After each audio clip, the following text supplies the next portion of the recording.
1. We don't need your kind here, mate. The small pub in Westminster, London, was packed. A soccer match had just ended on the wall-mounted TVs, and the winning team's supporters were flushed with victory, their voices loud and boisterous. The losing side had shrugged off defeat, animatedly chatting with their friends over drinks. Zeb sat at the bar on one of the green round stools that lined the wooden counter. Beside him was Bwana, his teammate. Bwana's size and muscled frame, barely concealed by his tee and jeans, combined with his resting, foreboding expression, tended to discourage casual conversation. They'd been in the United Kingdom for 2 weeks. Zeb Carter, Bwana, Broker, Roger, Bear, Chloe, and the Peterson twins, Beth and Megan. They were the agency, an elite U.S. outfit so covert that even in the Pentagon, only a handful knew of their existence.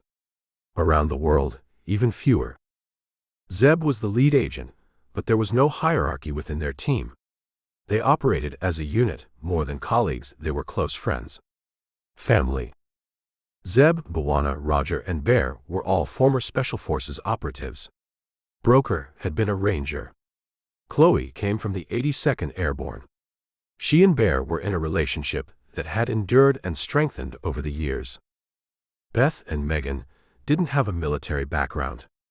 The sisters grew up in a cop family in Wyoming and were running a successful business when Zeb had rescued them from a cartel. After learning who Zeb was, they'd badgered him relentlessly to join the agency. The twins were persistent, determined, and smart. Zeb eventually caved. They'd adapted to the covert world with surprising ease. Megan had become one of the team's best shooters, while both sisters demonstrated a knack for tech. They developed Werner, the agency's AI software which analyzed and processed intel. Werner was the backbone of their operations. The twins were the glue that held the agency together. The team was in the UK to train with Britain's Special Air Service, SAS, at their Hereford headquarters. The British operators knew who they were. Friends, not just allies. Britain had also invited agents from other nations. A hand-picked operative from India's Research and Analysis Wing, RAW, the country's foreign intelligence agency, was part of the training program. The joint exercises focused on sharing expertise, learning from one another, and strengthening relationships with allied agencies. Zeb only caught part of the man's sentence. His ruminations on his team had distracted him, along with the pub's chatter, the hiss of beer taps, and music from the speakers added to the ambient noise. But Bwana stiffened. That was enough for Zeb to piece together what had been said. He glanced at the mirror behind the bar, mounted above shelves stocked with bottles. The speaker sat at a table directly behind them. Clean-shaven head. Red face. A beer bottle in hand. Stocky, wearing a soccer shirt in the winning team's colors. He wasn't alone. 2 friends, similarly dressed and equally red-faced, flanked him. Their table was littered with empty bottles. Don't judge by appearances, Zeb reminded himself. Some of the kindest, most tolerant people you've met look like them. Who are you looking at? The man caught Zeb's gaze in the mirror. Zeb swiveled on his stool, his movements deliberate. Bwana didn't turn. You talking to me? Zeb asked, his American accent unmistakable. He could mimic a neutral tone, or speak like a native in several languages, but he didn't bother now. No, mate. I'm talking to the man in the mirror behind you. The man's friends roared with laughter. Zeb scanned the room. The Westminster Working Men's Pub was a modest joint, with 8 small tables and a bar counter. Tucked away on Great Peter Street, it had once been a watering hole for blue-collar workers, construction crews, mechanics, electricians. Not anymore, Zeb thought. This close to Parliament and Downing Street, it's more likely to attract journalists, politicians, and office staff. His gaze narrowed. Bwana's the only black man here. Care to repeat what you said? Zeb asked. The man hesitated, caught off guard by the directness. His friends muttered encouragement, "Go on, Jimmy," and he grinned, lifting his beer bottle. It was to him, next to you. He's with me. What did you say? Zeb's voice was level, but there was steel beneath it. Tell him, Jimmy, one of the friends whispered. Jimmy's grin twisted. His kind isn't wanted here. Zeb didn't move. Around them, no one reacted. No one heard, or they were pretending they didn't. Two men at the counter remained focused on the TVs, their expressions carefully blank. Bwana shifted, just barely, but Zeb noticed. His friend still didn't turn, calmly nursing his drink. "Mate," Zeb drawled, his tone insolent, "I suggest you and your friends finish your drinks and leave." "Who are you telling?" Jimmy shot to his feet, voice raised. "Hey!" the burly bartender barked. "Take it outside." "He started it," Jimmy yelled, pointing at Zeb. "He told me to leave." The pub fell silent. Every eye turned to them. Only the hiss of the beer taps and the drone of a TV presenter filled the air. "He told my friend his kind wasn't welcome." "That's right. We don't need more nig." Zeb moved. He shot off his stool, grabbed Jimmy by the shirt, and slammed his head onto the table. 2. Jimmy's head hit the table with a nasty thud. A beer bottle fell to the floor and shattered. Someone muted the TV. Jimmy slid to the ground, groaning. One of his friends sucked in a sharp breath, while the other jumped off his stool to help him. "Get out," the bartender roared. "Or I'll call the police." No one moved. Zeb stood, his eyes sweeping the room, instinctively assessing threats. Bwana sat at the bar, his back still turned, seemingly unbothered. "He's bleeding," said Jimmy's friend, crouching to help him up. The fallen man's lips were split and oozing blood. "You should have stopped him," Zeb said with a shrug. "Instead, you egged him on. You bloody Americans think you can just waltz in here and—" "Stand down," Bwana interrupted, swiveling on his stool. The man, burly and broad-shouldered, hesitated. But Bwana was bigger, and his expression was enough to make most people think twice. It could have ended there. But Jimmy had other ideas. "Get him," he spat. Burly man lunged, swinging wildly at Zeb. Zeb sidestepped easily, letting the man stumble past him and crash into the bar near Bwana. Jimmy's other friend, a slower, broader man, circled the table and charged at Zeb. Zeb swayed, landed a punch to the man's gut, and caught him by the collar. With a sharp shove, he sent the man stumbling backward into burly man. The pub erupted into chaos. The bartender shouted, a woman screamed, and glass shattered as patrons scrambled away from the melee. Zeb spun on his heel, facing burly man and slow man. Bwana was no longer seated. Two men from another table had rushed him. One swung a bar stool. The other aimed to tackle him around the waist. Bwana ducked under the stool. It crashed against his back without seeming to faze him. He grabbed his tackler by the back of his shirt and shoved him into the retreating crowd. Another scream pierced the air. The man with the stool hesitated. "Now's the time to go home," Bwana said softly. The man cursed and swung the stool again. Bwana caught it midair with ease, yanked it from the man's hands and tossed it to the floor.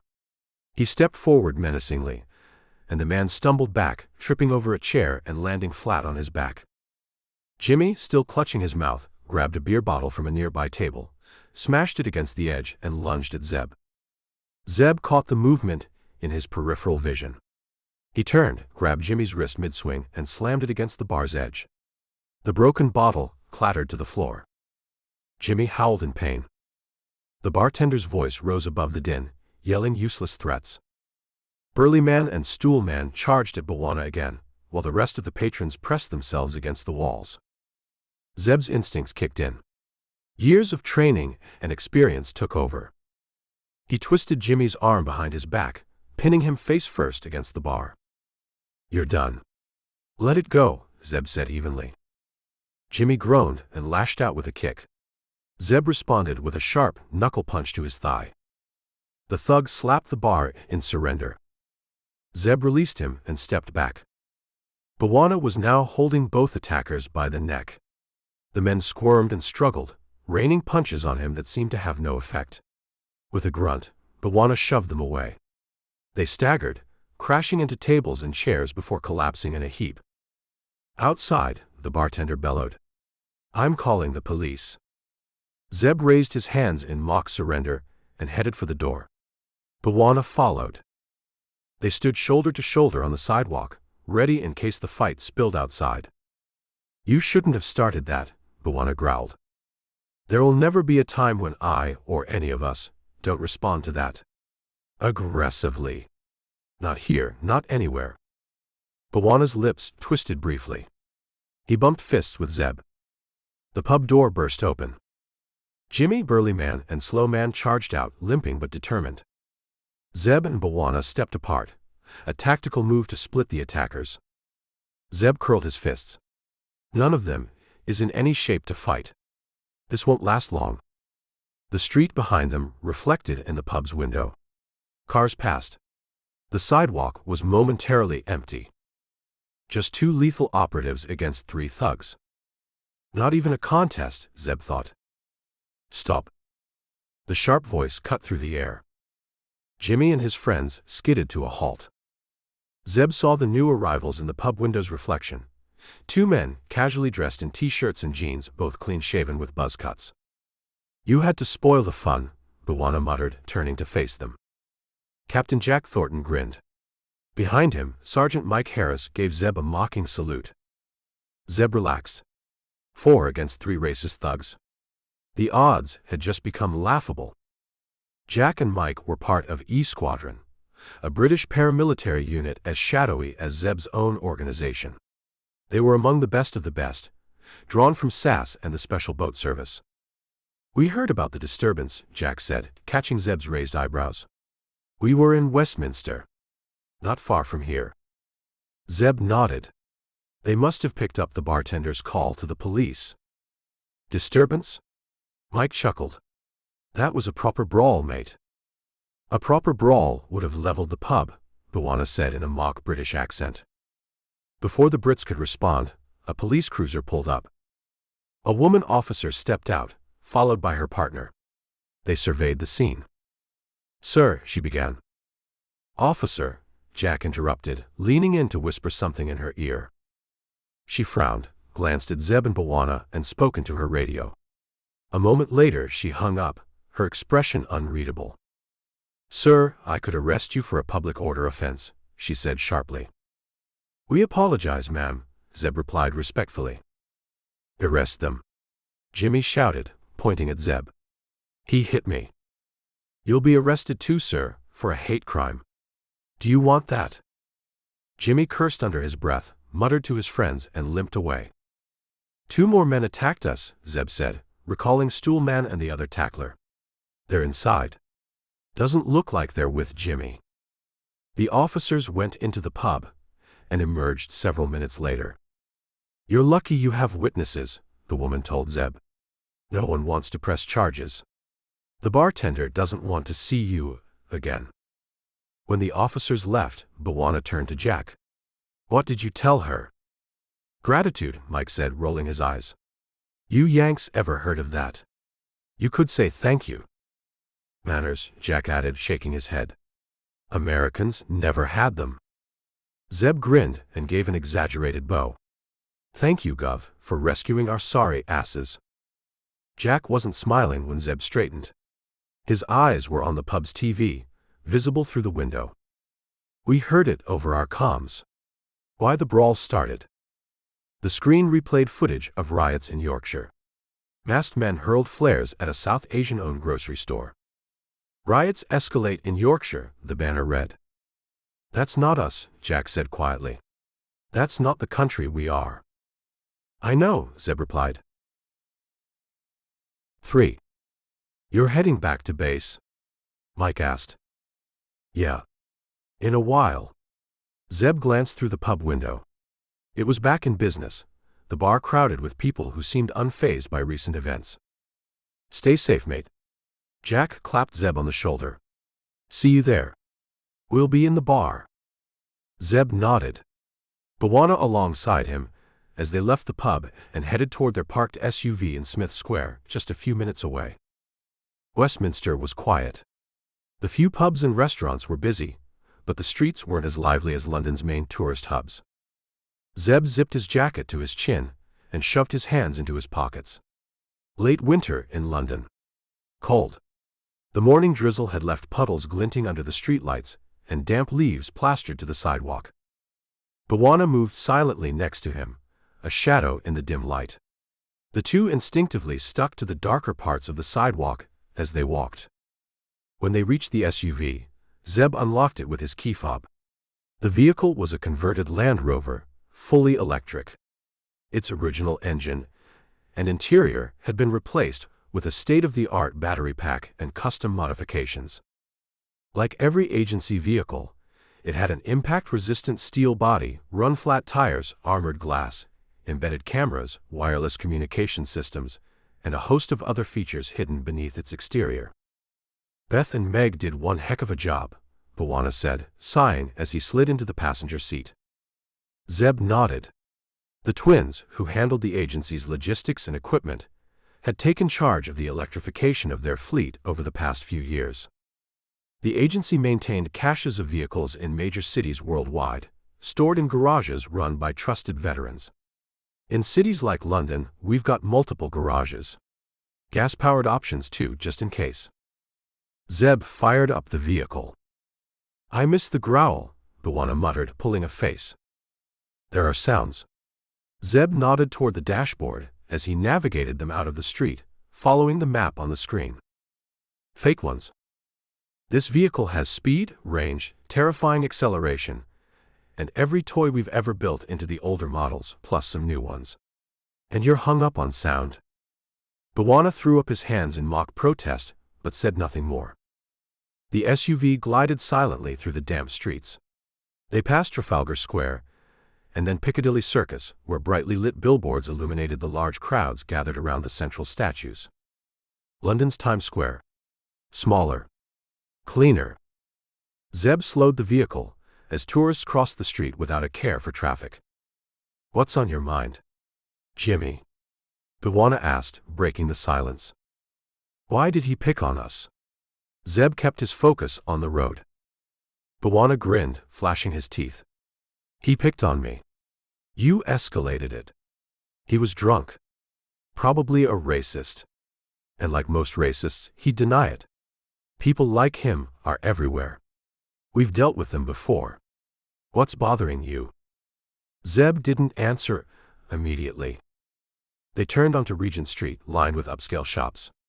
A red double-decker bus honked impatiently behind them. Zeb flipped on the hazard lights and eased the SUV to the curb. Now what? Bwana asked, glancing back at the bus. You see something?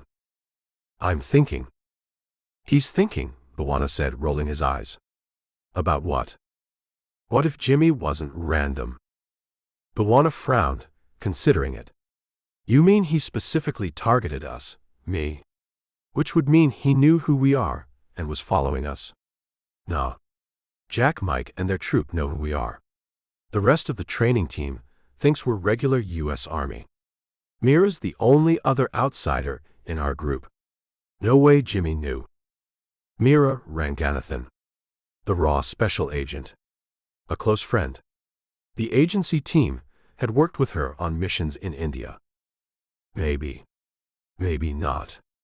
We need to be sure. How? Jimmy and his buddies are long gone. Zeb didn't answer. Instead, he punched a speed dial number on his phone. The SUV's speakers picked up the ringing.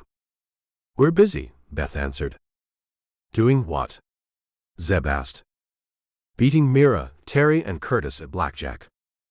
Terry Williams and Curtis Broom, E-Squadron operators from Jack's troop. We heard you destroyed a pub, Megan drawled. The cops didn't lock you up. They're called police here, Bwana said mockingly. And no, when I smiled and said please, they let us go. Your smile. Roger's Texan drawl came through, laced with humor. That would have made them arrest you faster. Now, if it had been me, they'd have rolled out the red carpet. Roger. Texan. Movie star looks. Women noticed him everywhere. Mate, are you both okay? Curtis asked. Yeah, Zeb replied. Beth, Meg, can you track Jimmy after the brawl?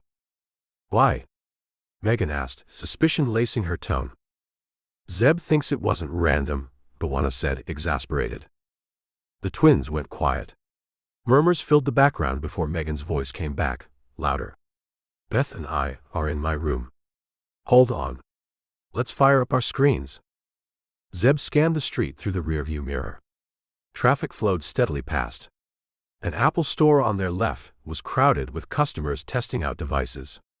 No one paid attention to the parked Land Rover. How are you going to find them? B'Wana asked impatiently. You forget we're in Britain, Beth explained as if to a child. You're in London. The country and the city have cameras everywhere. One of the highest densities in the Western world, there. We've got him, on a camera. You've got Werner hooked into London's camera network? B'Wana asked disbelievingly. Not just London, she retorted, and not just street cameras. So, Werner identified Jimmy. How? He wasn't wearing a signboard around his neck. Is that sarcasm? Megan asked. He thinks it was, Beth replied. I'm here. Zeb and I can hear you. B'Wana growled. No, he wasn't wearing a signboard. Werner's patched into the pub's security cameras too. It uses a commercial system that we hooked into light years ago. Jimmy Fenton, your Jimmy, and his pals Barry Whalen and Mick Bradshaw. Werner identified them through their driver's licenses. And before you ask, yeah, we're patched into Britain's DVLA as well, their Driving and Vehicle Licensing Authority. Megan rapid-fired. Street cameras caught Jimmy and his buddies leaving the pub. They entered Westminster Tube Station. She trailed off. Zeb smiled when one of the sisters snapped their fingers, the sound loud and clear over the speakers. The speed at which the twins thought and worked never failed to amaze him. It's like magic. They're always several steps ahead of the rest of us. And here we go, Beth chortled. They exited Seven Sisters Station and walked to Cedar Road. They bought beer on the way from a convenience store. They entered a terraced house. It's the last one on that street. I'll send you the address. Jimmy rents that place. He's been living in it for over a year. Don't ask me how we found that out. How did you find which house they went to? There can't be cameras there, too. Not every street in the country has them. She sighed theatrically. He grinned. She's rolling her eyes, too. Have you heard of satellites? There are a few overhead that we could tap into. We fed their cameras Jimmy's silhouette, got Werner to remove noise, stuff that's beyond your comprehension. Standard answer from the sisters when they didn't want to elaborate on the tech they used. You got all that, but you didn't find out what they do. Zeb asked. Oh, you've so little faith, she mocked. All three of them are electricians in a local London company. Their employer takes on residential work. We'll dig into the firm later. Now, can we get back to our card game? Megan demanded. We were on a winning streak. The drive from Regent Street to Cedar Road took 45 minutes. It took another 10 minutes to find a parking space 2 streets away. We go loaded? B'Wana asked as they exited the SUV. Zeb considered it for a moment, then nodded. They ducked back into the vehicle and reached beneath their seats, retrieving their Glock 19s. They unzipped their jackets, strapped on shoulder holsters, slid the guns into place, and zipped up again. Zeb led the way. Cedar Road was a long stretch of terraced homes, the kind typical of London. Cars were parked on narrow driveways and along the curb, leaving room for only one vehicle to pass through at a time. Crowded. Cramped. Normal for Britain's largest and most populous city. Jimmy's home was at the end of the street, where the road ended in a cul-de-sac. They walked down the sidewalk, passing houses with lights on in most windows. The smell of cooking wafted from some homes. The glow of TV screens flickered through curtains in others. The street lights were intermittent, casting long shadows in the gaps. There's a wooded park over there, B'Wana whispered, pointing past the cul-de-sac. I saw. Zeb held up his phone, a satellite map displayed on its screen. The target house stood out. The paint was faded, the walls cracked. The front yard was overgrown. Curtains were drawn over the downstairs windows, which glowed faintly with light from inside. A white van with the logo of an electrical firm was parked out front. Work vehicle. Makes sense. If that house is supposed to be intimidating, I'm not impressed, Bwana murmured. Zeb grinned faintly. He motioned for Bwana to circle around to the back of the house. Bwana nodded and moved silently past him, disappearing into the shadows toward the wooded area. I'll stick to the front. My jacket and jeans will stand out against the white walls. Need to stay low. Zeb scanned the neighboring houses, then crouched and crawled through the overgrown yard until he was pressed against the front wall of Jimmy's house. Voices drifted through the curtained window, loud and distinct. Who the hell were they? Americans. Think they own the world. Zeb recognized the second voice. Jimmy. He straightened you up proper, mate, a third voice chuckled. Your lips are all swollen. He caught me by surprise, Jimmy snapped indignantly. If I had time. Both of them straightened us, the second voice cut in, calmer, more reasonable. We were 3, they were 2, and yet we didn't hurt them. They got lucky, Jimmy whined. Wait till I see them again. That black N. We aren't going back to that pub, the second man said flatly. We'll be lucky if Trent doesn't hear about this brawl. He'll sack us if he finds out. It'll be hard to get other jobs in this market. Trent must be their employer, Zeb figured. Jimmy cursed loudly but reluctantly agreed. I want to smash my fist in those American faces. It might happen, the third man said. But Baz is right. Let's stay low. Baz. Barry Whalen. That leaves Mick Bradshaw as the third voice. The conversation shifted to soccer. Zeb crawled back into the yard, then retreated to the sidewalk and moved a few houses down. Bwana joined him moments later. They don't know who we are, Zeb said quietly. Bwana nodded. Their backyard's full of junk. I couldn't get close to the door. They're all at the front. Must be the living room. I could hear a TV in the background, some game on. So random? Yeah. Zeb turned to leave when the front door of Jimmy's house creaked open. Jimmy stepped out, a cigarette dangling from his lips. Zeb froze, watching. Jimmy didn't look up. He didn't glance around. He bent his head, lit the cigarette with a flick of his lighter, and took a long drag. I won't be a moment, Zeb murmured, already moving before Bwana could protest. He sprinted silently down the sidewalk. Jimmy exhaled a plume of smoke. He sensed movement and turned his head, just as Zeb lunged into the yard. The cigarette fell from Jimmy's lips. His eyes widened in recognition. His mouth opened in a silent O of shock. Zeb reached him, grabbed him by the neck, and slammed his head against the wall. That was necessary? Bwana asked when Zeb returned. Yeah. Was it satisfying? Very. He might call the cops. He won't. The police would question him about a hate crime. He might lose his job. Zeb relayed what he'd overheard. He'll tell his friends you were here. Jimmy's a bully, Zeb said flatly. He won't tell anyone he got his head smashed a second time. It was 11 p.m. by the time they returned to Hereford. The SAS headquarters was typical of Army bases around the world. Brick and timber frame buildings, security checkpoints, office blocks, classrooms, meeting rooms, a medical unit, and numerous training grounds. The building where the agency operatives and Mira were staying was equally Spartan. The timber had lost its color over the years, but was still sturdy. The windows were newly double-glazed. The small entrance hall led to an open-plan lounge and kitchen, with their individual rooms on the upper floors. Zeb parked the Land Rover next to another agency vehicle and followed Bwana inside. The rest of his team, along with Mira, Terry, and Curtis, were gathered around the dining table. Plates of food and a deck of cards spread out in front of them. Jack and Mike, who had arrived before them, stood with their hands jammed in their pockets. What? Zeb asked, sensing tension in the air. Riots? Terry said flatly. Yeah, in Yorkshire. Old news. No, Megan said sharply. In London. In Westminster. Happening right now. 4. Zeb's gaze flew to the TV. Masked figures hurled bottles and Molotov cocktails at riot police, who shielded themselves behind plexiglass shields. Outside Westminster Tube Station, Beth said flatly.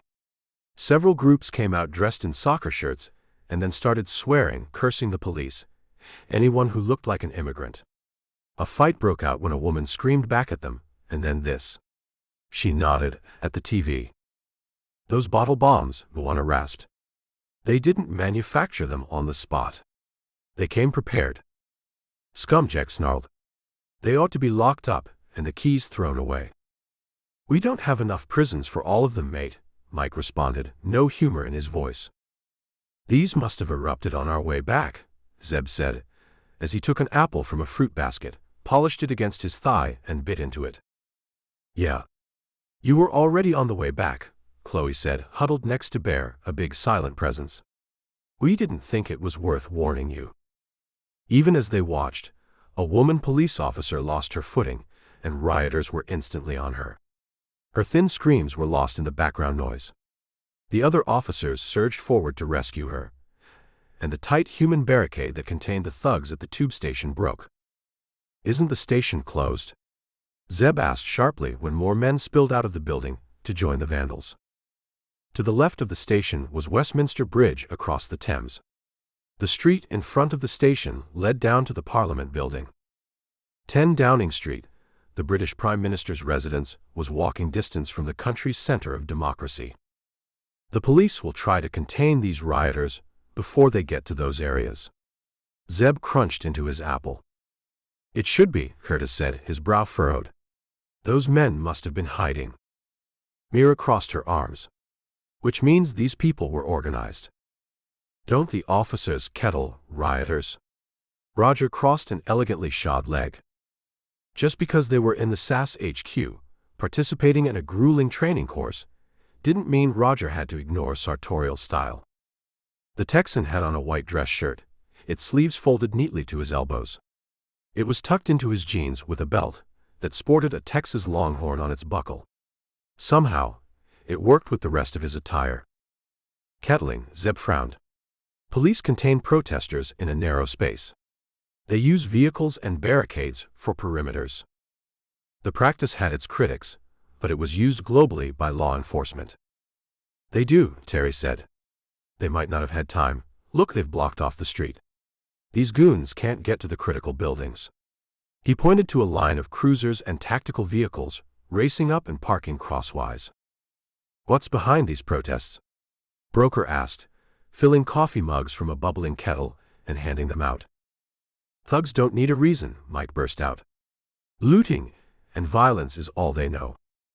There's discontent in the country, Jack offered a more nuanced answer. Several years of underinvestment have led to poor growth. Wage stagnation. People look at your country and think, why aren't we growing as much as you folks? Whilst forgetting Britain and the US are structurally different, Terry agreed. On top of that, right-wing media have amplified the messaging that immigrants are bad, that they're causing crime, they're raping white women, Jack continued. We have that in our country too, Bwana said, his face all edges and angles under the light. Yes, that's happening in many countries in the Western world. Britain is more vulnerable than the European Union countries. Brexit left us out on a limb. Jack laughed. I know, mate, he told Broker. I know how you feel about that. Poor economy. Curtis held up a finger. Perception of people. Another finger shot up. Right-wing media pumping out stories. Social media sites joining in. All of that has brought us to this. He pointed at the TV. The trigger was the rape of a young girl in Yorkshire, Mike said. That happened just before you arrived in Britain. A black man kidnapped her when she was returning from school. That was red meat for the right-wingers. They conveniently ignored that the man was British-born. The Yorkshire riots were the first. The unrest spread to other parts of the country. You, he glanced at Bwana, got picked on at that pub. But these riots. He shook his head. I haven't seen such violence before. Bottles sailed through the air, flung by the thugs, and crashed against police shields. Zeb searched the crowd for the woman officer and didn't spot her. She must have been taken away by the cops. You had elections recently, didn't you? Last year. Jack muted the TV. He went to the microwave oven and brought out several pizzas. There's no threat to the government. The Prime Minister got a huge majority. He grinned. Is Jimmy alive? Zeb smiled briefly. Your network is as good as ours. Don't you know? The captain smiled in return. No one has filed a police complaint from that house. What did you find? That they're hooligans. Nothing more. They aren't part of any elaborate criminal gang. Beth licked her fingers and wiped them clean with a paper towel. Their employer is legit, Megan said, biting into a crusty slice. Jimmy, Whalen, and Bradshaw have driving offenses, but no other criminal convictions. Should I ask how you know that? Jack chuckled. No. They know we have Werner, but don't know how sophisticated it is or the extent of its reach. Zeb leaned back and crossed his legs. Over time, the sisters had increased the number of national and international databases and systems the AI could access. Sometimes through legitimate means, sometimes through hacking. Legalities were a gray area for them. Their social media pages, though. Mira rolled her eyes. Neanderthal thinking. Zeb took her in. Slim, same height as Chloe, burnished skin that seemed to glow in the room's light. Dark, expressive eyes. Hair tied back in a ponytail. Flawless English with a barely perceptible accent. She's a crack shot, cool under pressure, level-headed. Ra is lucky to have her. We'd take her on in an instant, but she doesn't want to leave India. The twins had had the conversation with Mira, and her reply had been emphatic. He hid a smile when Curtis's eyes followed her. Beth had told him an officer from another troop had hit on her. Mira had shut him down promptly. Dudes don't know she's happy with the single life. She's like Megan in that regard.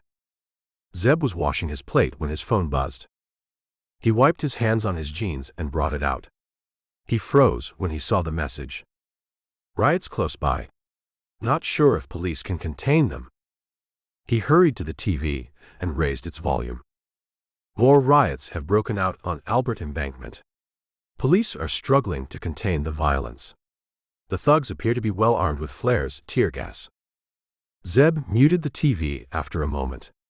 Albert Embankment was south of the Thames, a stretch of road that followed the river. Several government buildings were on it. Michigan 6 HQ is there too. What's up? Beth asked, reading his expression. Clare messaged, he rapped. Riots are close to their meeting. She's here. In the UK. What meeting? Jack stood up abruptly. Yeah. It's a meeting of Allied intelligence heads. MI6 Chief Sir Alex Greystone, Anjali Mathur from RAW, Johann Dietrich from BND, Julian Thibault from DGSE. They're all there. Zeb reeled off the names of the British, Indian, German, and French intelligence agency heads. He knew all of them. He and his friends were on first-name terms with them. Mira raised her head from her phone. My boss, Anjali, messaged me as well about how close the riots are. Zeb, Bear rumbled. Yeah, we're going, Zeb replied.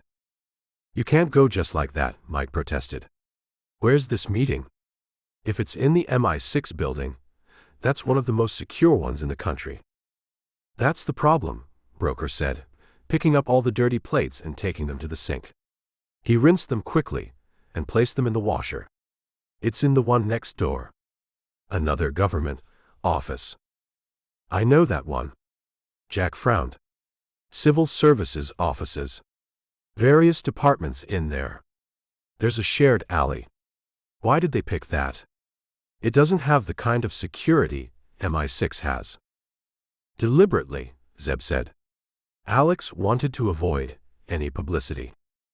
Bwana stood up, dominating the room with his size. Do those rioters know about that meeting? They all watched the TV scenes for a while. Doesn't look like it, Zeb said finally. They're in front of the MI6 building. Police have contained them there. We haven't been notified of this meeting, Jack said, checking his phone. He dialed a number, spoke urgently, and then hung up. Nope. No one's acknowledging C is meeting other heads. C, that's what they call every MI6 chief. Zeb didn't need Jack to explain. The practice had started after the first agency head, Sir Mansfield George Smith Cummings, who signed correspondence with the letter. You're way down the pay grade. Zeb smiled to take the sting out of his words. Yeah, mate. Jack grinned. His smile faded. The police are good. The Met are the best in the country. In the world, Curtis said proudly. They can handle these thugs. The Met.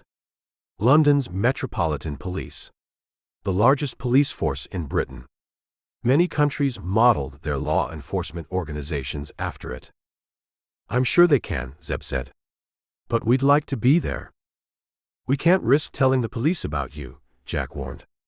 That will give away who you are. Media might pick up Americans. With guns, Mike interjected. With guns, Jack continued, running around London. With our permission. That will blow up. We'll be masked, Zeb said. Bad idea. The Met will think you're hooligans. It's a risk we'll have to take. Did Clare ask for help? Or Anjali? No, Zeb replied. No, Mira echoed. You could stay here, Jack said, putting his hands on his hips. Not a chance in hell, Bear said, getting up and standing next to Bwana. What he said? Zeb smiled faintly. We need transportation. Driving to London will take too long. Jack considered them silently for a moment. He checked his phone again, cursed under his breath about not being in the loop regarding the covert meeting, and then his expression firmed. We have the Eurocopter fueled up and ready. The one we use for training. Liam's on standby. I'll inform him. Zeb snapped his fingers to his friends while the captain made his call. He and his team retreated to their rooms and returned 15 minutes later. Curtis whistled when they entered. Each of them was dressed in black. Combat trousers, Vibram-soled boots, jackets beneath which they wore vests. Custom-made body armor beneath that layer. Not ceramic plates, which were more common. These were designed by a specialist defense contractor who supplied to presidents and heads of state around the world. They were so expensive that the militaries of the world couldn't afford them. The agency could. It not only had its slush fund, but also wildly generous donations from Middle Eastern kings and princes Zeb and his friends had helped over the years. Jack had looked enviously at the armor when he had first seen it, but hadn't commented. He knows how our outfit is funded and how we work. Zeb and his friends carried Glock 19s, either shoulder or hip holstered. HK-416s were slung across their chests or backs. Spare mags were in their pockets, along with grenades, tear gas, and various other explosives. Knives were strapped to their thighs. Zeb preferred a Benchmade, but his friends had other makes. Ultra-high molecular weight polyethylene, UHMWPE, helmets hung from their backs by straps. These were designed to higher specs than the military-grade ones used by elite forces by the same defense contractor. Each operative had a compact backpack containing more gear. Beth and Megan carried larger backpacks to accommodate their drones. Mira was similarly outfitted. On a previous mission, the agency had gifted several kits to raw agents they had worked with. No one's going to mistake you for rioters. Curtis whooped. No, mate. Jack didn't smile. But they might think you're hostiles if you aren't wearing identification. Can't risk that for reasons mentioned. Zeb cocked his head at the faint sound of rotors. That's our ride. Yes. Stay safe. And make some rioters unhappy with their life choices, Terry growled. 5. It took close to 2 hours to drive from the SAS base to the Michigan 6 HQ in London. The Eurocopter ride took 15 minutes. It was a silent ride, if a chopper ride could be called that. Liam, the aviator, wasn't a talker. He had greeted them with a gloved thumbs up and lifted off immediately after they had belted in. Zeb behind him leaned over his shoulder, watching his dashboard as well as the night sky while they flew. Ours isn't the only bird in the sky. Chloe's voice came loud and clear in his earbuds as the city came into view. Each of them wore bone mics, which detected vibrations when the user spoke and converted those to audio. The devices picked up whispers and minimal lip movements while blocking out ambient noise. Zeb checked out another chopper in the distance. TV crews and other police helis, he guessed. Liam expertly navigated the Eurocopter in the crowded airspace, speaking tersely into his mic, ignoring their background conversation. The Thames was brightly lit with boats along its banks. Only police vessels were in the water, their flashing lights reflecting on the surface. Big Ben, the iconic clock tower near the Houses of Parliament, slid past. That's where the riots started.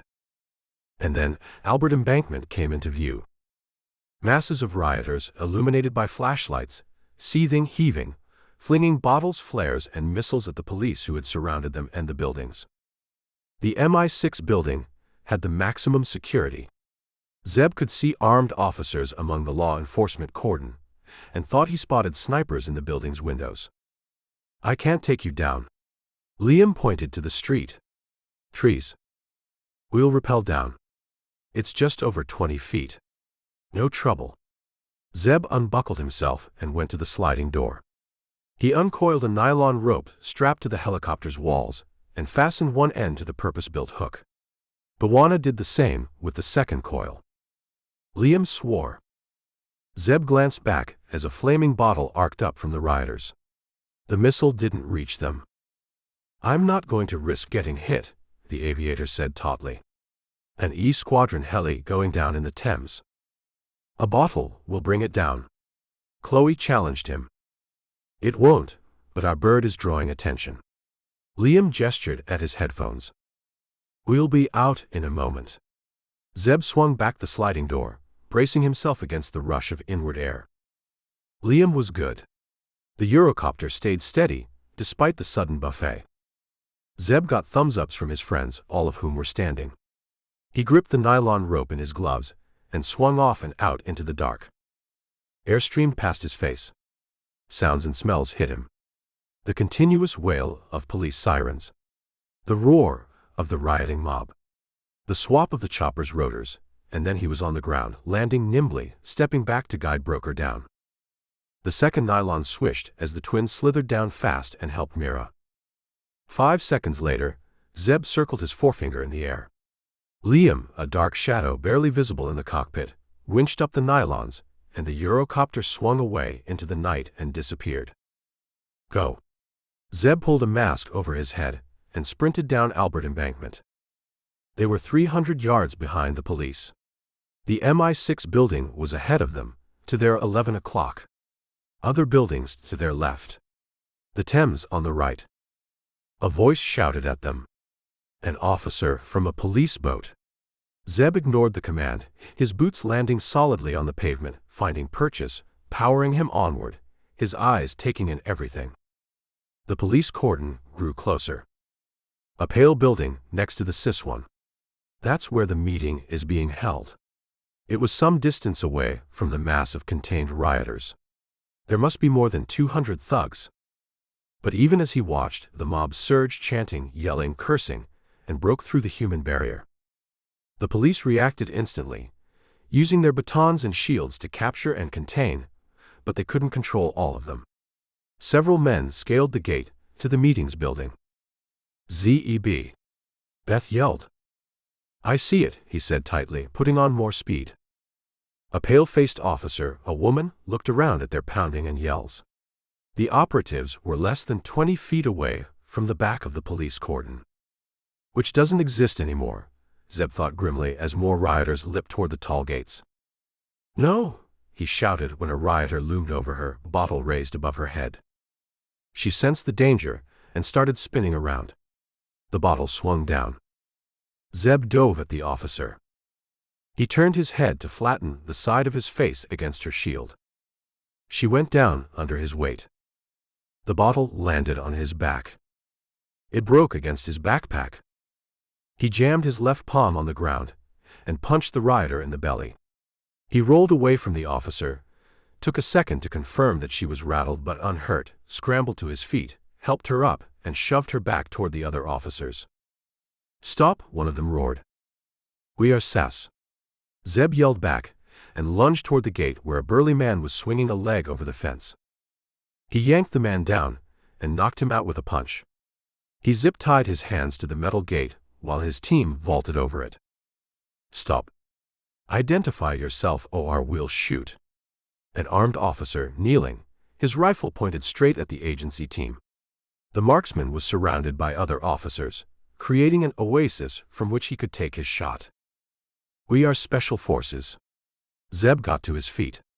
He took a second to watch his friends disappear into the building. Bwana clubbed a rioter. Bear threw another one against the wall. "There are VIPs inside. We have to get them out. All these buildings are empty. Stand down. Show some identification." "I can't. I don't have time." "Call Alex Greystone. Tell him you shot Zeb Carter." And with that, Zeb vaulted over the gate and raced inside. A snarling man who had been hiding behind the reception desk threw a chair at him and charged with a broken bottle. Zeb ducked the chair, slapped the glass weapon away, and knuckle-punched him in the neck. He left the man heaving and gasping on the floor. "Where the heck are you?" Megan grated in his earbuds. "In the lobby." "Get your ass," she broke off. He heard the sounds of smacking and her soft curse. He grinned and sped down the hallway. Claire had sent them the layout of the floor, with the meeting room marked with a cross. He went past several doors, took a turn, and saw his friends. Mira was standing up after zip-tying a rioter. More thugs lay on the floor, moaning, some of them unconscious, none of them in a position to fight back. His friends disappeared into a large doorway. Zeb removed his mask and slipped it in his pocket when he reached the door a moment later. A long conference desk. Chairs around it. Startled faces looked at them. 2 rioters were standing in the room. "They must have gotten here before we arrived," Zeb noted. "Billy, who are these?" began one man. Bwana caught him by the collar and waist and threw him out of the room. Bear knocked out Billy and shoved his body out. "Ma'am?" Zeb panted at the gray-eyed woman opposite him. She was expressionless, almost bored, as if potentially lethal rioters coming within feet of her was a common occurrence. "Zeb, you're late," Clare, the agency director, drawled with the slightest smile. "No, ma'am." Bwana rubbed his gloved hands together. "We got here in time for some action." 6. Clare was flanked by Anjali Mother and Alex Greystone. Johan Dietrich, Julian Thibault, and the heads of the Belgian and Dutch intelligence services had their backs to the operators. "Ma'am, are you okay?" Mira asked Mother. "Han." "Yes," in Hindi. "This wasn't how I thought I would meet you in London." The Raw chief smiled. "Toujours l'entrée dramatique, mon ami." "Always the dramatic entry, my friend." Thibault stood up and hugged Zeb. The agency operative thumped his back, shook Dietrich's hand, and nodded at the Belgian and Dutch chiefs. "Alex," Zeb rapped at Greystone. "What happened to the security? There was no one at the front." "That's what I'm trying to find out," the MI6 head growled and brought out his phone. "We have to get you out of here. Where are your vehicles?" "In the basement. There's a connection to the CIS building underground. We'll go there. My team is waiting for us." Greystone spoke up after a brief hushed call. "You trust the drivers?" "Yes." "Let's go." The agency team surrounded the intelligence heads, Zeb and Bwana in the lead. "Stairs, not elevators," Zeb whispered. That was standard SOP. Elevators were faster, but they were a cage. Bwana nodded and went to a door next to the elevator bank. They went down, shoes clattering on concrete steps, Zeb and Bwana clearing the single landing before they reached the door to the parking lot. It required a key code. Bwana kicked it open. An alarm went off. Zeb looked out cautiously. 3 BMWs, their drivers crouching behind their vehicles, only their heads and guns visible as they looked at the shattered door. No other vehicles in the parking lot. "Did any rioters come here?" Zeb called out. "No. Who are you? Why? What? Zeb didn't reply. The drivers relaxed when the agency heads appeared, and Greystone made a calming gesture. Zeb and his team led them to the vehicles and watched them climb inside. Claire rolled down her window. How many thugs broke into this building? I counted 15 bodies, ma'am. Including Billy and his friend. Sounds right. Chloe nodded. Claire looked past them at Alex, who was still outside talking to his driver. Alex, was this building targeted? We have to assume that. He slid in next to her. In which case, someone knew about our meeting. 7. The TV in the lounge was replaying segments of the previous night's riots when Zeb entered in the morning. He helped himself to freshly brewed tea, picked up a banana and wedged himself next to Jack. The captain was reading a newspaper. Riots stun Britain. Similar headlines were on the newspaper Curtis was reading. Bear was leafing through a magazine, Chloe by his side, while Bawana and Roger were playing chess. Brokert was thumbing his phone. Beth and Meg? Zeb asked his friends. In their rooms, Bawana replied. They were working on something.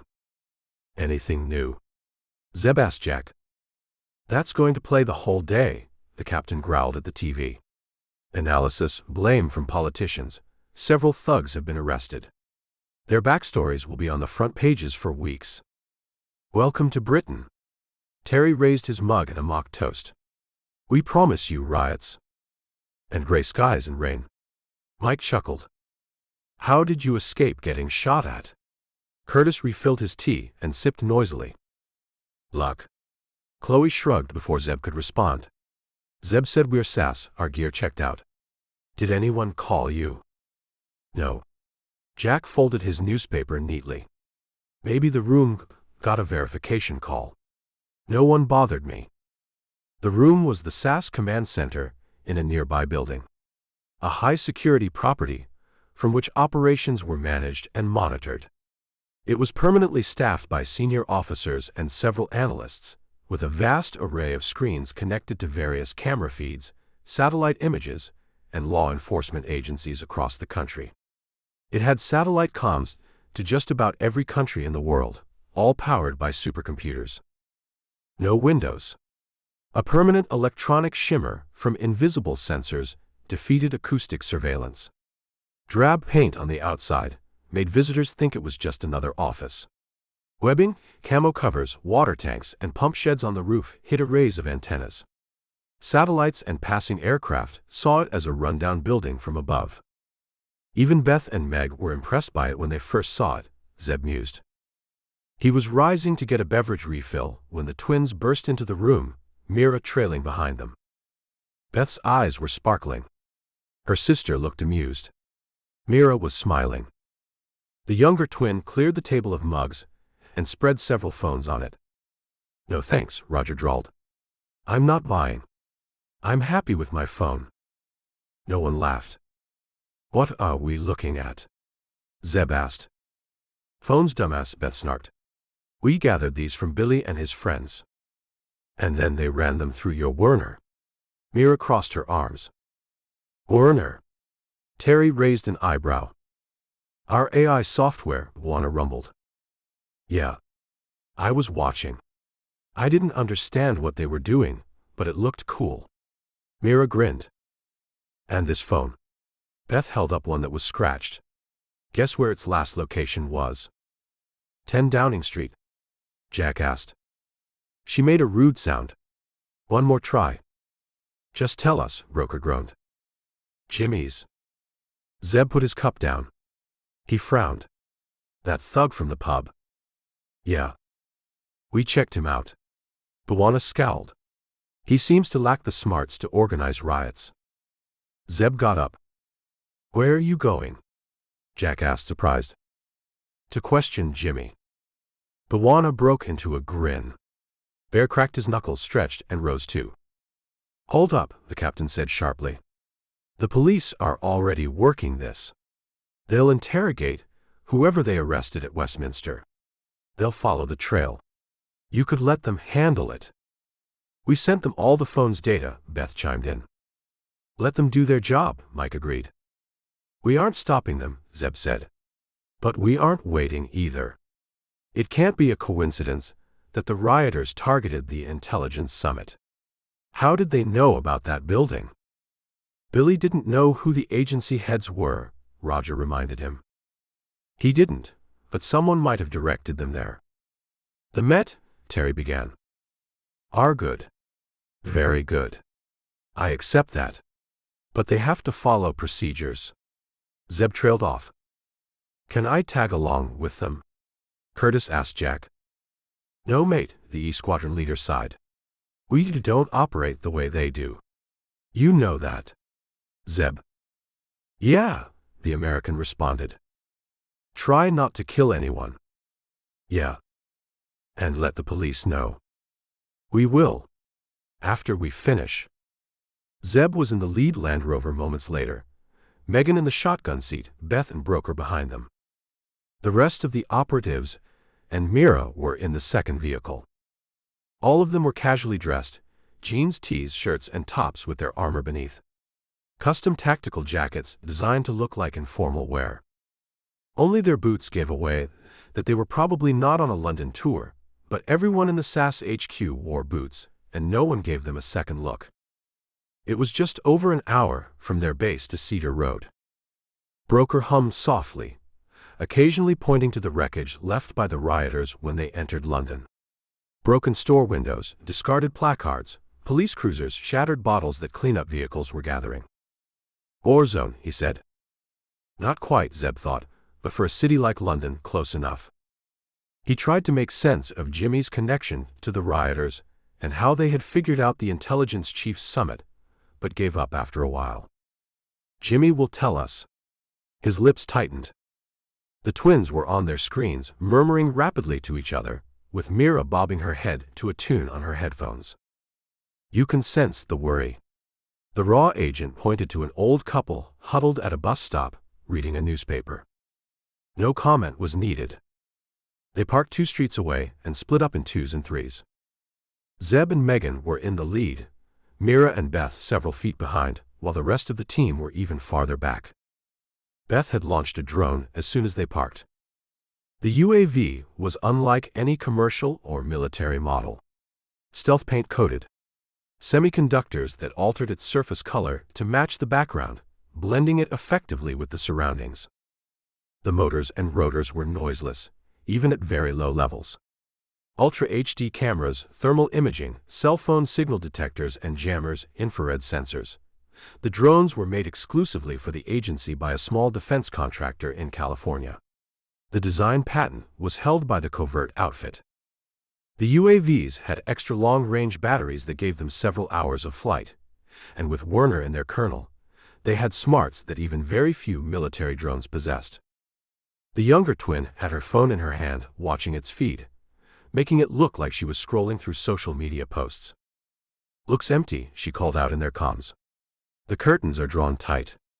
No way to get the cameras to peek inside. The back is a junkyard, Bwana growled. I've been there. Zeb entered Cedar Road. He could see the cul-de-sac far ahead. Morning, he greeted a dog walker and made way for the animal and its owner. This time of the morning, folks have gone to work. Most of the houses seem to be empty. Fewer cars than when we visited the street previously. I'll go ahead. He extracted the fake leaflets the twins had printed at base. They advertised a roof cleaning service. He went to the nearest house and thrust one through the letterbox. Then went to the next and did the same. He approached Jimmy's house. It was still. From his peripheral vision, he could see the twins and Mira debating which takeout they should order for lunch. He couldn't see the rest of his friends, but knew they were down the street. Jimmy's lock was old. His lockpick made quick work of it. He opened the door. Go, Megan told him. He burst inside, Glock appearing automatically in his hand. Small landing. Hallway door to the left. He kicked it open and took a quick look, his body covered by the wall. He froze for a second. Meg. Cover me, She and Mira entered. They sucked in their breath at the sight. Zeb went through the rest of the house, sure it was empty, but he had to confirm. Kitchen, bathroom, bedrooms upstairs, all untidy but empty. He holstered his Glock when he returned to the living room. "What's up?" Roger impatient in their comms. "Jimmy and Bradshaw are dead. Shot through their foreheads. Their bodies are in the living room," Mira replied. "Let's go," Zeb said urgently. "This could be a setup." Megan bobbed her head, took several photographs of the scene, and was the first to the door when the bullet struck its frame. 8. "Shooter!" Zeb roared and yanked Megan down. Bawana and Broker yelled in warning in their comms. Megan dropped to the floor and crawled back. "I'm fine." She slammed the door shut with her palm. Another round slammed into it. The door was UPVC. Thick. The rounds didn't penetrate. Low-caliber ones, Zeb figured. "No one's creeping up on us from behind," Beth said, her brow furrowed as she scanned her screen. "No visible shooter. No one in any house has, there. Lone gunman. He was in the cul-de-sac. He's running through the park." "Can we get him?" Bear asked. "No." She swore. "He's more than 100 yards away. By the time you get there, he'll have reached the line of houses on Brunswick Road." Zeb looked over her shoulder to see a figure on the screen, face down, sprinting across the green. She guessed his thoughts. "I've run thermals. No other person is near us. The neighboring houses look empty." "He knew we were coming," Chloe drawled. "More likely he was watching the house to see who entered it," Megan thought aloud. "Or else he could have seen us approach and fired at us." "Makes sense." Zeb straightened and used a paper towel to open the door, wiping off their prints. "He could have photographed us," Bear suggested.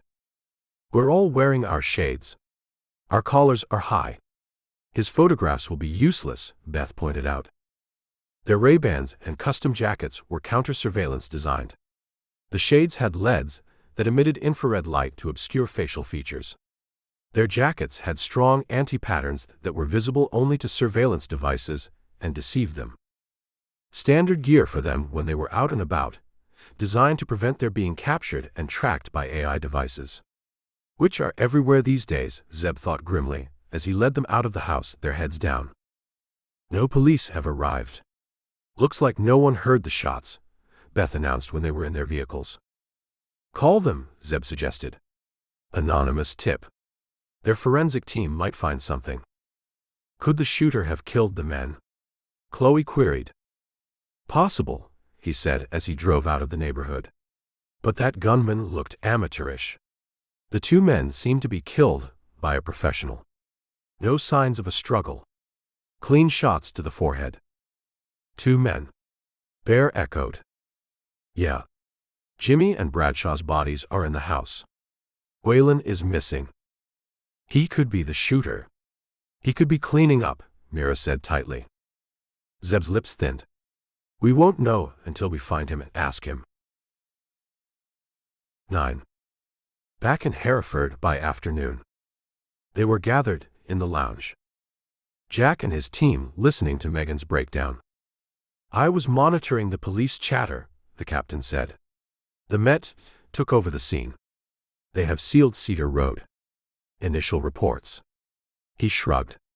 "No one saw or heard anything." Mike smiled briefly. "Which is good for you, too. No one knows of your presence there." The smell of toast, coffee and tea in the air.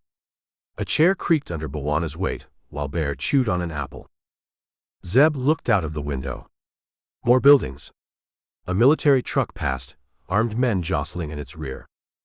He knew the English countryside was outside the HQ complex. Rolling fields and hedgerows, currently under a gray sky and in weak sunlight. It'll look postcard perfect in the summer. He sipped his tea and turned his attention back to the briefing. The TV caught his attention momentarily. A British South Asian grocer, screaming at the camera and pointing at the ruins of his store. The talking head came on and Zeb switched off. "The brawl in that pub," Beth said. That was random, Bwana replied. There's no way Jimmy, Whalen, and Bradshaw knew of us. Yeah, then the riots at the meeting, she continued. You're sure those goons were directed there? Curtis frowned. The police haven't turned up any sign of that, after questioning the arrested men. Zeb shrugged. Until I know for sure, I'm going with the rioters knowing of the summit. That phone's location at Jimmy's place, he and Bradshaw turning up dead and Whalen missing, Beth concluded. That's all we know. That shooter, Broker reminded her. Yeah, him too. The cops. Police. That's the word we use here. Terry smiled. The police, she corrected, haven't found him either. Give them time, Jack said. It's just been a few hours since you were there. Could Whalen be behind this? Mira tied her hair back with a band. He's an electrician. Megan shrugged. That could be a cover. He could be a genius mastermind, but the profile Werner made of him doesn't point to that. Their AI could make a personality profiles of anyone based on publicly available details, such as employment, criminal records, financial history, social media presence, among others. Lighten up, the older sister drawled. Beth and I were busy on the ride back. She hooked her screen to a projector, and an image came up on a blank wall. A woman. Who's that? Bear scratched his chin. Lorraine Parker. Looks like she's Whalen's former girlfriend. Whalen's social media profiles seemed to be scrubbed clean, but there was this. She projected another photograph. Whalen at a pub, toasting the camera. Lorraine liked that photograph. She brought up a comment beneath the image. And replied to it. See you soon, babe. That was from her. We went through her page, dug into archives. She updated her relationship status, not in a relationship, a few months later. So ex-girlfriend, Broker mused. Yeah, that's our guess. Where does she live? Outskirts of Reading. That's about 40 miles southwest of London. Lot of tech companies there. Big professional population, Zeb recalled. She lives in Sonning, a small village 15 minutes from that town. Another click of Megan's keypad. A picturesque village came up on the wall. Is that the Thames? Roger whistled. Yeah, Sonning's on its banks. It's a quiet place. A few Hollywood actors have bought houses there. Would Whalen have stayed with her? Zeb frowned. I know the village, Curtis asserted. It's good for lying low if you are a criminal. We don't know that he is one, Jack pointed out. Zeb made to reply when his phone buzzed. He checked the number, frowned, and went upstairs to his room and took the call. Kakdela drug. How are you, friend? A Russian voice boomed with a smile in his voice. I'm good, Grigor. Zeb smiled back. This is a surprise. I wasn't expecting your call. Grigor Andropov, a longtime friend, headed a covert Russian outfit, smaller than the SVR but in many ways more effective. He and Zeb often exchanged vital intel, with the Russian defying his country's stance toward the U.S. Vyzavayu, brat. Surviving, brother. If you are surviving, I wonder what your enemies must be saying. Zeb chuckled. This is a heads up. Andropov became serious. There's some chatter about you. Looks like some hostels are inquiring about you in London. Zeb looked out of the bedroom window, instinctively, and saw nothing but the base. Who? I don't know. I have an informer in a Bratva that does business in London. He messaged me. I gave him a list of names to listen for. I was to meet him yesterday, but he died. Died? How? Nothing suspicious. Heart attack. He wasn't in good shape. I checked with the hospital and got my people to do an autopsy. Natural causes. Any other chatter on us? Yet. No. What are you involved in? I don't know, Zeb confessed. He thought for a moment. Heck, if I can't trust Grigor, I might as well quit. We go back years. We have saved each other more times than I can count. He caught up the Russian quickly. I've been watching those riots, Andropov said after a while. They are big, they are spread out. The police must be having a tough time. Yeah. What are the chances of them being organized by hostile countries? You know my country well, brat, Andropov said sadly. But I am not aware of our involvement. Watch your six. Zeb returned downstairs. Who was that? Megan asked him. He showed her the caller's name on his phone. She'll know I don't want to mention Andropov in front of Jack's team. What did he say? She murmured. That someone's interested in us. In London. He didn't know anything else. Bwana, close enough to overhear, smiled. It wasn't a pleasant one. Now things are looking up. Beth snapped her fingers to draw their attention. You're done whispering? Yeah, Zeb replied. What's the plan? We go to Lorraine Parker. Sonning had an old-world charm when they entered it. Neatly maintained cottages on narrow streets, ivy on many homes, grassy banks on the Thames, and Sonning Bridge, a stone structure that arched over the river. Is there a golf course nearby? Broker asked admiringly. I could stay in the village and go golfing. Zeb tuned out Beth's rude retort and parked on Pearson Road.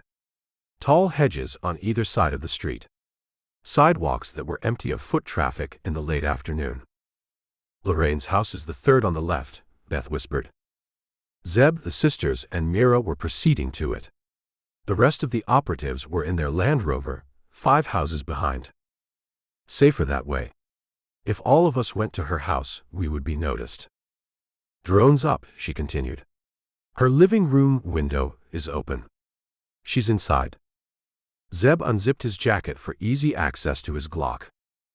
Can't see any hostiles, she commented. The neighboring houses could be full of shooters, Broker shot back. Well, we have you to protect us. He's looking up golf clubs, Chloe chortled. With friends like Broker. Mira chuckled.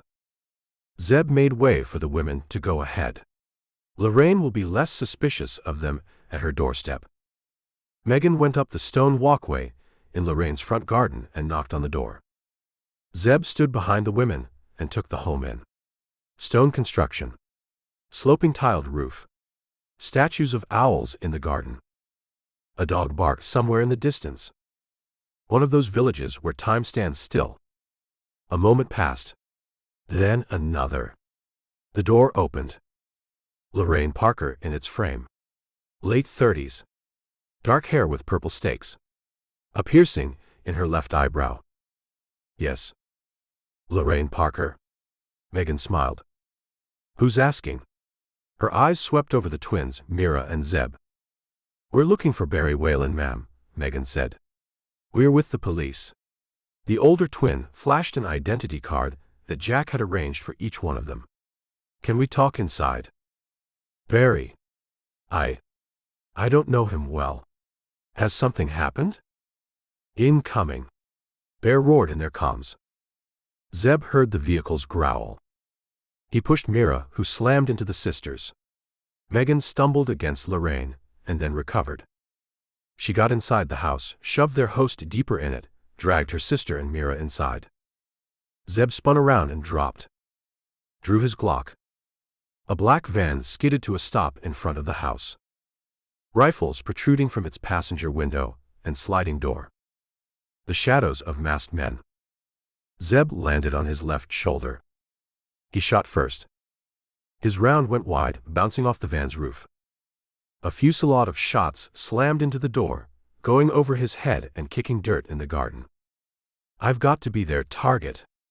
That would give time for the rest of the team, their backup, to arrive. The door opened behind him, and a barrage of shots flew over his head towards the van.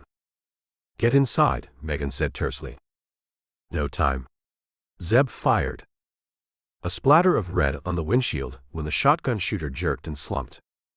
The sounds of shooting grew. The van's tires deflated suddenly. That's our backup. Bwana, crouching low, ran alongside the van, shotgun side, and grabbed a rifle. He yanked it out hard without exposing himself. The gunman came out with it. Zeb shot him. Another shooter exposed himself briefly and threw something. Flashbang. Beth screamed. Zeb rolled away instantly and buried his face in his elbow while the world whitened briefly along with the detonation. Lorraine screamed. "Take her to the rear," he shouted when he raised his head, his ears ringing from the explosion. A shooter jumped out of the van and sprang into the garden. "How did he get away from my team?" Zeb lunged at his legs. His coordination was slow, still affected by the bang. He fell short. He saw the man raise his gun and spun away, his Glock coming up, shooting blindly at the man, and then the shooter was falling from his shots as well as Mira's, who was flat on the floor, shooting through the open door. The van's wheels spun. Its flat tires got traction, and it wobbled and then gained speed and hurtled down the road. The shooting stopped instantly. "Let it go," Zeb said tightly when Bear made to retreat to their Land Rover and give chase. "They might have backup. We can't start a fight in this village. Check in." "I'm good," Roker drawled. "Me too," Roger replied. "Same," Chloe said breathlessly. "We are good inside," Megan replied calmly. Zeb got to his feet, blinked, and swallowed. The ringing in his ears diminished. He went to the sidewalk. Broker, Roger, and Chloe were sprawled on the street, their Glocks in their hands, pointing towards the van that had disappeared around a turn. "Stay inside." Zeb bellowed at neighbors who had come out. "Call the police." Bear was on the other side of the street. "I came up on the driver's side. Don't think I got him." The large operative shook his head. "You don't look good." "The banger went off close to me," Zeb said. Beth barged out of the house and punched him in the chest. "Hard. Fool. What made you lie there?" "I had to be the target, or else they could attack the house. We didn't know how many men were in the van."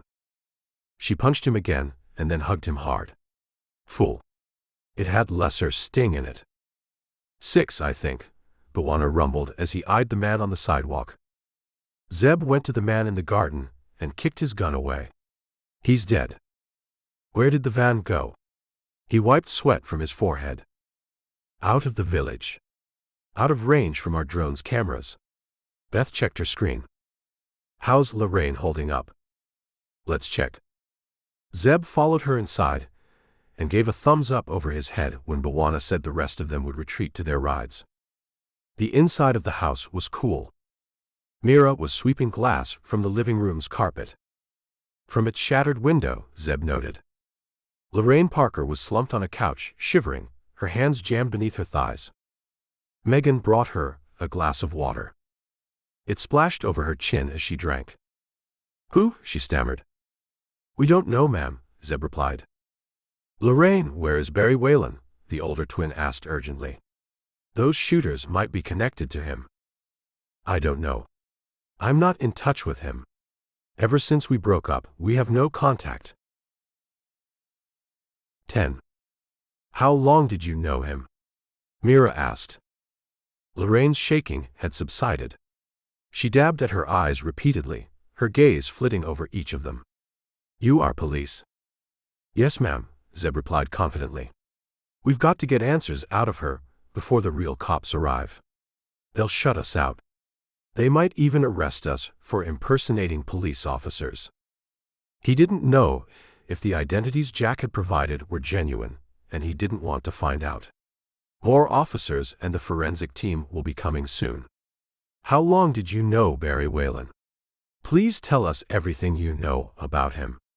As you can see, he was into something. He trailed off at a fresh burst of tears from her. "Keep quiet," Beth mouthed and glowered at him. She hugged the woman and held her close until Lorraine straightened. "I dated him for only a year." Her voice was firm when she sat back and wiped her face with a paper towel Mira handed her. "I met him on one of those dating sites. He was funny. He made me laugh. I was attracted to this mysterious air he had." Mysterious air. He was an electrician. Zeb held back his words and let his friends extract information from her. "Wasn't he an electrician?" Megan asked. "Yes. He worked for some company that handled houses and buildings. It wasn't his work. He used to talk about a more exciting past." "Such as?" "His life in South Africa." Zeb stiffened. South Africa? Beth and Megan hadn't found anything about that when they dug into his details. The sisters and Mira remained expressionless, but from their body language, it was clear they were suddenly alert too. He is South African, the raw agent asked. Yes. Lorraine sniffed. He came to England about 5 years ago. She went into detail about how they had met, gone on several dates, and remained steady for a year until their breakup. He became cold, distant, didn't make time for me. Became secretive. Always checking up on me, where I was, who I was with.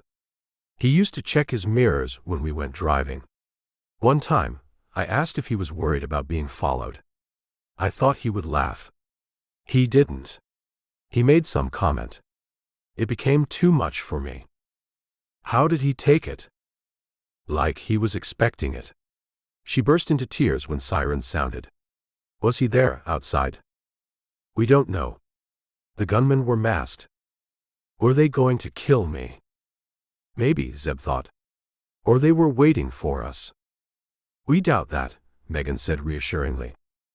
Incoming, broker warned in their comms. Friendlies. Police. Jack messaged me. He said they won't question us, but you'll have to leave the scene.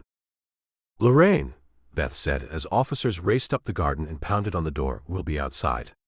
Specialist officers will take your statement. Do you know where he might be? Where he could have gone? Zeb asked. Do you have anything of his with you? His phone number. The door pounded, insistently. Zeb broke off and opened it. You are the Americans? An officer asked. Yes.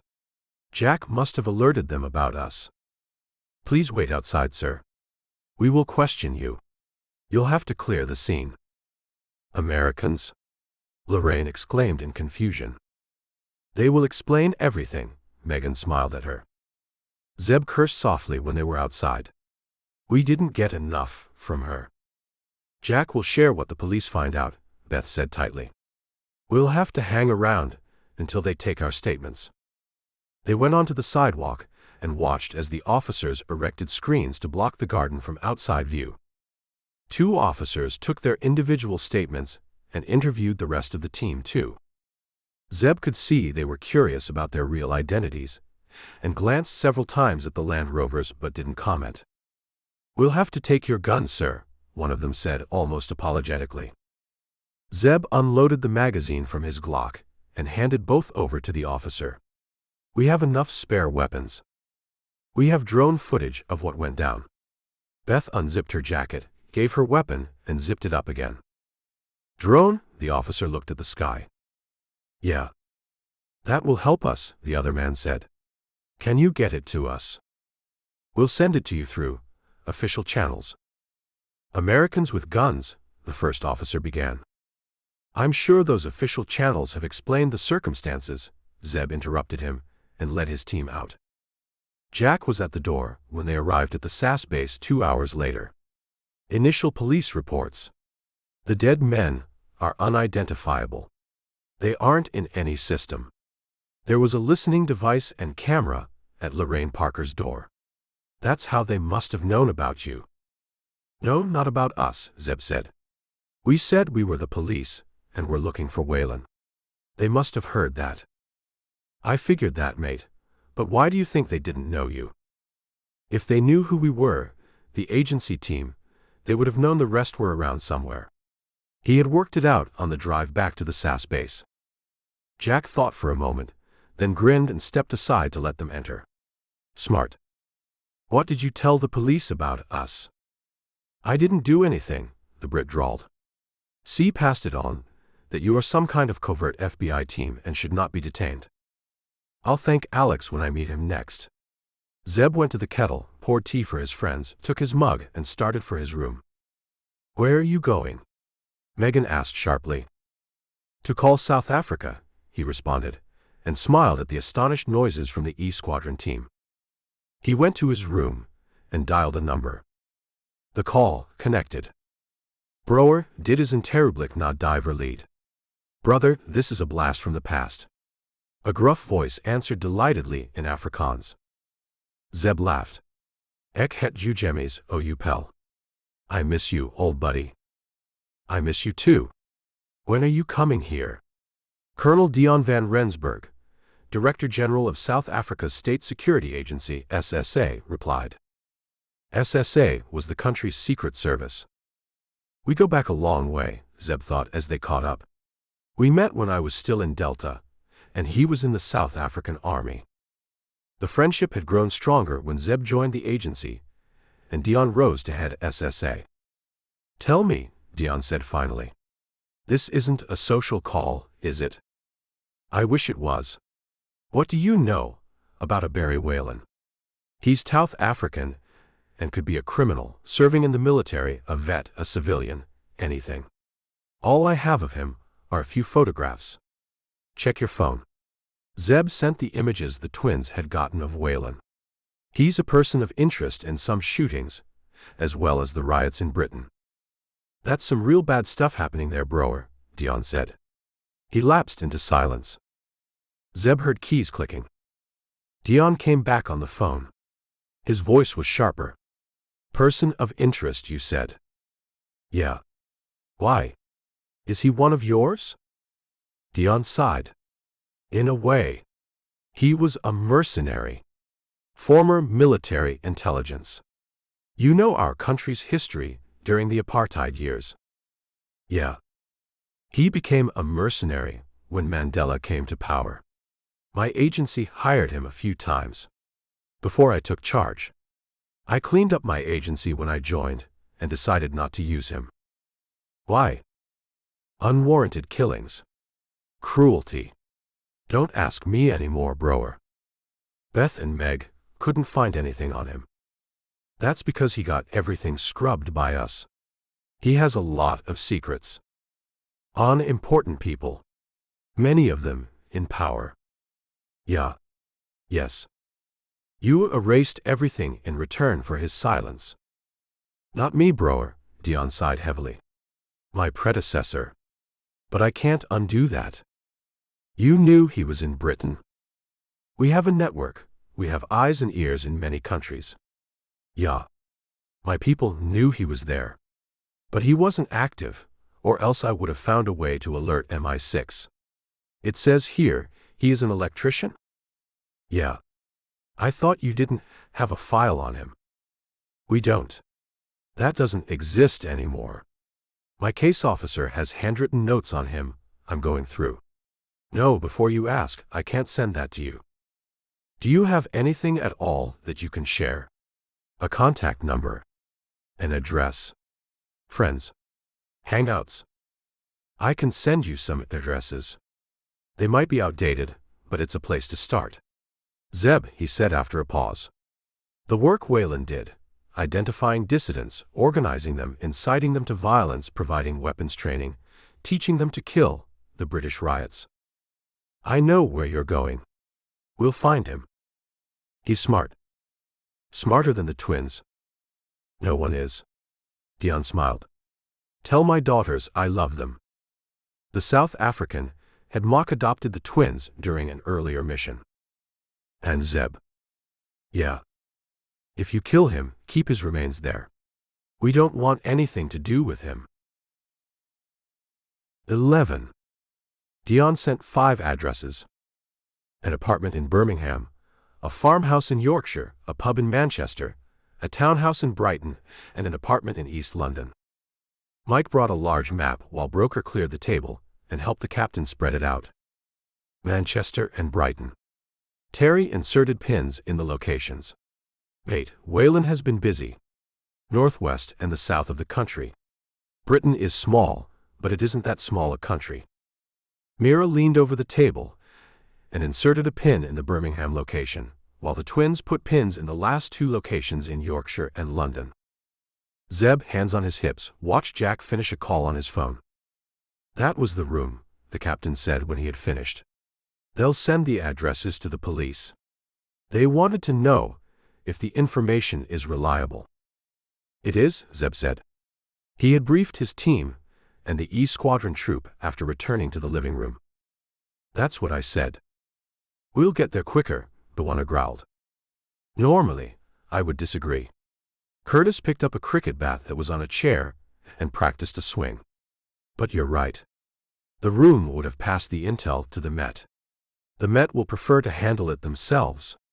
Chain of command and all that. It'll be hours before they can get mobilized. This might not be high priority for them. Aren't you from Yorkshire? Terry asked him. Yes. That address in Grassington, Yorkshire, isn't far from my nan's place in Hawes. Grew up there. Played cricket with the local lads. He swung the bat again. Got into trouble shoplifting. Left the village. Joined the army. Here I am. Cricket. Bear sniffed dismissively. That's the game where 20 players stand around and gossip while 2 players do the actual work. A chorus of oohs from the Brits. Zeb grinned. It was a long-standing joke. He knew Bear didn't mean it. The Americans had been to several cricket matches and had enjoyed the games. Much better than your baseball, mate. Curtis snorted derisively. A game that never grew up. Can't even call it a game, Jack joined in. Children. Megan slammed her palm on the table. There's work to be done. Jack, you folks are joining. Can't. The captain shook his head. No green light for us. Bear and I will go to Manchester, Chloe said. We'll check out Birmingham on the way. You're volunteering that just because Bear wants to check out the pub, Megan snorted. A pint of India Pale Ale will be needed after all the hard work, Bear said solemnly. Can I come with you? Mira asked. Yeah. You're better company than he is. Chloe, the petite operative, elbowed her partner affectionately. Bawana, Raj, and I'll go to Yorkshire, Broker said. That leaves us, Beth declared. We'll go with Zeb to London. Bear drove. Chloe sat beside him, Mira in the rear seat. Birmingham's got a big British Asian population, the raw agent said. Indians and Pakistanis, who came over after the Second World War. Britain needed labor to rebuild. Our countries have a lot of people. They are our biggest export. She smiled self-deprecatingly. You have friends or family there? Chloe asked her. No. My family didn't leave India. I'm the first woman in generations to go to college. Only my mom knows I work in raw. The rest of my relatives think I work in some comfortable government job. Serve the country, see places, is that Raw's hiring slogan? Bear met her eyes in the rearview mirror. Yeah, and get shot. She chuckled. The apartment was in Druids Heath, a social housing estate. Several high-rise buildings crowded around an open space. Different ethnicities pursuing the British dream. 90 minutes after leaving Hereford, after Bear parked in the estate, Mira led the way through a small children's play area, past kids kicking a soccer ball, and up the elevator to the 12th floor. Beth said it's owned by a British Punjabi family, Chloe whispered when Mira pressed the buzzer. The raw agent nodded. The twins had gotten Werner to investigate the addresses and had circulated the briefing to all the operatives. None of them had any connection to Whalen. But we still have to investigate, Mira thought as she waited for the occupants to respond. Mrs. Singh. She smiled when an elderly woman opened the door. That's why you came. Bawana accused Broker when the older operative removed a golf club and practiced a drive. They were on the wide plains of Yorkshire, 3 hours after leaving the SAS base. Rolling land covered in green stretched around them. Stunning vistas that could go on posters and calendars. I knew there was nothing to see here. Broker grinned. You heard what that man said. He's renting that house in Grassington. He doesn't know Whalen. Didn't recognize him. You spoke to his landlord. He didn't know either. None of the neighbors or the local village store have seen or heard of Whalen. We have to try. Roger stretched. They had spent a couple of hours in the small village, posing as plainclothes police, asking questions and checking out the place, and had turned up nothing. On their return, Bawana had stopped on the plains to take in the view, which was when Broker had extracted the club from the Land Rover's trunk. Yeah. Bwana snorted. We have to try, but broker, he's got to golf. What? Zeb eyed Beth when she hung up and made a face. That was Mira. No luck in Birmingham or Manchester. No Whalen. Not even a trace. But Bear enjoyed his drinks at the pub. Zeb honked at a slow-moving van. They were on the edge of East London. The towers of Canary Wharf, lit against the darkening evening sky. Regenerated land that's been developed and is now a business hub, he recalled. Many banks have their offices there. They had been the last to leave the SAS base, since Jack had roped them into a conference call with his E Squadron commander. Lieutenant Colonel Brimshaw hadn't met them, and initially insisted on their following protocols and backing off from British police investigations. But he thawed when Megan had turned on the charm, and had obliquely dropped their close connection to Greystone. Sorry, mate, Jack had said when the call had ended. He's new. We too are finding our way with him. Bwana's complaining, Megan said when she too ended her call. They found nothing, but Broker took his golf kit along and is, well, you know what he's doing. We're going to find nothing as well, aren't we? Beth said gloomily. Those addresses. Dion said they were old. Whalen will not be hanging out there. The police might have. They haven't acted yet. Her sister looked up from her phone. Some bureaucratic snarl. Zeb didn't reply. He floored the EV at a light before it turned red. An angry honk when he cut off a cab, and then he was past a junction. All right, hotshot, Beth gasped when her seatbelt strained against her. We know this vehicle is fast. We did good, sis. Megan raised her clenched fist backward for a knuckle bump with her twin. You did good, Zeb acknowledged. I wasn't convinced having EVs in our world would work. But they are made for these urban operations. Longer range batteries than what's available commercially, Beth began. All right. I take it back. They are good for all our operations. Not all, Megan conceded, but we have gas vehicles if we need them. Zeb entered Poplar, the site of the East London housing estate. It was dark. All apartments were lit from within. Smells of cooking as their boots crunched gravel. Cold air biting at their faces. He flexed his fingers and jammed his hands in his pockets.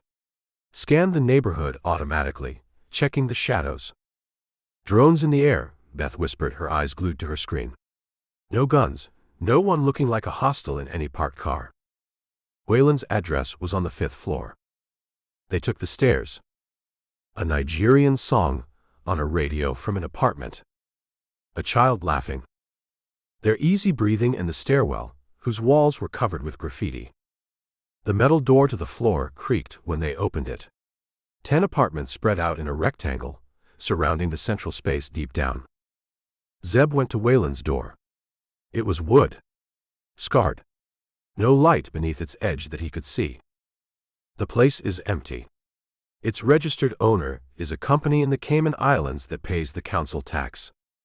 That's like property tax, but not the same. Zeb raised his hand to knock on the door. And bills too, Beth interjected. No one opened the door. They waited, and he then used his lockpick against the standard commercial lock. The door opened. He kicked it wide abruptly and Crouch entered, his Glock sweeping the darkness. Beth turned on the flashlight on her phone. They smelled the familiar metallic scent. Zeb's lips tightened. Her flashlight lit on a chair. Megan's phone rang. Yeah, she asked sharply. You folks have had any luck? Zeb heard Bear's rumble. If you can call it that. Whalen's here. A round in his forehead. 12. Claire watched Greystone brief the room. They were in a conference room, in the MI6 building. She, Mother, Dietrich, Thibault, the Belgian and Dutch chiefs, along with representatives from the Metropolitan Police and MI5, the country's domestic intelligence agency. The riots were a domestic matter, but Greystone was leading the briefing. Because Whalen's South African, she mused. We're hitting dead ends everywhere, the MI6 chief said. We've arrested several rioters, but all of them seem to be vandals. Perhaps that's all they are, Dietrich interrupted. Maybe they aren't coordinated. Which doesn't explain Wayland's death. It could be a coincidence. His getting shot, his friends getting shot, the attacks at Lorraine Parker's home. All those can't be coincidences, Anjali Mothers said sharply. I am on your side. Dietrich smiled disarmingly. I am playing devil's advocate. I agree. Sir Richard Halstead, Commissioner of the Metropolitan Police, adjusted his tie. Riots are one thing. Targeted assassinations are another. I have brought in SO-15 to take charge of our investigations. SO-15 is the Met's counterterrorism unit, Clare noted. You think there are links to terrorism? Sebastian Hartley, Director General of MI5, observed. Nothing is off the table, Halstead replied. Any other intel for us? Greystone looked at Clare. She smiled. The room was a circle of trust. She had shared Dion's intel on Wayland with them. They know Zeb's team, checked out the addresses before the police reached the locations. Not yet. My team is stretched thin. This attack at Lorraine Parker's house. Thibault tapped his pen against the notepad in front of him. Is it possible someone recognized Zeb? One of his enemies? We have thought of that and ruled it out. It would mean they knew of Zeb's movement, and most times even I don't know where he is. He can be uncommunicative. Tell me about it, Greystone said feelingly. It got a laugh. Our team found a camera and mic at her place, Halstead said. Our theory is someone was monitoring visitors at her place and listened to keywords. Wayland and police, those activated the kill team. That's our guess too, Clare agreed. We have a good network within the British Indian and Pakistani community, Mother offered. So far, no chatter about anything unusual. These unrests are happening in my country too, Thibault said. Not on the same scale, but we have seen protests in Paris. Isn't rioting a requirement of every French citizen? Greystone smiled. That drew another round of laughter. Yes, mon ami. I too went on some marches when I was younger. The DGSE head laughed. His grin faded. These feel different, but we have not found any organized hand behind them. It's the same with the few protests in Germany too, Dietrich agreed. Maybe London and Britain are the focal points, and if whatever the shot callers have planned succeeds, European countries are next, Mother said grimly. A chill descended in the room. Tell Zeb and his team to go into mission mode, Greystone said tightly. They already are, Clare said. They hope the police won't shoot them. They won't. I'll take care of that, Halstead said. But they should work with us. No lone wolf missions. That's not going to happen. My team works best alone. Clare didn't articulate her thoughts, however. She nodded. Of course. They will collaborate. Greystone glanced at his watch. I have a briefing with the Prime Minister. I'm not looking forward to telling him we haven't much. Tell him we have several promising leads, Thibault said encouragingly. We do have one, Clare said slowly. Heads turned at her sharply. A phone on Wayland's body. My team is investigating it. A long silence. You didn't mention this before, Greystone said sharply. Zeb passed on all its contents to the Met. They must not have found anything on it, or else Richard would have been notified, she explained. It's not a lead then, the MI6 head said disappointedly. We have got something out of it. We know where the phone has been in the last few days. 13. Why would whoever killed him leave that behind? Bear poked at the phone with a forefinger. You can pick it up. Beth sighed. We checked it for prints. It's clean. It's not a bomb. It doesn't have a listening device. It's a phone. Luckily, Werner could crack its lock sequence. Zeb was sprawled on a chair, arms crossed, absent-mindedly listening to his friends. They had discovered the device on Wayland's body. We thought it was a bomb. He had gotten the twins to leave the apartment instantly, and when they had vacated it, protesting bitterly, He had inspected it and declared the property safe to enter. Why leave it behind, though? Bear asked, unconvinced. Maybe the shooter was in a hurry, Curtis suggested. Whalen was killed almost 2 days ago, according to the Met's forensic pathologist. Before you went to Lorraine Parker's house. Jack shook his head. The flat was empty. The killer had all the time they needed to search Whalen and take the phone away. Flat is what Brits call apartments, Zeb translated mentally. There was nothing on the phone, though, Mira pointed out. The shooter must have wiped the phone's contacts, call and message history, and thought those were enough. Zeb got up, everyone's eyes following him as he went to the new map Jack had spread on the table with pins on it. Birmingham, Leeds, Bristol, Pluckley, a village in Kent, and Berlin. Apartments in the cities, and a house in the village.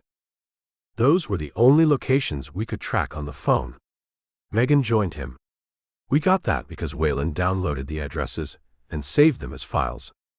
The shooter mustn't have seen them. Could you find when he went to those places? No. All those cities had riots, Curtis added. Pluckley too. Zeb's forehead creased. No, but there was a riot in Ashford, a town which isn't far from the village. We'll take Leeds. Jack smiled faintly. C approved it. He's passed down the order. Kick doors, but softly. We'll take Berlin, Megan said. Beth and me. And you, Zeb. Yes, ma'am. He mock saluted. No one smiled. Everyone was looking at the map. Bestie, you come with me. Chloe hooked arms with Mira. You, me and Bear. We'll go to Birmingham. Raj and I'll go to Bristol. Broker, you'll join us. No golfing this time. Bawana stretched. Copy, the elder operative agreed. Pluckley. Terry and I'll go there, Curtis said. All 4 of us don't need to go to Leeds. He addressed Jack, who gave a thumbs up. The captain looked at Zeb. That works for you? Yeah. You seem to have something on your mind. This is too easy. You're thinking what I am. That it could be a trap. We've already been attacked once at Lorraine Parker's. Twice. You've forgotten about that shooter at Jimmy's. Twice, Zeb agreed. Did the police find him? No. I hope it's a trap. Mike ran a finger over the tattoo of a knife, inked on his inside forearm. I've had enough of group exercises on this base. We need to hit back hard. Bear got up. Started going out of the living room. Wait. Jack stopped him. We'll go tomorrow. If there are hostiles at those locations, let them sweat. The smile that lit Bawana's face was feral. Jack was on calls while Mike drove to Leeds. The captain hung up after a final, yes sir. Brimshaw? Mike asked. He wants us to be careful. Like we wouldn't be. Cut him some slack. He's new. Does he know how E Squadron works? He'll learn. That flat's in Beeston. Yes. 2 miles south of Leeds town center. I know where it is. Jack looked around at the rear seat. Duffel bags on the floor mat in which were their HK-416s, spare magazines, plate armor, and several Glock 17s. You want to start a war? You said we should be armed. Jack rolled his eyes. They reached Leeds by midday. Half an hour to get to the building. They got out of their Range Rover and sauntered casually. Both of them wearing shades, jackets over their jeans, pulled low to cover the Glocks stuffed in their waists. I don't see anyone with guns, Mike grumbled. You think they'll be that obvious? Jack retorted in his collar mic. An hour's surveillance while traffic in Beeston passed them. The apartment building was a red brick one with limited parking. It was on Dewsbury Road. A line of shops and a local library nearby. A public bus stopped. Tired passengers got out. Jack checked each of the ones who went into the building. No one looks like a shooter. Go. He gave the order. They returned to their ride and slung the duffel bags over their shoulders. On their chests with their right hands close to the zipper, for easy access to the HKs. He and Mike walked into the building and took the stairs. There they dropped pretense and jogged up to the 6th floor. 4 apartments on each floor. It was quiet. The target apartment was to their left, 10 feet away from the stairwell. Can't see any cameras. Mike snuck a look. Jack brought out his HK. Cover me. Keep the civilians away if they come out of the other flats. He hustled down the hallway and knocked on the door. It opened before he could knock again. A burly man, whose annoyed expression turned to fright. Drop to the floor. Jack roared. Hands behind your head. Who else is here? The Bristol flat seemed to be empty. No one answered when Bwana thumped on the door. He was alone in the hallway, Broker and Roger around the corner, crouching with their HKs drawn. Going alone was a risk, but they had considered that and decided it was worth taking. He made a hand gesture behind his back and kicked the door. It shattered and swung inwards. He dropped to the floor instantly with his Glock covering what looked like the living room, while Broker lunged out, leapt over him and went inside. Clear, his friend called. Bwana rose and went inside with Roger at the rear. It was a single-bedroom apartment. Dirty kitchen. Dishes still in the sink. Unmade bed. No weapons, Bwana declared after a quick search. He went to the mantelpiece where letters were stacked. They were addressed to Albert Jones. That name matches the homeowners. The twins had found out who owned and rented the properties that Wayland's phone had been to. He must have gone to work, Broker suggested. Jones was a low-level clerk in the Leeds courthouse. We wait. Roger sprawled on a couch and leafed through a faded auto magazine. Yeah. Bwana settled in a chair. No, mate, there's no one in that house, the elderly neighbor told Curtis. Didn't Simon live there? Simon Caldwell was the owner of the modest bungalow on a tree-lined street in Pluckley. He was a retiree in his 60s, having worked all his life in the local council. He used to. He went to Spain last week when those riots happened. He told me Britain wasn't what it used to be. He wanted sun. When is he returning? I've no idea, mate. Who are you? Curtis showed him his police identification. The neighbor's eyes sharpened. I knew he would get into trouble. I warned him not to get involved with those thugs. Which thugs, sir? Terry asked sharply. Young ones. They used to come to Simon's at night, get drunk, and curse the immigrants and whoever looked foreign.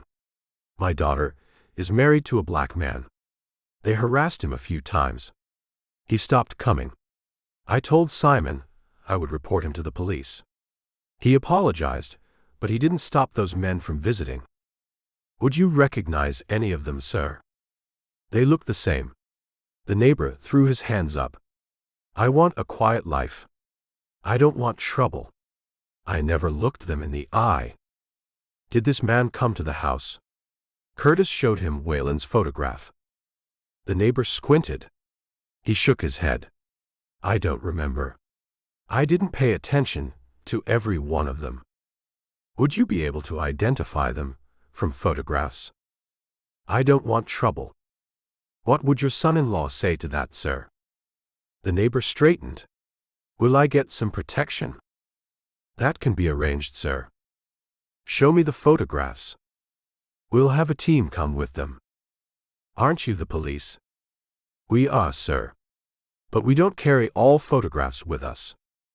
The Birmingham apartment was in a building near the Bull Ring, a shopping mall with a standout design of thousands of aluminum discs dotting its front. The apartment complex was less modern. A faded brown color, tired-looking, which seemed to house many young people. Renters in that building.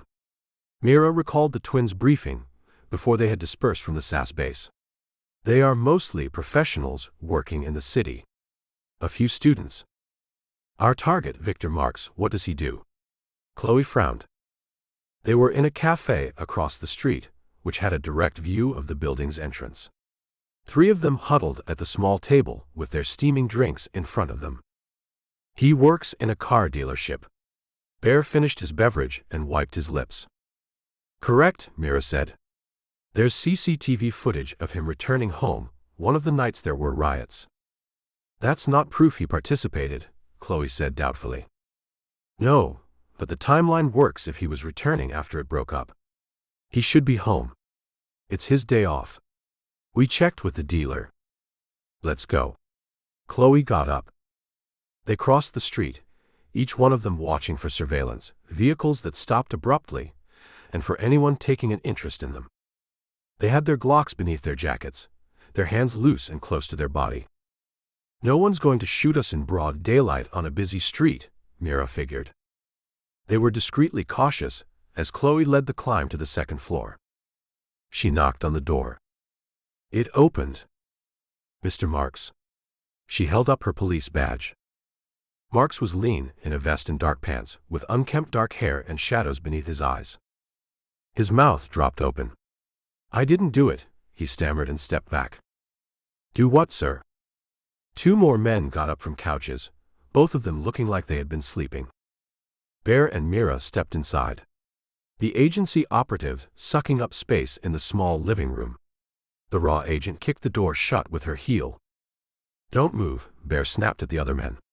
Is there anyone else in the flat? No, Mark said wildly. We weren't meaning to do anything. What did you do, sir? Chloe demanded. You are here about the riots, aren't you? You were in it. He paid us. Who did? Was it him? Mira showed him Wayland's photograph. Marks looked at it. No, it was another man. His face crumpled and he began to cry. The Berlin team was the last to reach their destination. Zeb and the twins had taken their agency Learjet from Heathrow to Germany's capital, and once in the city, had taken their electric Land Rover from one of their veteran-managed garages. It was evening, turning dark and chilly when they reached Newcombe, a neighborhood in the southeastern part of the city. Zeb had endured the sisters' snark during the entire trip. He had listened, as reports from the other teams had poured in. None of them was ambushed. A rioter in every location, Beth summarized. Even the one in Bristol, where Bawana and the others had to wait for Jones to show up. Terry and Curtis's target has gone to Spain. Jack has informed Brimshaw, who'll arrange for the Met to contact the Spanish authorities. Mira and Chloe have got the description of the man who paid Marks and his friends. It's not Wayland. Problem is, the description isn't of much use. White, middle-aged man, who approached them when they were on the fringe of a protest and paid them to join the next one. That's not much help, she ended disgustedly. Jones was paid too, wasn't he? Megan said. Yeah, by a dark-haired man. Similar M.O. Zeb looked at Berlin's skyline as he absorbed the update. They couldn't identify Wayland. Nope, Megan replied. Wayland could have recruited others to meet these folks, Megan added. Her fingers flew on her screen. This apartment we're going to, it belongs to a foreign holding company. It owns several apartments in Berlin and rents them out on an annual basis. Any record of who's renting it currently? Zeb waited at a red light. Looks like it's empty. It's been empty for over a year. No one is registered at that address. The holding company pays all the bills. A property in Berlin that's empty for that long. The owners must be loaded. Beth snorted. If they are able to buy in Berlin and rent out, they are. The city restricts such businesses. Zeb entered Newcombe, an area where artists, students, and working-class people once lived. It too had begun to see signs of gentrification. Neat narrow streets, EV charging spaces, parks, lights at every street corner.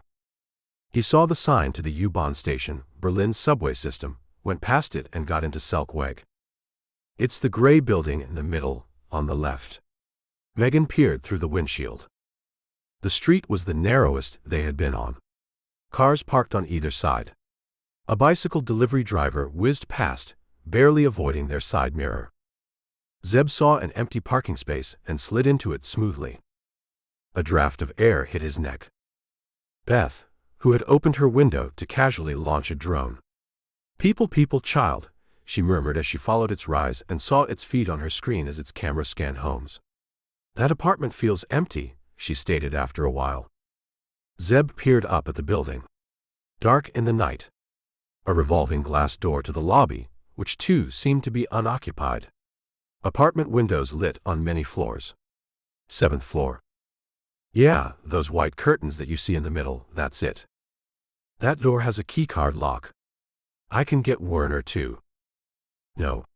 He pointed to a thin vertical line that ran up the middle of the building. That looks like a drain pipe right on the front. I can reach one of the apartment's windows if I lean out from it. It is. Megan watched the drone feed on her phone. Funny place to locate it there. I'll go up it. Any shooters inside will be expecting me to go through the front door. He slipped out of the Land Rover before either sister could object, opened the trunk and extracted an HK. He slung it over his chest, stuffed more gear in his pockets, and walked swiftly across the street. Yeah, go in the middle of Berlin with a rifle, Beth, sarcastic in his earpiece. He grinned in the night, checked that there was no foot traffic on the sidewalk, leapt high and caught hold of the drainpipe. They'll warn me if any pedestrians appear. The pipe held. His friction gloves gave him a grip. He climbed swiftly, barely breaking a sweat in the cold until he came to the curtained window. Still no signs of anyone, Beth updated him. The drone's camera can see through a narrow crack in the curtains. Zeb checked for the neighboring windows. What about the opposite building? Offices. They are empty. He clung to the pipe with his left hand, drew his Glock with his right, swung out wide and crashed its butt into the window. It splintered loudly. He dropped his Glock to the ground, removed a flashbang from his pocket, and threw it through the window. He swung away from the window while the bang went off with a loud thump and briefly flooded the inside with white light. He leaned back against the window and, curling tight, jumped through the window with his back against the glass. He fell inside, felt the curtain tear, and flung it away with one hand while he rolled on glass and braced for bullets to rain on him. No rounds came his way. Only the smell of the bang and the faint sounds from neighboring apartments. Someone pounded the front door and yelled indistinctly. This place is supposed to be empty. I can't answer. The person pounded again and then stopped. Zeb got up cautiously and turned on his phone's flashlight. You can turn on the lights. No one seems to be interested. Megan on the comms. He felt the walls for the light switch and turned it on. A living room. Tidy. IKEA-style furniture. 2 chairs, a coffee table, a TV on a stand, a dining table, 4 chairs around it. Glass from the window sparkled on the carpet. It was empty. He went through the hallway. A single bedroom. Made-up bed. Empty. Dressers were empty too. He checked the bathroom and kitchen. All clean. The leasing company must have some cleaning service. There's not even a notepad anywhere, he said, unable to keep the disappointment from his voice. He tapped an app on his phone, which scanned for cameras or listening devices. It stayed green as he walked through the apartment. He returned to the living room and sighed. Planted his hands on his hips. Came all the way to Berlin to find a dead end. We'll try the currywurst before we go back, Beth said. Berlin is famous for it. Zeb saw the dark line on the floor, at the bottom of the opposite wall. What's that? He removed his glove and bent to feel it. It felt like dried fluid. He kneeled and smelled it. The familiar metallic taste hit him. Blood. Dried blood, he exclaimed. What? Beth asked. You'd better get out of there, Megan said sharply before he could explain. Hostiles. 6 of them. Masked. Armed. Running to the building. 14. Zeb froze. He touched the dried blood again, and then got up swiftly. He put his gloves back on and went to the window. Can't turn off the lights. They might know I've been alerted. 6. Yeah, Megan responded. Moving fast. Coming up the sidewalk on your side. We can take them out, Beth replied. He risked a glance through the window and saw a shadow sprint toward the apartment building. He was tempted to lean out and fire at the hostel and was reaching for his HK when he stopped himself. They'll fire up at me. Some of their rounds will go into other windows. Innocents could get hurt. They won't take the elevator. He didn't realize he had spoken aloud until Beth replied. Correct. If they're pros, they'll take the stairs. 2 men are at that revolving door. They've broken inside. Where are you 2? Outside, behind our ride, Megan replied. They haven't seen us. We can see the feet of the remaining 4. They're behind cars.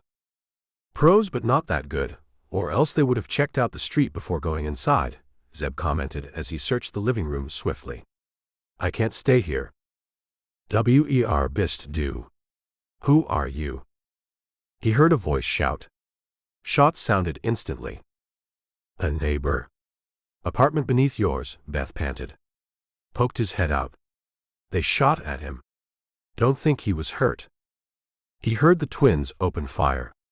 Short controlled bursts from their HKs. He imagined them aiming at the men's feet. Stay down, he warned. Worry about yourself. Get the heck out of there, Megan snarled. He went to the window, leaned out briefly, and sprayed rounds onto the sidewalk. He glimpsed the 4 men crouching behind cars, rolling away from his burst, and then he was retreating as they fired up at him. He cursed. So much for not drawing fire at the building. He slung his HK around his chest and raced out of the apartment. The hallway was chaotic with noise. 6 doors for 6 homes. 3 on either side of the elevator. Blieben sei in ihren Wohnungen, he yelled. Türen verriegeln. Stay inside. Lock your doors. A door opened. An old man peeked out. Zeb shouted at him. Rain. Inside. The man disappeared. Those 2 hostels seem to have gone up the stairs, Beth said in his comms. He took in the hallway quickly. Fading carpet. Cream-colored walls. Dim lighting high in the ceiling. No cameras. A fire exit labeled door next to the elevator. He opened it a crack. The stairs. He heard pounding from far below. He shut it. His eyes landed on the 2 fire extinguishers mounted on the wall on either side of the elevator. Sight became action. He ripped one free, went to the stairs, and hurled it down the stairwell. He followed it with the second. They bounced, their sounds loud, echoing in the confined space. He raised his HK-416 and fired at them. Rounds pinged against the metal canisters, ricocheting and colliding with the wall, the banister, and the door on the lower level. The extinguishers ruptured and released their contents in a loud hiss, filling the stairwell. He heard the men climbing up, 2 floors away by the sound of it. He peered over a banister down the stairs and saw a shadow. He yanked 2 flashbangs from his pockets and lobbed them down. Zeb hustled into the hallway and slammed the door shut just as they went off. He sprinted back into the apartment. He crouched at the window. The 4 hostels behind the cars were distracted, pinned down by Beth and Megan's fire. Their heads had swung toward the apartment building. Did they hear the flashbangs? Were they that loud? He stopped thinking, looped a leg over the windowsill, confident his thick combat pants would protect him from the glass. He balanced for a moment, working his moves in his head, and then lunged toward the drainpipe. Incoming, he warned. You fool. Beth swore, and then she and Megan partially exposed themselves. Their rounds ripped into the cars shielding the hostels. Windows shattered. Alarms went off. Zeb got his right palm around the pipe. His body slammed against it. His left arm cradled the HK. He triggered a long sweeping burst from the top. He couldn't aim. He didn't need to. His round spanged off car roofs and the sidewalk. One of the men shouted. 2 of them turned to shoot up at him, their bullets going wide. Zeb slowed his descent at the 4th floor, his feet gripping the pipe tightly, his breath rasping, his arms feeling like they would come out of their sockets.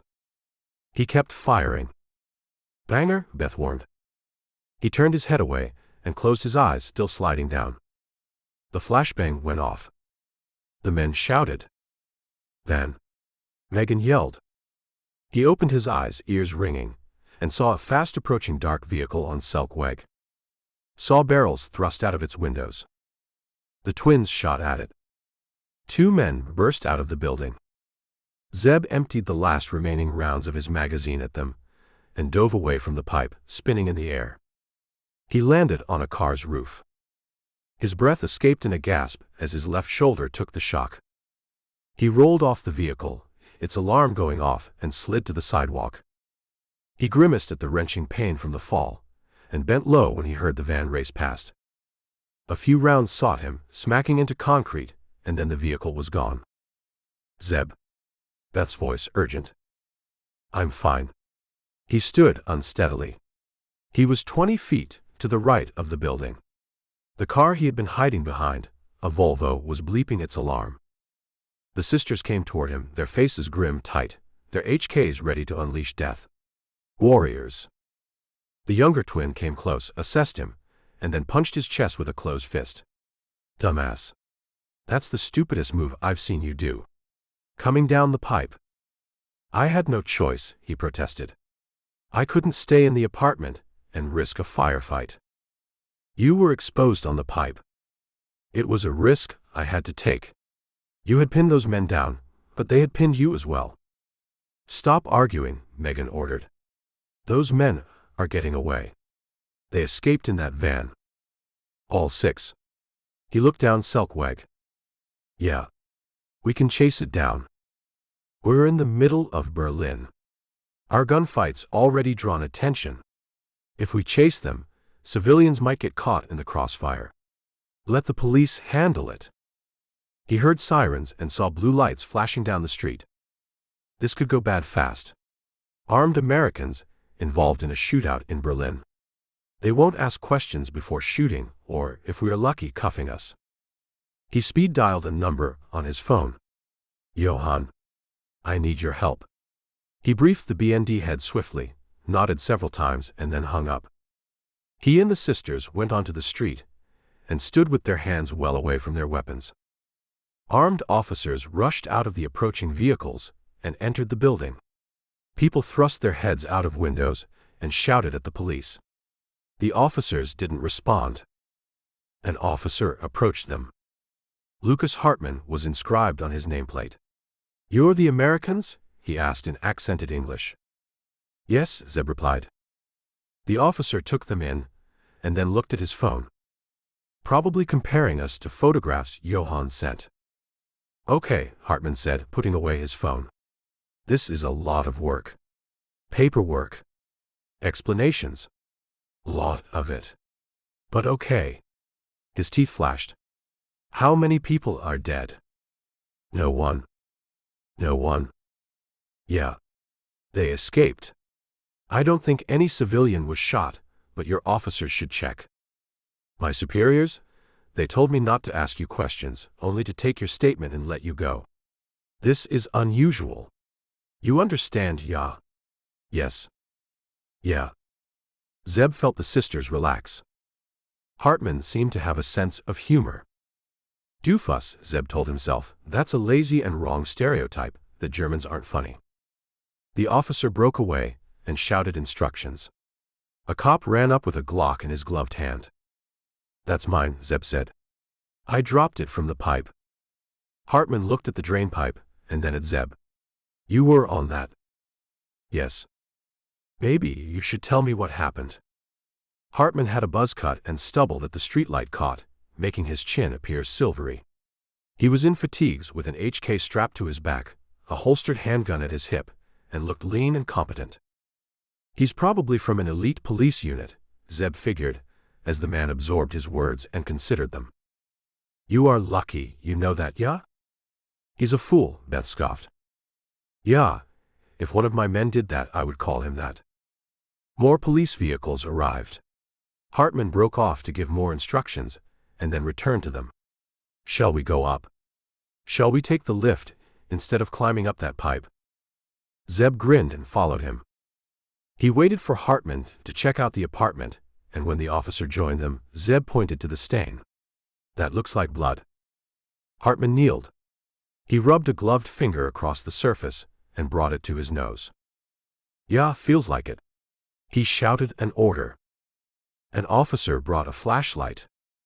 Hartman ran it along the bottom of the wall, and then rose, punching the wall with a gloved fist. "There's another apartment next to this." "Yeah," Zeb answered, even though the question seemed to be addressed to the other officers in the room. "The blood pooled and dried there, but there's no source. No sign of a struggle. The apartment is tidy. It looks like the blood appeared and dried after the last clean." "Yeah." Hartman issued another order. A man disappeared and returned several minutes later with a large hammer. "Break it," Hartman told the man. The junior officer swung the hammer against the wall. Plaster cracked and fell to the floor. He struck it repeatedly, dust filling the room, until the brickwork collapsed suddenly. "There's a room," Hartman said, satisfied, using the flashlight to illuminate the darkness behind the collapsed wall. The officer broke the remaining brickwork to make room for them to climb inside. Hartman, Zeb the twins, and 2 other officers went inside. The flashlight and their phones lit up the small space, which was a few square feet bigger than a bathroom. The floor was dark. More dried blood. The familiar stench of a dead body. The body was in a chair.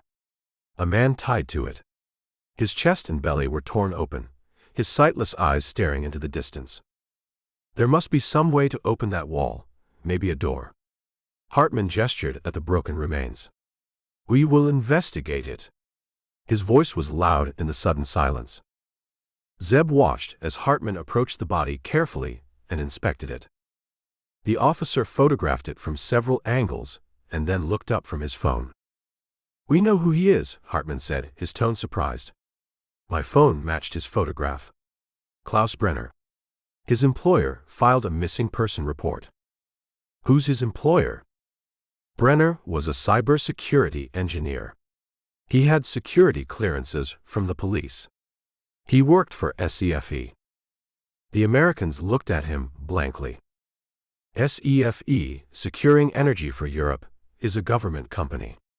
It owns the majority of the gas and energy network in Germany. After the Nord Stream attack, you know what that is? Yeah, the gas pipeline network that transported gas from Russia to Western Europe. One of the pipelines was sabotaged a few years ago, Beth said. No one knows who was behind it even now. Yeah. Nord Stream, Russia's attack on Ukraine. After all that, SEFE looked at Norway and other countries for gas supplies. A security-cleared cybersecurity engineer in SEFE would know about the vulnerabilities in the gas supply network, Zeb thought aloud, feeling a chill go through him.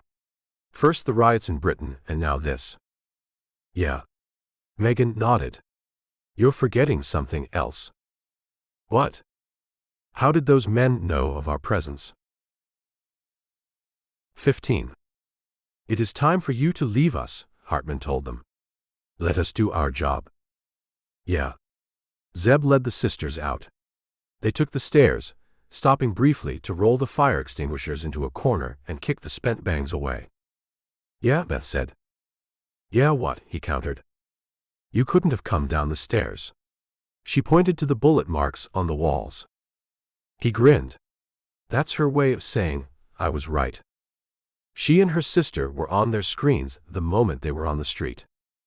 We checked the building with our drone, Beth said beneath her breath, but we didn't. She trailed off.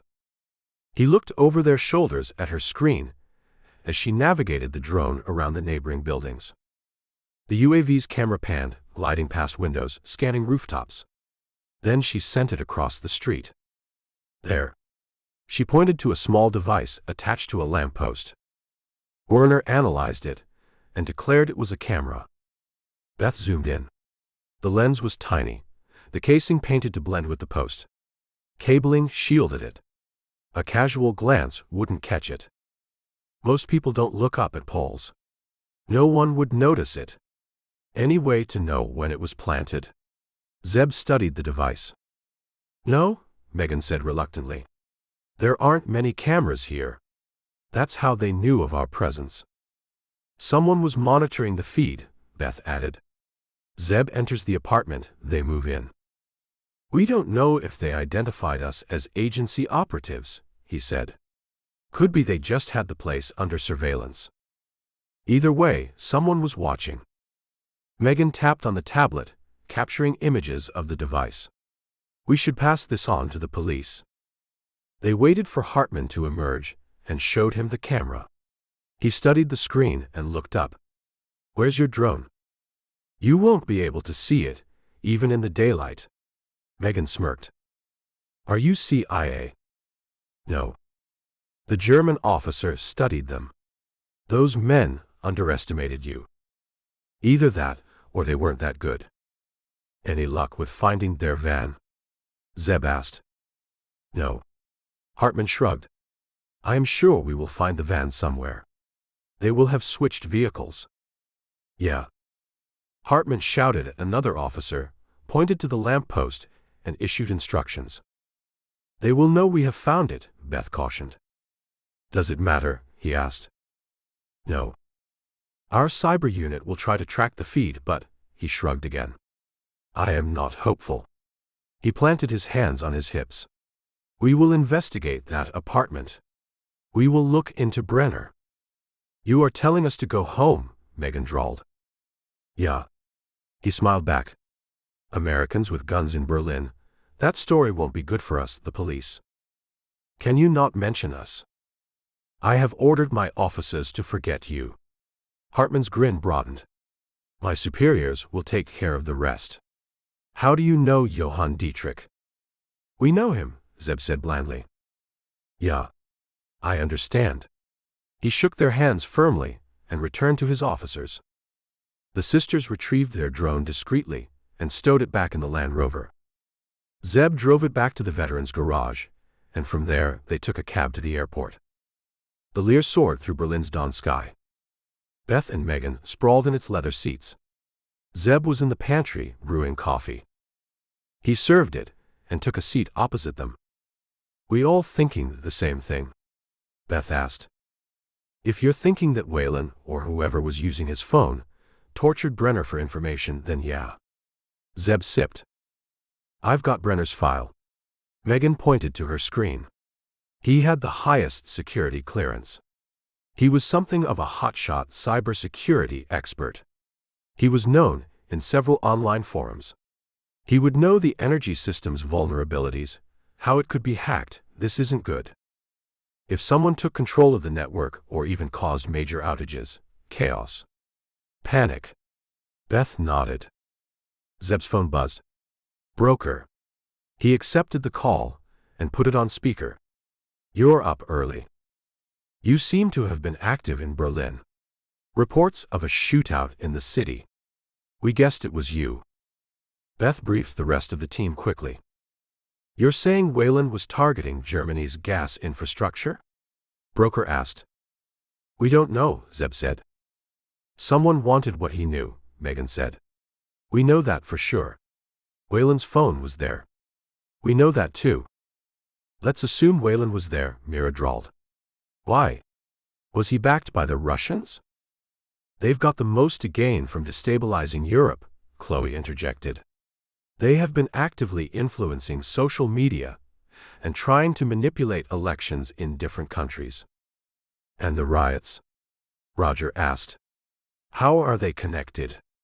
Going from getting Brenner's information to organizing riots, that seems a step down. If we knew, would we be debating this? Beth shot back. Why kill Whalen? Bawana rumbled. Because we were close. Or because he got what the shot callers wanted, Brenner's intel. Zeb exhaled. Too many unknowns. We're reacting to everything, he said. First Jimmy's house. Then Lorraine Parker's residence. Now this apartment. We're shadowboxing in the dark. And we've been lucky that we've not yet come across elite operators, or we would have taken some hits too, Broker said grimly. Zeb's phone buzzed at 10 a.m. He was on the couch in the living room.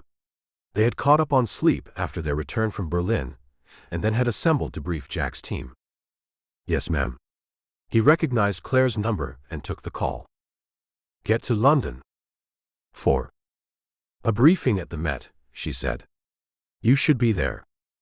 When? In an hour. Location. Met HQ. Briefing room on the second floor. He hung up and glanced at the twins. Megan sensed his gaze. Want to go to London? 4, she echoed him. Metropolitan Police briefing. She reached for her jacket and nudged her sister. Anything to get away from brokers' golfing stories. The Metropolitan Police headquarters were in a building called New Scotland Yard in central London. Stone-fronted, classical design, on Victoria Embankment. Tourists will not know this is the HQ of Britain's biggest police force, Beth commented as Zeb drove up, lowered the window, and showed their fake police ids. Those who don't know Scotland Yard won't, her sister said. That was the name London's police were known by in the media, Zeb mused. The building was heavily barricaded, with several protesters chanting and waving placards on the other side of the street. I remember when we could enter the building with just our passes, Beth recalled. That was before the country had riots on this scale, her twin said softly. Claire nodded at them when they entered the briefing room. She was in a row of chairs alongside the wall. The sisters sat on either side of her, while Zeb occupied the seat to Beth's right. The conference room had a large central table around which officers in uniforms and suits were seated, all of them looking at the man at the front. Halstead, Met Commissioner, eyed the American visitors expressionlessly. The screen behind him displayed riot footage, red dots marking violence across the city and the country. You all know about the riots, the arrests we've made, and the latest intel, which is that they seem to have been deliberately organized. He clicked. Wayland's image came up. This man seems to have organized several recruiters who paid people to riot. We have proof of that, but we don't have the recruiters. As you know, Wayland is dead. What you don't know, and this is information for this room only, his eyes flicked toward the agency team, is that Wayland was South African. He was with their state security agency. He had a history of organizing dissidents. He was good at it. A murmur spread through the room. Why is South Africa? Halstead interrupted the officer coldly. South Africa is not involved. We have checked that out through various reliable channels. Wayland became a mercenary after he left SSA. He was hired. We don't know by whom. Another click. Brenner's photograph came up. This is a developing story.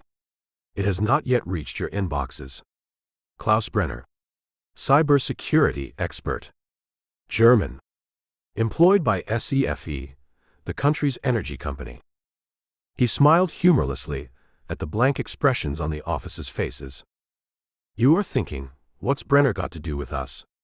You might have heard about last night's shootout in Berlin. Heads nodded. Police stormed a building. Zeb caught the slightest emphasis on police and the commissioner's fleeting glance at them. Yeah, he knows you were there, Clare lipped at him. I told him. Brenner was found dead. Tortured. Wasn't Wayland's phone in Berlin? An officer raised his hand. Correct. You're joining the dots. Halstead nodded. What Brenner knew could cripple Germany's, and even Western Europe's, energy network if it landed in the wrong hands. Clearly, it isn't in the right hands. He clicked. A map of Britain appeared, side by side with one of Germany. What's happening here in our country, and what happened in Berlin? Wayland is the link. He leaned forward, face grim, voice sharp. The problem is, we have nothing. Sure, we have a few arrests, and we know about Wayland now, but who were the shooters at Lorraine Parker's place? Who fired a gun at Jimmy Fenton's house? We have nothing, ladies and gentlemen. That is not acceptable. His words were like a lash. We are the Metropolitan Police. The country's pride. The envy of other nations. And yet, here we are, acting like bumbling constables in a village. I called this meeting to convey the urgency to you. We need to restore calm in our country. At the same time, we need to find out who's behind what's happening.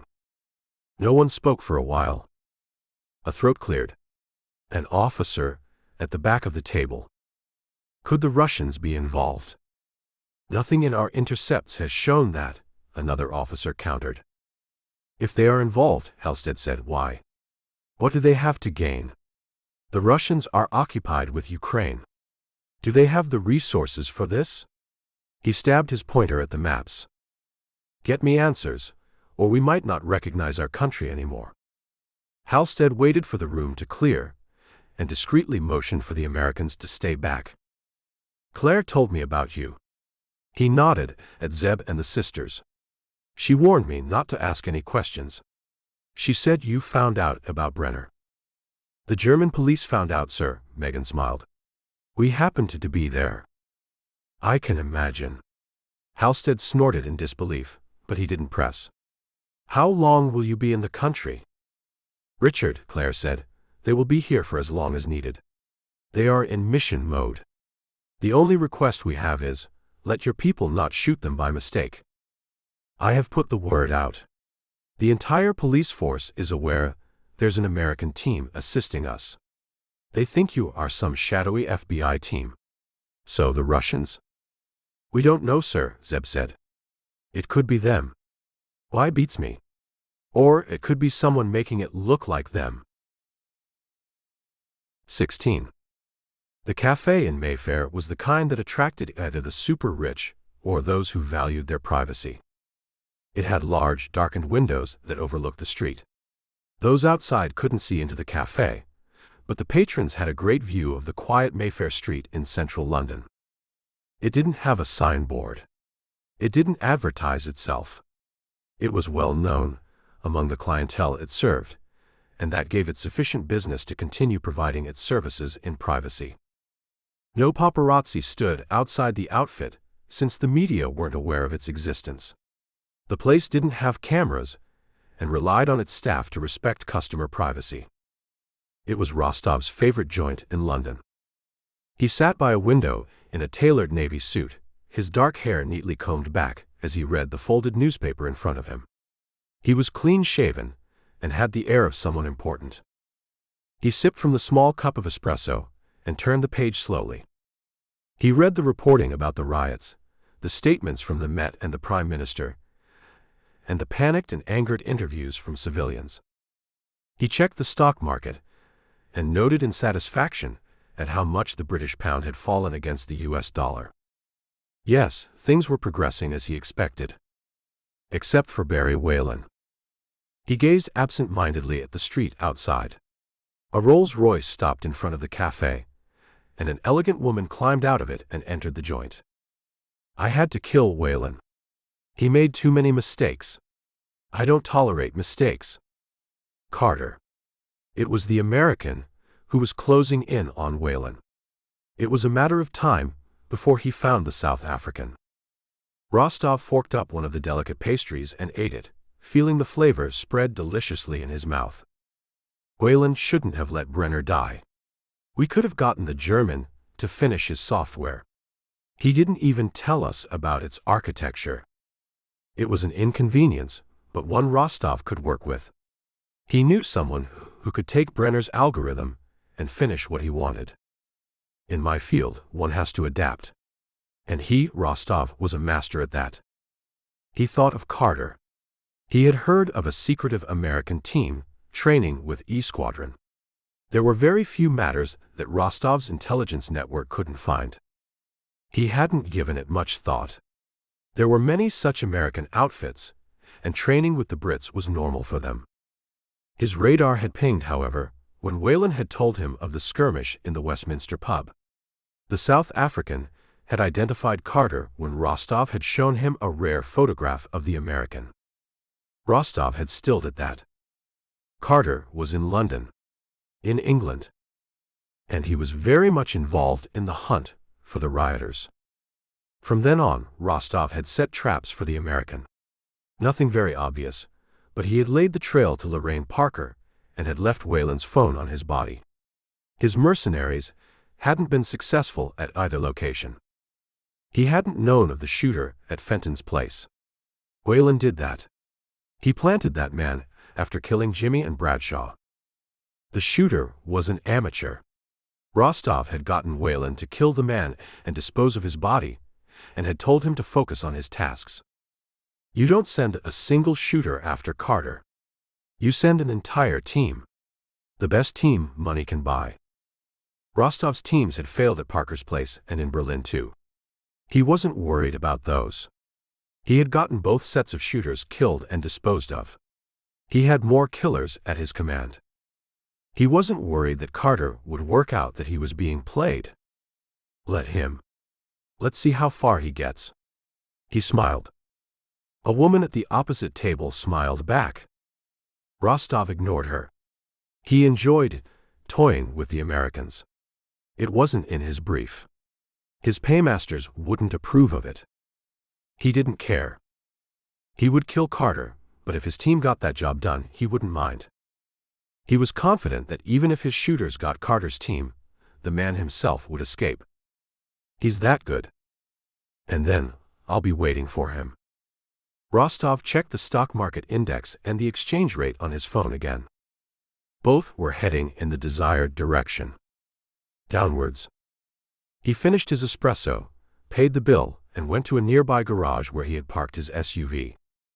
He drove to Hampshire, on countryside roads and past the gated compounds of the rich and the privileged. The county in southeast England attracted the wealthiest in the country and from overseas for its countryside, proximity to the coast, and excellent transportation links to London. Saudi, Indian, Chinese, and Russian billionaires had their homes there, along with British multimillionaires. Many of those privileged few regularly made the annual Sunday Times rich list. Rosttov was heading to see one of those billionaires. His SUV crunched on gravel as he approached the security gates of a country home. He lowered his window and let the guards check him against a roster, inspect his ride, and then he was inside. He drove up an elegant driveway in an exquisite garden and rolled up to a movie-style porch. The butler was waiting for him. Uniformed. Dark-haired. Middle-aged. Lean. This way, sir. The man bowed.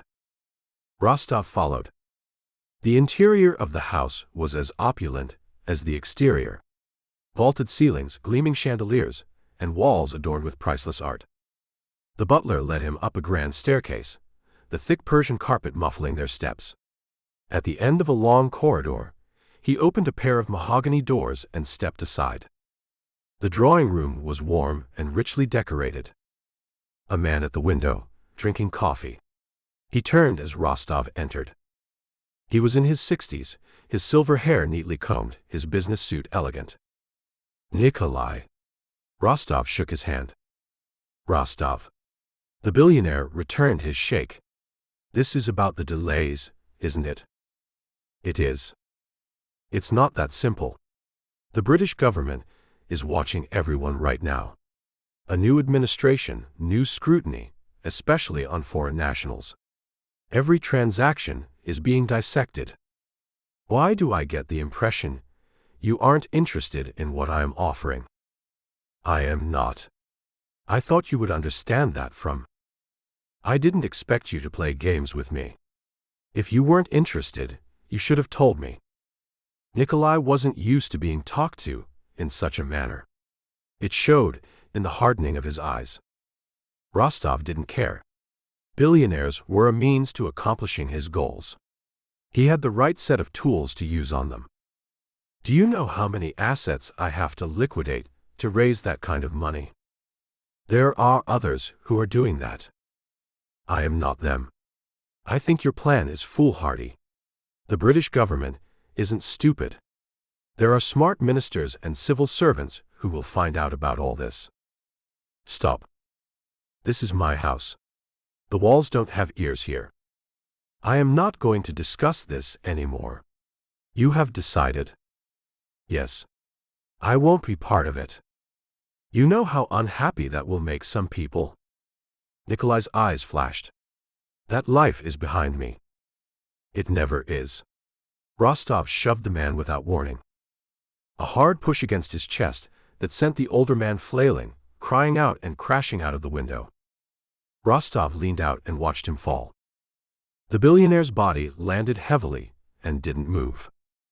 Rosttov knew how high the floor was. He had known of the cobblestone walkway down below. He had planned meticulously. He adjusted the coffee cup on the windowsill with his gloved hand, went out of the room and down the stairs. The butler was waiting with an impassive expression. Rosttov nodded at him. The butler nodded back. The butler would take care of everything. Rosttov made a call once in his SUV. Wipe the security footage. Every trace of my presence. Yes, the voice replied. He drove back to London. His thoughts swung back to Carter. Where can I draw him out next? Yorkshire, he decided. Let him tour England while he's alive. 17. It was raining by the time Zeb and the twins returned to Hereford. Some kind of storm, Beth yelled as she covered her head with her poncho, jumped out of the Land Rover before Zeb had even brought it to a full stop, and dashed inside their accommodation. She can go up against the most lethal operatives, but a few drops of rain break her. Megan smirked as she strolled to the building. Zeb hurried inside, dried himself with a towel, and took the tea that Curtis had brewed. Honey in it, E Squadron operative said. From my family farm. I've got a few jars left. Zeb sipped with a grateful sigh and leaned back, only to find everyone staring at him expectantly. What? What went down in London? Bwana growled. Do we need to spell it out? You can imagine how it went, Beth chuckled. She caught them up and finished with, Halstead wasn't happy. He doesn't think the Met is doing enough. No surprises there, Megan said, adding an extra dollop of honey to her tea and stirring it. He tore into the officers, but I have sympathy for them. The Met is working several angles. They're under-resourced and getting pressure from all sides, the government, the public, the media. I don't envy them. Anything new come up? Terry asked, crunching a cookie loudly. No, except that Clare asked us to remain in mission mode. Which we are. Beth smirked. There's more trouble, Mike said gloomily. Protests in Yorkshire tonight. Why? Zeb frowned. I missed that. I haven't followed the news in a while. There's an ongoing investigation into gangs grooming women. Shadows played on Jack's face as he went to the sink to wash his mug. A few British Pakistanis have been involved. The media thinks the police are dragging their feet because they don't want to antagonize the local communities. Yeah, Yorkshire's got a lot of them. Curtis nodded. I mean, British Pakistanis, he added hastily. That drew smiles and laughs. My mom's favorite butcher was a British Pakistani. The media played up the slowness of the investigations, Jack resumed. Things came to a head tonight. A few shop windows were broken. A taxi driver's car was set on fire. Whalen? Broker asked sharply. He's dead. Jack shrugged. He or the shot callers might have recruited others, Mira pointed out. Yes. But I'm sure the police will look into that. Any update on Brenner? Roger smoothed a crease in his jeans. He was working on a universal algorithm. We know that now from the German police's investigation, Beth replied. It was a neat piece of software. It could be used in any security operation, with just a few changes to assets and databases. He was looking to deploy it at SEFE. What's special about it? Bear frowned. A lot of these algorithms are proprietary. Each organization writes them to suit their needs. But Brenner's software didn't need all that. Any outfit needing security could take his software and customize it by changing a few assets, tweaking the database. You wouldn't understand the deets. He was a genius, Megan said, waving her screen in the air as if the rest of the agency and E Squadron teams could see the algorithm. Whalen killed him for that? Curtis asked doubtfully. Whalen or whoever killed him, possibly, the elder sister acknowledged. Brenner didn't intend to open source it. He wanted to share it with a trusted group who could deploy it in their organizations. It would be very valuable in the right hands or the wrong ones. What she isn't saying, Beth drawled, is that the algorithm can override existing security software. If SEFE already has a good setup, this algorithm, coded and deployed properly, could take over and control the security network. Heck, the entire gas network. So Wayland could own SEFE's network, Zeb said, sitting up. In theory. Brenner didn't finish his algorithm. Only parts of it are on his local and cloud drives. The German police are still investigating. We've got Werner snooping too. We found a few online forums where Brenner was active under aliases. She patted her screen. Give Werner and the Germans time. Jack made to speak when his phone rang. Yeah, mate, sir, he corrected himself hastily. Grimshaw, Zeb guessed. He watched the captain listen as a frown spread across his face. Us, sir. What about the local police? There will be units closer in other cities. More listening. More frowning. Yorkshire's several hours away from here, sir. By the time we reach, we could take the helis. Yes, sir. Mike stood up before the call ended, gesturing to Curtis and Terry, who rose too. What's up? Bear asked when the call ended. We've got to deploy to Yorkshire. Yeah, mate, we worked that out. What's there and why us? Mike interrupted. A defense facility outside Ripon. That's a small town in North Yorkshire. MI5 picked up chatter that it's going to be attacked. When did E Squadron become an asset protection unit? Terry fumed. Since this country turned to shish, Jack caught himself and exhaled heavily. The closest armed response police units are in Leeds and Sheffield. They're already tied up with crowd control. There seem to be protests all over the country tonight. Regular officers won't cut it if this turns into a fight. These are villagers we're talking about. They're going to roll their tractors to the defense site. The room doesn't want to take risks.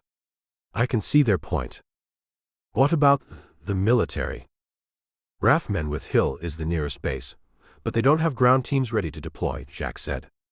And the local police don't have enough numbers. We were the only ones available with the right skill set. You said something about helis, Curtis reminded him. Yes, we'll take the birds. Mind if we tag along? Zeb asked. He didn't need to ask the rest of his team. Bawana's fist pump and the sisters' shining eyes confirmed he'd made the right offer. We'd love some company, Jack drawled. You know the rules of engagement. No engagement unless we're in danger, or civilians are at risk. Correct. I'll get it cleared with Grimshaw. He shouldn't object. What's special about this site? Zeb asked over comms once Liam, their aviator, lifted off from Hereford. The E Squadron chopper was to their 2 o'clock. Weapons research, Jack replied. Advanced targeting systems. Classified projects. That's all I know. A Chinese spy was arrested some months ago, trying to infiltrate the place. Hitting that site now, when the country is drowning in protests and law enforcement is spread thin, makes sense, Zeb mused as he gazed out of the glass canopy. It's in a remote part of the country. The rain wasn't helping. It blanketed the land, shimmering in silvery streams as it ran off the rotor blades and disappeared into the night. A few headlights dotted the motorways below, the major highways crisscrossing the country. Lights twinkled in various towns and cities below. Beth whispered their names into the comms. Birmingham, Derby, Sheffield, places they'd visited, their English names sounding almost musical. How many staff at the site? Zeb asked. About 150 work there. But there's only the security team and a cleaning crew at night. Maybe 20, Jack replied. How do we get to the site from wherever we touch down? Mira asked. 2 big SUVs will be waiting for us, Jack explained. The site's security team has arranged the vehicles. They touched down 15 minutes later outside Sharrow, the village closest to the defense site, landing on a dirt track. The A61, the major road to Ripon, is over there. Jack pointed to their 11 o'clock. Zeb peered into the darkness and saw the faint glow in the sky. Must be from that road. He ignored the rain beating down on them. They were used to worse conditions. He conducted a 360-degree sweep, taking in the surrounding terrain. "Welcome to Yorkshire, mate." Mike's teeth flashed in a grin. "Rain is guaranteed. Sunshine is the occasional bonus." "It's one of the best parts of the country," Curtis protested. Jack clapped his hands for silence and pointed to the silhouettes of vehicles on the road. The helis took off with a clatter, and the team sprinted to the waiting rides. Zeb climbed behind the wheel of one. Some kind of modified Land Rover, he guessed. He fired up the engine and sped down the muddy track once his team was seated. "Birds in the air," Beth announced as she launched her drone. "That's the sight." Megan pointed to a cluster of lights and buildings as the tree line opened up. "Less than a mile away," Zeb estimated. He followed Jack's taillights, noting the open fields surrounding the facility. Sharrow lay to their left. The kind of village with one main street, stone houses, and narrow roads snaking off into farmland. It would have a pub and a church, both part of the social fabric in the neighborhood. As they neared the facility, Zeb lowered his window. A blast of cold air and rain made him grimace. A high concrete wall topped with barbed wire surrounded the site. Sentry platforms stood tall at regular intervals. "Feels like a prison," Chloe observed. "It was one." Jack chuckled. "The defense company bought it when the prison moved to another location." Shouting grew louder as they approached the front gate. They rounded a curve in the dirt track and came into view of the facility. Tall iron doors opening onto a tar road that joined the A61 some distance away. Floodlights. Security personnel in uniforms, wielding plexiglass shields. Opposite them, separated by portable metal barriers, stood a group of protesters in raincoats and ponchos. The protesters cursed, banged on drums and pans, and waved placards in the rain. "No bombs." "Arrest the groomers." "Police are corrupt." "They must think we're cops," Zeb thought, sizing up the crowd. "About 50 of them. That's big for a village the size of Sharrow." He parked next to Jack's vehicle.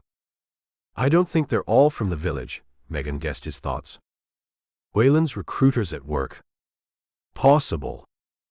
Zeb turned his attention to the security personnel, noting their holstered weapons. "They're licensed to be armed." "Yes," Jack said, striding toward the guards. "Most of them are former military. The private security company is vetted by the Ministry of Defense." Zeb watched as Jack introduced himself to one of the security leads. "You see that water tank to our left?" Beth said sharply. Zeb spun to look. "Yeah. The one about 200 yards away." "Yeah. There's a barn next to it." "I see it. There's a tree line." "Sniper," she yelled. "On the water tank." Drone's thermal picked it up. The Land Rover's window shattered. Zeb felt a round buzz past his head. He dove to the ground. "Jack," he roared, rolling to take cover behind the vehicle with the rest of his team. "I heard," the captain yelled back. Jack unleashed his HK and fired into the air. Smart, Zeb thought. That's the quickest way to scatter the protesters. The villagers screamed and broke ranks. The security personnel dove behind a glass barrier. The E Squadron team crouch-ran to their Land Rover. 2 shooters, Beth said rapidly. One on the tank, the other in the farmhouse. We've got an open stretch of road to get to them. They can pick us off. Anyone bring grenade launchers? Roger, a grin in his voice despite the circumstances. We left ours back in Hereford, Megan spat. We didn't bring them either, Jack added grimly. Rounds spanged off their vehicles and the gate. I'll get the security staff to go inside. They'll be safer there, Jack panted, waving at the crouching men. The guards retreated as he shouted orders, shutting the gate behind them. Those shooters want us. They're not firing at the villagers, Bwana observed. Yeah. Zeb spat dirt from his mouth, a result of a round clipping the vehicle and slamming into the ground. Jack, I'm driving up to the barn. We'll provide cover, the captain responded. I'll do my thing, Bwana said, rolling out from shelter and firing a long burst at the water tank. He ran at it, zigging and zagging. He's drawing their fire deliberately. It was a good, tactical move. But it was risky. Zeb cursed and hustled into the driver's seat. He started the Land Rover and sped down the track, veering off onto uneven terrain, ducking low as shots shattered the windshield. He pulled alongside Bwana, who fell in behind the vehicle for cover. Zeb, Beth warned over the comms. Headlights flared from within the barn. An SUV burst out, speeding toward them and spitting fire. Zeb clenched the wheel, risking only occasional glances at the hostile vehicle. He jammed the accelerator, driving straight at it. The tank sniper has dropped down, Megan reported. He's gotten into the SUV. Zeb's Land Rover jolted to a sudden stop, stuck in a furrow. The wheels spun uselessly in the mud. The hostile SUV was now barely 100 feet away, bouncing on uneven ground as it spun away from him and sped toward the main road. Shots rang out from it, slamming into the Land Rover and the surrounding ground. A round zipped over Zeb's head, and then he felt a firm grip on his shoulder. He was yanked out of the driver's seat by Bwana. Anyone ever tell you to get out when it gets hot? Bwana's grin lit up the night. He had come from the side, using the vehicle as cover. I thought I could get the Land Rover to move, Zeb snapped. That piece of junk isn't like our ride. It's stuck in a water-filled furrow. Only then did Zeb notice the wet soil they were mired in. He risked a glance. The hostile SUV was speeding down the road, shaking from the return fire.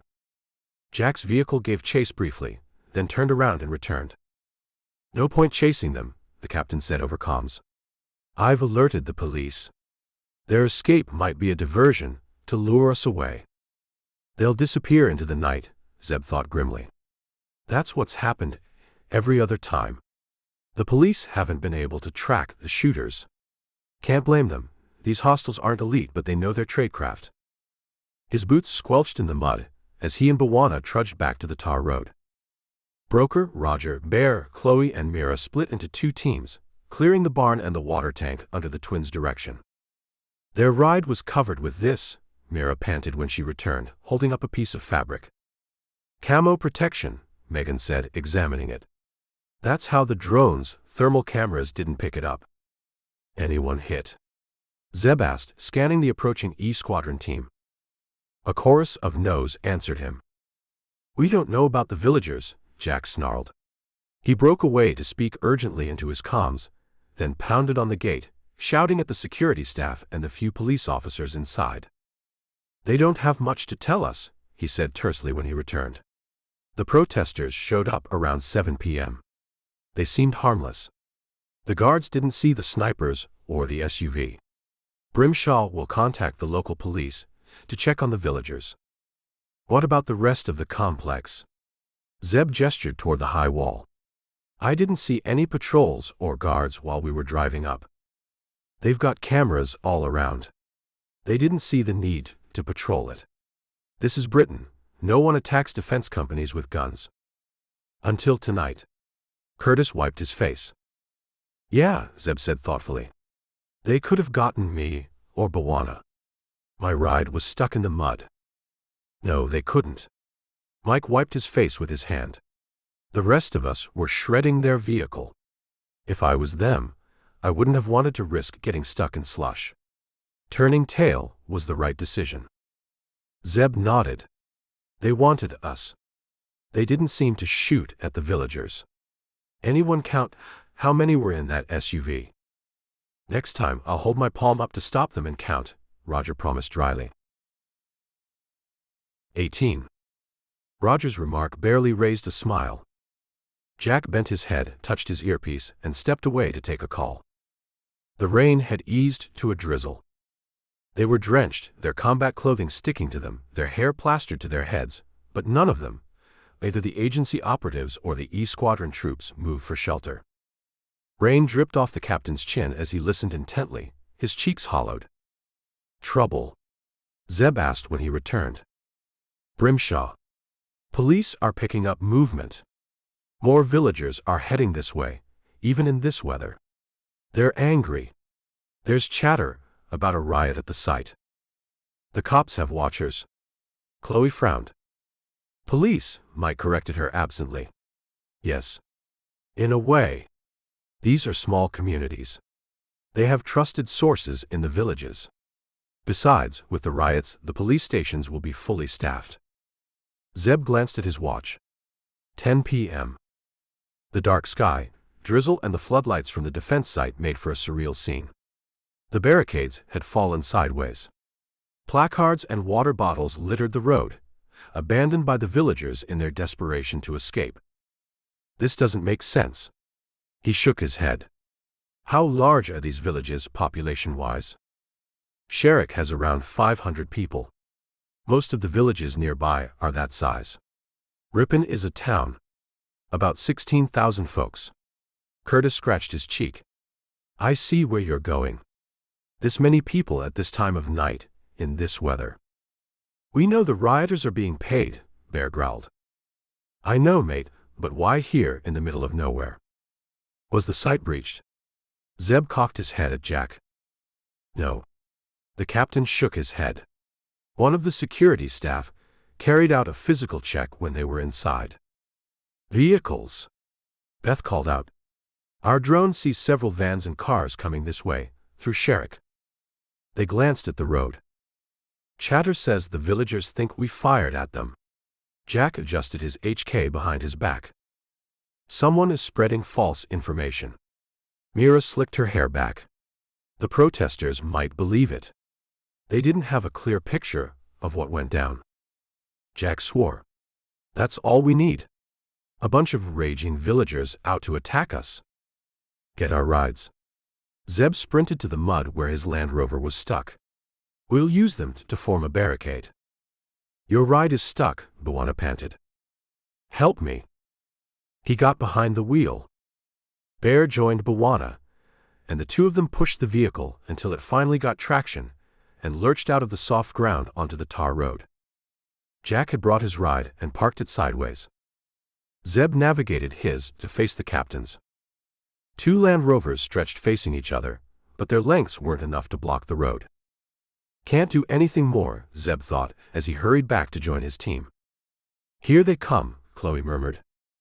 They spread out, forming a loose perimeter in front of the gate. Behind them, the site's security team huddled, shielded by their plexiglass. Jack rapped out orders to the private force and swung back toward them. No guns. Non-lethal force, only if they become violent. Zeb couldn't help grinning at the sight of a tractor rocking onto the road. His grin faded when he saw it was towing a trailer packed with people. All of them are young, in their 20s or 30s. All men. 10 vehicles. About 60 people. Door slammed. The protesters emerged, shouting. No placards this time. The convoy rumbled to a stop, just beyond the barriers. Door slammed. They charged forward. Scum. Filth. Pigs. Get out of our village. Watch out, Bwana whispered. A bottle arced toward them and landed harmlessly behind them, shattering into jagged shards. More flew at their Land Rovers, bouncing off their hoods and shattering against them. Broker flinched when a Molotov landed near him. The protesters charged, running around the vehicles, some of them climbing over them. Many were empty-handed, but some wielded clubs. Zeb thought he saw a few knives and broken bottles. No, these aren't peaceful protesters. Hold the line. Jack barked. A man in a soaked jacket lunged at Curtis. Not today, mate. The E Squadron trooper ducked underneath his swing and tripped him onto the road. Zeb took a punch to the chest. He saw the glint of a blade wielded by a wild-eyed man. He jabbed his palm against the thug's throat, a controlled blow that got the attacker to back off, gasping, his knife dropping. Zeb kicked it away, ducked underneath the swing of a club, punched a man in the groin. He was caught from behind in a bear hug. He reared up and kicked out with both feet at an approaching protester. He was dropped. He landed on his feet, spun around to take on whoever had tackled him from behind, and saw Bwana, large and resolute, punching away at the attacker. You're welcome, his friend said tersely. Jack caught a protester by the shirt as he tried to race past them to the gate, got his hands around the man's waist, and hurled him back at the crowd. "Beth," Zeb rapped out. "Keep an eye on the drone." "Yeah," she drawled. "I'm not getting involved in that scrap. No other hostiles in sight. No snipers. Only these thugs." The rioters were many, the operatives were few, but the latter had training on their side. Zeb saw the E Squadron operators had brought out batons, swinging them with ruthless efficiency. He caught a charging man and punched him back. He glimpsed Chloe pinned down by two men, but then Mira was leaping on them, clubbing both, and the two women recovered to take on the protesters. Bear was a wall. A rioter swung a club at him. Bear caught it midair, ripped it from the man's grasp, and threw it aside before driving his shoulder into the attacker's chest, knocking him flat. Megan and Broker stood shoulder to shoulder, using their bodies to block the charges, ducking, punching, and jabbing, all the while taking hits as well. Their line held. Barely. "We can't last," Zeb yelled as he dove at a man who had slipped past them. He brought the man down, the two of them rolling on the tar road. Zeb caught his hair and smashed his face on the ground, then caught the ankle of another attacker and yanked savagely, bringing him down as well. He saw a man thrust a knife at Roger's back. Zeb lunged over to slap the jab away, and knuckle-punched the attacker in his throat. "I know." Jack gasped into his comms. "Reinforcements," he broke off to swear. Sweat and rain streamed down Zeb's face. A Molotov arced through the air and landed near him. He picked it up without thinking, and tossed it back at the bunch of rioters. One of them screamed. He charged at them. Terry joined him. The E Squadron man wielded his club. Zeb punched away. No science or technique was needed when the rioters were crowded that close. Someone howled. Mira yelled.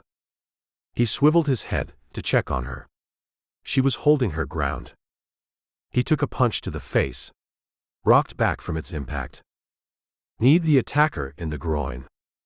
Megan appeared in his peripheral vision. Hair tucked tight. Face set. Using elbows and raised forearms to block and protect her face, and using her knees to jab and her feet to kick. A man caught her around the waist. She reared up, twisted, and brought her elbow down on his head. He howled and let her go. She landed balletically and tripped another attacker. Jack was with Mike, both having grabbed a plexiglass shield each, using those to push back the rioters with controlled jabs and shoves.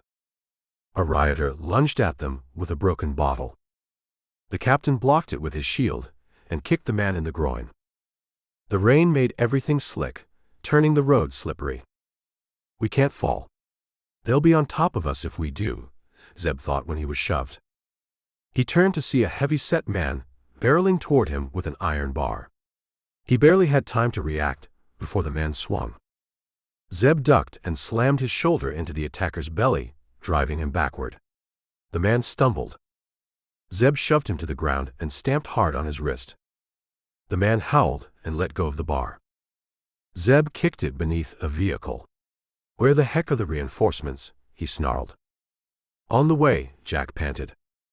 A Molotov arced through the air. It went through the shattered windshield of Zeb's Land Rover. Its seat lit. "The drizzle will douse it." Chloe stumbled against him. "This wasn't in your recruiting spiel when you approached Bear and me," she panted as she slapped an attacker and shoved him back. "This is the bonus," he retorted, wincing when a thug punched him in the belly. He kicked the man in retaliation, and he and Chloe shoved him backward. Sirens pierced the air. Flashing blue lights became visible. The rioters lost their momentum. The agency and E Squadron operators regained their line. Officers swarmed out of vans wielding batons and shields. They were brutal. They were efficient. The mob tried to fight back, but they were no match for trained riot control. They were crowded together in minutes and hustled into larger vans. "Injuries," Zeb snapped, wiping his face. "I hurt all over," Bear groaned. He grinned at Zeb's sharp look. "I'm good." "Me too," Bawana rumbled. "Same." Broker rubbed his knuckles. We're good, mate, Jack replied. That was a fine mess, Terry said. Zeb grinned. Brits and their understatement. Those weren't ordinary protesters. No, Jack agreed. Those were paid thugs. The captain turned as a police officer approached. We'll take it from here, the officer said. Appreciate it. Mira came to them. What? Zeb read her expression. One of them. I heard him speaking Mandarin. 19. Mandarin. Zeb whipped his head around to the police vans, but they had left, leaving a few officers behind who joined the private security team at the gate. A van drove up. An elderly couple in ponchos climbed out. They don't look like rioters, Bwana whispered, but the agency operatives spread out nevertheless. Jack went to the couple, spoke to them for long moments, and returned with a thermos and several paper cups. They own that barn. They didn't hear what went down. They were alerted when a neighbor woke them up to check out their barn. He held up the thermos. Tea. They are sorry, on behalf of the village. Zeb took a filled cup and drank gratefully, the beverage spreading warmth through him. He watched the twins, Mira and Chloe, go to the couple, talk animatedly, hug them, and return. Peace has returned to Sherrick. The raw agent grinned. A kind of peace, Beth agreed. Bert and Trish, that's them, say most of the rioters were strangers or from other villages. The whole of Sherrick was shocked at the first protest a few weeks ago. They informed the police, but feel the cops didn't act. Mistrust on both sides. Jack drank. Mandarin, he reminded them. Mira nodded. I am sure that's what I heard. Roger crumpled his cup and threw it in a plastic bag for waste collection. I wasn't stopping to check faces, but there might have been a few Chinese-looking guys in the mix. Hard to say. Bear shrugged. Same here. I didn't think much at the time. Beth made an irritated sound, finished her drink in a long swallow, tossed the empty cup to Roger and reached for her screen. Her fingers danced on it. Our drone's still in the air. Yes. There were a few Chinese-looking thugs. MSS. Zeb bent down to tie his laces. What do they gain by attacking this site? If they wanted to spy on it, there are better ways. China's Ministry of State Security, MSS, was the country's primary intelligence, security, and counterintelligence arm. We have gone against it several times. It's as lethal and powerful as some of the U.S. agencies. He straightened. The Chinese outfit had big budgets and ambitions, and carried out covert missions in several countries around the world. Could be part of something bigger, Megan said. Create unrest, weaken security, then move in for whatever they really want. Terry folded his arms. Maybe it was a spy op. A distraction while they did something else. Jack shook his head. Then it was the clumsiest op I've ever seen. MSS doesn't do riots. They do precision. They do stealth. Let's wait for what the police find out from their questioning. Zeb looked up at the sky as the drizzle intensified. If those were MSS operatives, the cops will find nothing. Those men will have good identities. They'll be British Chinese and claim they were protesting rightfully and got carried away. You can summon our birds, he asked Jack. You've got some place to be. Hereford. What's there? Dry clothes and a warm bed. Jack's eyes narrowed. He relaxed into a laugh. And hot chocolate. Yes. There's nothing keeping us here anymore. I'll get our helis. What's on your mind? Megan asked Zeb when they were up in the air half an hour later. Find out what MSS is up to. See if they are involved. Liang Fong. She snapped her fingers. Who's that? Jack puzzled on their comms. A high-level MSS asset, Beth began. You have an MSS asset, and you didn't tell us. Jack yelled. Zeb grinned. Go on, explain, he mouthed at the younger sister. He isn't your regular double agent kind of spy. She rolled her eyes at the captain's reaction. He's high up in the MSS. A political and financial analyst who reports to Beijing directly. He's a spy. No. We checked that out with other MSS assets we have. He used to run agents, but not in Britain. You're sure of that? Yeah. We would have reported him to you a long while ago if we suspected he ran operations. So, why will he talk to you? What kind of asset is he? Zeb saved his daughter's life in New York a while ago. Bawana and I were returning from dinner when Jenna Fong was attacked by some muggers, Zeb began. They didn't get to attack her, the African-American rasped. They won't attack anyone again. We made sure of that. We didn't know who she was at the time. We made sure she returned to her digs. She was studying in SUNY State University of New York. Fong reached out to us a few weeks later, Zeb continued. He was in Germany then, running operations. He wanted to meet, to express his gratitude. We found out who he really was before our meeting. He must have been shocked when you told him you were the agency.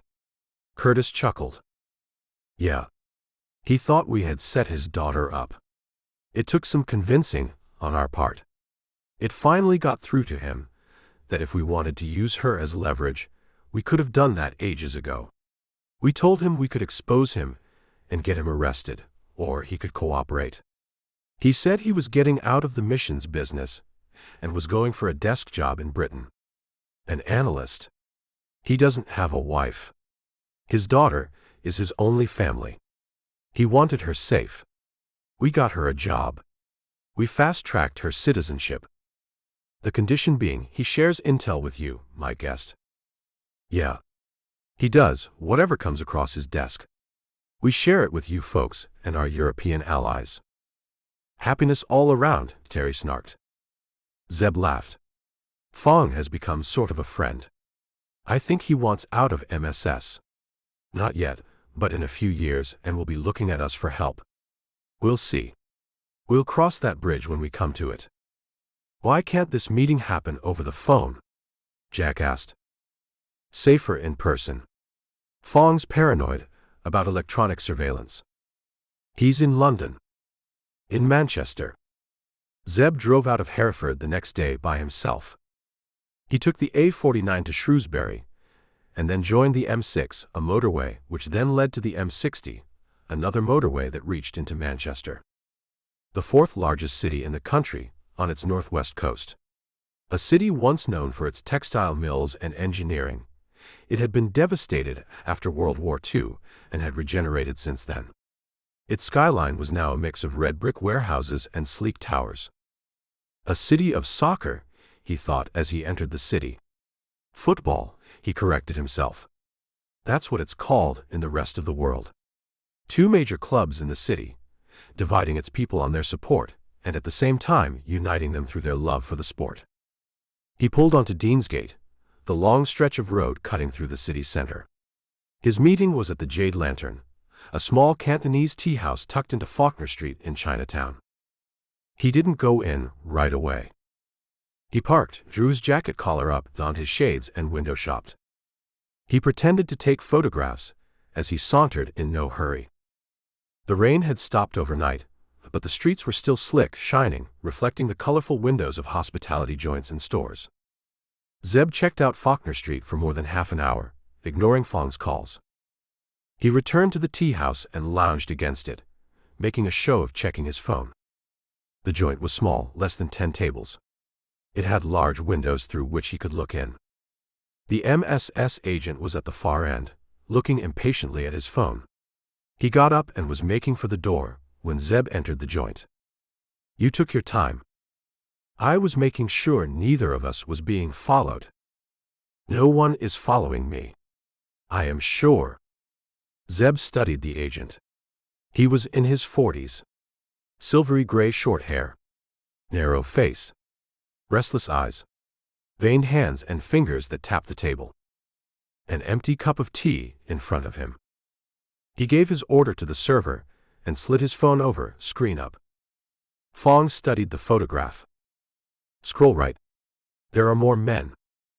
The sisters had isolated the Chinese-looking men from the drone footage. None of them were in any database. "Who are they?" the MSS agent asked. "That's my question to you." Fong studied him. His nervous tics, signs of his impatience, disappeared. He settled in his chair and returned to the photographs. "No." He shook his head finally. "They are not ours. They aren't any contractors we use. You never got around to giving us files on your agents." "We agreed. I will pass on information which I can safely." "Relax, Liang," Zeb said in Mandarin. "You need to develop a sense of humor." "Why are you asking me about them?" Fong asked instead. "They attacked a defense site yesterday." The MSS agent stilled. "Was it breached?" "No." "Bu, Jebushi women de Xingdong."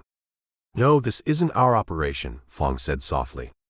"MSS isn't targeting any such place." "You are sure?" "Yes. Right now, the only active operation is me, making reports. All our agents have been withdrawn and deputed to America. You have a new president. There's a lot of uncertainty. We have to focus there. There might be operations you may not be aware of. I will find out." He wet his lips. "If I knew of this, I would have informed you." "I know that." Zeb left before Fong. Another round of counter-surveillance before returning to his Land Rover. "Yeah," he thought to himself as he reached the M56. "I believe Fong. It's unlikely MSS would have an operation in the country that he doesn't know of." Evening traffic was heavy, and it took an hour for him to reach the M6. He overtook slow trucks and stayed in the middle lane, driving with one hand on the wheel, his mind still on the previous night's violence and the meeting with the MSS agent. A pair of headlights raced up from the right, the overtaking lane.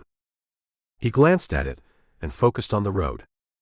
A large truck to his left, bearing the logo of a supermarket chain.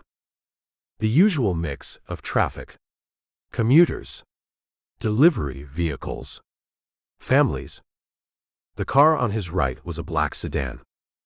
Tinted windows. That held his attention. In Britain, it's unusual to have darkened windows at the front too. Zeb kept alternating, looking at it and the motorway. Both hands on the wheel. He wasn't tense. There was nothing to alarm him. Dark front windows were rare. They weren't banned. The shotgun window lowered a crack. "Gun." His inner voice yelled when he spotted the barrel.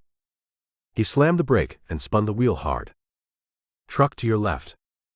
A round bounced off the Land Rover's hood, peeling paint, leaving a dent and disappearing somewhere to his left. Horns behind him blared. His Land Rover spun and nearly rammed into the truck's wheels before he controlled it and eased into the left lane, the slower one. More angry honking. A car driver lowered his window, yelled something incomprehensible and disappeared. Zeb went on the hard shoulder. He cursed himself. My mind was elsewhere. I should have been paying attention to the road. I didn't even note the car's plate.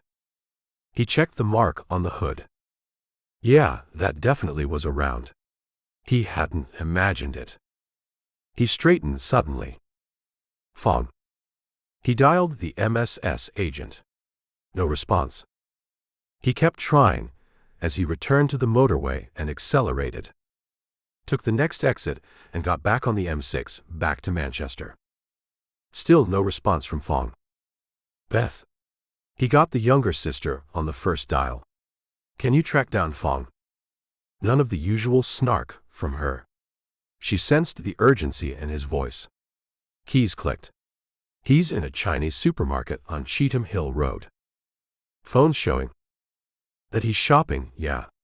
I've sent you the coordinates.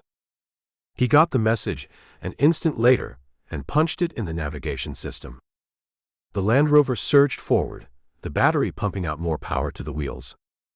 He turned on the high beam to alert drivers ahead of him, saw an opening and slid into the fast lane.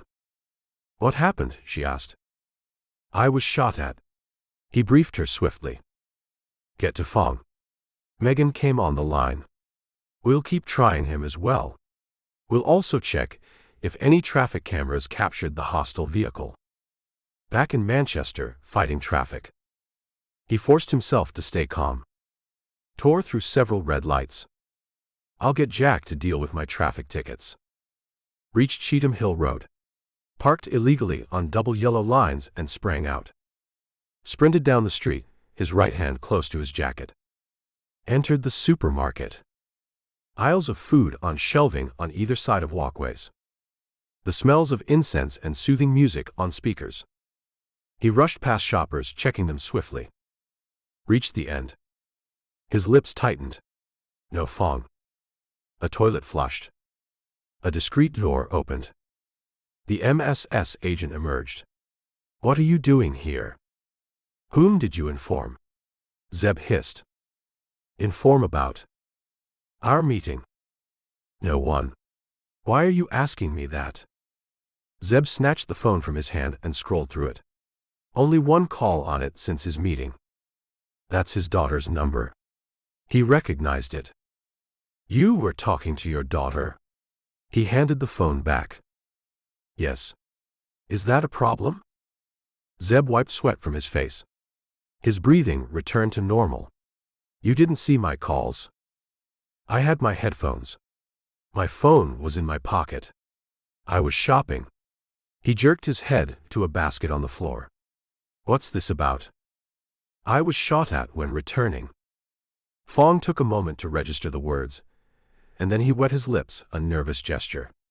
I don't snitch. I don't play the double or triple agent game. Zeb squeezed his shoulder in understanding. I had to be sure. I know. I know how this game is played. I didn't betray you. Someone knew of our meeting. 20. How did it happen? Fong asked, as he added a loaf of bread to his basket. Zeb checked the supermarket casually. It wasn't large, a little bigger than a basketball court. It offered everything from groceries to imported meats. Couples, families, and single people browsed through the aisles with uniformed staff helping them in Mandarin. One car. Black sedan. It overtook me and shot. I swerved, he explained in a low voice as they went up the aisle, making it look like two friends catching up. How did they know it was you? That's the million-dollar question. Could it be mistaken identity? Possible. But we don't believe in coincidences in our business. No one followed me, Fong said, as he inspected packets of noodles and selected one. It went into his basket. I'm sure of that. Zeb nodded absently. He caught snatches of the Chinese language spoken in a Mancunian accent, the way the residents of the city and its surroundings spoke. The U.S. isn't the only melting pot in the world. Something funny? Fong asked sharply when he noticed Zeb's smile. Stay alert, Zeb told the MSS agent. Do you have your burner with you? She. Yes. The Chinese man thrust his chest forward to show the outline of a phone in his breast pocket. Call me. Watch your six. You let me know if you find out anything about those shooters, if they're connected to me. I will. They are. There's no way anyone knew I would be on the motorway. He kept silent, however. No point scaring him. He's jumpy as it is. He left Fong and went through the supermarket, selecting a few items before paying for them. At the exit, he stood in the doorway, watching the street outside. No one loitered. Everyone was rushing to get home or wherever their destination was. He dropped his purchases on a homeless man's mat on the sidewalk and pulled out his phone. Any way to check cameras, he began when Megan answered. Way ahead of you, she chortled. You're at the Cheetham Hill Road and Queens Road intersection. We've placed your phone there. That's a busy crossroads with lots of street cameras. One of them has a view of the Chinese supermarket. Nothing suspicious that we can make out. How's Fong? Worried. He insists he wasn't followed. His tradecraft is outdated. He's a desk jockey now. That's what I figured too. I'm staying back tonight to follow him. We knew you'd do that. There's an Uber driver on Queens Road. A Toyota Prius. She read out the vehicle's plate. We've made an arrangement with him. He'll lend you his ride for the night. How? Genius-level thinking and moves, Beth snarked. Don't interrupt us when we're on a roll. His name is Charlie. The Land Rover is where you parked it. No one's interested in it. You know what to do, or do we have to spell it out for you? Yes, ma'am, I know what to do. He hung up on her laugh, went to the Land Rover, glanced around casually, and opened the trunk. He removed a large box from the hidden compartment below the floor mat. He got into the rear seat and emerged 15 minutes later with a different look. Gray hair, glasses, fleshy cheeks, and a wool-zippered sweater over his jacket. He returned the disguise kit to the trunk and went in search of Charlie. The Uber driver was leaning against his ride, vaping contentedly. Off work, mate, he said when Zeb approached him. You have to pre-book. Your Prius has been hired by me. Charlie looked him up and down. They said you would sing. Zeb blinked. The woman who called me said you could sing a Coldplay song. Zeb didn't know whether to laugh or curse. That's just like Beth and Meg. They know I can't sing. Friend, he growled. I've got a gun.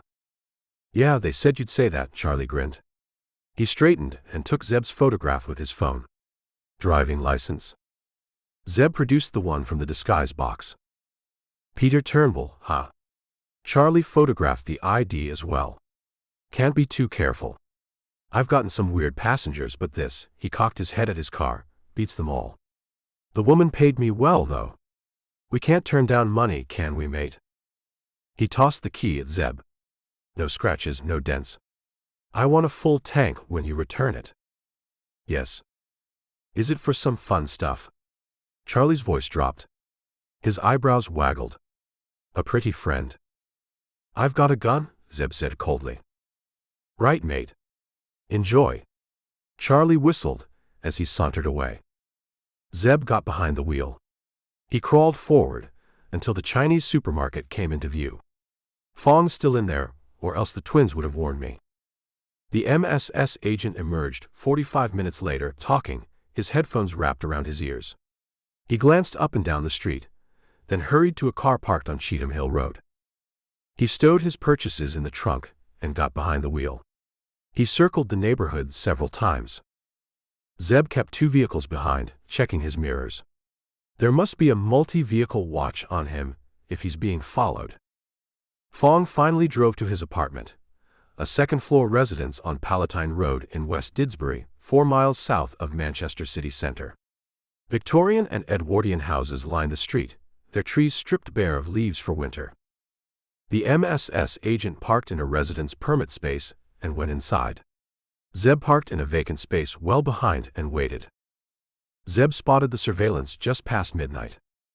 It was subtle, smart, smooth. A rotating team of cars and pedestrians. The pedestrians were dressed as homeless men and changed locations on the street every 90 minutes. There were 4 cars, a Toyota, a Nissan, a Honda, and a Ford. They alternated in and out of a parking space every 2 hours. 2 men in each vehicle. All of them have a view of Fong's apartment building, Zeb noted. The current surveillance car, the Nissan, was at his 10 o'clock, on the other side of the street. The pedestrian watcher was at his 1 o'clock, on Zeb's sidewalk. He left his Prius at 2 a.m., just as the homeless man stretched out beneath his bedding. No more shift change. He's out for the night. Zeb pretended to read on his phone as he walked slowly. When he neared the man, he checked across the street. The Nissan had no direct view of the pedestrian surveillance. Zeb kicked the huddled shape savagely, estimating where the man's head was, and crouched down. He yanked back the duvet and smashed his Glock on the man's head. The man jerked and then went still. Zeb searched him rapidly and pulled out his wallet. A Chinese-looking man. Jerry Brooks on the driver's license. Zeb photographed the ID and the man's face before drawing the duvet back over him. He ran back and crossed the street well behind the Nissan. He shoved his left hand into his pocket, Glock hidden beneath his jumper, and sauntered up the street. 2 heads were visible in the Nissan. Neither of them appeared alerted by Zeb's takedown of their pedestrian lookout. Zeb rehearsed his moves mentally. The faint glow of their phones was visible through the windows as he approached the surveillance car. He was 15 feet away. Zeb removed his Glock. His left hand came out and reached for the rear door. His gun swung in an arc. It smashed the rear window. His gloved left hand fisted through the opening and unlocked the door from the inside. It returned and yanked the door open for him to slide inside and shut it behind him. Less than 7 seconds. His Glock covered the men before they could react. "Good evening." He smiled at them. "Chinese-looking men," he observed. "It's him," the passenger yelled in Mandarin and reached down. Zeb crashed the barrel of his Glock into the man's forehead. The man's eyes rolled back and he collapsed. Zeb immediately trained the Glock on the driver. "Who are you?" The man said nothing, his jaw set. Zeb grabbed his collar, pulled him forward, and jammed his Glock against the man's throat.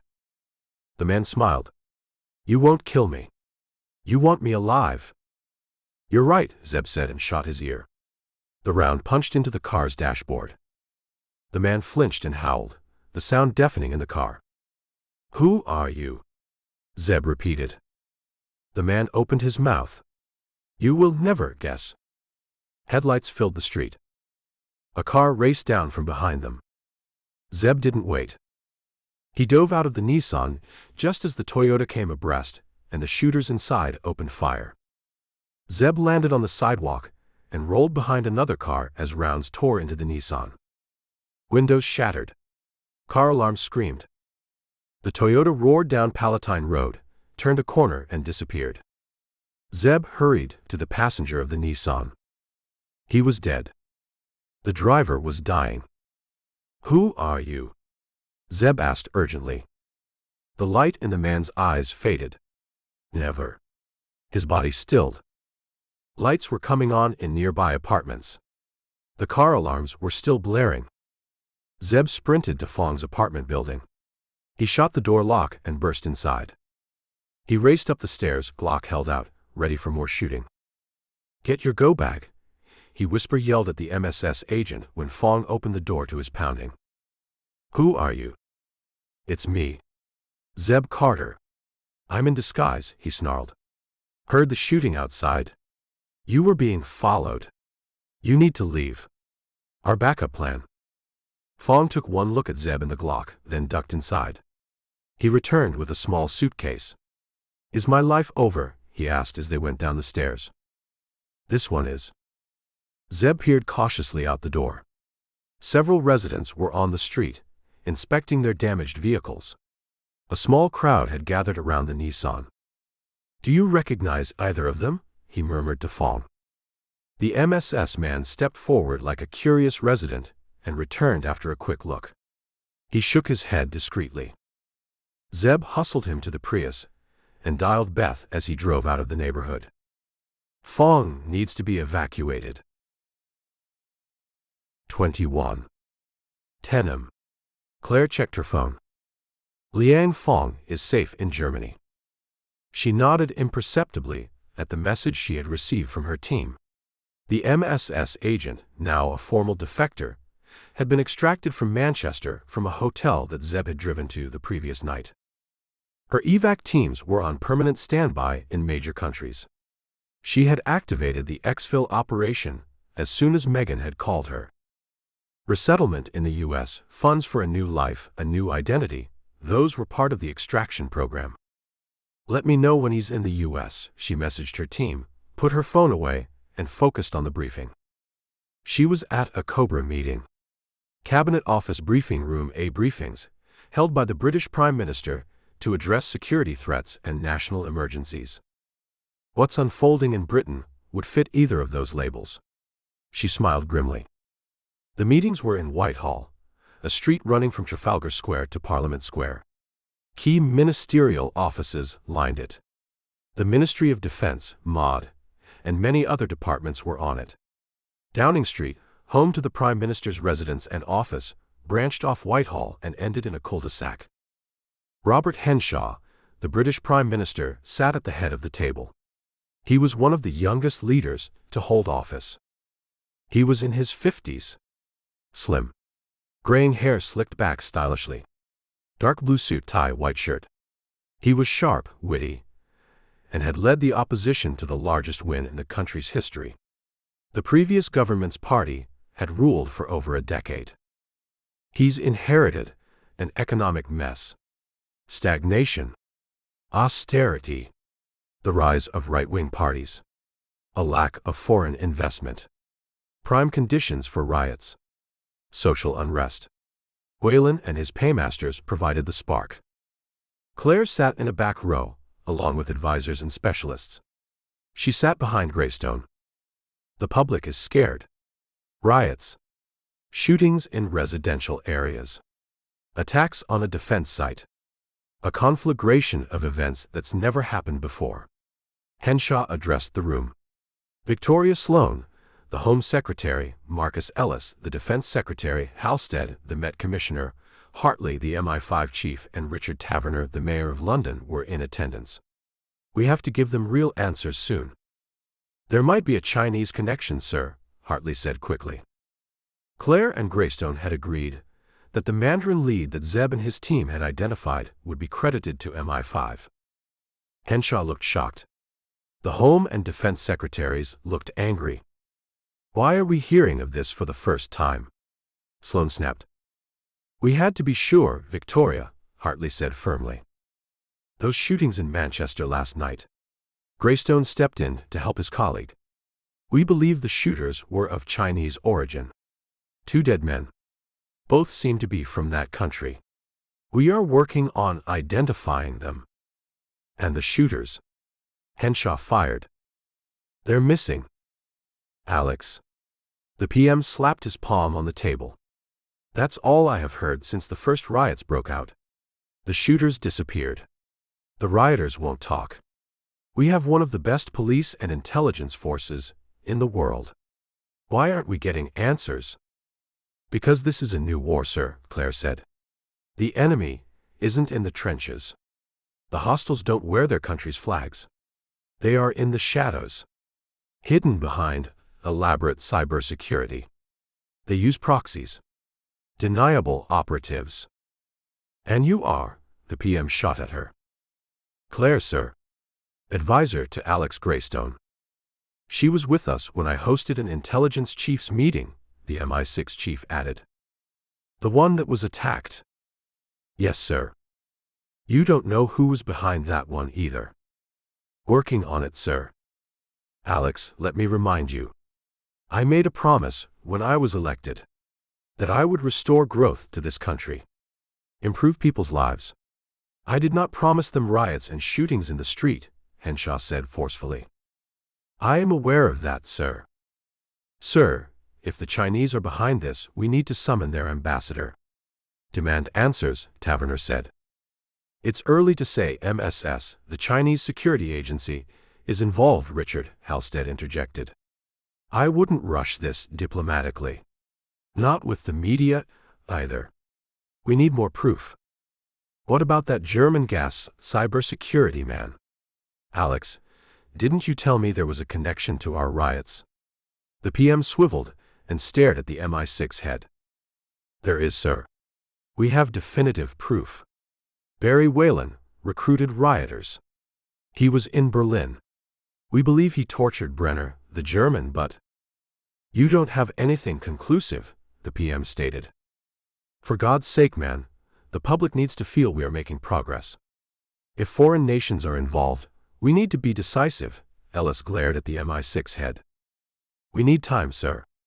Greystone ignored the outburst and addressed the PM. Enough time to watch our country disintegrate, Henshaw said bitterly. What do I tell the public at my next press conference? The truth, sir, Clare said. What's that? He snapped. That we think this is a much wider operation, aimed at destabilizing not just Britain, but Europe. That you are in close discussions with European leaders. That intelligence and law enforcement agencies are working together. Victoria Sloan nodded. That will go down well, sir. It is a good line, Henshaw admitted. His eyes narrowed. But it's flaky. No substance. Destabilize us for what?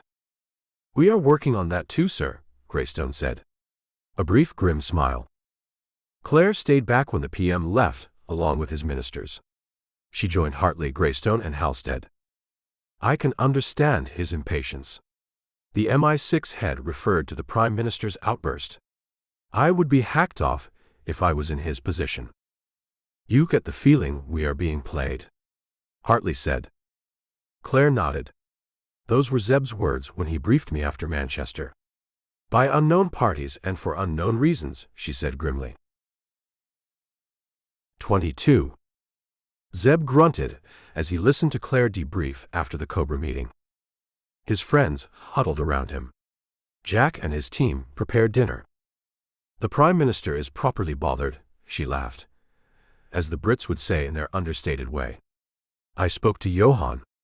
He hasn't made any progress other than tightening SEFE's security. Brenner hadn't installed any new software recently. They are going through the programs the engineer wrote, but those also seem to be a dead end. Beth, Megan, any good news? The rain has stopped, ma'am, Beth said. Clare laughed. Small blessings. Zeb went to the window with his coffee mug. He watched the base.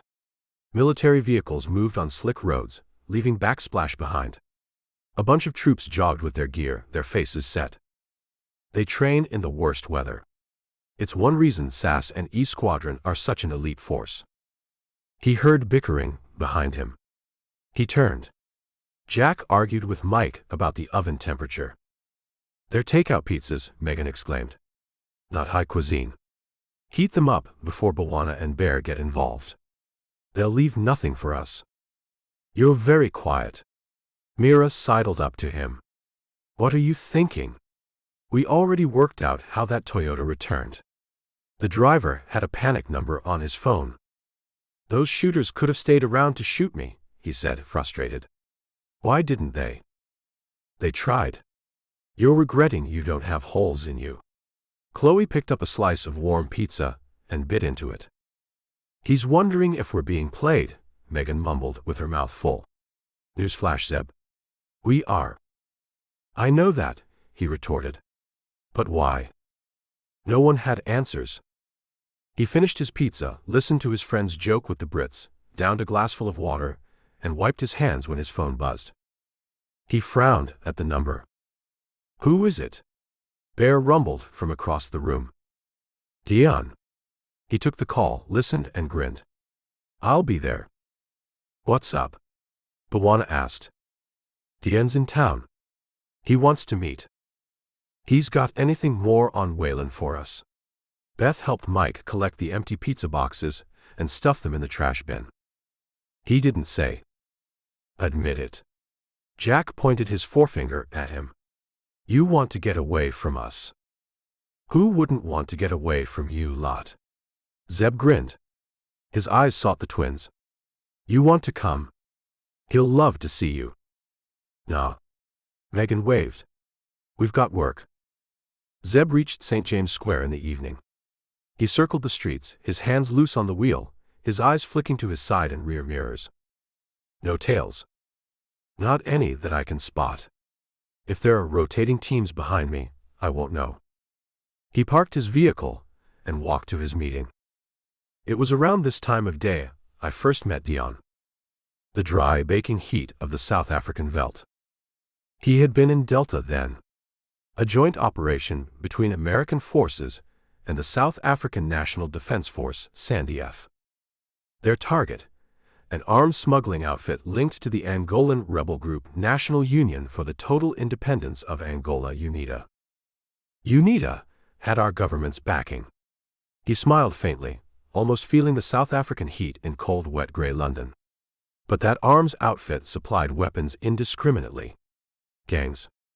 Many against the South African government. His Delta team happened to be in the country on a training exercise. They were roped into the operation. Assist the SANDF operators. They had been deep in the bush. A dozen men moved in silence. Their boots crunched on dry, cracked earth. Zeb and 2 Delta operatives at the back. A young SANDF officer at the front. That was Dion. Intelligence said the gun-running outfit used the Limpopo River to move stock. Intercept the smugglers. Seize their cash. Capture as many as possible alive. That was the plan. Zeb parked in St. James Square and got out, still thinking of that South African operation. We got ambushed. We never found out who sold us out. Local informants. Corrupt officials. Someone higher up. It hadn't mattered then. They shot at us as we approached the river. We scattered. But they had RPGs. We didn't expect that. He had dived to the ground at the first shot, shouting orders, getting the Delta and SANDF operators to seek cover. Then he heard Dion yell. The officer had been crouch running to a bigger bush when a round smacked into his thigh. He lay in the open, clutching his leg, desperately crawling for shelter. Zeb broke cover. His team provided fire. Rounds spat on the ground. A bullet grazed his shoulder. He dropped to Dion's side, took one look, and knew the officer couldn't walk on his own. Get away, Dion said fiercely. We are exposed. Zeb didn't respond. He got his arms beneath the South African's shoulders and dragged him backward. Bullets buzzed past his head. A grenade sailed over him and exploded far behind. Sweat streamed down his face. He braced for rounds to slam into him. Then arms caught his shoulder. His Delta team. They yanked him into a gully and helped Dion in too. You're insane, Dion had growled through clenched teeth, his face pale with pain. You're welcome, Zeb had shot back. Colonel Dion van Rensburg stood up when he entered the St. James Square Café. The South African was as big as Bear and Bawana. As well built. A finely waxed mustache adorned his bronze face. He gripped Zeb's hand in a bruising shake, then hugged him hard. I know that look. The colonel's voice was used to command. You're thinking of that time we met. It was an evening like this. Zeb pointed to the fading sunlight outside. But hotter. And we had people shooting at us. Zeb grinned. His eyes dropped instinctively to Dion's thigh. The South African had made a swift recovery. He had risen in rank to eventually lead SSA. You didn't bring my daughters? I asked them. They were busy. I can imagine. Dion sipped the coffee their server poured. There's a lot going on in this country. Zeb laughed. You could say that. You're here for work.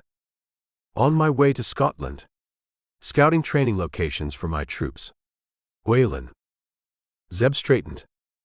I read everything we had on him. The colonel wiped his mustache.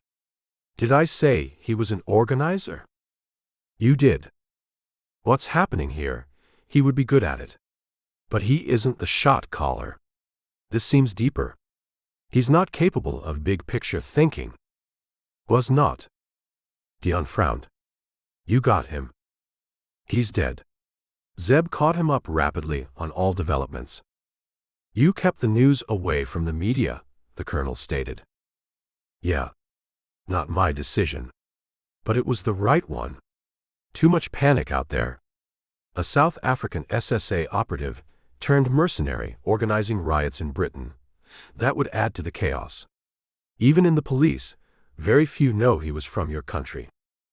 If he was killed at one of those addresses I gave you, then whoever ran him knew those too. Yeah. Someone who knew him very well. Whalen worked with people he trusted. Dion glanced around. A few tourists in the cafe, checking maps and photographs. He lowered his voice. He didn't trust the Chinese. He wouldn't work for them. Zeb sat back. He curled his palms around his coffee cup, as if to draw warmth. You're sure? Positive. I spoke to people who knew him. He was a racist. He only worked with white folks. White South Africans, Brits, Europeans, Americans. Heck, even the Russians. They were all good. No Chinese. No Indians. No black people.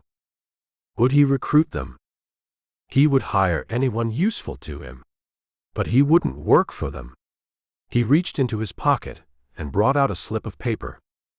Jimmy Chen, and an address in London. Lionel Ward, and another address, this one in Birmingham. Who are they? Zeb folded the paper and slipped it in his pocket. 2 people he employed when he was a mercenary. As recently as 2 years ago. How did you find out about them? I asked his other mercenary contacts. I leaned on them.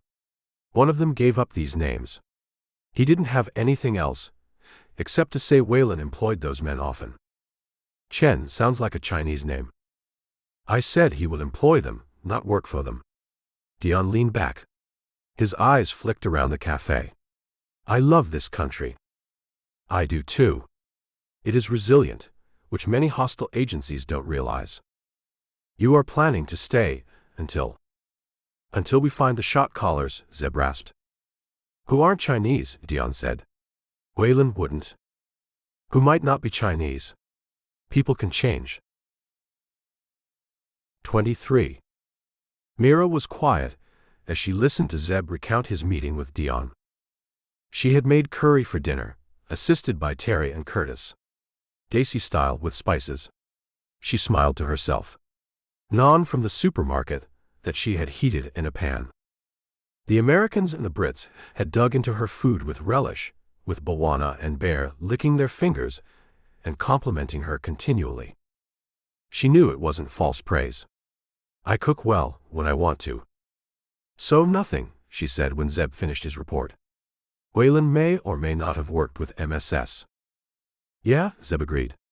Dion is sure he wouldn't, but we all have seen how folks change over time. Besides, money has a way of changing people's principles.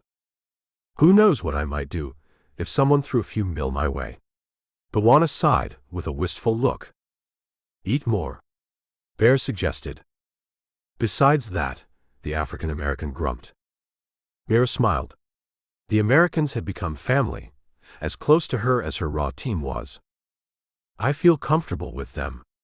With Jack's team too. Which reminded her. I've got to go to Bradford tomorrow, she told Zeb.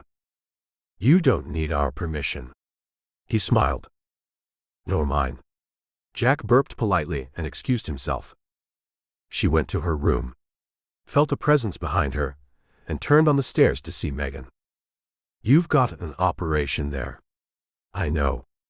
The older twin smiled. Mira tried to keep her game face on, but couldn't help chuckling. Can anyone keep secrets from you or Beth? You can try. I won't ask you what it is. Stay safe. She started early the next day, borrowing one of the agency's electric Land Rovers. The sisters had insisted she use it. They had shown her its hidden weapons and drone compartment, and had set up her access credentials, which were her biometrics. You won't need to charge until you return, Beth had insisted, and then gone into a long explanation of high-density batteries, chemistry, and blade cells until Mira had raised her hands in surrender. It was cold, gray, and wet when Mira left Hereford, taking the A49. Typical English weather that close to spring. Gray, bare, skeletal trees lining the road. Fields dusted with frost. The kind of cold that seeped into the bones. The villages she passed looked deserted, but smoke curled from chimneys. Dog walkers and runners on the road, because not even the weather stopped them. She joined the M6 motorway. Past Birmingham, where traffic thickened and became sluggish, a snake of red taillights flaring off and on. She took the M62. The Pennines, a harsh windswept mountain range in the winter. They divided the counties of Yorkshire and Lancashire and stretched all the way from Derby to the north. She stopped at a service station to fuel up with coffee, leaned against her ride, and watched kids play with a football. Asim Khan. Her fingers tightened on the paper cup. We have been hunting him for so long. He was ISI, an operative of Pakistan's Inter-Services Intelligence, its equivalent of the CIA and MI6. He's one of their best.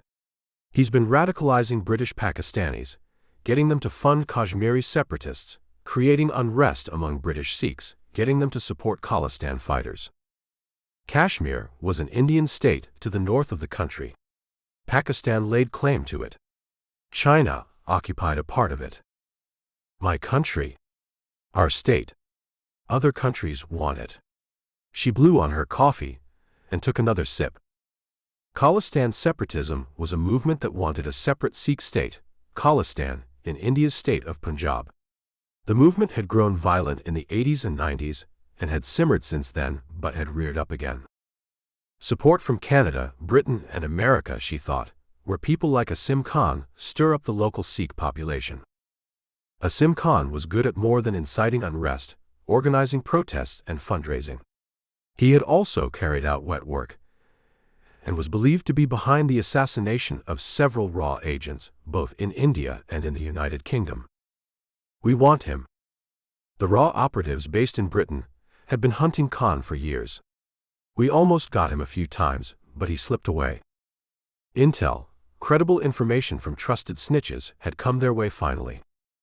He's meeting another agent in Bradford. Mira had called Mothra the moment she had heard of the information. The raw head, still in Britain, had greenlit the capture. We want him alive, Mothra had warned. Yes, ma'am, Mira had replied. Your E-Squadron friends can't know why you're going to Bradford. It will create a diplomatic stink if the Brits know we have raw agents here. They won't know, ma'am. It will be a clean grab and disappear operation. Good luck. Mira dumped the cup in the nearest trash bin, shivered, and returned to her ride. A message on her phone. We're in position. Target confirmed. Tea shop. 5 p.m. It was from Raghav, one of the raw agents. She fired up the Land Rover and raced out. It was 11 a.m. Bradford had once been the wool capital of the world. Mills, factories, and warehouses dotted the city and its surroundings. Industrialization arrived. The mills and factories got repurposed into distribution centers, office and residential complexes, and museums. Most of the British Asians who migrated here for jobs remained. Generations of families, many of whom came from Pakistan, made Bradford their home. Mira drove down Leeds Road, restaurants, sweet shops, and clothing stores lining the street on either side, colorful signs in both English and Urdu offering everything from bridal lehengas and dresses to freshly made jalebis, a subcontinental sweet. She lowered the window to take in the sounds and the aromas. It's not home, but not far off either.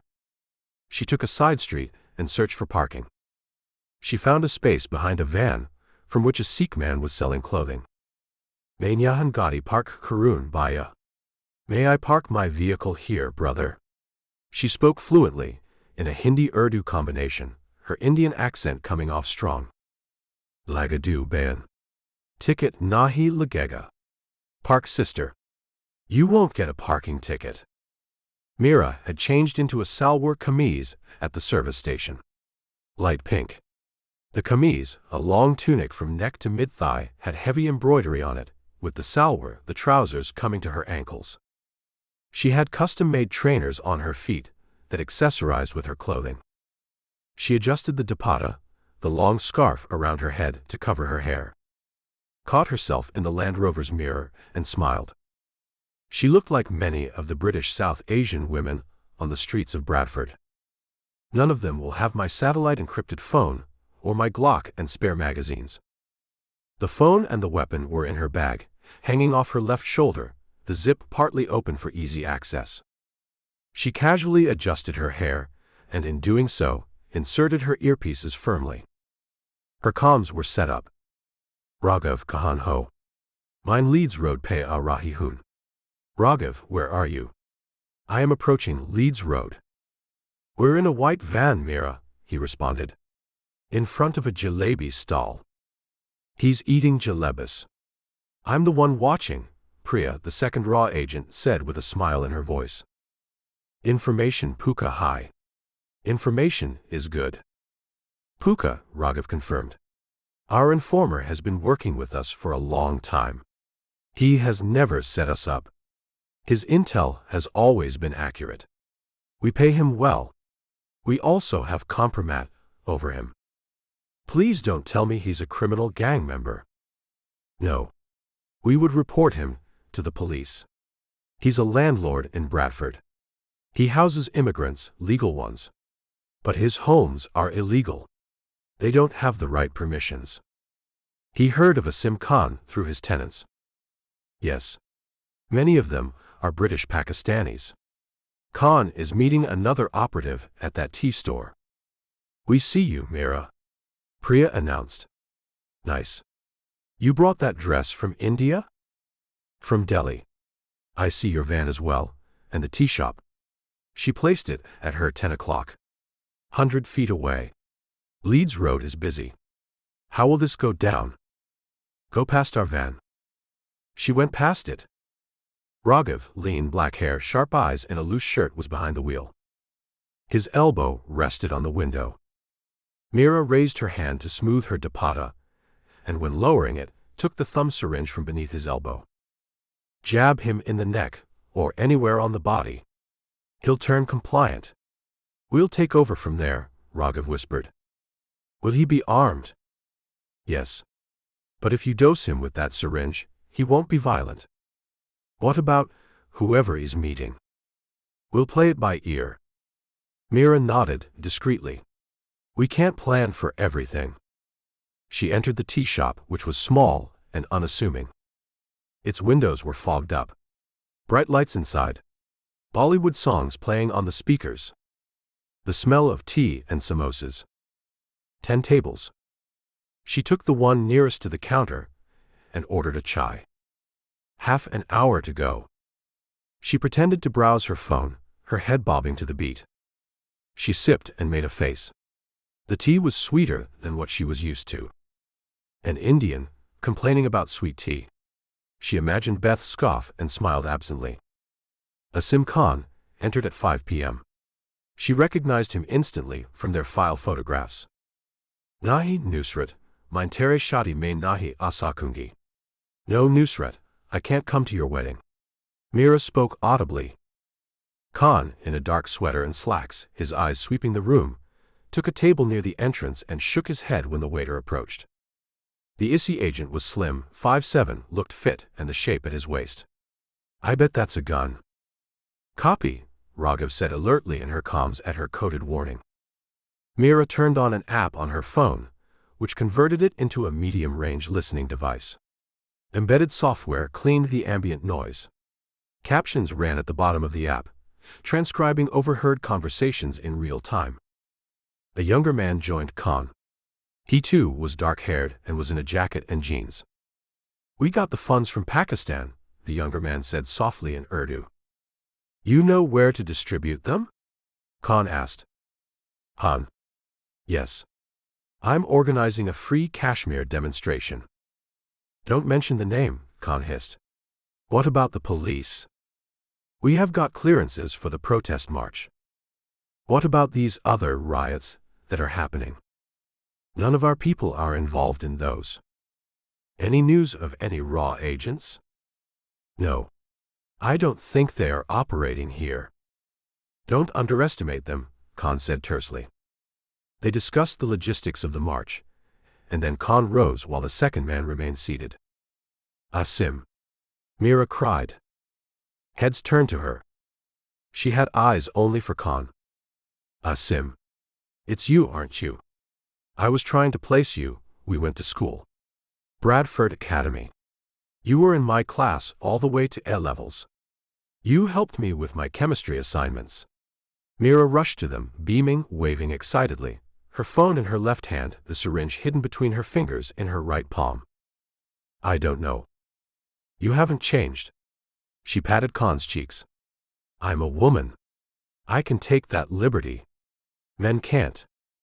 Her palm slipped to his neck. Her thumb jammed the syringe and withdrew it. That other man can't see what I'm doing. He's still seated behind Khan. Asim Khan flinched from the pinprick. I don't know who you are. He felt his neck. I used to carry a lot of weight. She laughed and held his hand, speaking rapidly, not letting the Issy man think and realize what had happened. The second agent had risen too, and was frowning. I am Sanam, idiot. How long does that nerve serum take to act? Khan isn't stupid. He'll work out, I sirened him. She felt sweat pop on her forehead. How could you forget me? I was your date. I never went to Bradford. Mira turned him around and hustled him out of the tea store instantly, her hand against his back. He was docile. It's working. He moved with her nudge. Foreign. She yelled at Raghav, who was crossing the street. Remember Asim? I swear, I didn't recognize him initially. Fatima, you were his classmate as well, she addressed Priya. The oncoming raw agents broke into smiles and exclamations. They hugged Khan and drew him away. Mira became aware of the second agent joining her at the door. The man was frowning heavily. He's wondering who we are. He doesn't know we are aware of Khan's file. The Issy agent had been to Bradford Academy. At least that's what his file says, she thought dryly. This other agent is wondering if we really are his classmates. Her sweat dried in the cold on the street. Were you with Asim in school too? She smiled at the man. I don't remember you. He mumbled, glanced at her, and then at Khan, Raghav and Priya. The Issy agent seemed to be speaking freely to them. That's the nerve agent's effect. It'll make the victim respond to questions. Priya pointed to the jalebi stall, and they crossed the street. Hey, the second Issy agent yelled. Bye, Anhi Chadu. Bo Sal ke Bad Milhain. Brother, leave them alone. We are meeting him after many years. The agent cursed beneath his breath and made to go after Khan. He glanced at Mira and seemed to see something in her expression. He spun around and sprinted down Leeds Road. She swore and took off after him. He must have worked out who we are. I can't let him get away. He might have intel. She wasn't worried about other Issy agents coming to Khan's rescue. Raghav and Priya were on this street all day. They would have warned me if there were any hostiles. Take him away, she panted in her comms. I'm going after this second agent. He might not be important, Priya said. Let's see. The Issy man dodged between stores, shoved shoppers out of the way, glanced behind desperately and tried to speed up. Chore. Thief. Mira yelled. He took my phone. The man snuck into a small alley abruptly. A dead end. A trash area for a restaurant. It was filled with trash bins and refuse bags. It stank. Mira blocked off the exit. The Issy agent was sweating. Who are you? Asim didn't go to Bradford Academy. Are you sure? She smiled wickedly. That's what his Issy file says. His eyes flared. His hand darted to his waist and came out with a knife. He swung at her. She ducked easily, caught his wrist and broke a finger. The knife clattered to the ground. She jammed a palm against his mouth to stifle his howl and pushed him back to slam him against a bin. He's not a trained agent. He would have drawn a gun if he was. Who are you? She hissed. She snatched a glance behind her. A few passers-by on the road. No one seemed to be paying them attention. Can't linger here. She broke another finger and kneed him in the groin. I asked you a question. If you want, I can drug you like I did Khan and take you away for interrogation. I am from Ra. Khan was right. You shouldn't underestimate us. The man froze. His eyes were wide. Scared. Sweat on his face. Incoherent noises against her palm. But if you tell me everything you know, I will let you go. Rihan, he mumbled.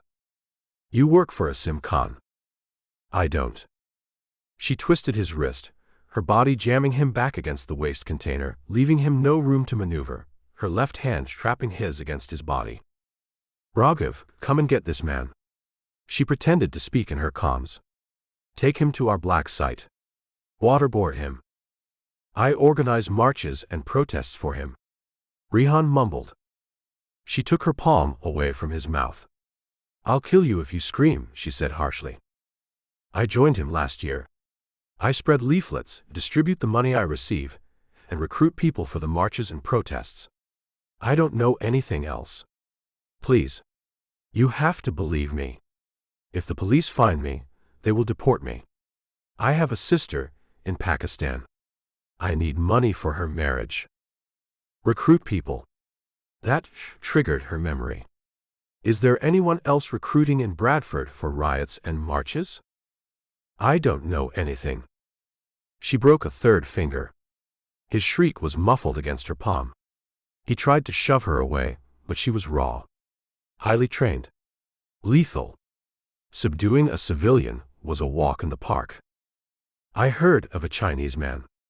I never met him. The people I recruited said he paid more money. I don't know anything about him. You have his name? John Wei. I don't know. Raghav, how close are you? Mira pretended to call out in her comms. I have his number. Rihan yelled. It's on my phone. I was going to pass it to a sim. Please take it. Mira dug a hand into his jeans and brought out his phone. John Wei. Yes. I stored it under that name. Hey. What's happening here? A burly man came into the alley. Who? Mira glanced back. Rihan shoved against her and sprinted out. He slammed into the man and raced out. He was harassing me, Mira said hotly. I was teaching him a lesson. Harassing you? I don't know what to believe. The man planted his hands on his hips. You men are all the same, she spat and brushed past him. I bet you would have joined in if he was harassing me. She went down Leeds Road, tuning out his protests. Cursed when she didn't spot Rihan. Raghav. She thumbed her earpiece. Give me some good news. Asim Khan is secure. We are going to our extraction site. We have a flight waiting for him at Bradford Airport. He'll be out of Britain by evening, the raw agent said cheerfully. Mira pumped a fist in triumph. What about that other man? Priya asked. Rihan. He seemed to be a civilian recruit. He got away, unfortunately. We have Asim. He was our primary target. Congratulations. Mission well done. She checked out the street but didn't see Rihan. Returned to her Land Rover and slumped behind the wheel until her adrenaline high faded and her pulse returned to normal. Boss, package is on the way home, she messaged Mother. Congratulations. Any collateral damage? The reply came instantly. No. Shabash. Very good. Have I told you, you are the best recruit I have made? You say that to all agents. I don't. Mira nodded to herself. Anjali Mathur didn't give out praise lightly and always said what she meant. It's why we'll do anything for her. She was on the M6 on her way back to Hereford when she dialed Megan. Were you a track athlete in college? The twin demanded. Why? The way you took off after that dude in that salwar kameez is impressive. Mira blinked. Of course. She and Beth have access to Bradford street cameras. They must have been tracking me. I was a badminton player in college, she said. But I've been training with these cocky agents from America. They're good, aren't they? Beth snarked. Mission went well? Megan asked softly. Yes. We aren't supposed to know of it, correct? Mira thought about it for a moment. Heck, if I don't trust them, I might as well not trust my boss too. We captured Asim Khan. He's an ISI. Yeah, he's been on our radar, but he wasn't our target. Was he the one you were chasing? No. That was Khan's accomplice. A civilian. He said there's a Chinese man who's been paying protesters in Bradford. John Wei. He told you all this voluntarily. I can be persuasive. Can you break into his phone? I might have a number for a John Wei. Who's he? No, tell us when you get back. Can we break into a phone? Those cocky Americans you mentioned. There are a couple of sisters in that bunch. There's little they can't do. Mira's laughter carried her back to Hereford. 24. Rosttov was in Berlin, in the ZLB, the city's largest public library. He was in the city library branch, in a vast hall half the size of a soccer field. It was rectangular. Books stacked 3 floors high on each side. Walkways along the shelves. Sitting and reading areas, neatly arranged at intervals. The central part on the ground floor had a large study area with wooden furniture, lamps, and privacy booths. There were cafes, vending machines, and murmured conversations as students, academics, and other visitors made use of the library. Rosttov was at a computer terminal. He had logged into an online forum where software engineers gathered. Genius level ones, he reminded himself. The ones who didn't just write code, but invented products. The kind so far ahead in vision and capability that big tech paid 7 or 8 figures to hire them. It was in one such forum that he had met Brenner. Rosttov was active in many such spaces. Particle physics groups, software algorithm communities, gaming forums, even porn discussions. He had different aliases for each virtual community. His team of hackers monitored them for keywords, personas, discussion topics, behaviors, and many other parameters. A man of his abilities never knew when he might need such forums. He smiled thinly. Brenner had boasted about what he was working on. The other engineers in the community had been in awe of the scope of the Germans' program. A single algorithm that could be used for controlling and monitoring high-security, critical infrastructure. Not just a defensive program, but one that could be repurposed for entirely different domains. Why hadn't anyone thought of that? Brenner had. And he was far along in writing it. But he hadn't finished it. That fool Whalen. He should have been more careful when torturing the German. Rosttov smoothed the lapel of his jacket. His plans hinged on having a working module of Brenner's software. For this mission, I need nothing else. The full algorithm, that's for future missions. He glanced at his watch and left the library. It was a short walk to Potsdamer Platz, a public square rebuilt after World War II. Upscale shopping malls, large offices, and Bahn Tower, the headquarters of Deutsche Bahn, Germany's railway, surrounded it. His destination was a serviced office. He gave his name as Viktor Karolski to the receptionist. Karolski was an Eastern European millionaire, a philanthropist with a deep interest in technology. It was Rostov's persona in Brenner's forum. Karolski had made his fortune in tech startups and investments, frequently sponsored hacking competitions, and also funded individual research that benefited the community. It was an airtight story, backed up with media coverage and mentions of his ventures. Rosttov used an elderly man disguise for his Karolski outings. His presence impressed forum members. They were eager to connect with him. Fools gave up their online aliases so easily. He smirked. The receptionist pointed him to the elevator. Rosttov took the car to the 2nd floor and knocked on the door of a serviced office. Ivan Vavra opened immediately. He was scruffy. Loose, long graying hair falling to his shoulders. A white shirt with food stains. Jeans. He smiled and pumped Rostov's hand. Come. He led his visitor to a chair. The office was a single room. A desk near the window held several display screens hooked to a computer and a keyboard. Books, files, newspapers, and empty food cartons lay scattered on the floor. Vavra's coat was thrown carelessly over the back of his chair. Rosttov sat and forced himself not to grimace at the stale smell in the room. Ivan Vavra was a member of Brenner's forum. He was a genius. He had a PhD in computer science and was a researcher at the Fraunhofer Institute for Open Communication Systems, Fraunhofer Focus. The organization carried out research on the Internet of Things, artificial intelligence, cybersecurity, robotics, and many other fields. Rosttov had cultivated Vavra. He had brought him Brenner's incomplete program. He had asked if the researcher could complete the particular module, and had mentioned he would pay for the work. Vavra had jumped at the opportunity. He pulled up several lines of code on a screen. I had to change these parameters. He pointed. Rosttov pretended to be interested and nodded thoughtfully. Is it working? He asked. I can run a simulation. Can't you demo it on a real flask? Rosttov allowed his disappointment to show. Yeah. I have that as well. Vavra scrambled up, dislodged several books and pulled out a metal flask. He uncapped it from the outside and showed a miniature chip fastened inside. A red light blinked. I made modifications.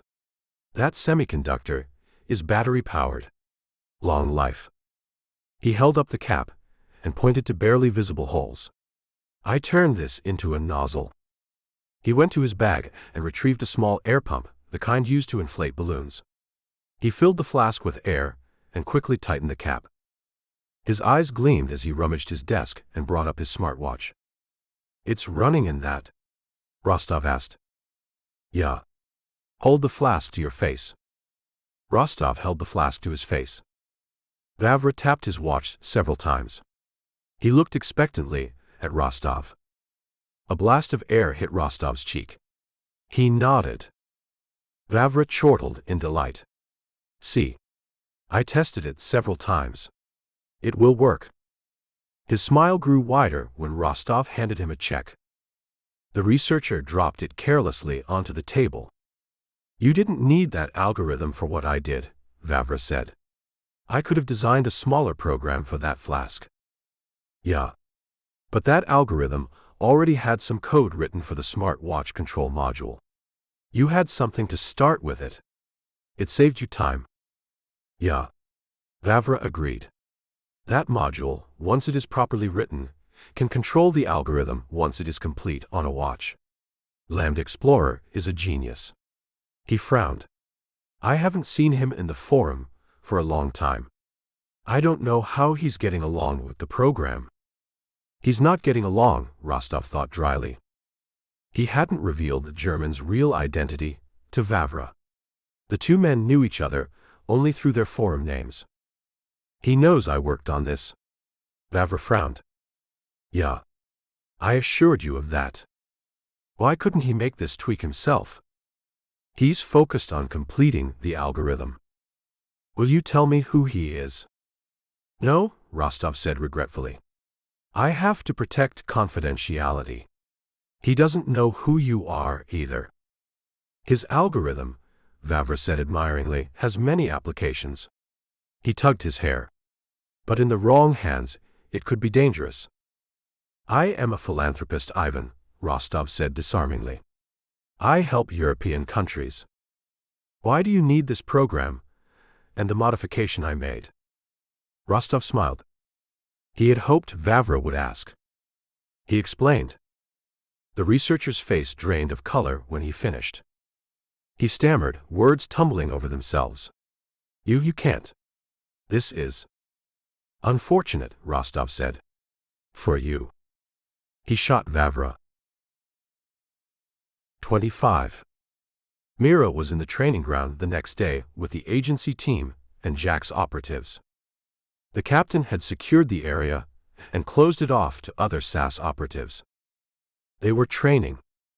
Mira Ranganathan ducked low as she sprinted toward a rope ladder dangling from a beam while Mike and Terry shot paintballs at her. She lunged, grabbed the rope, and began climbing with rapid efficiency. Cover left. Zeb Carter yelled from beneath a rusted barrel, where he was providing suppressing fire. She swayed left. Mike cursed. I nearly got you. And then Mira was holding onto the beam and slithering sideways until she reached a platform, the safety zone where Bawana, Bear, and Chloe were waiting. She high-fived them. This was dead easy. It's the start, Jack drawled in her comms. It's only the warm-up. Raj, you are next. Do I have to? The Texan protested from the edge of the ground. I ironed my trousers. They are combat pants. Who irons them? Beth snapped. Mira squinted against the weak sun to take the twins in. They were in a makeshift shed, hacking into a satellite network Jack had arranged. "Beth, Meg, you're giving up." She smirked. "Ha. Watch that pole," the younger sister retorted. The network's hub was mounted on a flagpole, 20 feet to their left. It exploded with a crack. Mira grinned at Beth's whoop. "How did you get that to blast?" Jack wondered. "Your drone has weapons?" "It has an EMP gun," Megan explained. "But instead of frying your hub, we got it to send interference waves that spiked the voltage and made it spark. Remind me to never invite you to fix my home electricals." Curtis filled the ensuing silence. "Several John Weiss in the country." Beth briefed Mira softly over lunch. "Unfortunately, the number Rehan gave Mira is a burner phone. We located its last position, and Werner is checking cameras. Jack and his team don't know you got the lead. They think Werner got it through some cross-referencing." Mira fist-bumped her discreetly. They were in their accommodations lounge. The TV was running. The raw agent upped the volume a notch when PMQ's, Prime Minister's questions, began. "It's held every Wednesday, when the British Parliament is in session." She recalled her local knowledge. It was the opportunity for the opposition leader and other members of Parliament, MPs, to question the British leader. "Prime Minister," the opposition leader began derisively, "your manifesto said you would restore the public's confidence in the government. Riots, shootings, murder, and no conclusive arrests are your way of restoring confidence?" Henshaw smiled briefly when it was his turn to speak. "Mr. Speaker, this government will not be lectured by an opposition that has no solutions of its own. Let me remind this House that we have already arrested hundreds of individuals responsible for the violence. Investigations are being actively pursued, collaboratively, with intelligence being shared by our European and American allies. And we shall find every criminal, every shooter, every murderer responsible for the recent unrest. My message to those perpetrators is this: you can run, you can hide, but we will find you, and you will be arrested." He has a way with words. Chloe leaned back in her chair. "He'll need more than words to fix what's happening," Mira thought. "He'll need us to come up with something fast." A card game after lunch. Mira and Chloe in one team, Bawana and Roger in another. The sisters were on their screens.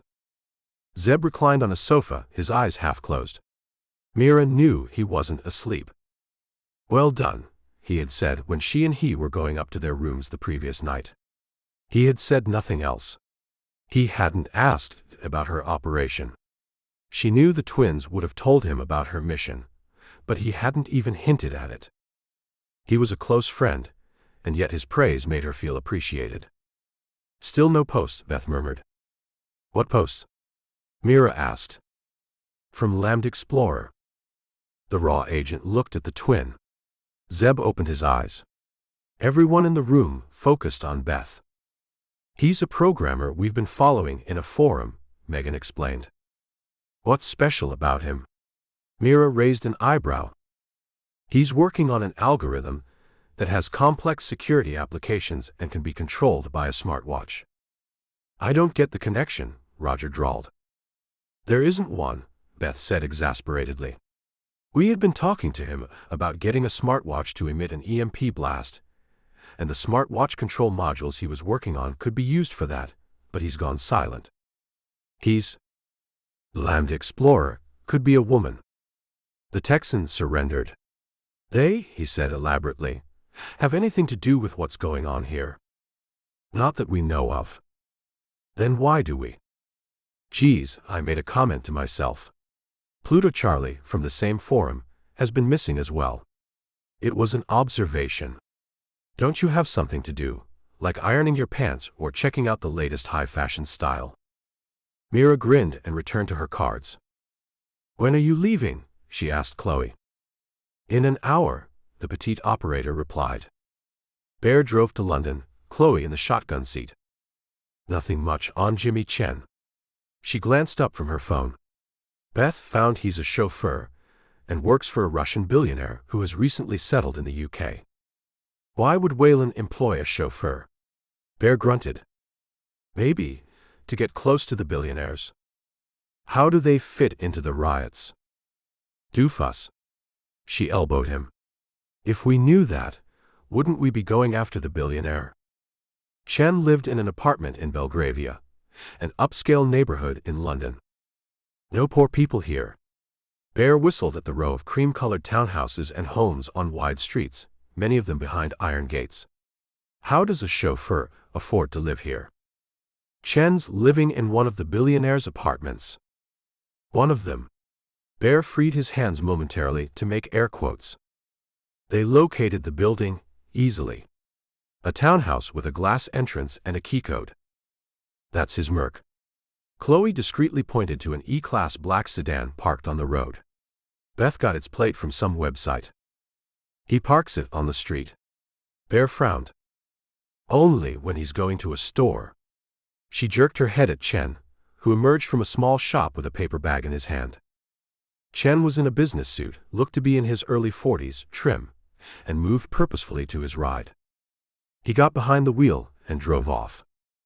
We follow him. No. Chloe rolled her eyes. Did you forget Meg's instructions? We can always tail him any time. We know where he works. We need to know what's special about him. They were in Chen's first-floor apartment in 20 minutes, after dealing with the keycode lock at the main entrance and picking the lock on Chen's door. No trouble at either entrance. The apartment was minimalist. No personal touches. It must be for staff, Chloe said, after she swept her phone around the apartment and didn't detect any listening devices or cameras. Bear checked drawers, dressers, the bathroom, and the single bedroom while Chloe went through the papers on the desk in the living room. Clean. Bear joined her. We're grabbing that. He pointed at the laptop on the desk. She sighed. I sometimes wonder why I am with you. It's for my looks and humor. It's certainly not for your smarts, she shot back as she pulled out a cloning device, attached it to the laptop, and turned it on. We have the hard drive, she messaged Beth when they left as silently as they had entered. Bawana and Roger were in the jewelry quarter in Birmingham, in Ward's two-bedroom apartment. He was a mercenary. Roger felt the surface of the bathroom wall and tapped it to check if it was hollow. Yeah. Bawana checked the kitchen's shelves. Ward was at work as a bouncer in a casino. He worked the day shift, which meant his apartment would be empty. He was single. He, too, was in his late 40s, had no criminal record, and seemed to have given up the mercenary business. The apartment was a rental, where he had been living for a couple of years. Breaking into it hadn't posed a challenge to the gear the Americans carried with them. This is the hard way to do things, Bawana grumbled as he went to the bedroom and searched through the folded clothing in the dresser. What's the easy way? Grab him, sweat him, get him to talk. Sweat him. I bet that involves your fist connecting with his face, Roger scoffed. Wrong. Huh? Fists. Plural. Clean, Bawana grumbled and inserted the cloner in Ward's laptop. They left 15 minutes later with a copy of the former mercenary's hard drive. Zeb was still on the couch when both teams returned at 7 p.m. He listened to them debrief. Didn't a billionaire die in Hampshire recently? He asked. Megan frowned, bit her lip, and then nodded. Yeah. Sergei Perovsky. Accidental fall out of the window. Isn't that how many enemies of the Russian leader die? Yeah, but the police have ruled Perovsky's death to be accidental. Why are you asking?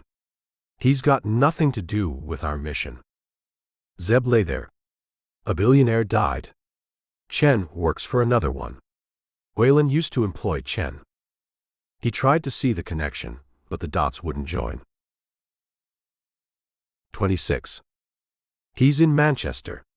Beth flew down the stairs and burst into the living room at 8 p.m. Who? Jack hung a dartboard against a wall next to the kitchen counter and brought out a set of polished darts. John Way. We ran a trace on his phone's locations. How did you do that? The captain picked up a fallen dart. You don't have his phone. We have some friends in the cell phone network companies. And they shared this information. He spun to face them. Privacy. Do you want to know what we found? Yes. But we correlated his location history to camera feeds in public places. Streets. Pub entrances. Places like that. We cleaned up the footage to focus only on Chinese-looking faces. She rapidly hooked her screen to the projector and threw up an image of a man. John Wei. That's his name in the DVLA records. Real estate agent in Chorlton in Manchester. We got hits in Manchester, Bradford and Leeds. Zeb absently fingered the dart he had picked. John Wei looked young, clean-shaven, short hair, nothing noticeable about him except that he was Chinese. In one CCTV footage, he was entering a pub in Bradford. The camera had caught him full on. It must have been mounted on its door, he thought. In another, the camera had captured a side profile of him as he walked down a street in Leeds. The third picture was of him at a parking lot in Manchester. He gets around, doesn't he? For an estate agent based in Manchester, he pointed out. Eh? Beth held a finger up. That estate agent business is a great way to meet people. B. Both Leeds and Bradford are very drivable from Manchester. If Whalen recruited him, then chances are the South African hired people like John Wei in key areas of the country. My smarts are rubbing off on you. Megan's shoulder nudged her affectionately. The younger twin raised her middle finger and brought up John Wei's DVLA photograph and placed it next to the CCTV ones. Werner confirms more than an 80% match. Real estate agents are evil, Terry said. Everyone glanced at him. We got gazumped when we were buying our first home. The agent was a snake. He didn't help us at all, the E Squadron operative said. I wanted to redesign his face. My wife, who was the most upset, talked me out of it. Gazumping. A home seller accepting a higher offer from a buyer, even though they had already accepted an offer from a previous buyer. Yes, mate, Mike agreed. There should be a law against that. I already hate John Wei, Terry continued. We get it. Strong feelings, Chloe drawled. What's the Manchester connection? Fawn was there. The MSS team that tailed him and attacked Zeb. We haven't identified those men, Megan reminded them. That beats me. Jack wiped his palms on his thighs, removed a cleaning cloth, and polished the darts. The Met, MI6, MI5, you folks. With all the systems we haven't identified all the shooters who escaped at every incident. Even those who were killed, Curtis reminded him. Those men have had their records wiped. It's not hard. Bawana crunched into an apple. And if they are from other countries, that's better. Megan nodded. You have sent John Wei's deets to the police? Zeb asked the sisters. Yeah, Beth said. I've sent the photographs to you too. Zeb checked his phone and forwarded the image to Fawn. Do you know him? He messaged. The MSS defector was in New York, united with his daughter. His response came half an hour later. Yes. He's a real estate agent. Very active in the Chinese community in Manchester. A few Chinese officials have bought their homes from him. Roger leaned over his shoulder and read the message. That could mean something or nothing. What? Beth took Zeb's phone and read the message aloud. A Chinese real estate agent selling homes to Chinese folks. Jack shrugged. That's normal. It's the possible MSS connection that's bothering you, Bear addressed Zeb. Yeah. I'll come with you, Broker decided. Where am I going? Zeb smiled. To Manchester. I know how you work. There's no point in all of us going there. The police will check him out, Terry pointed out. I am sure they will. We'll do it our way. Broker grinned. Zeb drove the next day. Broker hummed or snoozed most of the journey, and straightened only when they entered the outskirts of Britain's fourth largest city. Did you know its full name is Chorlton cum Hardy? The older operative glanced up from his phone. And that at one point, It had the most burglaries in the entire country. Broker. Purveyor of obscure information. Beach Road had trendy bars, hair salons, indie clothing stores, and artisanal food joints. Reminds me of New York's Greenwich Village. Broker lowered his window to take in the tune of a busker on the sidewalk. Zeb nodded silently, searching for an empty space. He nosed their ride in behind a woman who was easing out. They got out, checked out their surroundings, and walked down. One end of the street had residential homes, while the other had hospitality joints and other commercial outlets. You've heard of the Bee Gees? An old band? Zeb searched through his mental database as they walked shoulder to shoulder. Yeah. 3 brothers. They spent 8 years in Carlton. Zeb rolled his eyes, followed the directions on his phone. Carlton Real Estate was a glass-fronted office nestled between a hair salon and a florist. Glass-fronted door, on which were photographs of current properties the agency was dealing with.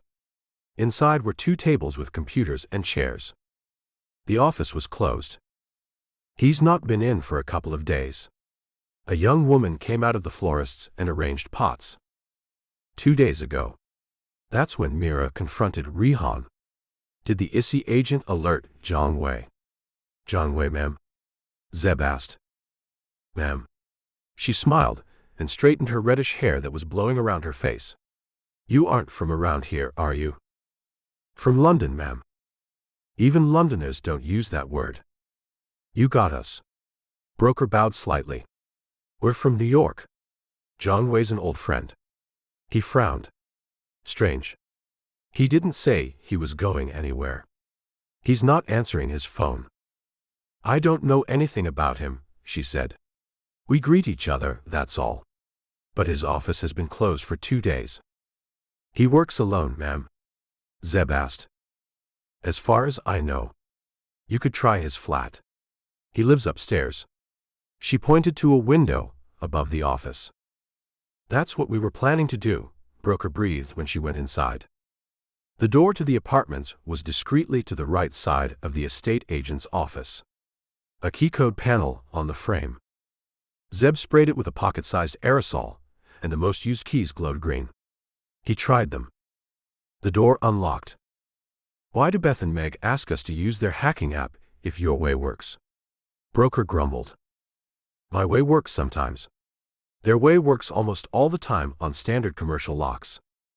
A small landing area that led to stairs. Letters on the floor, thrust through the post slot. Zeb riffled through them. None of them were for Zhang Wei. He went up the stairs. Faded carpet. Creaking wooden steps. Narrow passage. A landing at the top. A flat to the left and the right. Zhang Wei's to the right, Broker whispered. Green wooden door. No visible cameras. Zeb knocked on it. No response. He used his lockpick tools and opened it. The smell of stale air. He sniffed deeply. Can't smell blood or a dead body. A single living room. Clean lines, neutral colors. House flyers on a glass coffee table. Dining mats on the dining table. 4 chairs around it. The kitchen was tidy, the refrigerator nearly empty. Here, Broker called from the bedroom. He pointed to the laptop on the dresser on top of clothes when Zeb joined him. He left this behind. Zeb inspected it. If he fled. Might be a decoy. Broker powered it on, but the device was locked with an encryption screen. We'll let the twins have a go at it. He cloned its hard drive and powered down. Zeb went through a notebook on the nightstand. Viewing appointments, but on several pages a date heavily underlined.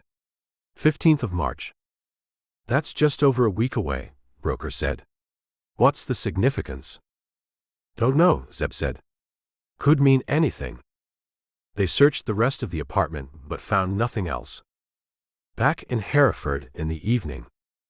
The sisters took the hard drive and went to Megan's room. They returned half an hour later. Lot of junk on it. Movies, music, house transactions, none of which are of any use to us, Beth announced. Zeb hid a smile. She's almost quivering, which means they found something. There was one encrypted file. She fiddled with her phone and projected a spreadsheet. Dates, numbers, and what seemed to be last names. What are we looking at? Mira asked. Payments to rioters. Some of those names matched the people the Met arrested. That's how we worked out what that sheet was. She paused. There's more, Zeb guessed. We found similar files on Jimmy Chen and Lionel Ward's hard drives. They too were involved in organizing the riots. Megan brought out a large whiteboard and, with Jack's help, propped it on a chair against the kitchen counter. London, Birmingham, Leeds, Bradford, Manchester. She wrote several names. All those have had riots and violent protests. She flicked her hair back. Whalen, Lionel Ward, Jimmy Chen, John Way. She scribbled next. Shooters at Jimmy's, Lorraine's Yorkshire Fongs. She changed markers and picked a red one. MSS connection.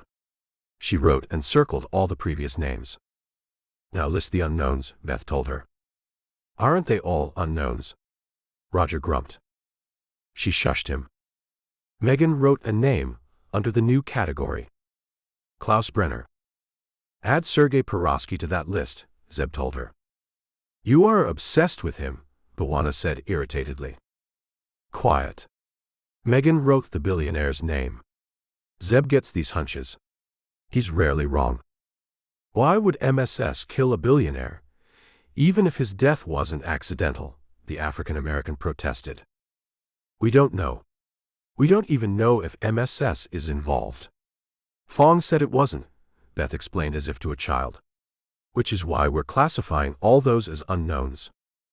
Do you argue like this often? Jack chuckled. This is nothing, Mira said dryly. In Mumbai and Delhi, there were times I thought they would get physical with one another. We aren't like you E-Squadron folks. Chloe smirked. We don't blindly follow orders. The Brits collectively made rude noises. Beth went to the whiteboard when the commotion had subsided and added Lambda Explorer and Pluto Charlie to the unknown list. I have hunches too. She shrugged. What about that date in Zhang Wei's notebook? 15th of March. Zeb asked. It's the day Julius Caesar was assassinated, Megan said. Broker looked heavenwards and shook his head dolefully. And that helps us how? It's also Commonwealth Day. Zeb sat up. You folks know what the Commonwealth is? Mike taunted. It's the association of the former British colonies. India, Australia, South Africa, New Zealand, there are over 50 countries in it. The king is the symbolic head. Commonwealth Day is to celebrate shared values, democracy, stuff like that, Beth said. Just because we are Americans doesn't mean we are uneducated. Commonwealth Day, Zeb said sharply. Relax, Megan told him. Nothing has been planned for that day. It's just a date in the calendar. Zeb relaxed. Is it safe to assume Zhang Wei's gone to ground? Terry broke the ensuing silence. That would be our guess, she replied. Lionel Ward and Jimmy Chen. Let the Met deal with them, Jack suggested. What about the MSS? Broker asked. I have an idea. Zeb picked up his dart and played with it. Tell us, genius, Roger said impatiently. I'll ask the Chinese. 27. Johann Dietrich went through his notes before entering the conference room. The Federal Chancellery Building, on Willy Brandt Strasse, was the German Chancellor's office and the country's government headquarters. Its striking design, soaring concrete and glass with a large semicircle at the front, led to it being called the Washing Machine Building. He smoothed his tie, knocked on the door, and entered the conference room. Chancellor Isla Kohler was flanked by her Chief of Staff, Marcus Vogel, and Lieutenant General Lutz Gerhardt, head of the Bundeswehr Cyber Command. The military outfit had both a defensive and offensive role. It protected government and military systems from cyber attacks and carried out cyber warfare against threats. Frau Kanzlerin, he greeted her. Madam Chancellor. He nodded to Vogel and Gerhardt, and took a seat opposite them. He waited for a server to pour coffee, and sipped it when the man left the room. "Tell us some good news, Johann." Kohler smiled at him. Her silvery hair was arranged in a neat cut around her homely-looking face. Her black-framed glasses flashed in the light. Foreign leaders had underestimated her when she had first been elected. She had since then become known as the Steel Woman of Europe, navigating her country through turbulent times. Russia, stagnating economy, concerns about immigration, a new American president, and now this. She has her hands full. "We still don't know who killed Brenner," he said, "but Gerhardt's team has increased the security on the energy networks." "Yeah," the military officer rumbled. "We have upgraded the software where required, put electronic eyes." He spread his hands defensively with a laugh when Kohler rolled her eyes. "Frau Kanzlerin, we are as safe as can be. Whoever killed him hasn't mounted any attacks on us." "What about the software you found on his computer?" Vogel asked. "You said it was concerning." Dietrich nodded. "He was working on a super algorithm, one that can control the security network at such installations. A single piece of software that can be deployed, not just at SEFE but also at Deutsche Bahn. Anywhere where there is a requirement for complex security. People build their own software at such places. Brenner's super program would eliminate the need for this with just a few simple changes." "Your people studied this, Lutz?" Kohler asked the military man. "Yeah. Johann is correct. His team and my people have been studying it. It is a fantastic software. But it is incomplete, and how the rest of it could be designed and written was in his head. It's gone. Could it be used against us? Theoretically, the complete software could be installed to override current controls, and then—" Gerhardt trailed with a shrug. "The good news, Madam Chancellor," Dietrich smiled briefly, "is like Lutz said, it's as good as gone with his death." "That isn't true. Smart programmers can make it complete, but they would have to be genius-level software engineers." He and Gerhardt had discussed that, and both agreed that the completion was possible, and that such software engineers existed not just in Germany, but in many countries around the world. Gerhardt has put together a secret team to finish the software, and then we'll decide what's to be done with it. He didn't tell all of that to the Chancellor or her Chief of Staff. "Why haven't we found who killed him and who attacked his building?" Kohler asked after a pause. "Several leads have gone cold, Frau Kanzlerin," he replied. "We're coordinating with the British and other allies, but whoever carried this out knew what they were doing. They were professional. I don't like shooting on Berlin streets." "No one does, Madam Chancellor, and not in any other part of the country either. In our earlier briefings, you said there's a connection to the British riots and what's happening there." "Yeah. The British believe one of their key suspects could have tortured and killed Brenner." "Why?" she asked sharply. "What have their riots got to do with us?" "It is possible that man wanted Brenner's algorithm to attack Europe." "Are the British sharing information freely?" "Yes, Frau Kanzlerin." "Could it be the Russians?" He smiled briefly. "It could be anyone, even criminal gangs. I can't tell her of a possible China involvement. Clare is not sure herself." Kohler rose, signifying that the meeting was over. The men rose too. "Find whoever is responsible. Stop them. Do whatever is necessary," the Steel Woman of Europe ordered. 28. "What?" Zeb asked when he felt the twins' gazes on him over breakfast. Mira was hiding a smile. Chloe's eyes were sparkling. The rest of his friends and Jack's team were looking on expectantly. "You said you would ask the Chinese." Beth spread butter lavishly on her toast and bit crunchingly into it. "All we can see is you eat well, sleep well, do some exercise." Jack shook his head in sympathy. "You get it from all sides, don't you? You're feeling sorry for me." Zeb shot at him. "Watching the great Zeb Carter squirm. People will pay for that, mate." Mike chortled. Are you all done? Zeb sighed. We haven't even started. Megan grinned.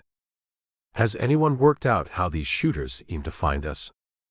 They were watching our target locations. Jimmy's house, Lorraine's the Berlin one, Beth said.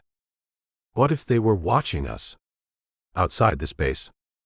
That would mean they know of your presence here. Terry pointed at the Americans with his fork.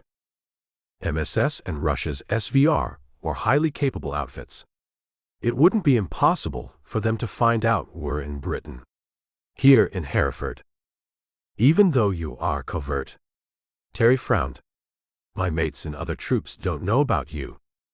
Let's assume they know somehow. We have security outside the base. Surveillance would have been noticed. Only if it was overt. We all have run surveillance operations. Multi-vehicle, multi-person surveillance is always hard to detect. Heck, we didn't find out about Fong's tales until I shadowed him. You're going somewhere with this? Bwana broke his silence. How's this connected to asking the Chinese? No. Beth dropped her cutlery. No. Megan echoed with a glare at Zeb. No what? Jack looked surprised. Zeb smiled inwardly. Beth and Meg are several steps ahead of everyone else. They've worked out what I'm leading to. He's going to expose himself, Beth said heatedly. And get MSS to come after him. That's what he meant. Zeb waited for the protests and angry shouts that followed to subside. Do you still have that safe house in London? The one you use for training, he asked Jack. The houses on Frith Lane. The captain stopped munching. Yes. His eyes widened. You plan to lead them there? Which safe houses? Broker asked. We have almost an entire North London street. Houses on Frith Lane in Mill Hill. Those houses are owned by the Mod. We train there. Not just us, SAS. The Met and several organizations use those for live training. Proper houses? Chloe asked, interested. Yes. Jack grinned. Real homes. We even park old cars in their garages and have traffic go up and down. There used to be an army barracks nearby, Inglis Barracks. The Mod owned the entire area at one point, but gave up the land to developers. However, it still retains almost half the street. Can you? He addressed the twins. Beth nodded. They swiveled collectively to look at the blank wall on which a map came up presently. Jack rose and used a fork to point to the street. You see this junction where Inglis Way joins Frith Lane? A chorus of yas from the Americans. His fork moved to the right of the junction. You see this unnamed lane? He tapped a small dirt track. The mini roundabout on it. Yeah, drawled Broker. That's the stretch we, the Mod, own. From the Inglis Way junction to that mini roundabout. Beth projected a street view of the area. Townhouses on either side of the small street. Cars in driveways and parked on the street. What about those cars? Mira asked. Owned by the military, Jack replied. The entire area is made to look busy when there are no operations going on. Military personnel actually live in those houses. They are security cleared and know about Frith Lane's purpose. They are usually temporary visitors. The military saves on spending on hotels for their stays. What about the rest of the neighborhood? Do they know this is an MOD street? Jack smiled. Almost all the houses on the rest of Frith Lane are owned by veterans or their families. Old school types. Many of them have members who served in the World Wars. When the Mod gave up all that property to developers, it set the condition that the buyers had to be serving military personnel or those who had strong connections to it. Beth snapped her fingers. They won't talk to strangers about who currently owns that stretch of the street. Exactly. Curtis nodded. That's a genius setup. Not bad from us, EA. Zeb grinned at the typical British understatement. Is that a convenience store near the roundabout and a bakery at the Inglis Way junction? Bwana pointed to the banners on the stores. Yes. Mike chuckled. We even staffed them with soldiers for our drills. The bakery has cakes. Mira rolled her eyes. Someone's got their priorities right. These kinds of operations make me hungry. Megan slapped her palm on the dining table. Enough. Focus. Her eyes swung to Zeb. Assuming the Chinese have eyes on this base, how do you plan to make this go down? He took a knife and pointed to a terraced house in the center of the left row on the street. It had a dark Toyota in its driveway. You, Beth, and I will make a show of going to this place. He swung at Jack. Can we have traffic go through the street? The captain nodded. Not my pay grade, but it can be done. The rest of you lie covert. Beth rushed in, her eyes sparkling. When the Chinese arrive, we ambush them. And take them alive. We go out of this base disguised. Bear's biceps strained against the sleeves of his tee. I, Beth, and Megan won't, Zeb replied. That's the whole point. Our tails should be able to identify and track us. But you folks will be. You'll go out at night and take cover. When do we move? Bwana popped his knuckles. No time like the present. Zeb drove to Frith Lane just after noon. Megan beside him, Beth in the back. Both sisters lowered their windows occasionally. So that our shadows identify us, he mused as he hit London traffic. You know the flaw in your plan. Beth smirked. He met her eyes in the rearview mirror. Enlighten me. You are assuming they have tails on us. Correct. And that they will use conventional weapons when coming at us. You think they might use tanks? Bear countered in their comms. No. But we don't know what they are armed with. Megan cocked her head backward. Our Land Rovers have just about everything we need. Let them come. Frith Lane was like a million other suburban streets in Britain. The cars parked on the street narrowed it down, which was very common in the country. Zeb took in the street, approvingly. Jack had made his calls, and Clare had spoken to Greystone. The results of those strings being pulled were obvious. There was traffic on the road. A delivery van, a bus, several private cars were ahead and behind him. There were occupants in several homes. He could see movement through windows. A man was vacuuming his car outside one home. Knowing what we know of this street, it feels like a Hollywood set, Megan admired. Every driver and temporary resident is an active SAS operative, Jack explained. They have been warned to lie low if shooting starts. These people were in place in less than an hour once the word went down the tree. What about residents beyond the Inglesway Junction and Mini Roundabout? Chloe asked. They haven't been warned. We should contain all hostilities on our stretch of Frith Lane. Zeb backed the Land Rover into the target house's driveway. Red brick construction. Bay windows that had curtains on them. Small front garden with a lawn. Cracked bricks on the driveway. They carried their large duffel bags inside, which contained their HKs and the rest of the gear they would need. If they have been tracking us, they'll think we've come here for a few days, Beth murmured as Zeb held the door open for them. The house was a standard layout. Entrance hallway. Living room to the left. A bathroom to the right. The hallway opened into an open-plan kitchen and dining room with a door to the back garden. Carpeted steps from the hallway to a small landing. Doors to a bathroom and 2 bedrooms. We'll be in the biggest bedroom. Megan went up the steps. It overlooks the front yard and the street. It'll have the best firing lines. 2 p.m.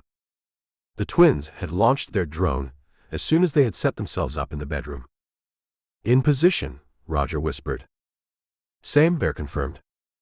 The rest of the operatives checked in as well. We're the maintenance workers at a pipe near the Inglesway Junction, Jack said.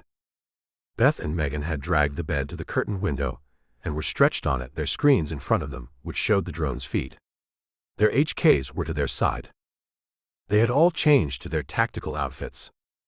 Zeb peered over their shoulders and made out the pickup truck Roger had climbed into. Bwana's in the front yard of a house opposite the street. He made out the positions of the rest of his team. Bear and Chloe's sedan Broker and Mira in the convenience store, and Jack's team. 3 agency operatives and the raw agent to their right, on the Inglis Way direction, and the rest, along with the E Squadron troops, to their right. 3 p.m. Beth stifled a yawn. They might not come. They will, Zeb stated. If I were them and was watching my target, I would attack before they moved out of this house. An SUV rolled up half an hour later. Black. Tinted windows. Riding low on its shocks. It stopped 2 houses away to their right. Its plate does not match any of the mod vehicles. Megan stiffened. Greystone had shared a list of all the military vehicles and cars on the street and in front of houses. It's them, Zeb said. Welcome to action, Buwana growled. 29. The shotgun rider stepped out of the SUV. Confirm. He's Chinese looking, Beth called out. And he's wearing combat trousers, a jacket and boots. No weapons in sight, Megan added. I can see him through the hedge, Buwana whispered. He has the walk of an experienced operator.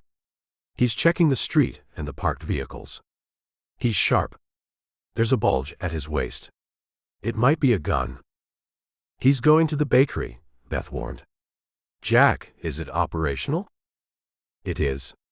Archie is an amateur baker. He had a batch of cakes and cookies at home. He's brought them to the shop, the captain stated. Broca Mira, you'd better not finish all of them, Buwana warned. Zeb watched the drone's feed. The man entered the bakery. He was in it for several moments, and then returned, munching on a cookie. He asked for coffee, Mira whispered. Archie said he was out of milk, and was expecting a supply in an hour's time. The man bought cookies instead. He checked you out?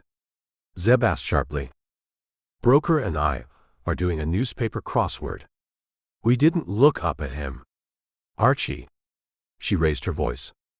Did he? Yeah, he did. She got back to the agency team. The man went down the street, past the SUV.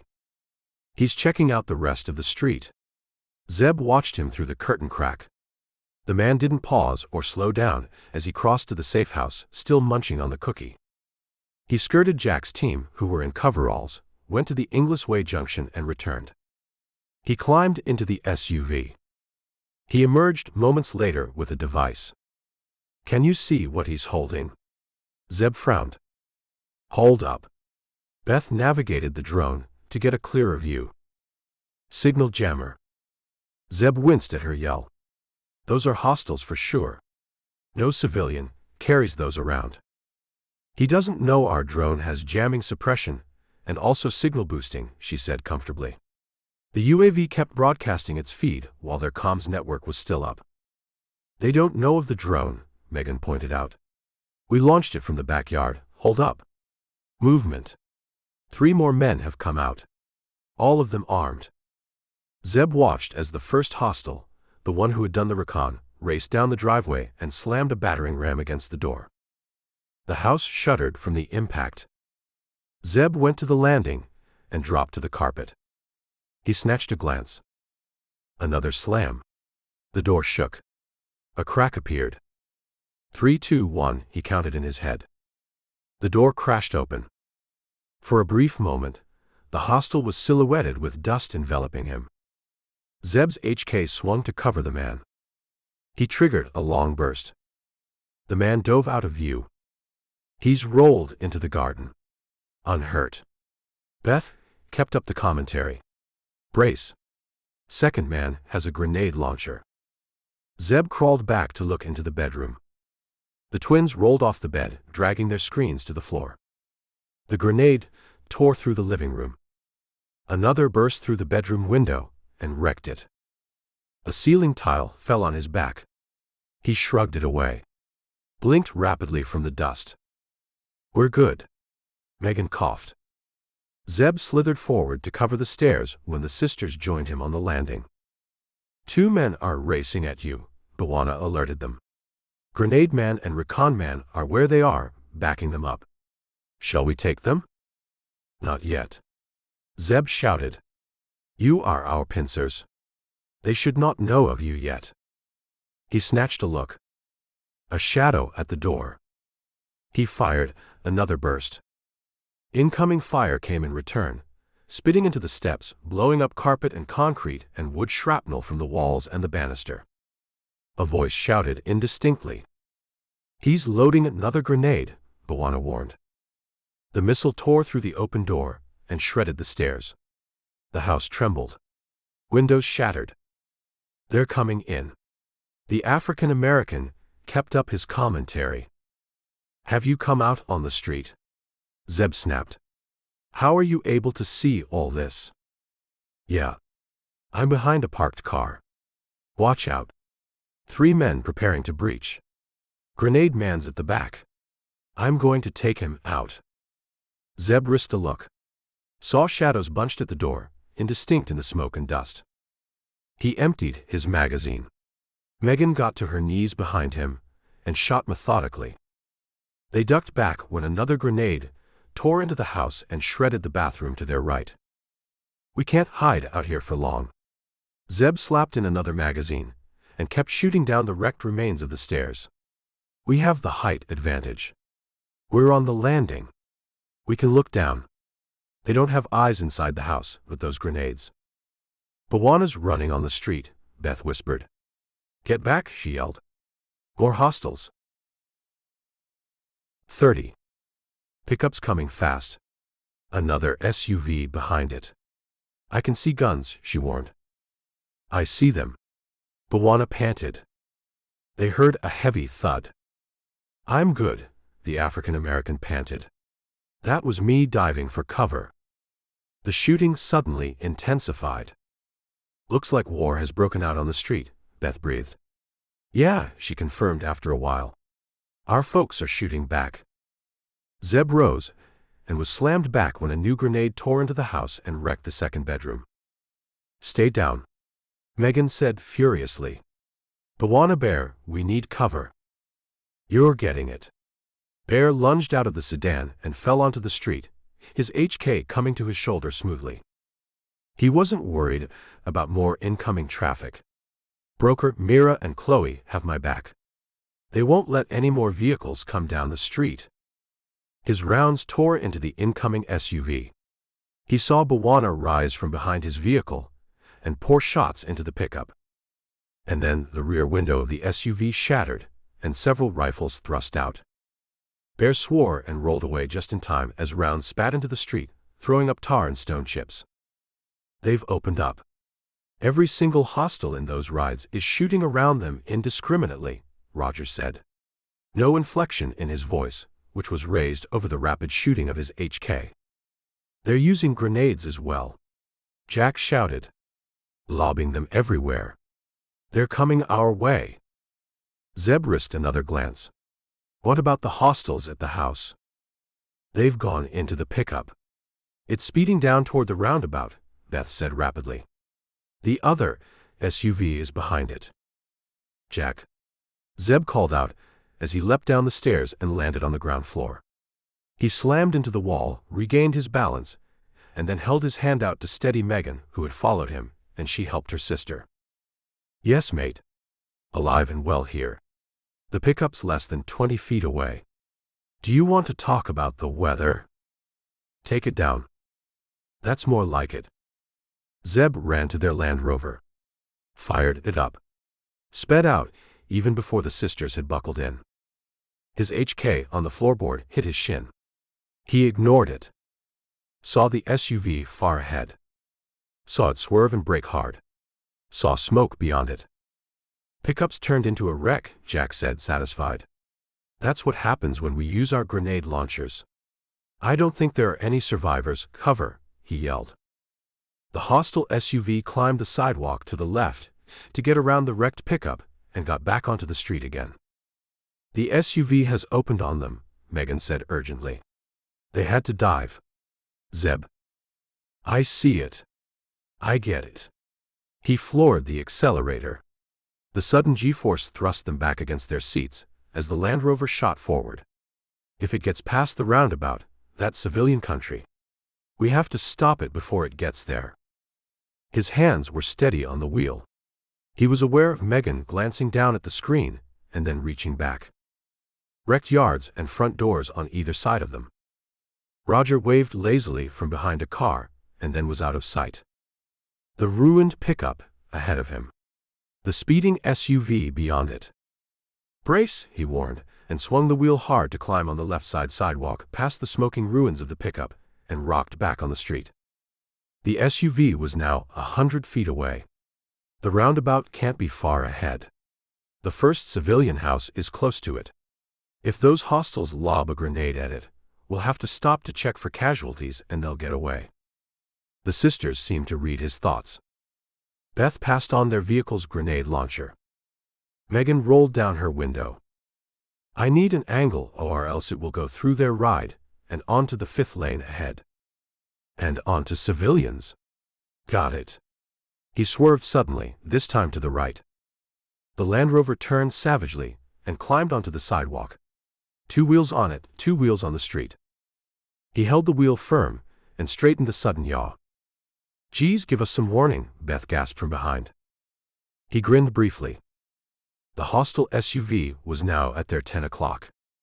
Jack rose from behind a car on the other side of the street, gave a thumbs up and went out of sight.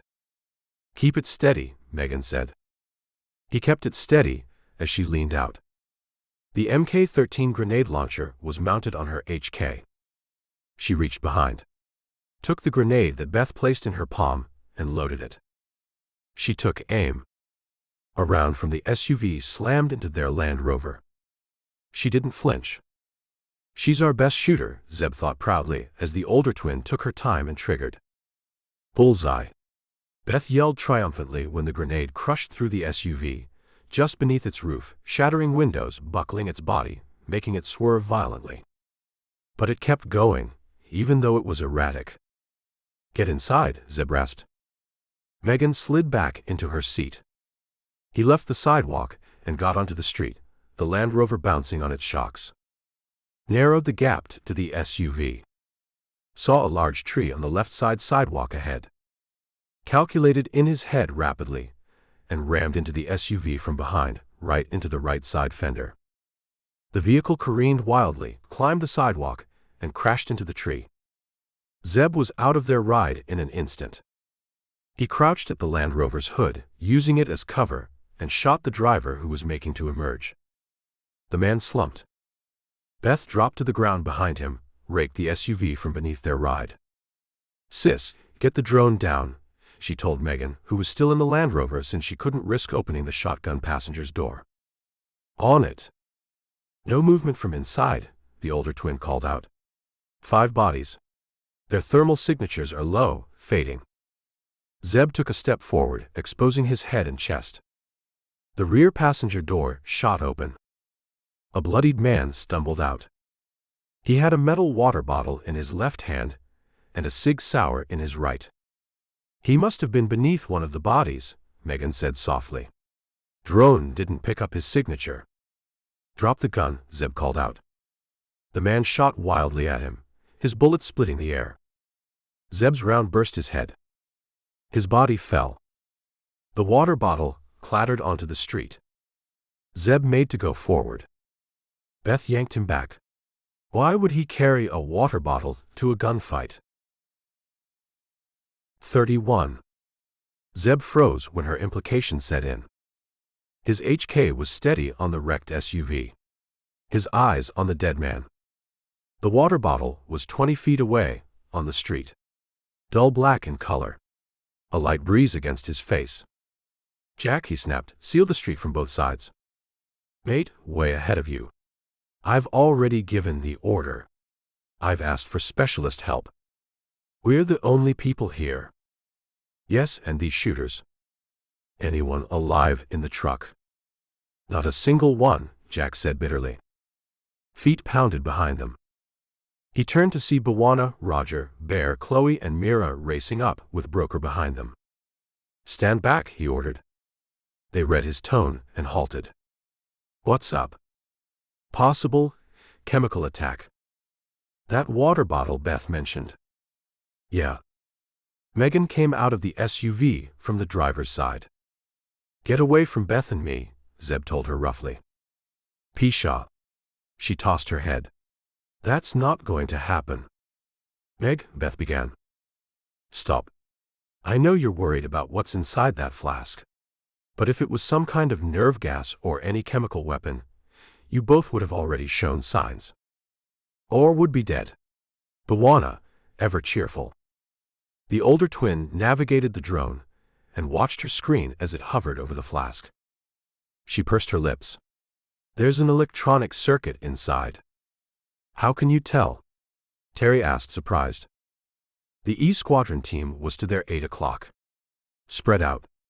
Alert. Here it comes. Mira broke the tension and got fleeting grins from the Brits.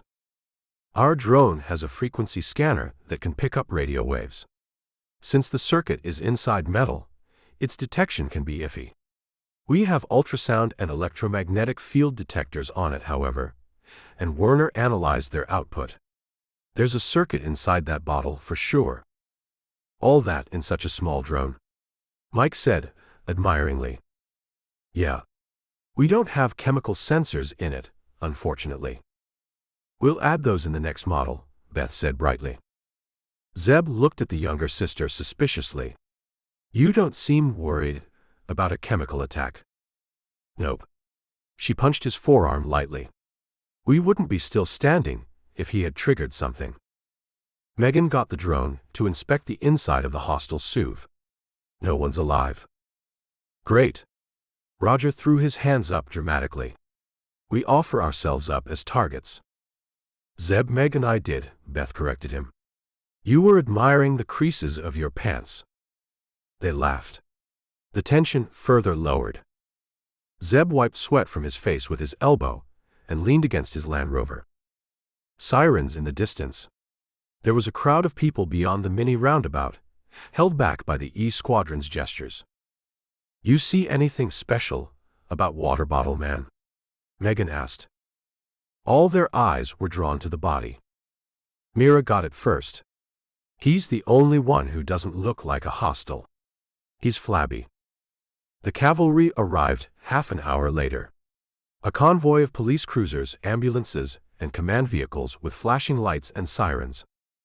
Jack went to a jacketed man who got out of a cruiser and spoke softly. The man looked at the Americans, took in the wrecked vehicles and houses.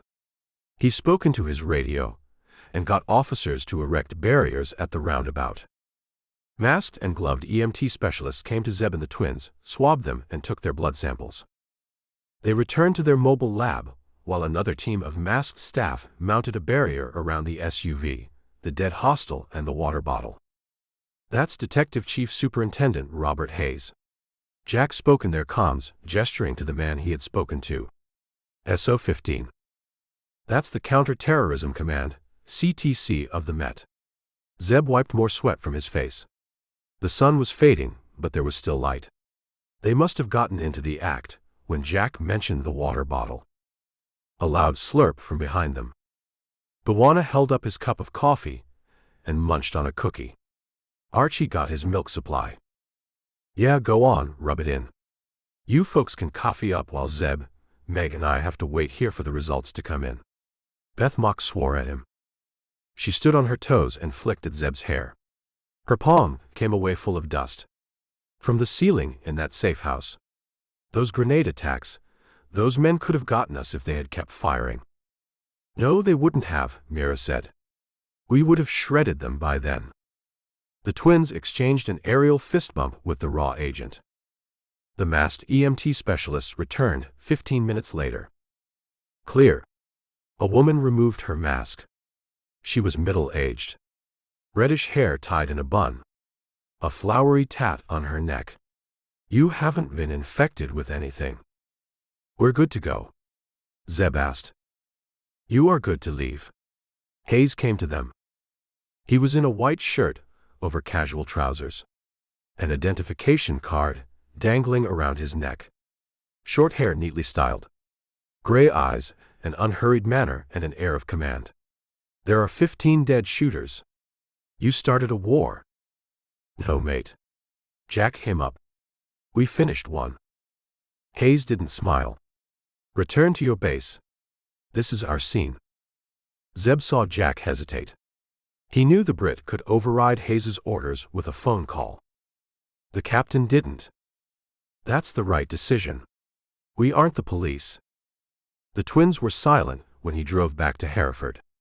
They didn't look up from their screens once.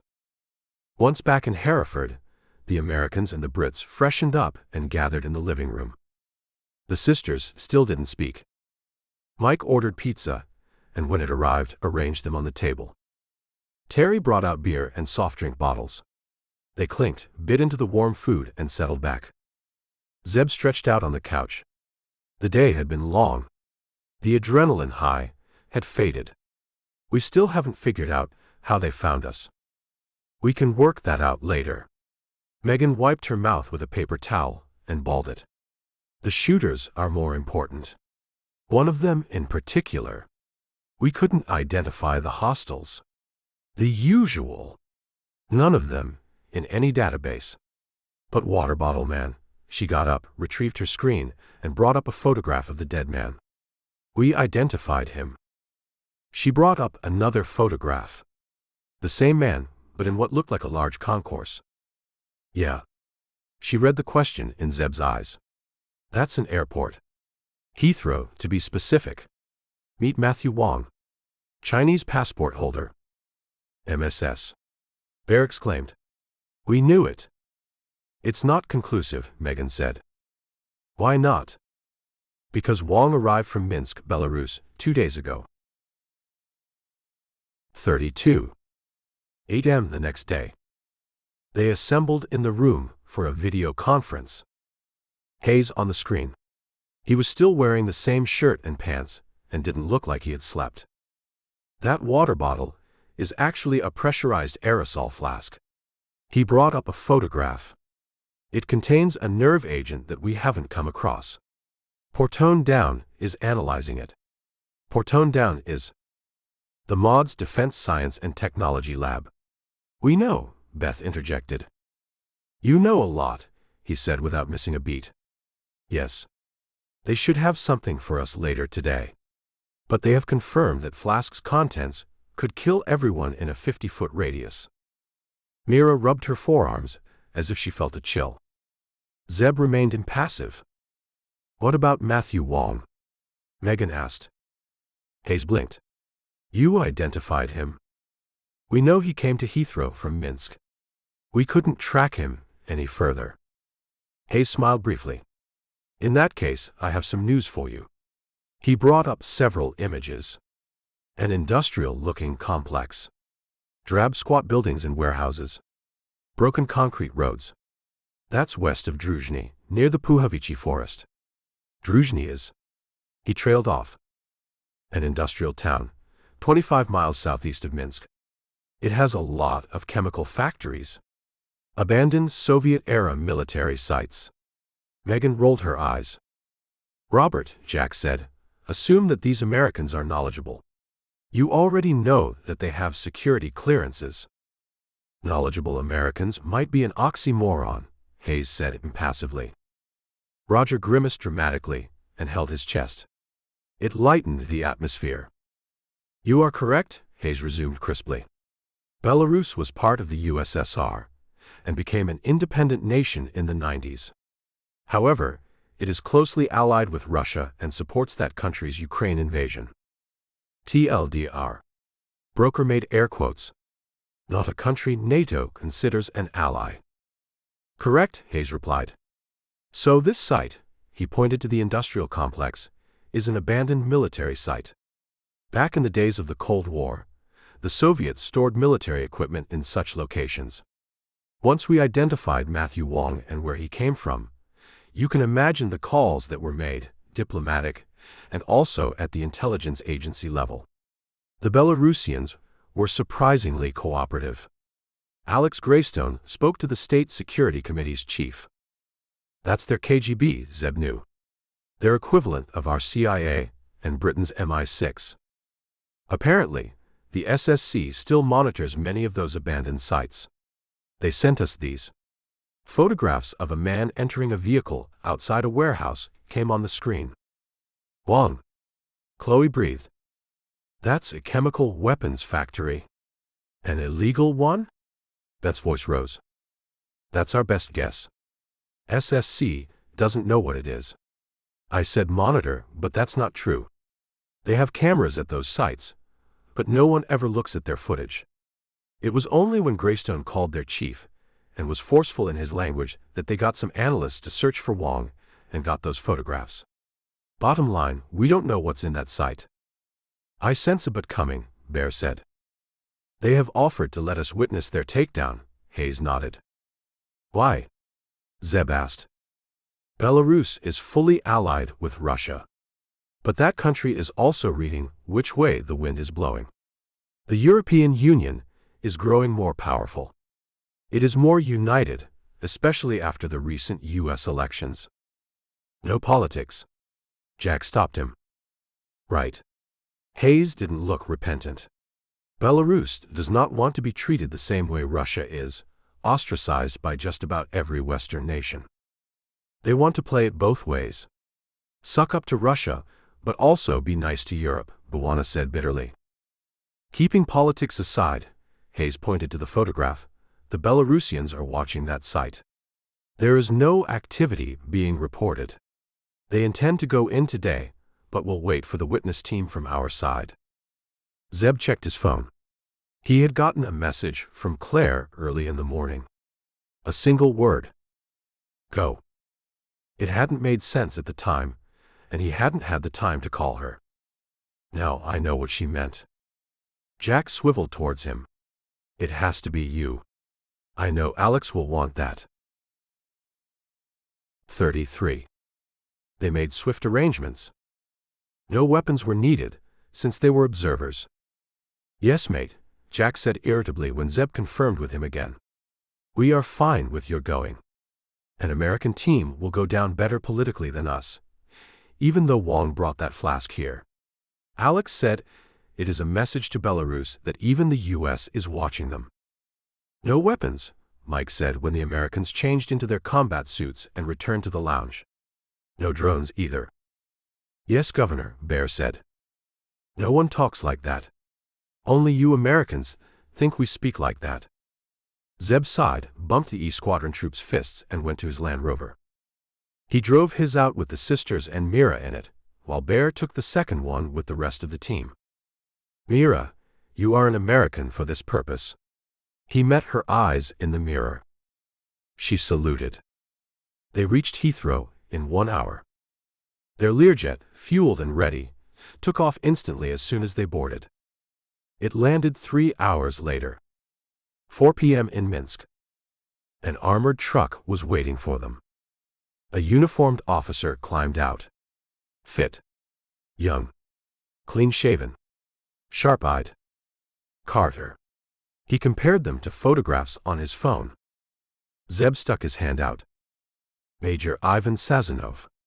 The man shook it. Almaz unit. Name checks, Zeb thought. Photograph checks, too. Clare had sent them the details of whom they would be going along with. Almaz was the SSC's elite counterterrorism and direct action unit. My team is in there. Sazonov pointed to the truck. You will go in it. A statement, not a request. You are carrying any weapons? No, Zeb said. Good. You will observe. You may photograph. No other activity. Copy. They got into the back of the truck. 12 uniformed men looked up at them. All of them armed with AK-12s, handguns, and outfitted for combat. The men were on 2 benches on either side, with more of their gear on the floorboards. Zeb sat on one bench, flanked by the sisters and Mira. The rest of his team occupied the other. Several men eyed Bwana and Bear, but no one spoke. The truck set off. You are Americans? An Almaz operative spoke when they were on the M4 highway, heading southeast to Puhavici district. Yeah, Chloe said. Soldiers? No. Reporters? No. Then. Friends. The Belarusians looked at one another. They didn't ask any more questions. The truck stopped 40 minutes later. The Americans jumped out. The Almaz team climbed out and geared up. It was dark. We are in the Puhavichi forest. Zeb checked the map on his phone.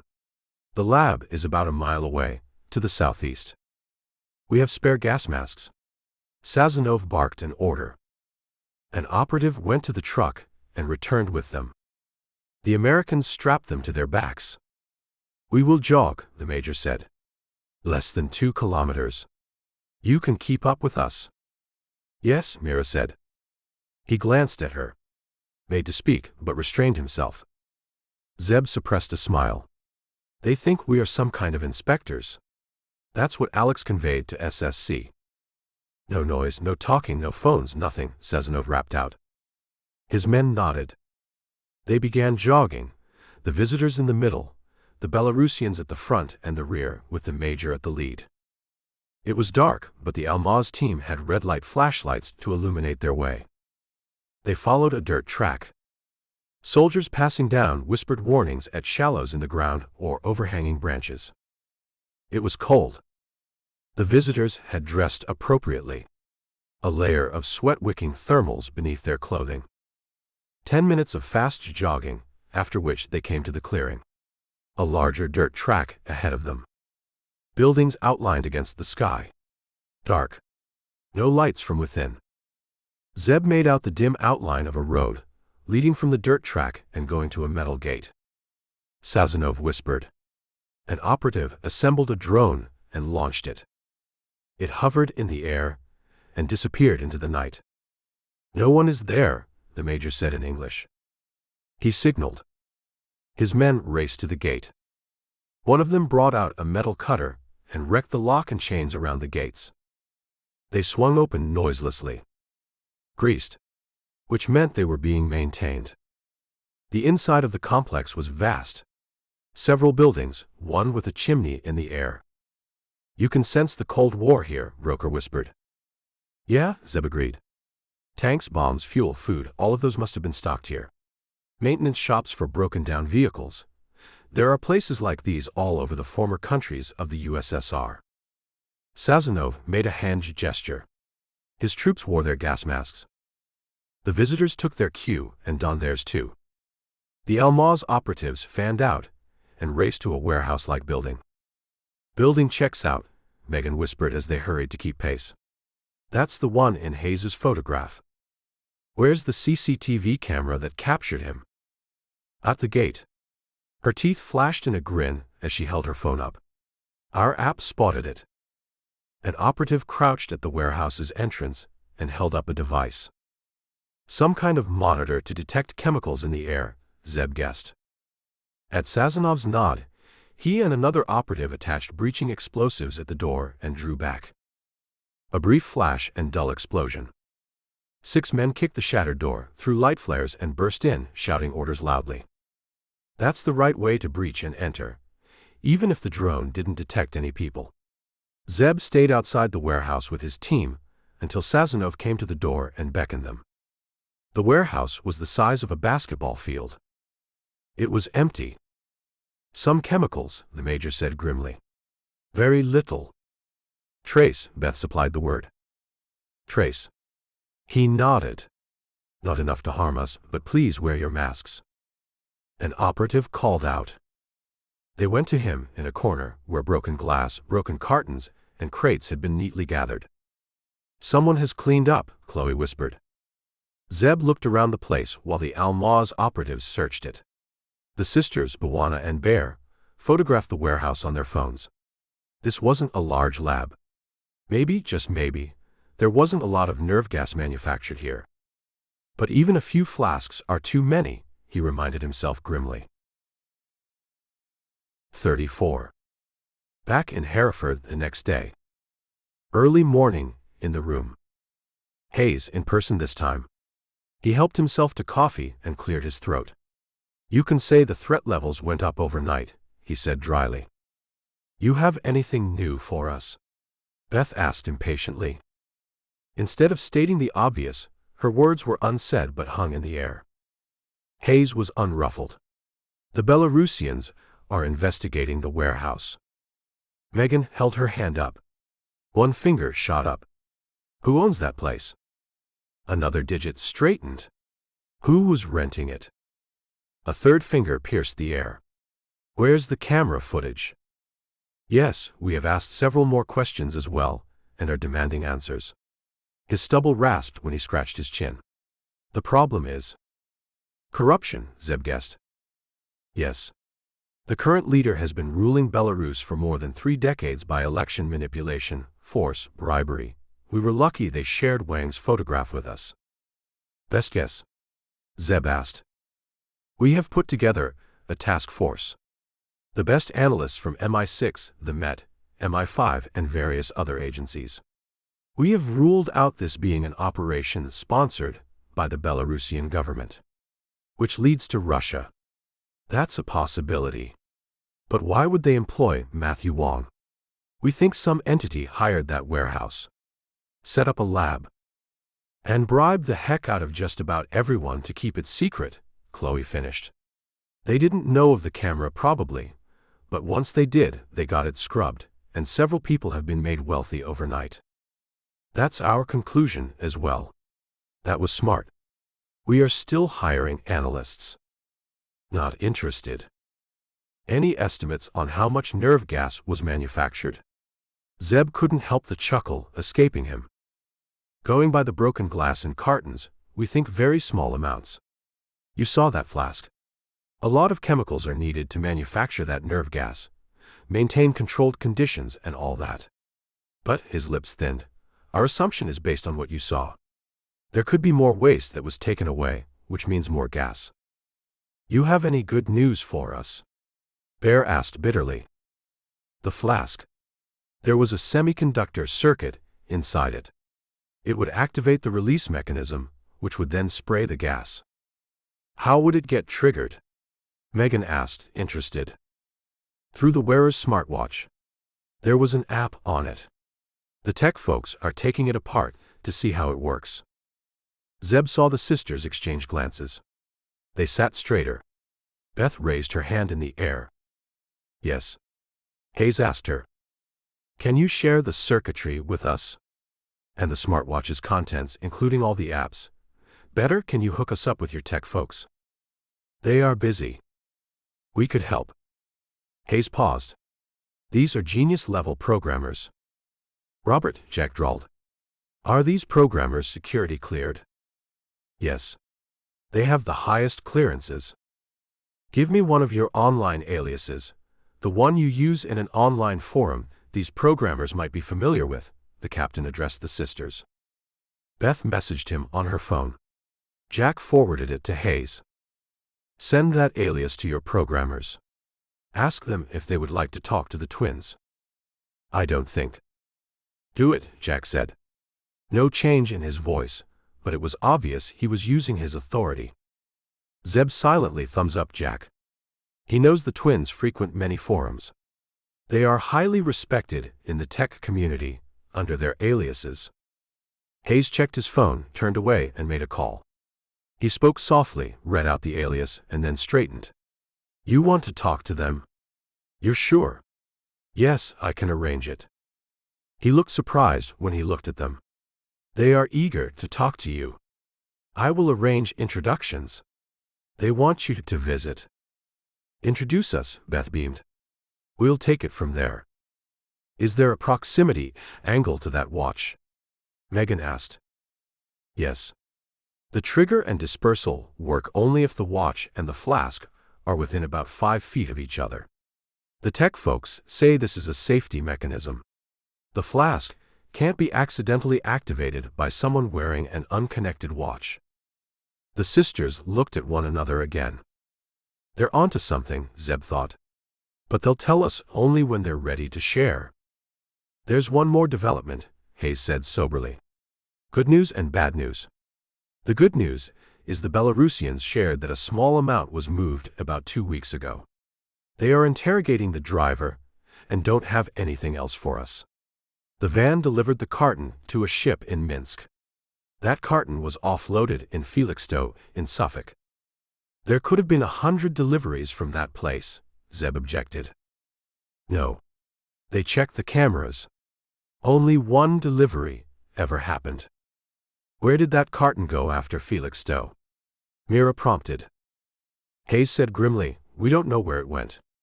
Bear in mind, all this happened overnight. We are looking to trace it. Will the flask fit into that carton? Bear asked. Yes, that's what the driver said. So there are more nerve gas flasks in the country. That's a safe assumption, yes. 35. Jack and his team were in East London. Rain battering the corrugated roof of a warehouse. For outsiders, the building was just a logistics place that was in between buyers. It was run down, paint fading on its walls, trash, paper, and plastic scattered on the concrete around the building. The building was in a residential area, built at a time when planning permissions were easier to secure for a commercial establishment of that size in a non-commercial neighborhood. And that made it ideal for E Squadron's purpose. It had a 6-foot-high barbed wire fence that was cut in many places and drooped in others, but still was erect and kept out vagrants. The concrete overlay on the ground around the building was well suited for heavy military vehicles. And lastly, the neighbors were elderly folks who weren't into Instagramming the comings and goings of military staff. The inside of the cavernous space was modified using modular blocks to resemble urban combat zones. Movable walls created tight corridors and cluttered rooms. Automated cutout figures, powered by software, moved inside homes to give the feel of occupancy. Jack, in full combat gear, sprinted down a hallway with Mike, Terry, and Curtis on his heels. The captain spun abruptly when a mock-up of a terrorist jumped out of a door. He threw himself to the ground, slid on his back, and emptied his HK's magazine into the figure. His team sought cover too, and a long-drawn gun battle with fake rounds ensued. "Cover me," Curtis yelled and crawled to a window. He reared up and lobbed a grenade inside. Mike and Terry dove inside seconds later. "Clear," Mike called moments later. Jack got up and wiped sweat from his face. "Let's take a break," he said. The men went outside and leaned against the building, taking cover under the roof's overhang. A light breeze and the feel of the rain cooled their faces. "Have you heard from Hayes?" Curtis drank from a water bottle and wiped his mouth. "No," the captain said. "Zeb?" "No, he and his team are in Hereford. Beth and Meg are working on something." "But no one tells us anything, do they, mate?" Curtis grinned. Jack smiled. The Americans were their close friends, which made them prime targets for British humor, or let the Brits play the poor cousin card. Terry pointed to a torn newspaper that skittered on concrete from the breeze's force. "Imagine what nerve gas will do in such a wind." Jack's grin faded. There had been no mention of the flasks in the news. Media haven't been told, he thought. There's no point in informing the public until we have more information. Grimshaw had ordered them to keep the information to themselves, not even disclose it to SAS operatives with the same security clearances. He made to reply when he got a call. Grimshaw. He showed the caller on his phone's screen to his team and moved away to take it. "Sir." "Jack, a man's on a westbound train on the Central Line. He's carrying a flask. The kind we have been talking about recently. Intercept him. Take him out of the train." Jack snapped his fingers to draw his team's attention and put the call on speaker. "Man with a flask, sir." "On a train?" "Yes. Central Line tube. Going west." "Where's it now, sir?" "Currently approaching Stratford. You will board it at Lancaster." "Sir, we're in East London." "That's not close to that line." "Why us?" "We've got no one else available. Alpha Team is in Camden, raiding a suspected safe house. Bravo's deep in Croydon, monitoring a gang who's buying arms." "The Met, sir." "The Met's SCO-19, their armed response unit, is tied up with a bomb threat at Canary Wharf.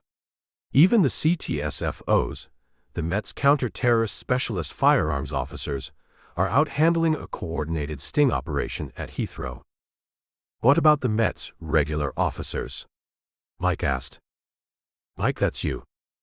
"Yes, sir," Jack replied. "I've put the call on speaker." There's no one close to us. We are secure. The Met's deploying plainclothes officers onto the train at stations before Lancaster Gate, Grimshaw explained. They'll keep eyes on the suspect, but they're unarmed. They don't have the training. Yours is the only team who can get onto that train and get the suspect off.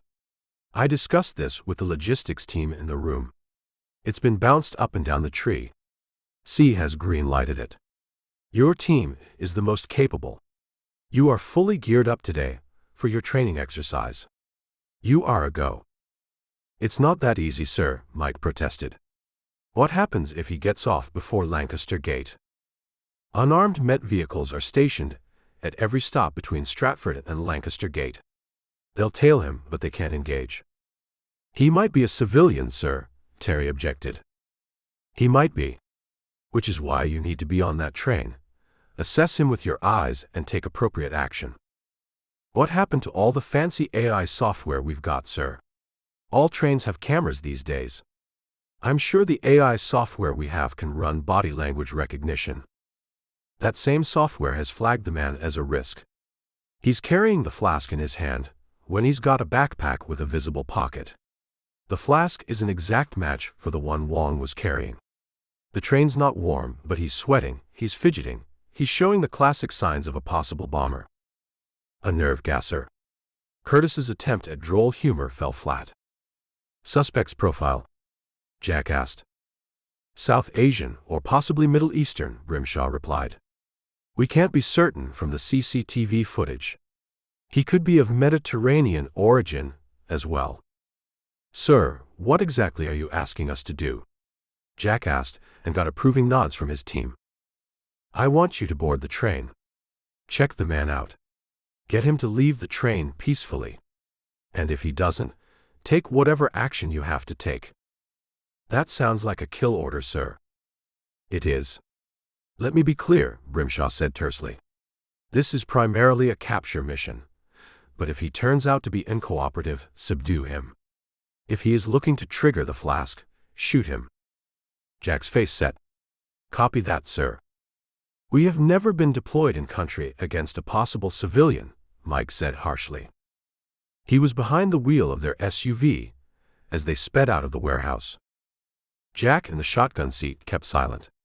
The SUV's wipers beat a steady rhythm against the rain.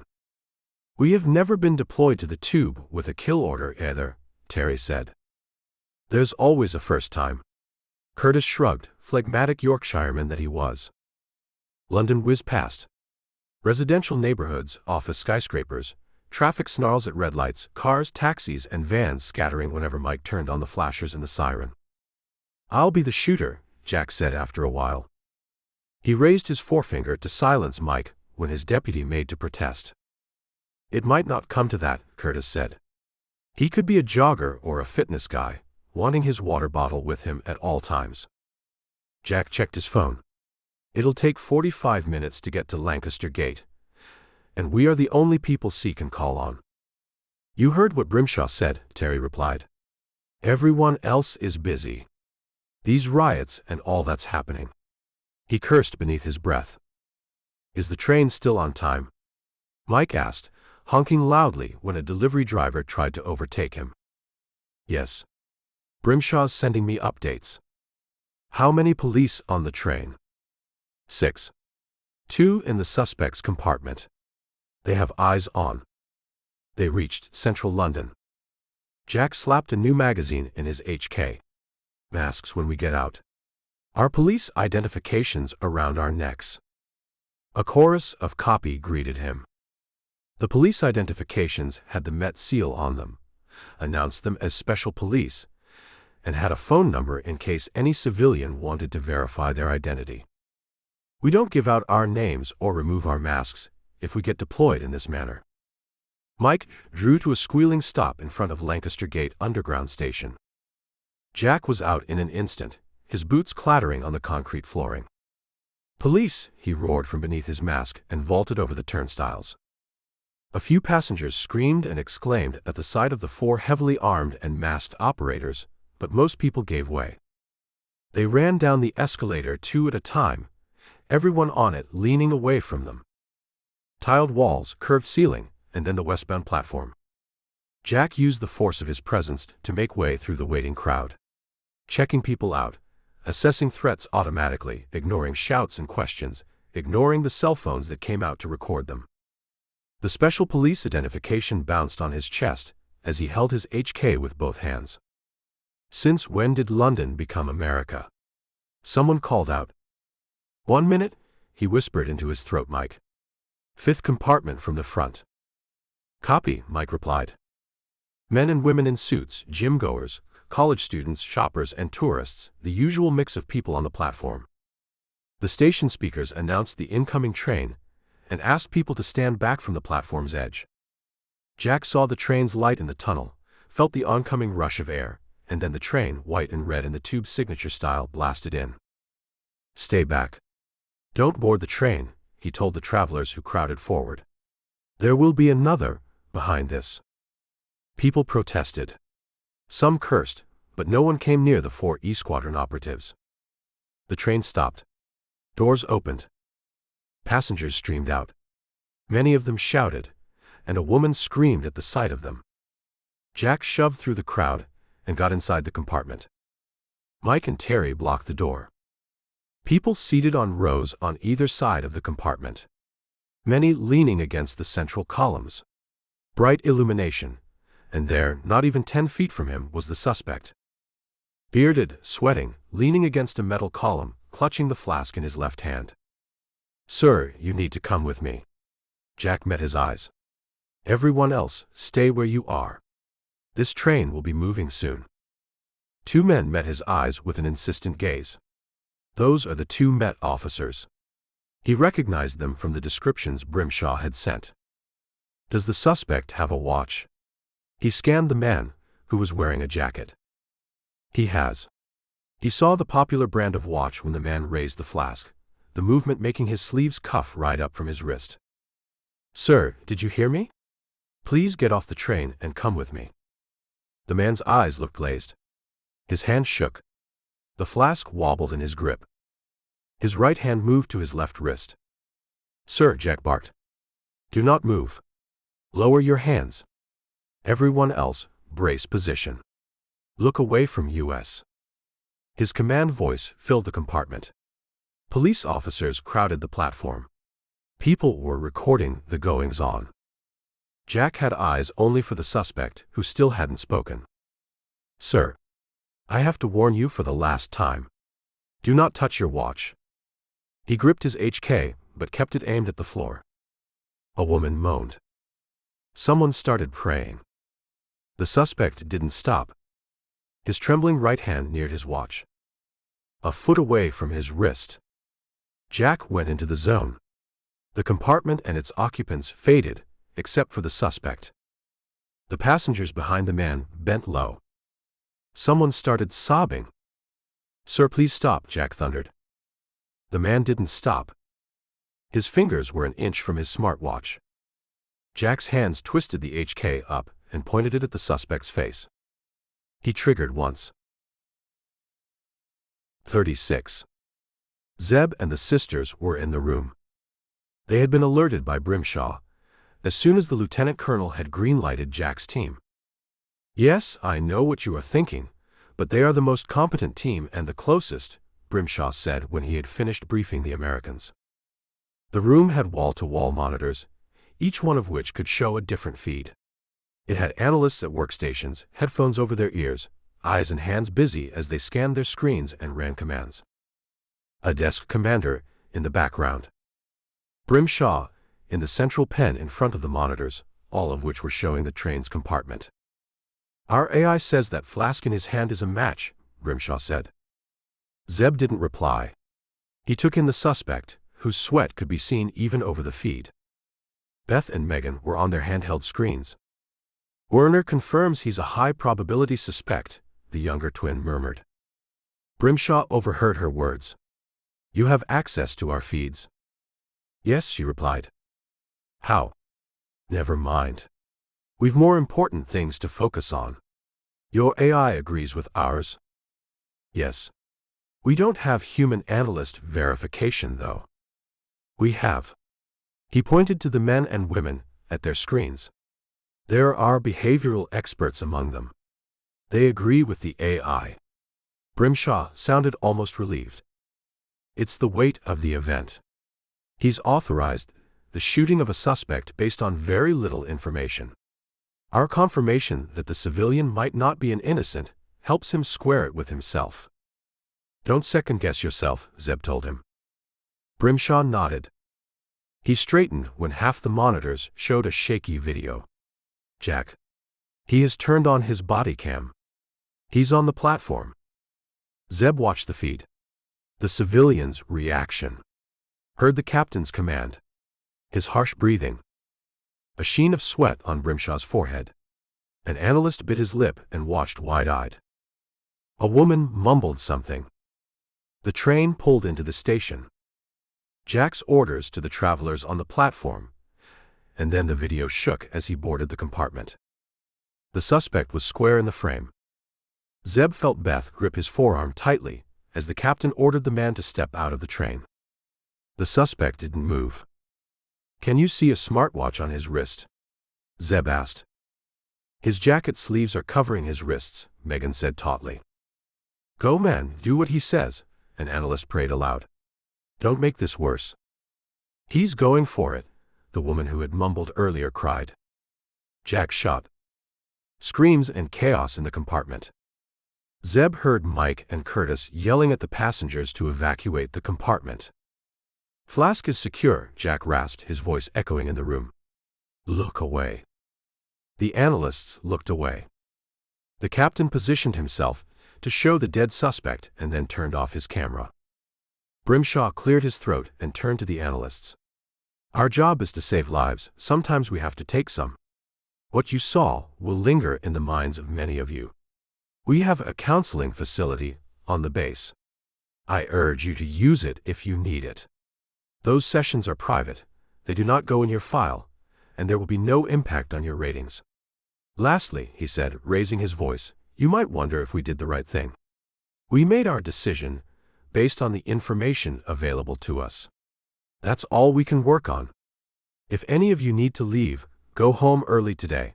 I will understand. I have a shift replacement on standby. Thank you. Grimshaw went to the analysts, speaking to them individually, reassuring them, hugging a woman who was crying, a shoulder to a man's hand. He met every person before returning. We have been here thousands of times, but it never gets easy. Zeb wrapped his arms around the sisters and held them close. It shouldn't, he reminded himself fiercely. Killing even hostiles should never be easy. They stood silently, watching Grimshaw spend time with the analysts in the room. Stop gawking at him. Beth stirred finally, snapping the weight of the moment, her voice bringing normality back. He surprised me, he whispered. I didn't think he was leadership material. He's proven me wrong. Us too, Megan agreed. He straightened when the senior officer returned. We did the right thing? Grimshaw asked. Yes, Zeb stated unequivocally. But you need to put out a statement. Right away. What statement? That he was a suspected terrorist you've been tracking for some time. You had to take extreme action because you had credible intel that he was going to bomb the tube. In addition, you have to let a rumor spread within the Met, nothing official, just whispers, that it might have been a case of mistaken identity. But that part doesn't go public. Grimshaw shook his head. I'm not connecting the dots. Simple English. British English would be better. If the police say they were looking for a man with a flask, Zeb explained, the shot caller will know law enforcement is onto the flasks. He might accelerate his timeline or go underground. We want to avoid either scenario. And then, Zeb added, later in the day, issue another statement. Say some of the man's belongings are missing, maybe lost in the passenger scramble. Ask the public to return any unclaimed items to the nearest police station. Why that statement? The second press release will further reassure the shot caller. If he has police contacts, and I'm betting he does, he'll think the flask wasn't discovered. The rumor will further reassure him that you shot the wrong man. Grimshaw pursed his lips while he figured it out. That's smart. Very smart. You want to join Jack's team? We can fast-track your... No, sir, Megan said. I don't have the authority for those statements. I'll have to go to see. I'll call my boss, Zeb said. She'll talk to Alex as well. He went to a corner of the room and dialed Clare. You saw what went down, ma'am. Mira and I are with Alex in the MI6 building. He's been updating us. He's with you. On calls. You need him? Hang on, here he is. You are on speaker. Alex, you need to get the Met to put out statements, Zeb said rapidly. Greystone went quiet for a moment. Yes. That will work. Good thinking. I'll talk to Halstead. Is Jack okay? Clare asked when the MI6 chief had left. We haven't spoken to him, ma'am. He's not yet returned. They stayed in the room, the rest of their friends joining them. An hour later, the Mayor of London and the Met Police Commissioner organized a joint press conference. About an hour ago, armed officers intercepted a suspected terrorist on the central line of the London Underground in Lancaster Gate Station. Halstead addressed the packed room. The individual posed an immediate threat to public safety and was neutralized. We are conducting a thorough investigation to ensure the safety of all Londoners. Zeb couldn't help smiling at the bureaucratic language. That's what's needed in such times. People want to know the system works. Taverner came to the mic. I want to commend our brave officers for their swift and decisive action. London remains a safe and secure city, he said forcefully. They took questions. Zeb watched for several moments. I don't envy them. There will be enormous public pressure on the police, the mayor, and the government to give more detailed answers. They were in the lounge in the evening when Megan held her finger up for silence and turned up the TV volume. Halstead on screen in his second press conference of the day. He read out a statement. Following today's incident, our investigations thus far have determined that some belongings of the deceased suspect are unaccounted for. These items may have been misplaced during the evacuation of passengers. We urge anyone who finds unclaimed items to return them to the nearest police station. That has the right tone. Suitably bland, but the shot caller will feel encouraged. She lowered the volume again. Grimshaw called moments later. His voice was stronger. Zeb snapped his fingers for silence and put the senior officer on speaker. The flask's been analyzed. Same nerve gas as Matthew Wang's. Same kind of flask, too. And his watch had the same triggering mechanism. His friends remained expressionless. There's no victory in knowing the shooting was good. Not when the man was killed in front of civilians. Any idea about who the shooter is? He knew the sisters had taken a break from their screens and hadn't bothered to get Werner to see if the man could be identified. Working on it. 10 p.m. Zeb was on their accommodations terrace. It was cold, but he was bundled up in a thick jacket. The night sky was clear of clouds, a vast canopy overhead that spanned the planet with millions of pinpricks of light. He heard a step behind him. Jack. When did you get back? He asked the captain. A couple of hours ago. We went to our rooms directly. How are you holding up? Jack looked up with him at the sky. It's the first time, mate. It's the first time I have shot anyone like that. In a civilian location. It was a good shooting. I know now. At the time. He shrugged. The frightened look on a woman behind him in the compartment. That will never leave me. He straightened. Jammed his hands in his pockets. How do you deal with it? You and the rest of your team. I know you are more active than us. Compartmentalizing helps. Zeb smiled faintly. Therapy helps as well. Therapy. Yeah. It works. Believe in it. We've got counselors too. Never really believed in them, though. Believe. I'm suspended. Procedure. How long? Zeb asked. Brimshaw says no more than 2 days. The body cam footage, CCTV and forensic confirmation all back me up. Make time for yourself. Be alone if you have to. No. My team, your presence. Beth and Megan's jokes. I need that. We aren't going anywhere. They stood in silence for long moments while the earth rotated and revolved. Zeb. Jack said finally. Yeah. That was the second flask. How many more are out there? 37. London Underground attack. Suspect killed by masked police shooter. Met Police take down terrorist. Police 1, Terrorist 0. Fear and panic in London. Zeb skimmed through the headlines of the newspapers as he sipped his tea. He and Jack had decided to call off their daily training. Mira had agreed. The sisters had nodded vehemently before disappearing into Megan's room. Zeb watched the news on TV for a while. There was jumpy footage of Jack storming onto the station and then into the train. Police got all the media and internet companies to block footage of the moment of the actual shooting. He sipped his tea, nodded at Chloe, who entered the lounge with Bear. FTSE 100 drops 3.2% amid escalating unrest and London shooting. GBP USD 1.15.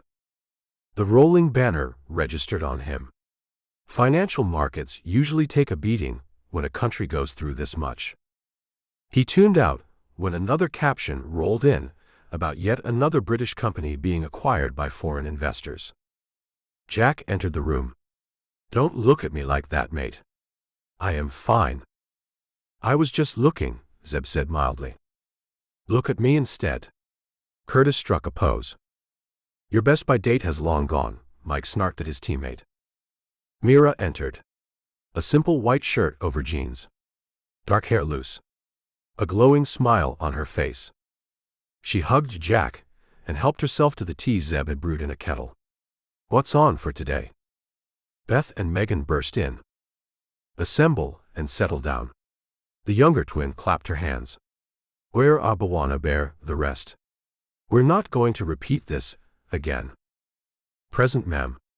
The African-American saluted as he entered the lounge with the rest of the agency team. Have you cracked it? You have found out who's behind all this? Broker crossed his legs. No. The older operative pretended to rise. Set your butt back in that chair and listen, Beth snapped. He sat. Lambed explorer. Bawana slapped his forehead. Not them again. Chloe rolled her eyes as well. I told you, Megan told her sister, this is the reaction we would get. They exhibit signs of low intelligence. Beth nodded. What can we expect from them? Roger made a rude sound. Zeb snapped his fingers. Let them speak. We told you about this forum member and the software he said he was working on. We found out who he was. She paused theatrically. They are not me. I type with one hand, Mike said. They laughed. Zeb sat up. Was? Yeah. Meg and I had to hack into the forum setup, get Werner to fire commands, overload it basically. I won't go into the deets. Beth smirked. Klaus Brenner. Names sound familiar. A moment of stunned silence. What? Jack yelled. No way. Mira said. Whoa. Zeb stood up. I didn't see that coming. You're sure? Confirmed. The site requires proof of identification when you first register. She brought up a screen. That's Brenner. That's his Lambed Explorer alias and email. What does this mean? Mike asked. Hold up, Broker said sharply. You said the site requires real identities for registration. So yours and Meg's are on that forum's database? No. We both used one of our aliases to register. Our identities are safe. Each year, the sisters generated several covers for every one of the agency operatives. Each legend had a complete story, with real social security numbers and supporting credentials. Yeah, they wouldn't have used their real names, Zeb mused. Back to Mike's question. What does this mean? Brenner was killed for his software. We can agree on that, Beth replied. But it was incomplete, Mira pointed out. What's the point in killing someone if the product is not ready? That's where Pluto Charlie comes in, Megan said. Another forum member. Yes, we remember, Jack said impatiently. How does he or she or they figure? He. Ivan Vavra. Dr. Ivan Vavra. Ph.D. A researcher at Berlin's Fraunhofer Institute for Open Communication Systems, also known as FOCUS. A cutting-edge research organization. She pointed to the man's photograph and his forum credentials on the wall. We identified him too. How does he fit? Zeb planted his hands on his hips. What Mira said. Brenner's software was incomplete. What if Vavra completed it? Then someone somewhere has a very powerful algorithm, Broker said softly. But Vavra completing the algorithm, that's quite a reach. Not really. They were in the same forum. Vavra was highly capable. Was? Zeb asked. Don't interrupt, she snapped. Hear us out. Brenner's algorithm is vast, complex, and has many modules. He was working on it for over a year. He didn't leave its design or architecture anywhere.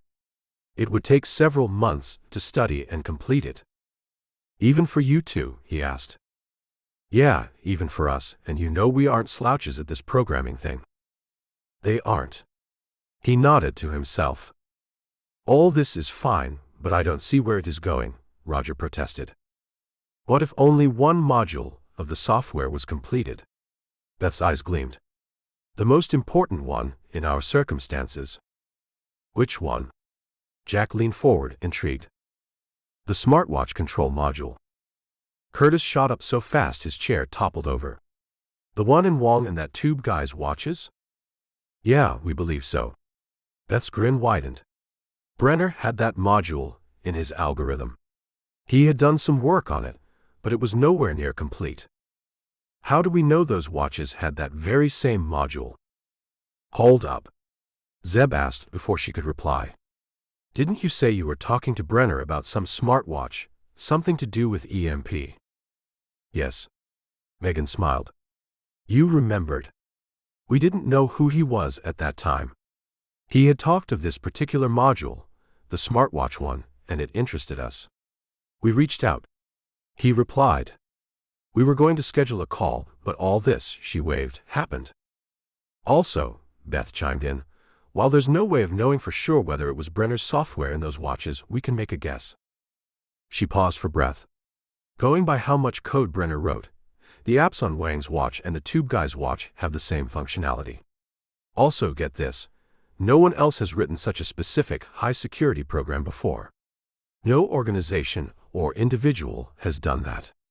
We are in enough forums and discussion boards, and meet several people from the industry. We are sure of that. So where does Vavra fit in? He, as Pluto Charlie, had expressed interest and admiration in that module, and in Brenner's algorithm in general. He is missing. The reactions were subdued, as if the Brits and the Americans were expecting such a revelation. Focus says he has not turned up for work in days. We contacted them officially, Megan said. We have alerted the German police and informed Johann Dietrich as well. I still don't see the connection, Zeb said doubtfully. Beth sighed. Are you doubting us? No. It's just that? Beth, don't make him squirm, Megan said. Get to the meat. The younger sister used the clicker to bring up another photograph. An elderly, professorial-looking man in a suit came up on the wall. This man was in contact with both Brenner and Vavra. In the forum. His second most recent message to Vavra was to ask if the researcher had gotten the code. Vavra confirmed he had. What about his most recent message? That was to set up a meeting with Vavra in Berlin. On the day Vavra disappeared. That previous message was sent after Brenner's death. We have worked out the approximate dates. Megan brought up a timeline. If this man sent the module code to Vavra, then the researcher had enough time to complete the software program. What about fitting out the flasks? Bear asked. Loading the controls on the smartwatches is the hard part. The flasks, modifying them, inserting the semiconductor circuit, anyone can do that, even at home with the right equipment. And the nerve gas, Megan added. Beth nodded. Our guess is the final assembly happened in the Belarusian lab. Don't we think Whalen killed Brenner? Bear frowned heavily. We still think that. But maybe this man who employed Whalen sent Vavra Brenner's code. Who's that man? Jack went to the wall, as if he could see him in the flesh. Viktor Karolsky. East European multimillionaire. Czech national. Made his money through tech investments. He was in the forum as himself. This is it. Jack spun around excitedly. He's the shot caller. We have to arrest him. Jack brought his phone out. I'll call Brimshaw. We have told Alex. Claire knows too. What's the problem? Zeb read her expression. Viktor Karolsky does not exist. 38. Say what? Chloe yelled. How's that possible? Terry shouted. I can't believe this. Mira shook her head. Beth grabbed a spoon and banged it on the table for silence. Geez, you lot are behaving like kids at school. One at a time. Mira, you go first. You said Viktor Karolsky is a multimillionaire. He is an investor, the Indian agent said. How can he not exist? It's a cover like the ones we use in our operations, Zeb guessed. Correct. But he's a multimillionaire. You said he speaks at events. How can that be faked? Mira protested. All those events were fake. You Google search them, and they will come up. The organizers have LinkedIn profiles. Heck, Karolsky has a profile as well, but those events didn't happen. The articles about him are fake. His entire persona is a sophisticated cover. Viktor Karolsky, the Czech millionaire, does not exist. I see him giving a speech at this. Jack held his phone up. Deep fake video. And this newspaper article? Mike showed his phone screen. The newspaper is genuine. The article isn't. It is called post-publishing insertion.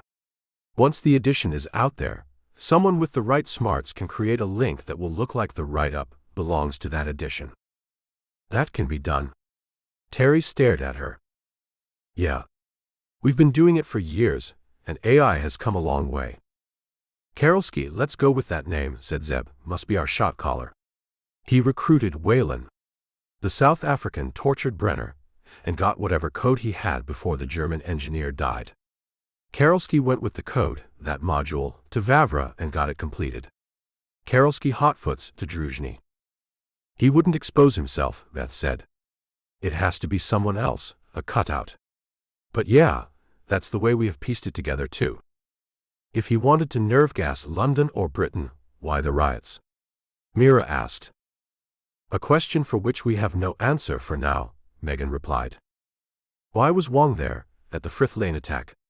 He wasn't an experienced operative. Our theory is that the flask and the nerve gas weren't tested. Wong is likely to be the brains behind the chemical. Karolsky wanted him to test it on us.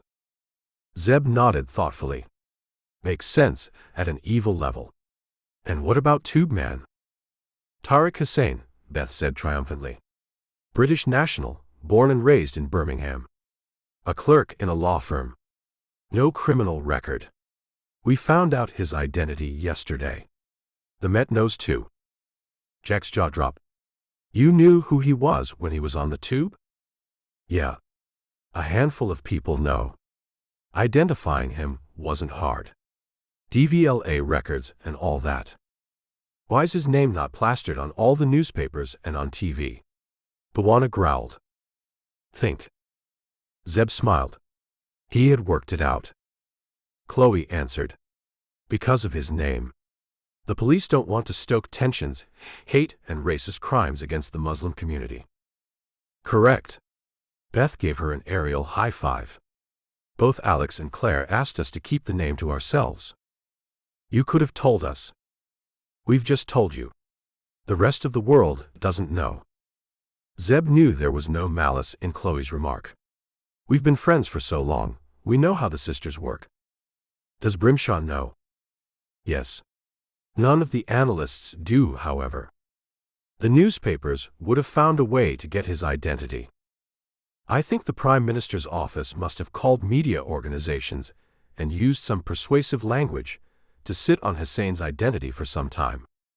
The Met, MI6, MI5, everyone is digging into him. They are digging into his financials, his movements, his social life, everything. We were in the room earlier, Megan joined in. We plugged Werner in as well. We don't know if Hussein was on a planned attack, or if he happened to be in the tube with the flask. We have this. She played a recording. A scratchy voice. Flask underground. More indistinct conversation. Is that all? Terry asked disappointedly. We, the Met, found that on his phone. It's the only recording. There's nothing else on his device. A burner, Zeb guessed. Yeah. That's our assumption too. He must have tried to record his handler, or Karolsky, whoever it was, but his attempt wasn't great. The best supercomputers are working on identifying the speaker, but that fragment is too small, and there's too much distortion. We can't isolate the speaker's voice print. I'm not holding my breath. What's the Chinese angle? We don't know. Beth ran a hand through her hair impatiently. Heck, Zeb, give us and the police time. The ISI is notorious for using decoys and red herrings, Mira said. They carry out covert operations, then plant evidence to implicate someone else. ISI. Mike frowned. You think Pakistan's involved? No. I am saying this has all the signs of a classic red herring operation. The Chinese might not be involved. They can buy out London's underground, if the government was willing to sell it. Why bomb it? Megan agreed. Yes, they seem to be playing the economic game on the world stage. They buy companies, build infrastructure, and use soft power to influence governments, Zeb agreed. MSS has its own agenda, but it hasn't resorted to terrorism. Using a Muslim, the raw agent continued, will distract the authorities. They will suspect ISIL is involved. Are they? Chloe asked sharply. ISIL doesn't have the network anymore, Zeb said.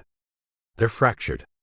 They are good for lone wolf operations, not for something so elaborate, and they wouldn't hire Chinese shooters. So, we know Karolsky is a fake, and we know of Hussein. We don't know anything more though, Roger summed it up. We know it isn't the Chinese or ISIL, Bawana corrected him. No, Beth said. We think it might not be the Chinese or Islamic terrorists, but we aren't sure of that. Have you got any good news for us? Broker said heavily. We gave you two names, Karolsky and Hussein. And we have cracked the phone software. In the meantime, there could be another man with a flask right now in a tube. 39. Zeb watched the muted TV. Protesters had gathered in London again, demanding safer streets and trains. They crowded in front of Parliament and Downing Street, and stretched all the way back to Trafalgar Square. At least they aren't rioting. The violent protests had subsided in the country, though there were still reports of the occasional skirmish in various British cities and towns. Have they reduced because Whelan's dead, or because his recruits aren't effective?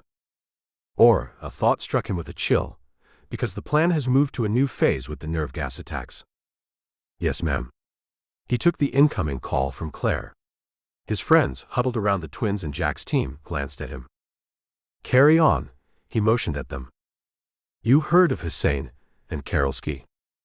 Beth and Meg told us a few minutes ago. They found out about Karolsky, she said proudly. No one else but them could have pieced his identity together. We still don't know who he is.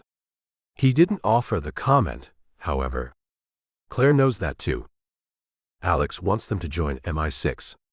He's offered that they can work from New York, and don't need to go on operations. Not going to happen, he replied instantly, then paused. It's not your decision. But it's up to them. He asked them. They declined politely.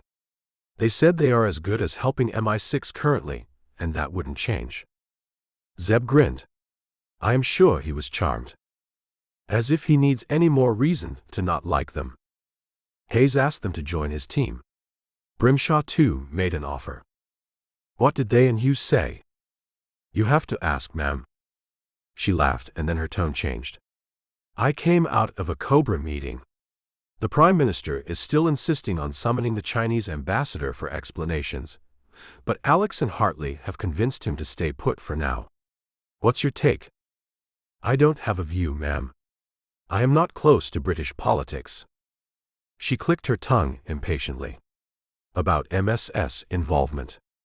I spoke to Beth and Meg, and they aren't convinced it's the Chinese. Neither am I. But which other state player has these kinds of resources and the motives? Russia and Iran.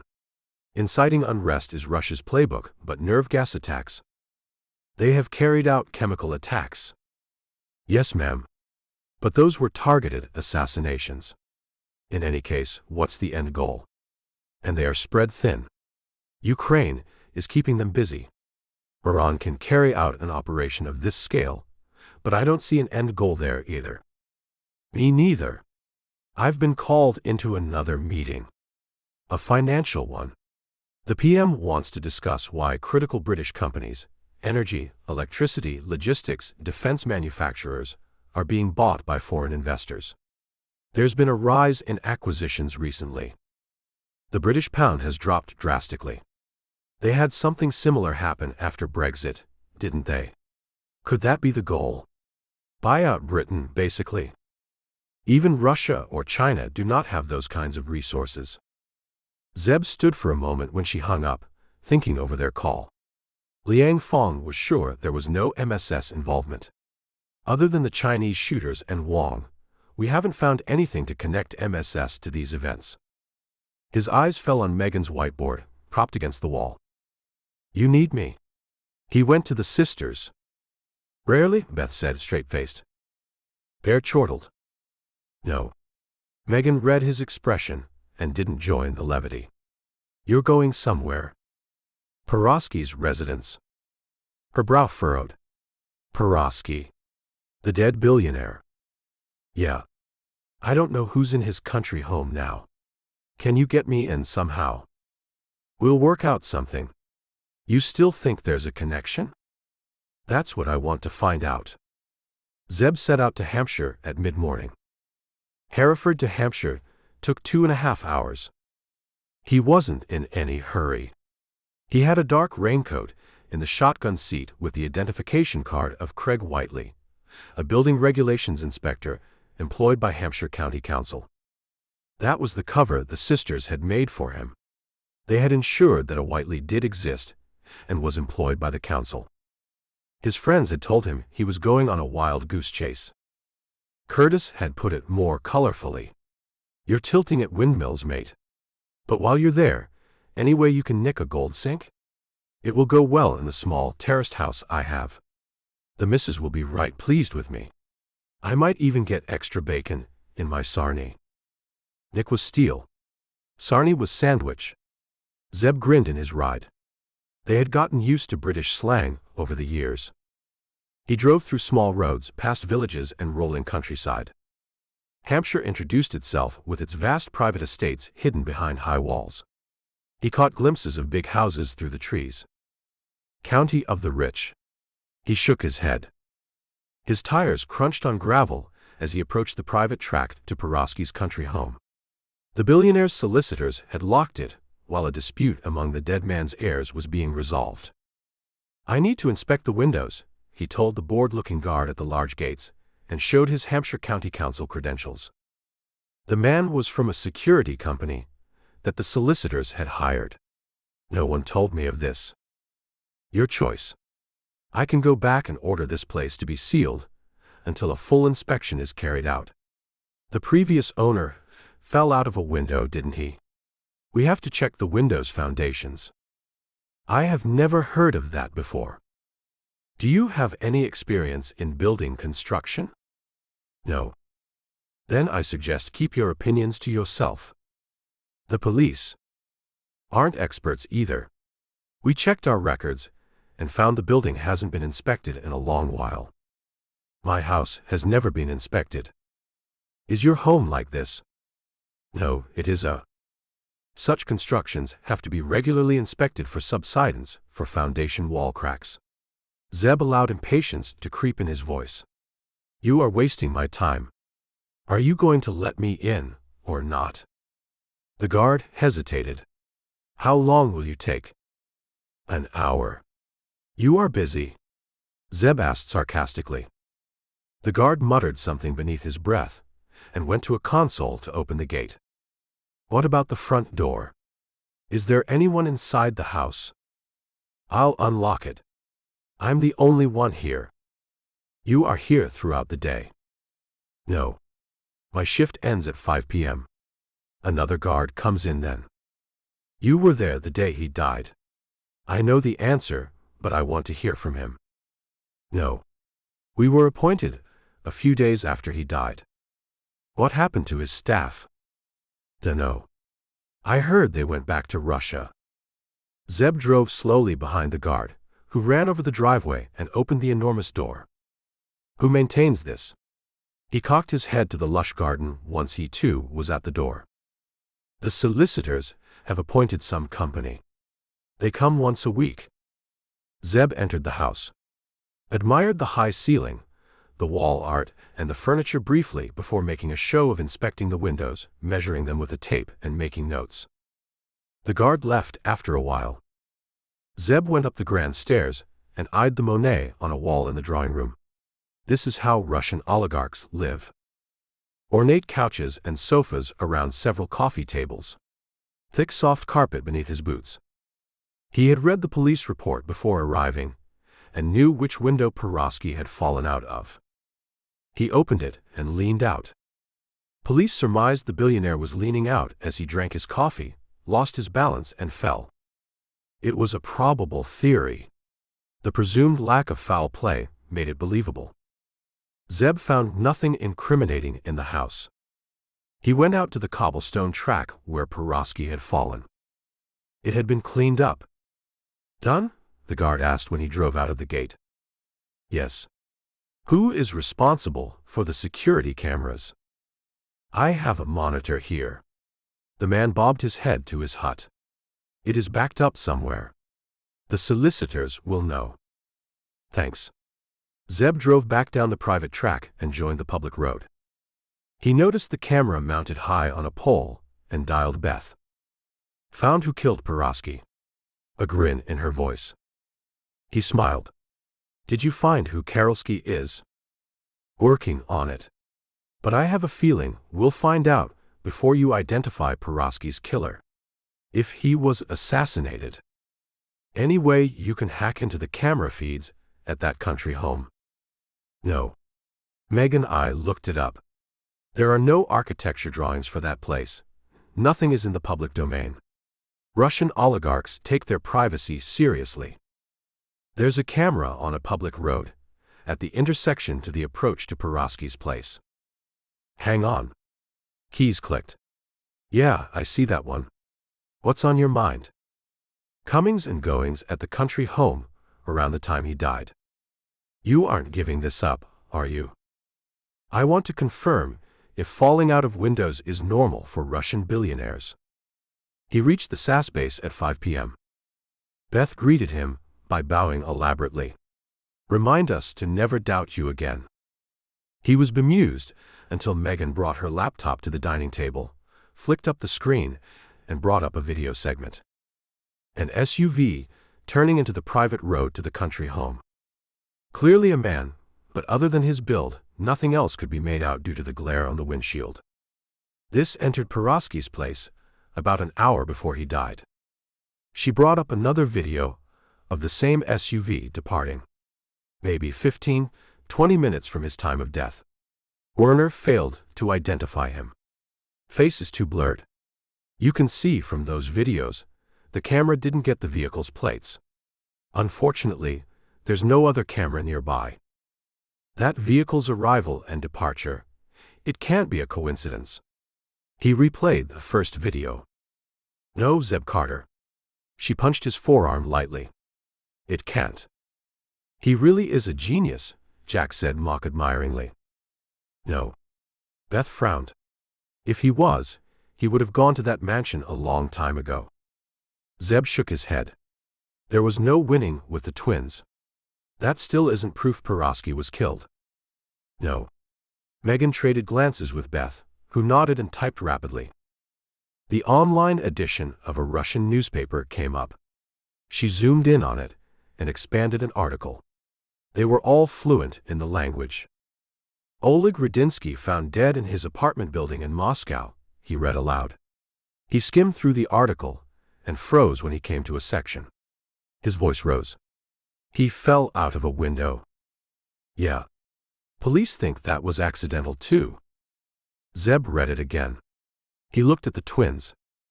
Mira beat him to it. Who was Oleg Radinsky? Beth milked the moment, pausing for a long beat. He was Porosky's butler.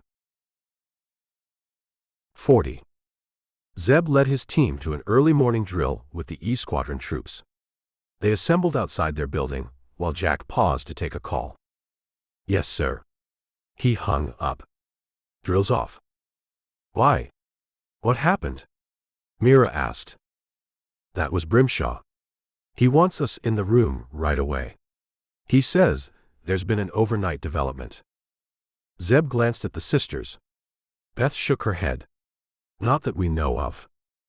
Brimshaw nodded at them when they hurried into a conference room. Hayes was there, as expressionless as ever, in a crisp white shirt and dark pants. He's probably got dressers full of them, Zeb thought.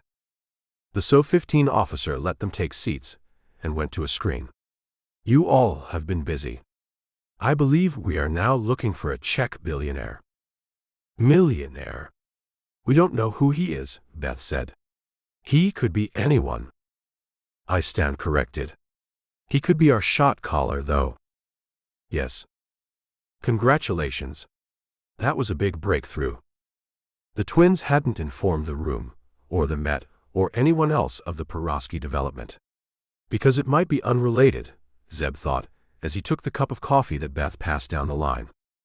This had better be good to pull me away from exercise that makes me wish I died, Terry snapped.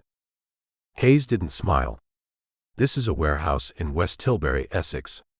That's northeast of London. We are very familiar with Britain, old boy. Roger put on an upper-class accent. Hayes didn't smile, nor did he seem to take offense. West Tilbury is a very small village. About 4 miles east of Grays, which is the largest nearby town. The warehouse is isolated, was a former logistics place, and now it's not being used. At least that's what we thought. Tariq Hussein was there. Everyone sat straight. What? Beth exclaimed. His phone didn't have anything on it. We've seen the police report of the raid on his flat. Old-fashioned police work, Hayes said. The Met deployed hundreds of officers, many of them borrowed from other police forces, to interview neighbors, friends, colleagues, 2 passengers. None of that went into online records. Because Karolsky might have informers, Megan guessed. Correct. We tracked Hussein to that warehouse. A Tilbury taxi driver remembered him. When was that? A week ago, but we found out only overnight. What's in the warehouse? We don't know. Jack stood up. What are we doing here, then? We need to. You are going as observers, Brimshaw said. Along with the Americans. No direct action, unless your hand is forced. I would prefer that the Met handle this by itself. But, Hayes shrugged, powers above me decided that your presence is useful. Jack, you are still suspended, Brimshaw reminded him. But I can still go, sir. Yes. I negotiated that with C. What's the plan? Zeb asked Hayes. A team of CTSFOs, counter-terrorism specialist firearms officers, will be arriving at the warehouse in 45 minutes. They will take the lead in breaching and entering. We have police surveillance on the warehouse. It seems to be empty. Hayes glanced at his watch. I suggest you get moving if you wish to be there. As observers, he said dryly. We need rides, Jack told Grimshaw. They are waiting on Rectory Road. The E Squadron commander brought up a map of the village. The warehouse is on the outskirts of the village to its south on Church Road. Zeb studied the map. Rectory Road went through the village and turned into Church Road. There's nothing on Church Road, correct? Only farmland. Correct, Hayes said. The warehouse was rented out by a farmer to a delivery company which has gone bust. The farmer died. His wife is surviving. She didn't rent it out to anyone. She isn't aware of anyone using the warehouse, but their farm is huge. She rarely visits the warehouse. Is anyone with her? Chloe asked. Police officers. She is not a suspect, but they will be with her until we secure the warehouse. Go. Grimshaw said. They took the 2 Eurocopters, after hastily changing into combat outfits. I am suspended, Jack said at Zeb's look. Grimshaw didn't say I shouldn't be armed. The choppers lifted off and in 20 minutes, touched down in a field on Rectory Road. 2 Land Rovers waiting for them with 2 officers. Zeb took the key from one officer and got behind the wheel. The sisters, Broker, Mira, and Chloe got in his vehicle. Jack took the other ride with the rest of the agency operators, joining the E Squadron team. CTSFOs are a mile away, near the village, the captain said in their comms. Zeb followed him on the small country road, bumping and rocking as they sped. Were there riots in this part of the country? There were in Grays. Megan consulted her screen. Large for the size of the town. Several shops were broken into, and stores were vandalized. The CTSFOs were in unmarked vehicles. 10 of them, crowded around 2 more Land Rovers. West Tilbury's church was in sight from where they had stopped. Zeb idled while Jack parked and went to the Mets team. He watched the captain shake hands, pore over a map, nod and return. They have reminded us that they delayed the entry just for us, he said dryly when they resumed driving. I don't think we are popular. We would feel the same way in their position, Zeb said. Where do we stop? Well away from the warehouse while they go about their job. On the farm. They sped on Rectory Road and through West Tilbury, 4 dark vehicles carrying lethal force, passing through a sleepy village waking up to its first meal of the day. Jack swerved onto farmland once the village was behind them. Zeb followed him. The CTSFOs proceeded. The agency and the British teams stopped when they were 300 yards away from the warehouse, which was silhouetted against the sky. They climbed out. Rectory Road to their right. They'll ditch their rides too and proceed on foot. The police officers who are watching the warehouse have again confirmed there's no movement in the building. Jack hitched his HK on his chest. Megan launched the drone, and they crowded around Beth's screen, which she placed on a Land Rover's hood. They watched the Met specialist team carry out a classic pincer raid. They split into 2 teams, both on foot, after hiding their rides in a shallow. One team looped wide around the warehouse and got closer. The other team waited for it to be in position, and then raced into the building. They're wearing gas masks. Good. Better to be prepared, Zeb observed. The drones captured their warning shouts. It's empty, Beth said disappointedly. Mira's shoulder nudged her. You were expecting to find Karolski? What's going on? Jack said sharply when most of the officers rushed out. He brought out his radio and dialed. Lewis. What's up? He listened. Be careful. He hung up and turned to his audience. Nerve gas. They are carrying particle detectors. They picked up the trace chemicals in the air. Not enough concentration to be harmful, but Lewis, the CO, ordered his team to leave the warehouse. WHO are they? Roger spun on his heels and pointed to a pickup and a sedan racing down Rectory Road, speeding toward the warehouse. They're filled with men. Megan's lips tightened as she repositioned the drone swiftly. They are armed. Zeb sprinted to his Land Rover even before she had finished. He got behind the wheel and fired it up. Bwana climbed into the shotgun seat as he shot out of the farmland and onto Rectory Road. Lewis. Ambush. Jack roared in their comms. He's not on our channel, Terry reminded the captain. Jack cursed and then his voice was lost. Zeb got onto Rectory Road, straightened the wheel. Jammed the accelerator. Can you shoot their tires? Bwana shook his head. They're civilians. Let's not risk it. You know what to do. The sedan was less than 100 feet away. Zeb pursed his lips. Focused. These are police rides. They have souped-up engines. They narrowed the distance. I love this bit. Bwana braced himself. Zeb gritted his teeth and slammed into the sedan. Metal shrieked. Rubber burned. The impact spun the car off the road, sideways into farmland where it stalled. The Land Rover itself veered off in the same direction and ended in a ditch. Zeb dove out instantly. You'll deal with them. Of course I will, Bwana scoffed. Zeb ran to Rectory Road and flung himself to the ground. The pickup hadn't slowed. He could hear faint shouts from its occupants. His HK came to his shoulder. Jack's Land Rover swept past him.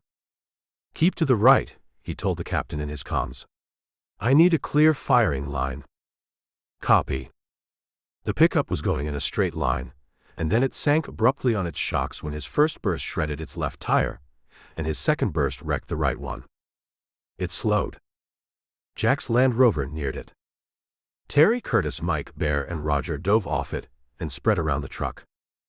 The pickup stopped. They have surrendered, Jack said presently.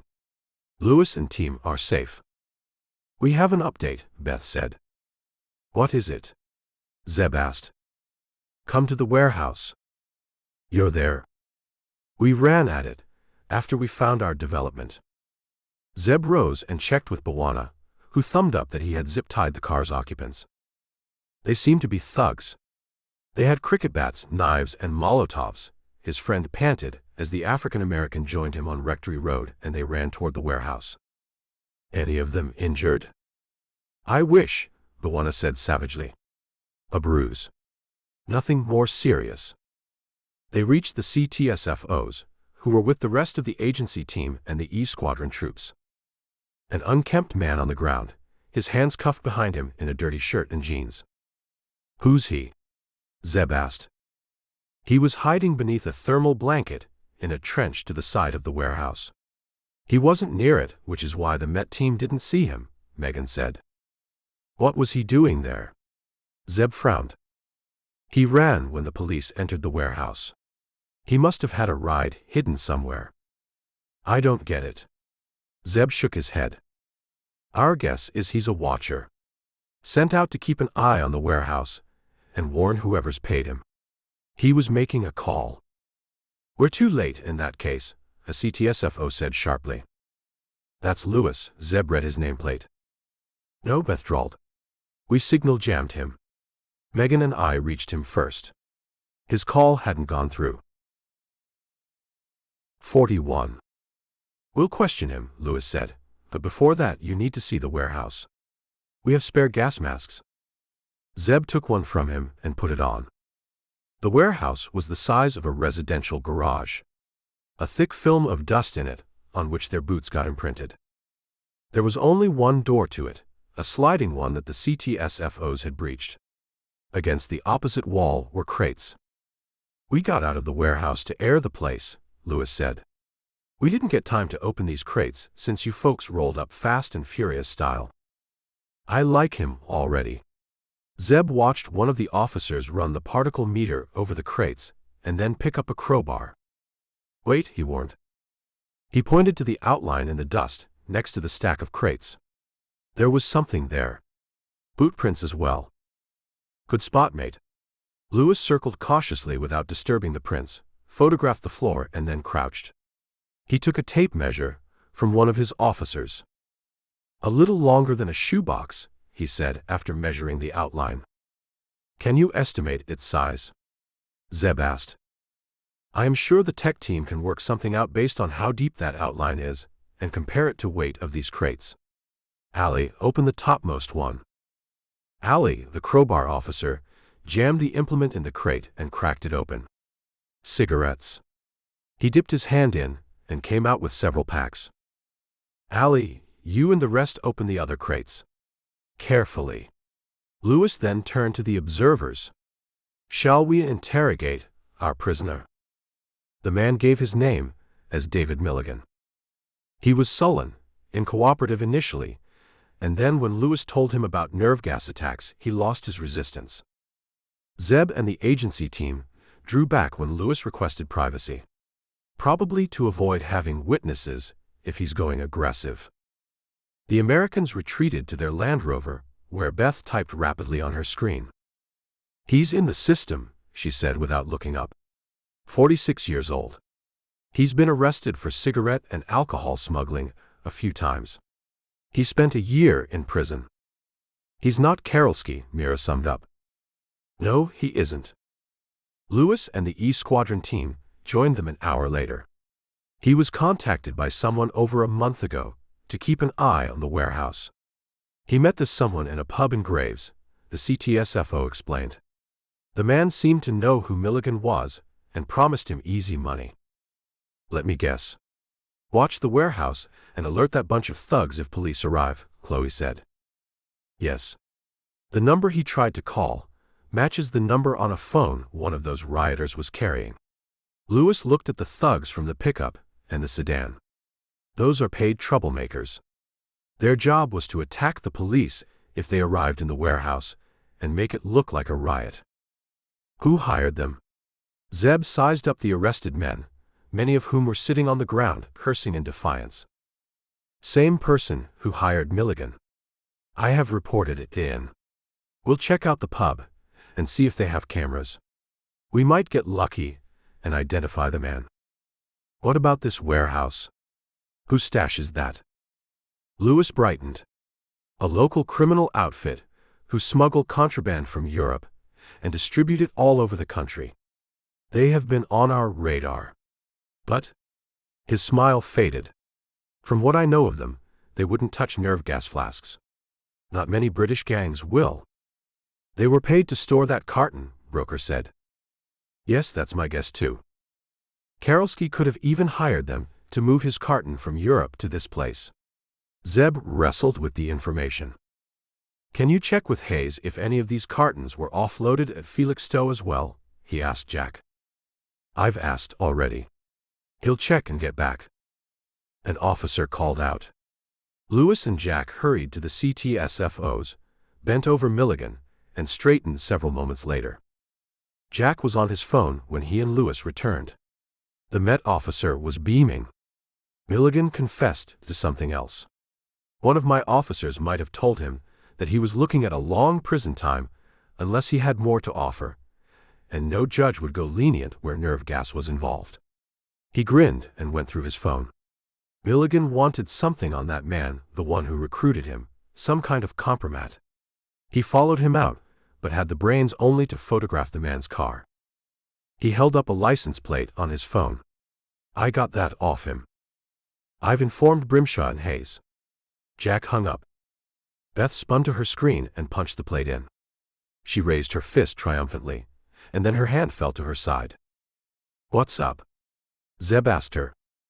It's a diplomatic car, she said quietly. Registered to the Chinese national, who works in the Chinese embassy. 42. Zeb felt as if someone had punched him in the gut. He moved to her side and read the details Werner had spat out. I thought the Chinese presence was a false flag operation, he said hollowly. You identified the vehicle? Lewis exclaimed. How? That's not important, Lewis, Jack said tersely. But? Magic, dude, Bawana said softly. That's all you need to know. Who's the car registered to? Mira stood on her toes, trying to see past the crowd around Beth and Megan. Alexander Liu, Zeb read out Werner's information. Political Affairs Advisor at the Chinese Embassy in London. Single. No family in the UK. He's been here for a few years. Megan reached over Beth and clicked a few keys. Lou's photograph came up. The younger twin ran a command. I'm getting Werner to search for any of Lou's videos and do a comparison. There. 50% match. What does that mean? What's going on? Lewis asked, confused. We have a probable suspect, the shot caller as we call him.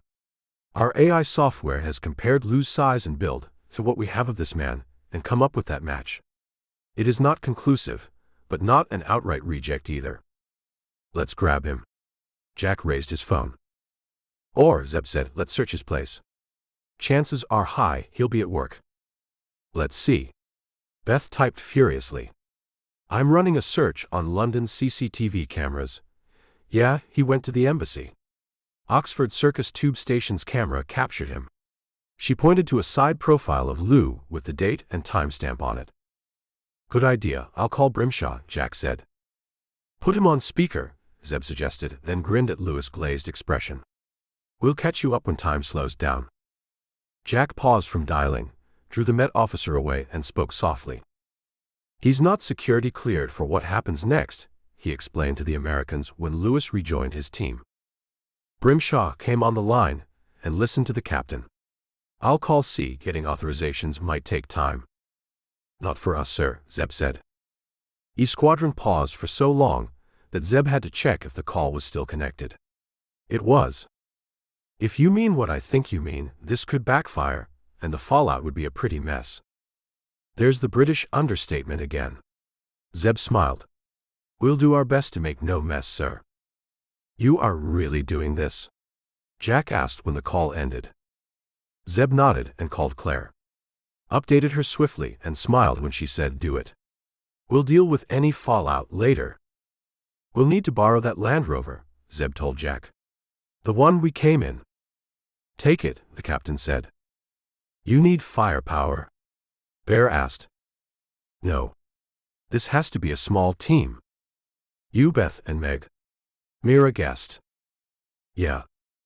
He and the sisters fist-bumped the rest of the agency operators and sprinted to the Land Rover. Don't start a war without us, Buwana called out. Lou has a 6th-floor apartment in a fancy high-rise in Canary Wharf. Pan Peninsula Towers on Marsh Wall. That's the street's name. Zeb focused on driving. Let her and Meg work out how to enter. No, it's got tight security. Can't hack into their system. That's an upscale place with a lounge, restaurant and a private gym. Looks like a lot of Arabs and Chinese millionaires have bought there. He could have cameras at the door. Oh, he will. Here's a floor plan from someone who's reselling an apartment. Their conversation flowed over him as he hit London's traffic on East India Dock Road. We don't have civilian clothing, he pointed out when the sisters fell silent. We know. Megan shut down her screen and put it away. Trust us. He waited for an explanation. When he didn't get one, he shrugged mentally. He snuck a glance at her. She had her in the zone face. Beth too. They are working out their moves. He took the exit to the A1206, then got onto Marsh Wall. A small street with high-rises on either side. Cafes, hair salons, boutiques on their ground floors. Many were offices, but several were residential buildings.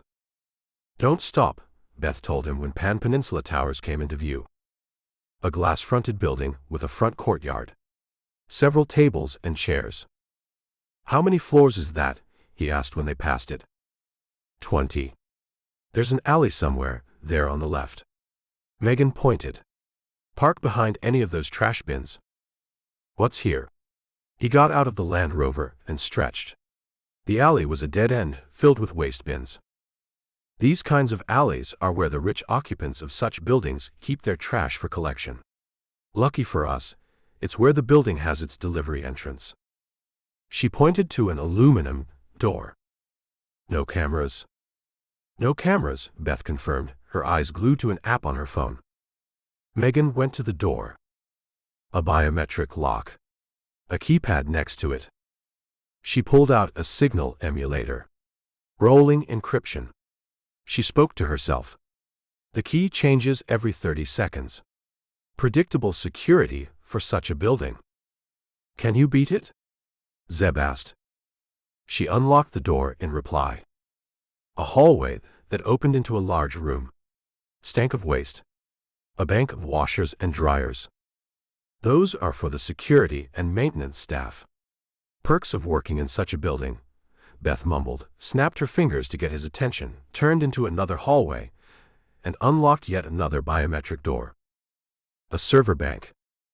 Zeb waited outside while the sisters worked their magic. Where's the NVR, DVR? Here. You have the firmware update. Updating it. That will loop the feed for an hour. That should be enough. If that's not enough, that's not the only thing we have to worry about. Network persistence, packet sniffer, here we go. Wipe script. Installed. It will scrub our presence. No point my trying to make sense of what they mean. He glanced at their hunched heads at a server. There will be cameras, he began when they came out, and Beth thumbs-upped him.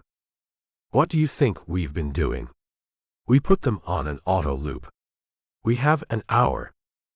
The service elevator was in the large room they had first entered.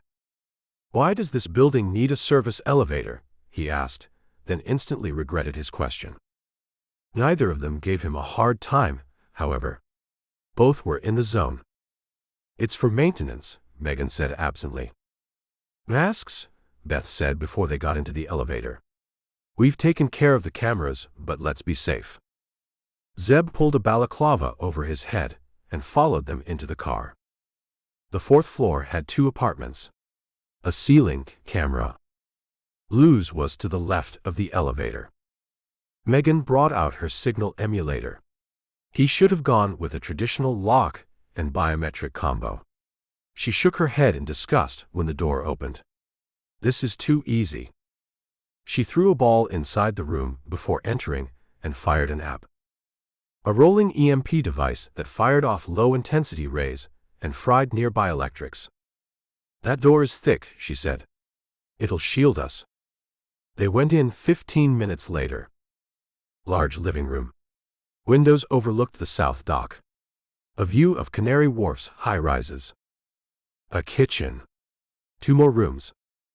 They searched the apartment swiftly and silently. Clean, Beth said disappointedly 40 minutes later. Yeah.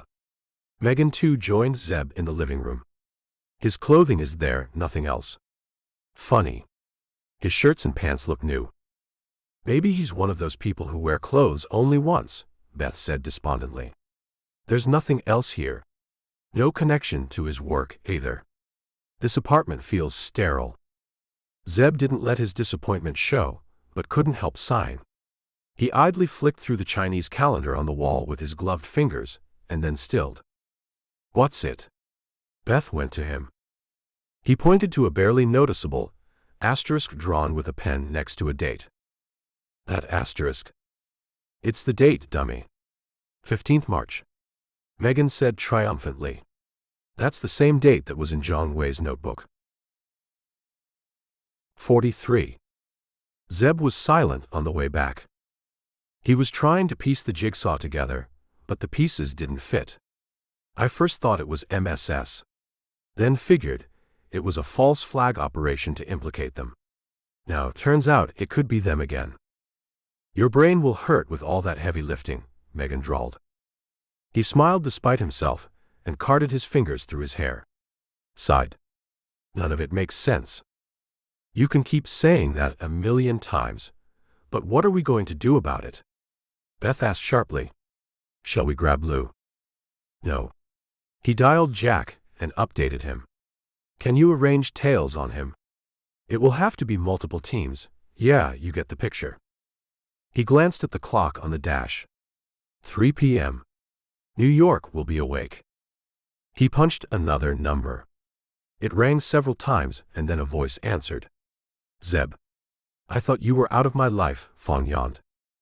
Zeb could hear the man working in the kitchen. How's Jenna? She's good.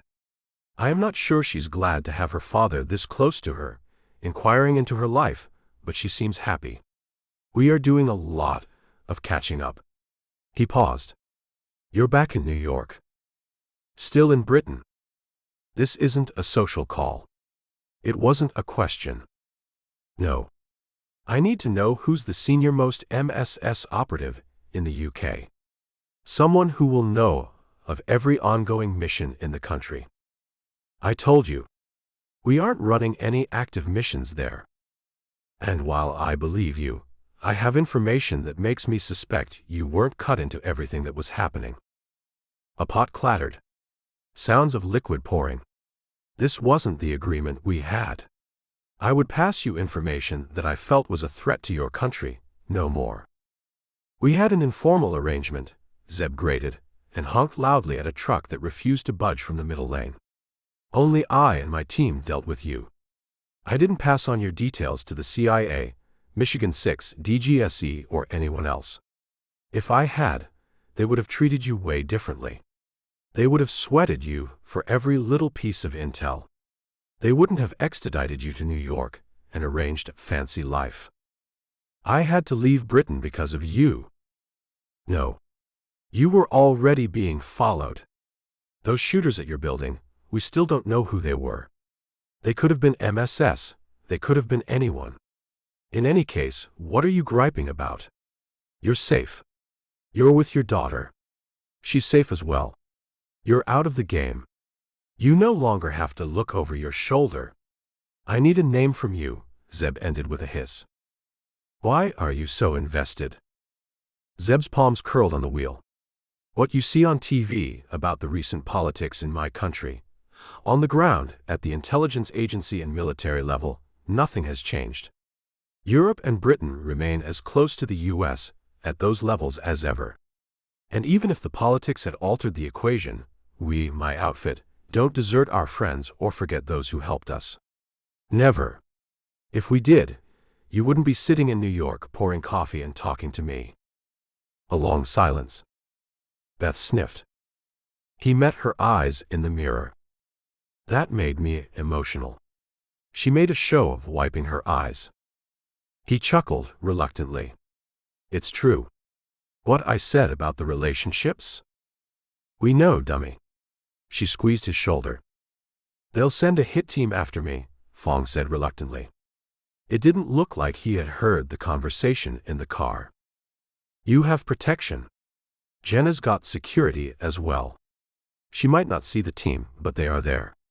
These are capable agents. You are safe. He knew Clare had deployed round-the-clock teams. Fong sighed. We are never out of the game, are we? Zeb stayed silent. You must know who the MSS agents are in Britain. We know some. We don't know the heavy hitters. It's not as if they broadcast who they really are. Ma Yifang, Fong said finally. Is he the station chief in London? No, the MSS defector scoffed. That's Sun Jianing. He's a bureaucrat. He just makes fancy reports to Beijing. Who's Alexander Liu? Megan asked. Beth? Fong asked. You're with Zeb. It's Megan. Yeah. I'm here. Beth's here too. Who's Liu? Liu. Fong trailed off. Political affairs advisor. Him. He's a nobody.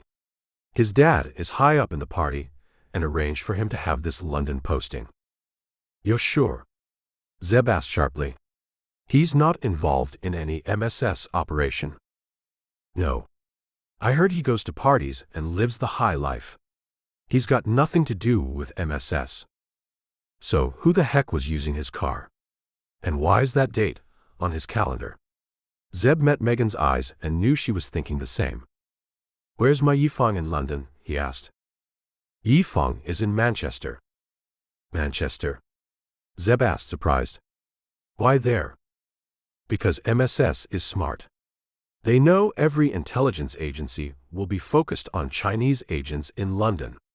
That's why I too was posted in Manchester. How senior is Yifang? He runs every operation. Nothing happens in Britain without his knowledge. Send me his photograph and address. I gave you his name. Zeb let the silence weigh. Fong caved in. I got out with some dossiers. I guess I could send you his details. Zeb hung up. Heard Megan speak in her phone. You're arranging our Land Rover? He asked when her call ended. Bawana's bringing it to a service station on the M1 motorway. We're going to Manchester directly. Isn't that what you were planning? He shook his head ruefully. Always a few steps ahead of us. Never in doubt. Beth smirked from the back. The M1 was the oldest motorway in the country. It ran from London to Leeds, just short of 200 miles, and was one of the busiest major road routes in the country. Zeb eased into the service station near Luton and searched the parking lot. There. Beth pointed. Bawana was at the far end of the lot, big arms crossed, noticeable, towering over their electric Land Rover. His shades glinted when he clocked them. He straightened and when Beth got out, high-fived her. What's this I hear about yet another operation in Manchester? The West Tilbury and London ones weren't enough for you today. Zeb got out of his ride and swapped keys with the African-American.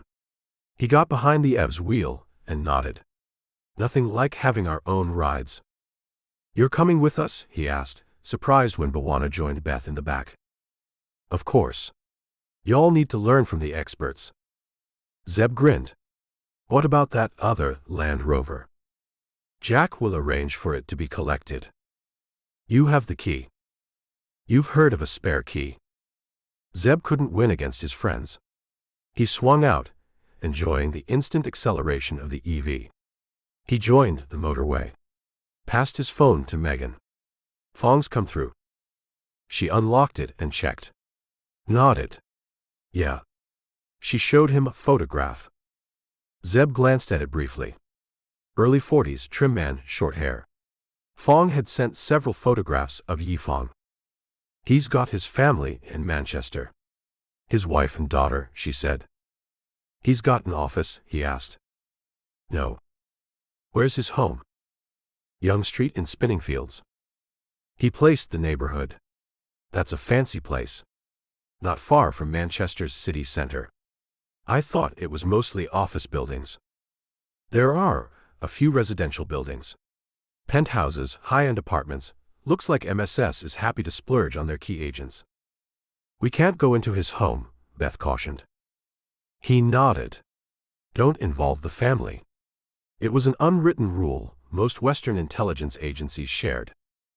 Fong sent his routine as well. Megan held up the phone. Yi Fong goes to a local gym each evening and returns home at 8 p.m. Why would Fong know that? That schedule seems to be part of some kind of security report to identify every MSS agent's vulnerabilities. Routines are bad in our game. Bawana nodded. You have a lot of them, Beth scoffed. Only fools will act against me, the African-American said complacently. Zeb surged to the fast lane. We can make it by 8 p.m. Young Street was a short stretch of road linking Key Street and Gartside Street. It was surrounded by glass-fronted office buildings. There was a townhouse building complex on the street, the only red brick construction on it. The complex had a large parking space with waist-high brick walls and an ungated entrance for entry and exit. Entrance to the houses is through the parking lot, Megan whispered, checking the drone's feed. They had arrived at 7:30 p.m., with Zeb easing into an empty space. The sisters had confirmed there weren't security cameras in the parking lot. There are hardly any cars. Zeb checked. The complex was L-shaped. Yi Fong's house is at the corner of the two legs. It was lit from within. Megan had run the drone close to it and confirmed the agent's family was inside, but Yi Fong wasn't present. We know his car's missing. He must be in the gym. What you outlined, Bawana shook his head mournfully, doesn't sound like a plan. You want shooting and more violence? Zeb asked. Yeah. We are in a residential area. I got it the first time you explained. The African-American held his hand up, opened the door, and disappeared into the night with Beth. Young Street had dim lighting. The parking lot had even fewer light posts. That townhouse complex is probably saving on maintenance costs by having so few lights. The residents must figure, this close to the city center, there's hardly any crime. Mira said you and she are planning a road trip in India. He glanced at Megan. Her teeth flashed, her face glowing from the dim light of her screen. Yeah. As soon as she can arrange some vacay, and we are in between operations. Beth and Mark might join too. Mark, Beth's longtime boyfriend, a hotshot NYPD detective. You're happy? She knew instantly what he meant. Very. I know people who don't know me. And Mira too will wonder why two women who look like us, she said without any arrogance or ego, are single. This is me. I don't need anyone to complete me. I am happy the way I am. Mira thinks the same way too. It's harder for her. Indian society is different. But she has no intention of changing. I didn't mean to. Relax. Her teeth flashed. We have spoken of this before. You don't have to apologize. The real question is, her smile widened, are you happy? Zeb looked out into the darkness of the parking lot. A stretch of sky overhead between the high rises. An aircraft made its way high above. The world was big, but maybe it wasn't really. People were different, complicated, but often they weren't. Happiness is a state of mind. Contentment. That's more relevant. I am content. You, Beth, the rest of us. You are family to me. You folks complete me. She blinked furiously. Over the years. What? You have become more eloquent over the years. You both realize we can hear you over your mics. Beth drawled. Bawana's sobbing in my chest. I am not, the African-American said stoutly. I am smirking, looking strong and feeling superior at all this mush. Lights. Megan snapped, and they went into action mode. Zeb waited until Yifeng's ride, a Honda SUV, had turned into the parking lot fully. It was to their 2 o'clock, less than 100 feet away. He flicked on his headlights, turned on high beams, and accelerated. He saw Yifeng raise an elbow to block the glare. The Land Rover covered the distance in seconds. The Honda had barely progressed when the heavy armored EV T-boned it. Metal crunched. The Honda slid sideways. Yifeng rocked in his seat. His airbag blew up. Zeb and Megan were out in an instant. He went around the Honda's hood and yanked the MSS agent's door, used his Benchmade to deflate the airbag, leaned inside, unsnapped the man's seatbelt, and yanked him out. All before the MSS man could recover from the shock of the impact and process what was happening. Megan crouched, alert, her HK covering them. Incoming, she snapped when another pair of headlights turned into the parking lot. It squealed to a stop. Zeb slapped Yifeng harshly, put the Benchmade to his neck, and shoved him to his Land Rover. He saw two figures jump out of the new ride. They shouted. He thought he saw the glints of guns in their hands, and then he had shoved Yifeng in the rear seat and zip-tied him roughly. He straightened, smiled coldly at the sight of Bawana and Beth taking down the hostiles, Yifeng's protection team, brutally. The African-American had slapped away one of the gunman's weapons and had an arm lock around his neck. Beth had kneed the other man, and even as he watched, swung the stock of her HK into his face. Let's go, Megan snapped. Zeb got behind the wheel, waited for Bawana and the sisters to jump in, and raced out. He nosed into a construction site Megan had identified on their way to Manchester. It was on the outskirts of the city, close to the M62 motorway. A new residential building project. Foundation work had started. Earth-moving equipment, concrete sacks, bricks, steel girders, and timber arranged on the ground. No gate but warning signs. He drove inside and parked behind a stack of concrete. Yifeng, lips bleeding, breathing harshly, glowered. Bawana hauled him out and rested him against the Land Rover. How dare you? Beth slapped him. They had planned it in advance. The twins would interrogate him. Many Asian men didn't like women in superior positions in power who had an advantage.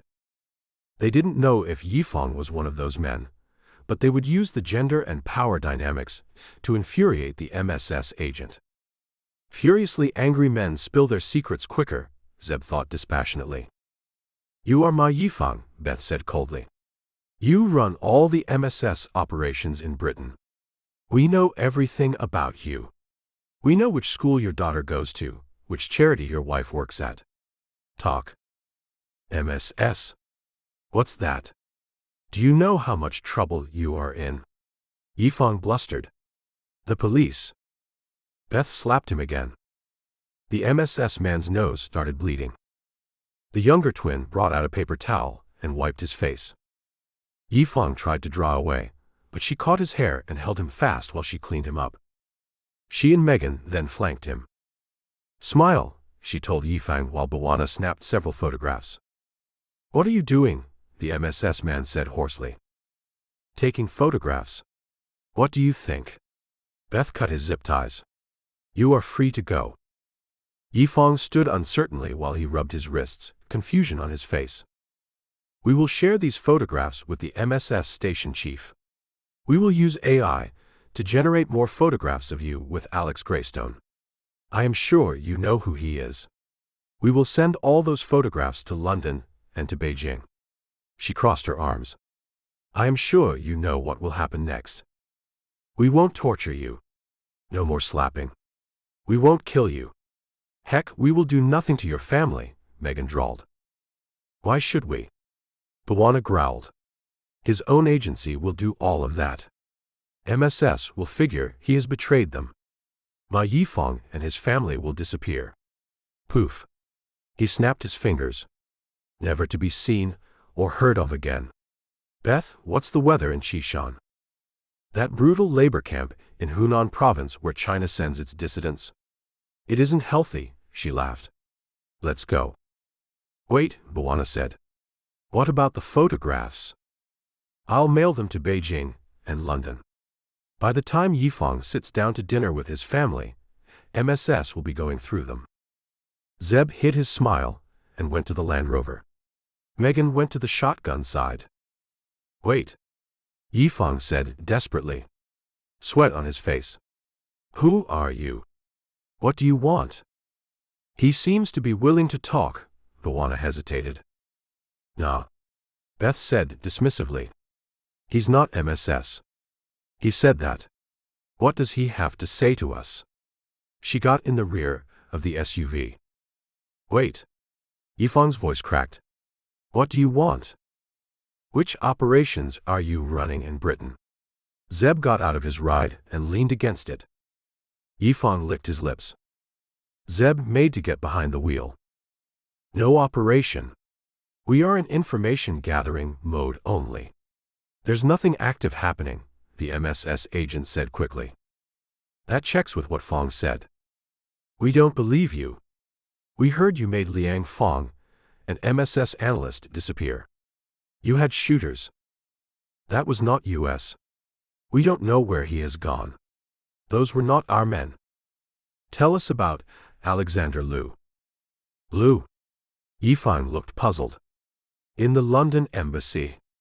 He's no one. He makes some reports. That's all. He's not in my team. I am telling you, his voice grew stronger, we are not running any operations.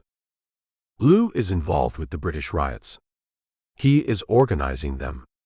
He is involved in terrorist attacks against Britain, Beth said harshly. Liu. Yifang, sweating bleeding, laughed. You have the wrong man. Liu is into partying. He is not capable of anything. Checks out again with what Fong told us. But it leaves us nowhere, Zeb thought bitterly. His car at his Pan Peninsula towers. He doesn't live there. The Americans froze. Yifang sensed he had their attention. He spoke rapidly. That is an embassy apartment. But he decided he wanted to live in his own place. His father is rich. He rents another place near Canary Wharf Station. I don't know where it is, exactly. The embassy decided to rent that peninsula place out. I think they gave it to an estate management company. We get the rent. We don't have our own people staying in it. What about his car? Zeb said, still processing the MSS man's words. Is it a Mercedes? Zeb looked at the sisters. I didn't ask them the make. Yes, Megan said. That is an embassy vehicle too, registered at the address. It too has been rented out. We don't need flashy vehicles. Why is it still in his name? Beth prodded. Maybe it is easier for the paperwork. Look, Yifeng said. Is this all you wanted to know? Let me confirm again. We are not running any operation against Britain. We are only gathering intelligence. You can pass that on to Greystone. Are you MI6? Beth slapped him. We ask the questions. He gasped and inspected the blood from his lips. I told you everything you asked me. Lou is a nobody. His apartment is no longer occupied by any of our people. His car is not used by us. We have not shot any people. Who's renting his apartment? Yifeng threw his hands up helplessly. I don't know. I don't get involved with that. Who does? There's a woman, Sarah Megan. She is in the admin department. She's the one who deals with properties, cars, those kinds of things. I don't believe him, Megan said. Let's go. I'll send the photographs on the way. It is true. You have to believe me, Yifeng howled. Zeb believed him. He's terrified. He's not making it up. Go home. Have dinner. He got behind the wheel. What about the photographs? Yifeng ran to their Land Rover. They'll go to MSS if you have lied to us, Beth said coldly. Zeb drove out of the construction project. Saw Yifeng's beaten face in the side mirror, briefly illuminated by another car's lights, and then he stamped on the accelerator. Dead end. Bawana said moodily. We know MSS is not involved, Zeb said. That doesn't help us. Who was using Lou's car? Who's in his apartment? Good thing Meg and I planted a few cameras while we were searching it. Beth grinned. You did. Zeb met her eyes. Yeah. Her face turned serious. But with the way our luck is running, chances are the perp, or Karolski, or whoever was using that apartment and car won't return to it. 44. Rosttov breathed in the cold air as he stood inside the workshop. He was in the Tame Valley Industrial Estate in Tamworth, 5 miles northeast of central Birmingham. Rosttov had rented an abandoned repair shop for the meeting. Metalworking machines behind him, cutters, lathes, overhead cranes. The smell of grease filled the air. His cover was that of an entrepreneur looking to start a metal fabrication business, carrying out prospective staff interviews that day. 15th of March. The Ides of March. He was sure the American didn't know its significance, nor did he know who the shot caller was. He's probably found out about Karolski. Rosttov knew, once he had found out about the police raid in the West Tilbury warehouse, that Carter would have somehow worked out that he had met Milligan. Of course, the Americans or the Brits don't know who I am. Did Carter go to Lou's apartment? Did he see the date? He had deliberately marked the calendar. Rosttov smiled savagely in the cold. I'm toying with the Americans. His shooters had almost gotten them a few times, but Carter had proven wily. I know he is smart. Sending Wong to nerve gas his foe had almost succeeded, but had ultimately failed. He had followed with interest the raid at the Druzhny site. He didn't know how the Americans, the Brits, and Almaz had worked out where it was, but he wasn't surprised when he read about it. Oh sure, the media coverage had been low-key, that a criminal gang's site had been busted by the police, but Rosttov had contacts everywhere. He knew what had gone down. His lips thinned when he thought of Tariq Hussein. What was that fool doing in the tube? That had been unplanned. Tariq's target was the London Underground. He was to nerve gas it on the 15th. Was he on a recon run? Rosttov knew he was lucky that the police believed they had shot the wrong man. From his sources, he knew the flask was lost. He had thought his entire plan had failed when he heard of the shooting initially, but then he had heard the rumor in the Met, which his informers confirmed, and then the Met's official statement. Those fools don't know what they lost. He smirked. He theorized that the flask had fallen onto the tracks, and no one had retrieved it. But it was because of Hussein's shooting that he had called for the meeting. Hassan Sharif entered the workshop. A gaunt man in his mid-30s, hollow eyes, hollow cheeks, nervous disposition. Rosttov had found him in a forum where men with no hope gathered to vent against society. He nodded at Sharif and gestured for him to wait. He didn't shake hands. "It isn't that kind of meeting." "You took the train?" Rosttov asked. "Yes, mate, and then a taxi, but I walked a mile." "I'm not stupid, mate." The man wandered inside the workshop, sniffing, wiping his nose repeatedly. His target is London Stansted Airport. Liam Dunn arrived on his motorbike. Former soldier, dishonorably discharged. He too bore a grudge against society. He'll go after Old Trafford Stadium in Manchester during a football match. It had a seating capacity of 74,000 people. Enough of them will die. Rajiv Patel hesitated at the door. Seeing Rosttov, he entered. Patel was a former accountant with a history of embezzlement and fraud. Rosttov had found him on the darknet, where Patel had been peddling crypto. His target is Birmingham's bullring. The last two arrived within minutes of each other. Colin Harper, a paranoid survivalist. A conspiracy theorist who believed the government was watching his every move. It had been easy to recruit him. He'll take out Liverpool Lime Street Station. Victor Novak entered the workshop softly. A career criminal with a history of violence in 3 countries. Rosttov had recruited him through his Eastern European network. He'll attack Newcastle Quayside Market, an open-air market frequented by families and tourists. "Gentlemen," Rosttov addressed them, "how are you feeling?" Sharif shrugged. Dunn smirked. "You'll pay. I have already paid you an advance. You'll get the balance once you complete your assignments. You know the date." They nodded. "You know your targets." They nodded. "Why are we meeting here?" Novak looked at the others. "I didn't want to meet them again. I didn't introduce you the first time, and I am not doing that now either," Rosttov said sharply. "If you talk among yourselves, that's on you. We are meeting here because I want to see you one last time." He didn't want to meet them either. But after Hussein, he didn't want to take risks. He had to assess the men and assure himself that no one was going to break. Like Hussein, he thought coldly. "Do any of you have doubts?" Patel broke the silence. "Mate, we're here for the money. Don't start a motivational speech. We know what's involved." Perfect, Rosttov thought. They're my psychopaths. He was in London in the evening.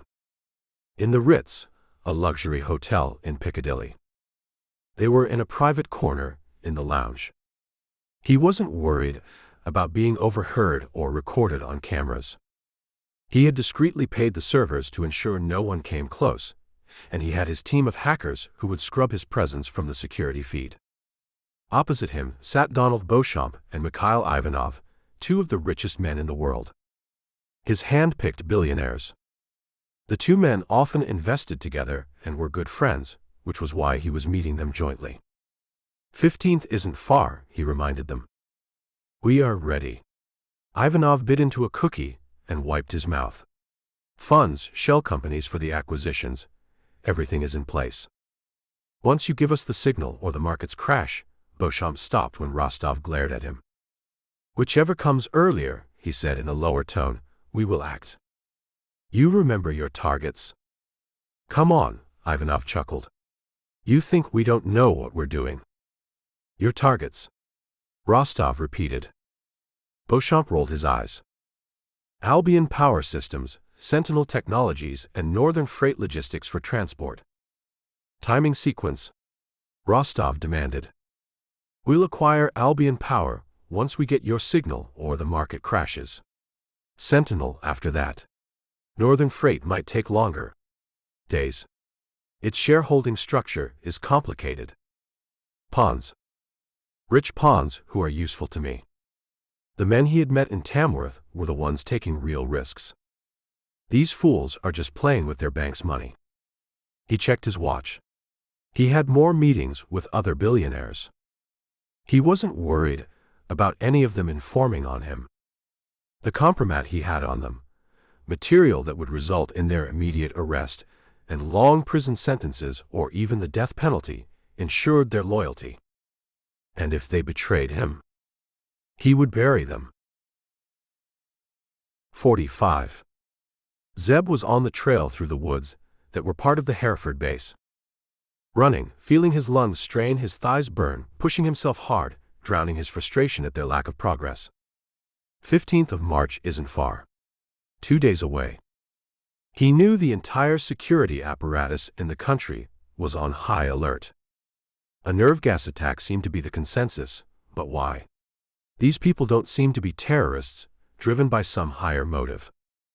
The Met had compiled Hussein's profile. An introvert who had cut off ties with his family. He didn't go to mosque.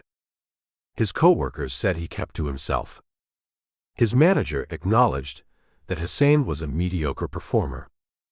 His work history was one of being fired by employer after employer.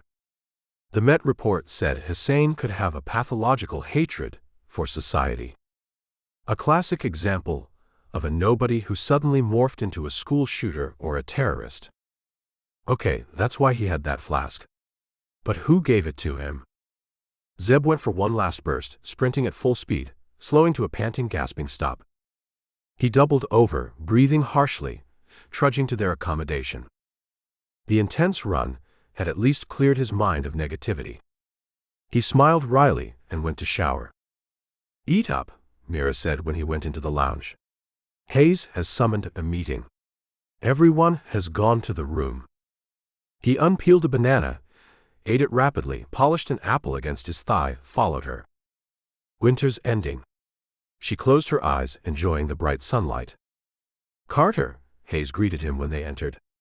"We heard you ran hard enough to generate some electricity. If there was a way to get power off you." "Funny," he said, sitting next to the twins. "No one ever calls me that." "That is funny," he smiled involuntarily. "I find that hard to believe, mate," Jack said seriously. That cracked up the room. Hayes waited for the laughter to subside, expressionless, then brought up a photograph of the West Tilbury warehouse. "We have made some progress. We have ruled out Milligan and those thugs. They are bit players. That Mercedes registered to Lou, we have not been able to work out who used it. The driver was good at avoiding cameras. The Red Lion pub where Milligan met his paymaster. Its cameras have been wiped clean. We believe the same man hired those thugs. Lastly, we have confirmation that the outline where that missing carton was is the same as the shipment picked up from Druzhny." "The nerve gas flasks," broker stated. "Correct. Now, here's the interesting part. Our experts compared the weights of those contraband crates with the outline of that missing carton. I believe someone said bigger than shoebox size. They are correct. We know the size of the flasks. We believe that carton contained 8 flasks. Don't ask me how the experts worked that out. Something to do with the depth of the imprints in the dust, the weight of the flask, and then some fancy AI algorithm. 8 flasks." He held up one finger. Matthew Wong had 1 flask. Hussein had another. That means there are still 6 out there. Or 7. Beth raised her hand. "You don't have to do that," Hayes said. "Do what?" "Raise your hand. We are not in school." "Sorry, sir. I feel like you are going to grade us whenever you are addressing us. There could be 7 out there if Wong brought his flask with him." "Oh, there could be more," Megan said soberly. "We don't think there were more than 8 flasks. MI6 has tapped the best researchers in the country. Those good people have broken down that nerve gas, worked out what the chemical components are. Our intelligence agency then liaised with the Belarusian one, as well as just about everyone in Europe. One key chemical needed for its manufacture is, he studied a note, then read slowly, methylphosphenyl difluoride.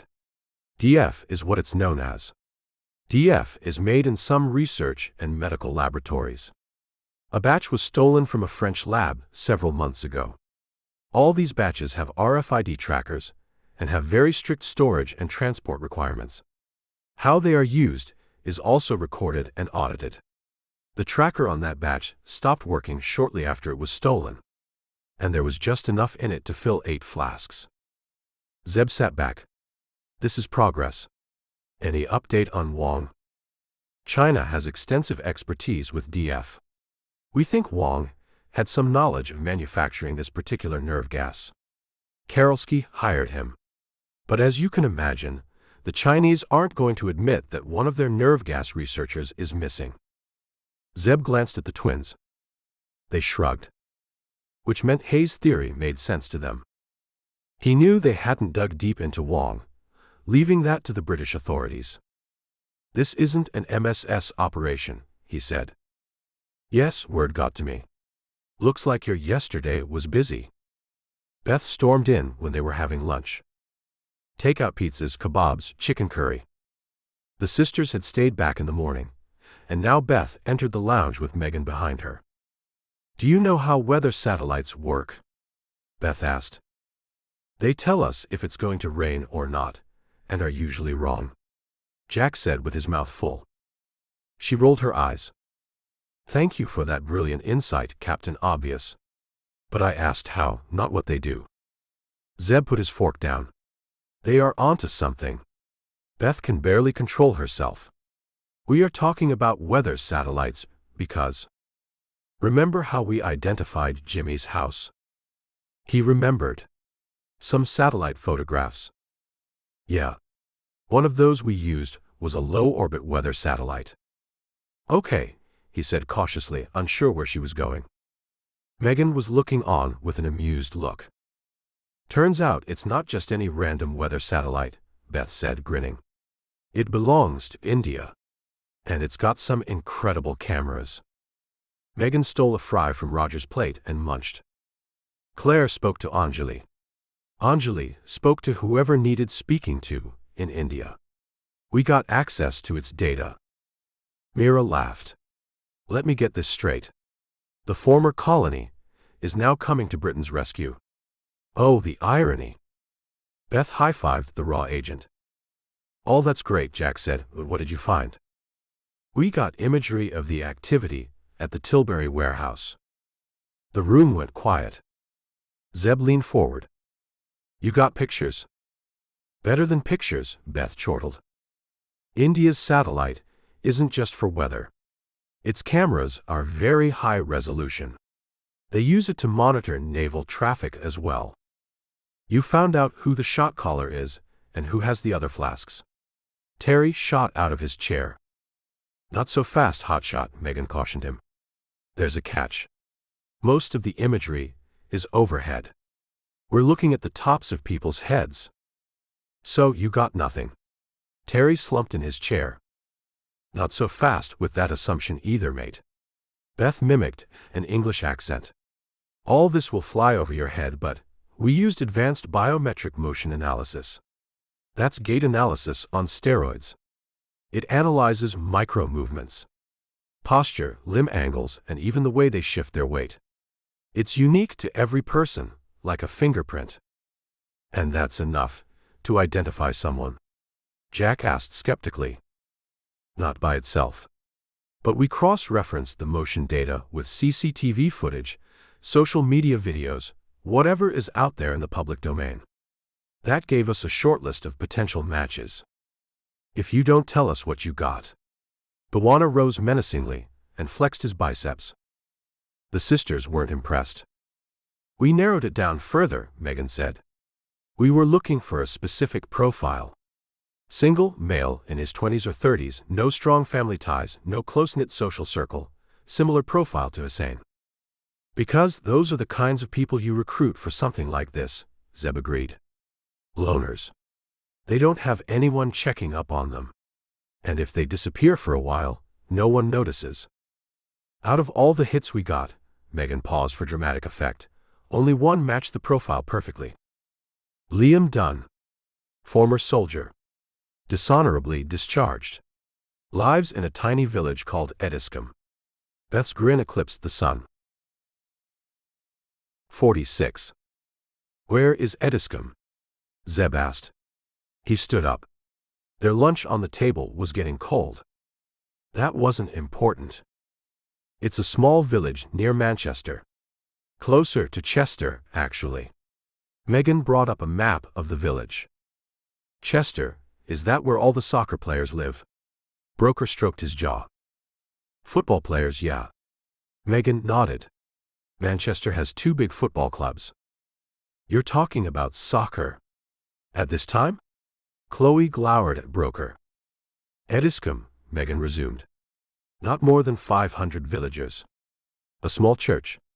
A pub. A convenience store that's also the post office. A village square around which are houses. Almost all the residents are elderly folks, pensioners. There's one Chinese takeout joint. The kind of village where strangers are noticed, Zeb guessed. It have any riots? No. Too small for that. But against the police. The people tend to be right-leaning. We got that from the social media feeds of many of the residents. What about Dunn? Jack got a call before Megan could answer. It's Brimshaw. He wants us in the room to discuss this. There's a lot of food left over, Bwana pointed out. Is there anything else you think of? Roger snarked. Yeah. Taking down hostels. The African-American and Bear gathered the pizza boxes and followed Zeb out. They laid the food on a central table in the room. Help yourselves, Bwana told the analysts, who did just that. Hayes watched for a moment. Food, sir. Mike offered. No thanks, the SO-15 officer declined. Shall we start? Yeah. Zeb took his usual seat, between Beth and Megan. We told them about what we found, the younger sister said helpfully. They know about Dunn? Hayes asked. Only his name. Hayes clicked his pointer. A photograph came up. Liam Dunn. 34 years old. Former British Army. Served in the Rifles Regiment, an infantry unit, before transferring to a special operations unit. Good with weapons and explosives. Zeb studied the lean face on the screen. Blank eyes. Tight lips. Stubble. He shrugged. Analyzing a person from a photograph isn't my strength. Anti-authority and anti-establishment, going by his military file, Hayes continued. The army tolerated him because he was okay. Not the best soldier, not the worst. But they were more than happy to see him go, after he completed his 4 years. That's the minimum term they have to serve after their basic training. Mira asked. Yes. He spent 4 months in Germany, at the Ramstein Air Base, the NATO base. Special operations training. It was there that he had his problem. Went out to a bar one night. Was spotted by other officers. That bar is a known hangout for far-right and Nazi supporters. His captain called him in the next day. They had an altercation. Dunn broke the captain's jaw. Likeable dude. Chloe crossed her hands behind her back. Unfortunately, the captain hadn't followed procedure, so the British Army took the easiest route. Dishonorable discharge. Never got promoted. Left the army with the rank of private. Hayes brought up several more photographs of Dunn in casual settings. One of him on a motorbike. That's a triumph. Bear squinted at the vehicle, recognizing the British brand of motorcycles. Yes. Hayes enlarged the image. Apparently, his pride. He's in several pictures with that bike. How did you get those photographs? Zeb asked. He was on the police watch list when he returned from Germany, and then they lost interest in him. Big mistake, Jack said darkly. Yes. Hindsight and all that. He worked several jobs after the army.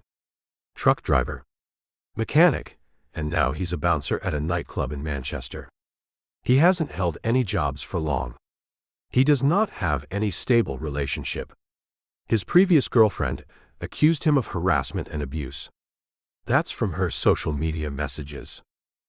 The police got involved. Beth narrowed her eyes. No.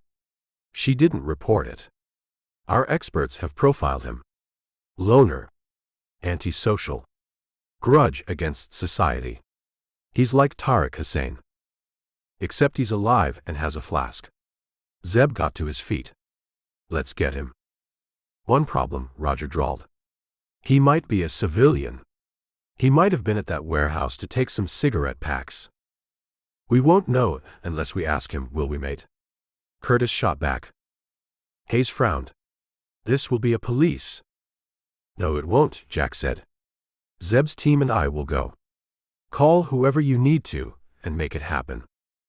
Hayes hesitated. We can move quicker, Zeb said softly. And get answers faster. If Dunn turns out to be innocent and makes a fuss, you can blame the Americans. I'll make the calls. Hayes nodded. They drove out at 3 p.m. Zeb in the lead Land Rover. Megan, Beth, and Mira with him. No recent images of him on public cameras. The older twin huffed in frustration. Ediscombe isn't the kind of village to have cameras, Mira suggested. It isn't, but if he goes out on his bike, some CCTV camera's sure to have spotted him. Which means he's good at counter-surveillance. But we have footage of him parking at the Nightingale. Megan tapped her screen. That's the nightclub he's bouncer at. How do you want to play this? Jack in their comms. Zeb searched his wing mirrors. The E Squadron's ride was behind Bawana's, some distance away.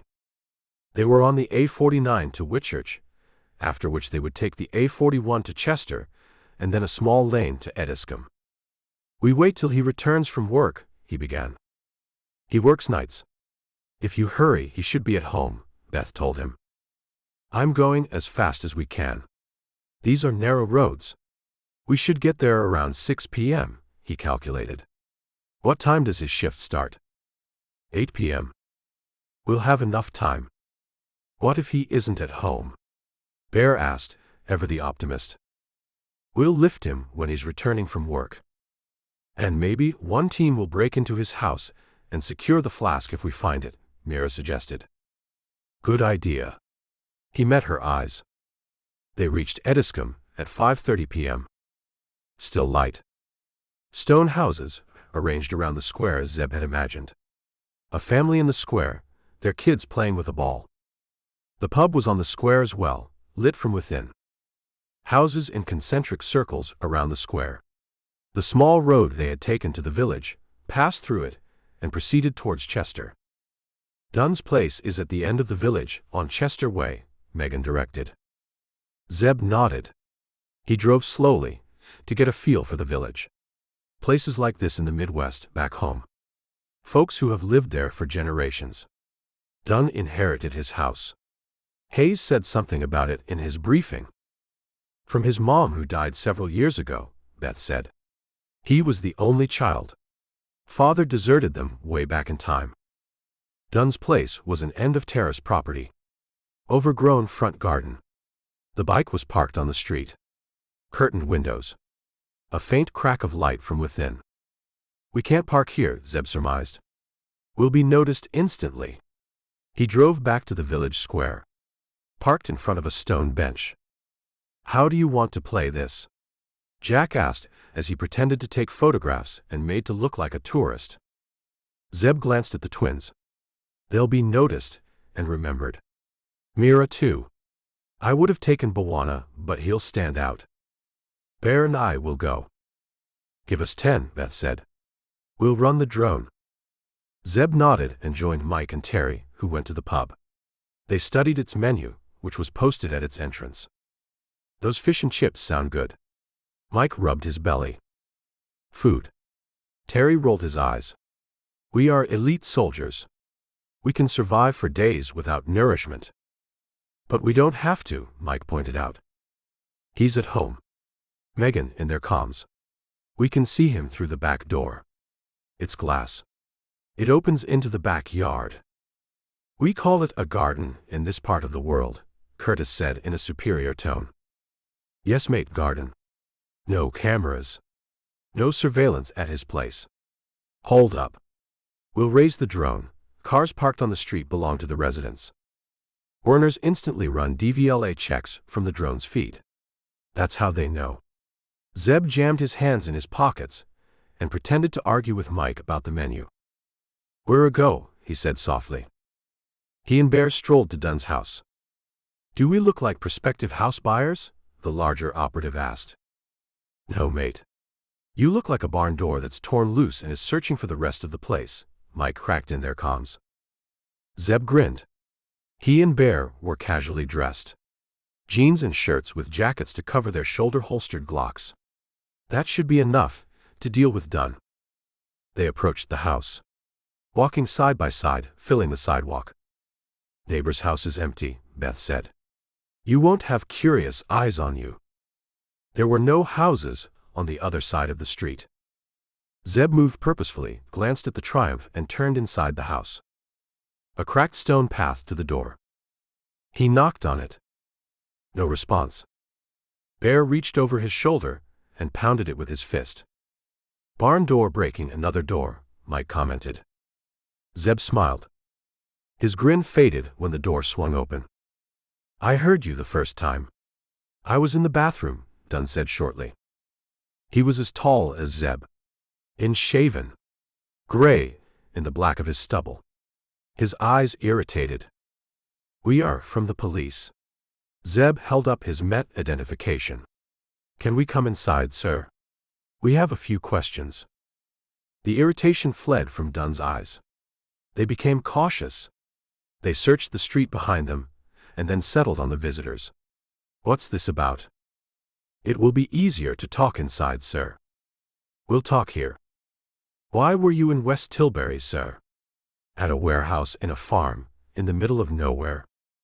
Dunn lunged away from the door. 47.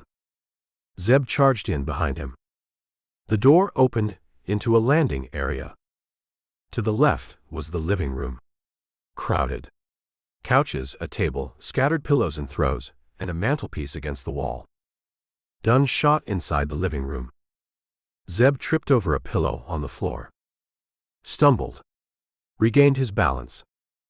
Dunn was at the mantelpiece, opening a box on it. He reached inside. Get back. Zeb bellowed at Bear, who was behind him. Is Dunn wearing a smart watch? He couldn't see. The man's full sleeves covered his wrists. Dunn, face twisted in rage, spun around. A glint of metal in his hand. The flask. No, a gun. Zeb crashed into him. Flicked his left hand up to slap the weapon away. It discharged into the ceiling, the report loud in the small room. Dunn headbutted him. Zeb grunted, not able to turn away in time, taking the blow on his cheek. He was yanked back. Bear, who caught Dunn easily by his collar and waist and flung him against the other wall. The bouncer crashed against it. Slid down and then charged, cursing, snarling, punching. Bear met him in the middle of the living room, wrapped a hand around his waist, and elbowed him in the back. Dunn collapsed to the floor. Zeb. Beth screamed in their comms. We're good, he panted. Bear's taking him down. His friend yanked Dunn up by his hair and almost lazily punched his face. Sit, he commanded, and shoved Dunn onto a couch. The furniture almost toppled over when the bouncer crashed into it. His mouth was bleeding. His nose seemed broken. He was breathing loudly. His eyes, however, glittered with hate. What were you doing in that warehouse? Zeb repeated. You aren't police. Dunn shrieked when Bear thrust his benchmade deep into the man's thigh. An inch higher, Bear rasped, and that would be the end of the Dunn lineage. You are not police. I will report. Bear slashed his throat. A brutally calculated cut that broke the skin without causing more damage. A line of blood appeared on the bouncer's neck. Dunn howled. He touched his neck and stared at his bloodied hands. He started shaking. "You aren't dying." Zeb crouched in front of him. "Not yet," Bear clarified. "Unless you don't answer our questions." "Mate," a voice sounded behind them. "You'd better answer them. They aren't playing nice, and when they get tired, we'll take over." Jack, who had entered the house along with Mike.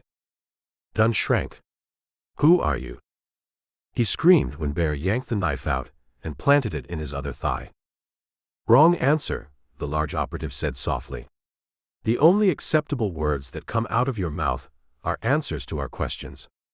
Why were you at that place?" "It's there. In the drawer. He gave it to me." "Who?"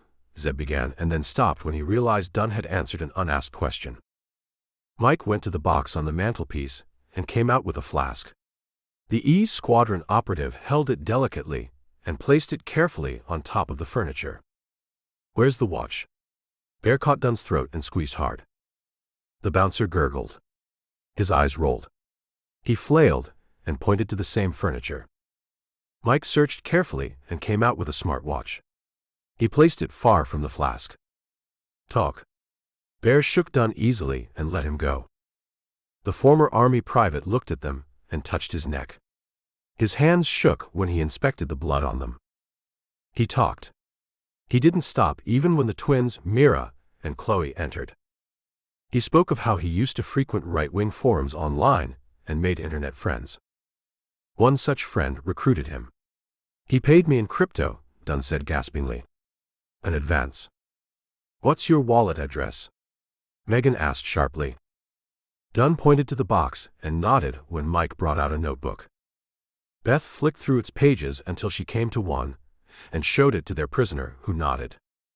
The bouncer continued detailing how the man seemed to know everything about him, sympathized with him about Dunn's rage against society, and introduced the idea of striking back.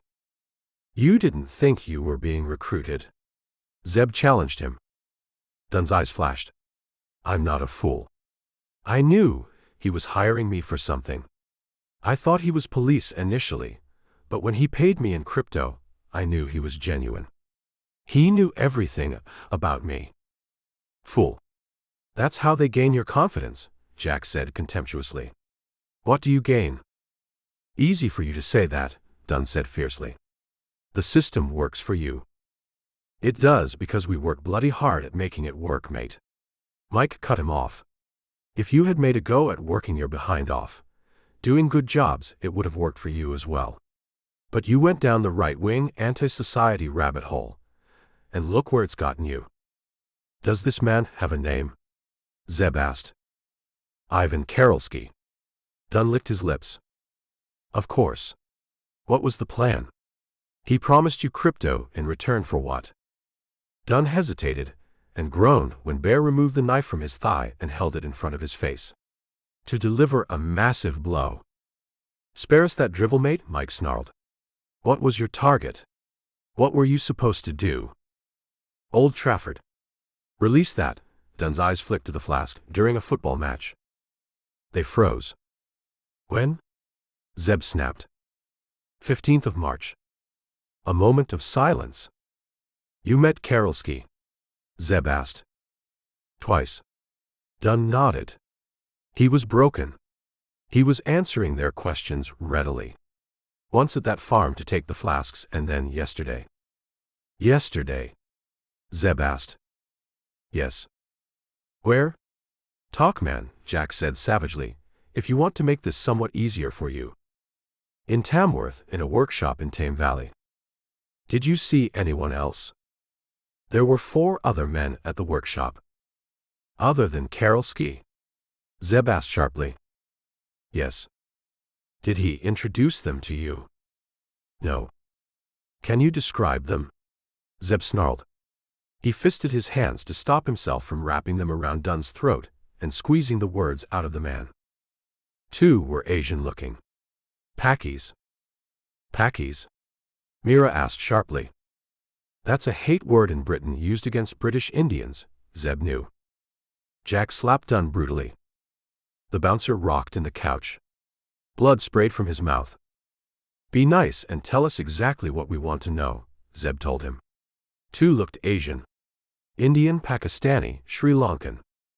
British accents, but yes, originally from that region, Dunn mumbled.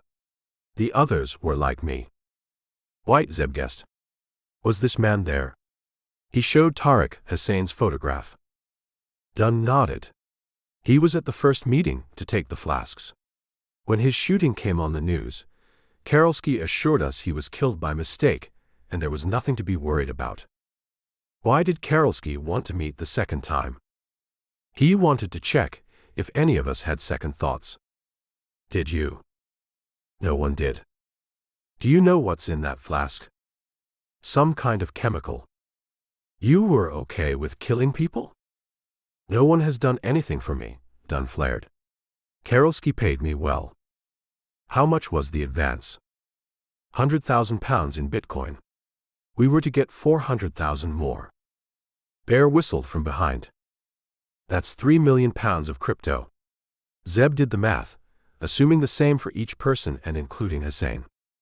You weren't worried about dying? No, Dunn said. Karolski demonstrated the flask on an animal when we met in Tilbury. We had to press the app on our watches and throw it far. Nothing would happen to us. Zeb felt Megan nod beside him. Did you see where Karolski took the flasks from? It was a cardboard box. 5 surviving men. Hussein makes 6. Wong is the 7th, and the demo flask makes it 8, Zeb figured. The Met correctly estimated the number of flasks. Where is Karolski? I don't know. We have to check in every day to confirm we are fine. Check in where? A website. It's on my phone. Is it this one? Mike picked up a device from the mantelpiece. Yes. Unlock it. Zeb took it and gave it to Dunn. Show us the website. The bouncer took the device with shaky hands and unlocked it. Megan and Beth went around him to watch. And to make sure he isn't alerting Karolski, Zeb knew. There. The prisoner showed his screen to the sisters. It's a darknet site, Beth said disappointedly. Explain that in English, Mike asked. Those sites use different kind of suffixes instead of the conventional .com. They do not use traditional IP addresses. They use relay nodes, multiple levels of redirection, proxies, and if the sites are hosted in a hostile country, then it is nearly impossible to know about them or hack into them. The darknet sites that law enforcement agencies cracked, that was because of human error. Someone's laptop was stolen which had all the details, or the FBI carried out sting operations. In this case, Megan shrugged helplessly, unless Karolski makes a mistake, it is impossible to know who's behind that site. Look for yourself. This site has a message box. Nothing else in it. Dunn has to type into it. Yes. The bouncer nodded. He responds to you in the same way. Zeb took the phone, inspected the site, shrugged when it gave him no clues, and handed it to Jack. No. He messages us from different numbers to set up a meeting or to give orders. I don't know anything more than that. Burners, Mira guessed. Beth took the phone from Jack, went through the message, and nodded. Yes. He seems to change numbers each time. How do you know they're from him? She addressed Dunn. Who else would they be from? The prisoner said impudently, and got slapped by Curtis. Dunn groaned. Blinked furiously to keep sweat away from his eyes. Zeb read his expression. He knows something. What is it? The bouncer shook his head. Zeb snatched the knife from Bear's hand and thrust it at Dunn's neck. I recorded him the first time, Dunn shouted. I taped my phone to my chest and pointed its camera through a buttonhole. Zeb felt the sudden excitement in his friends, though they remained expressionless.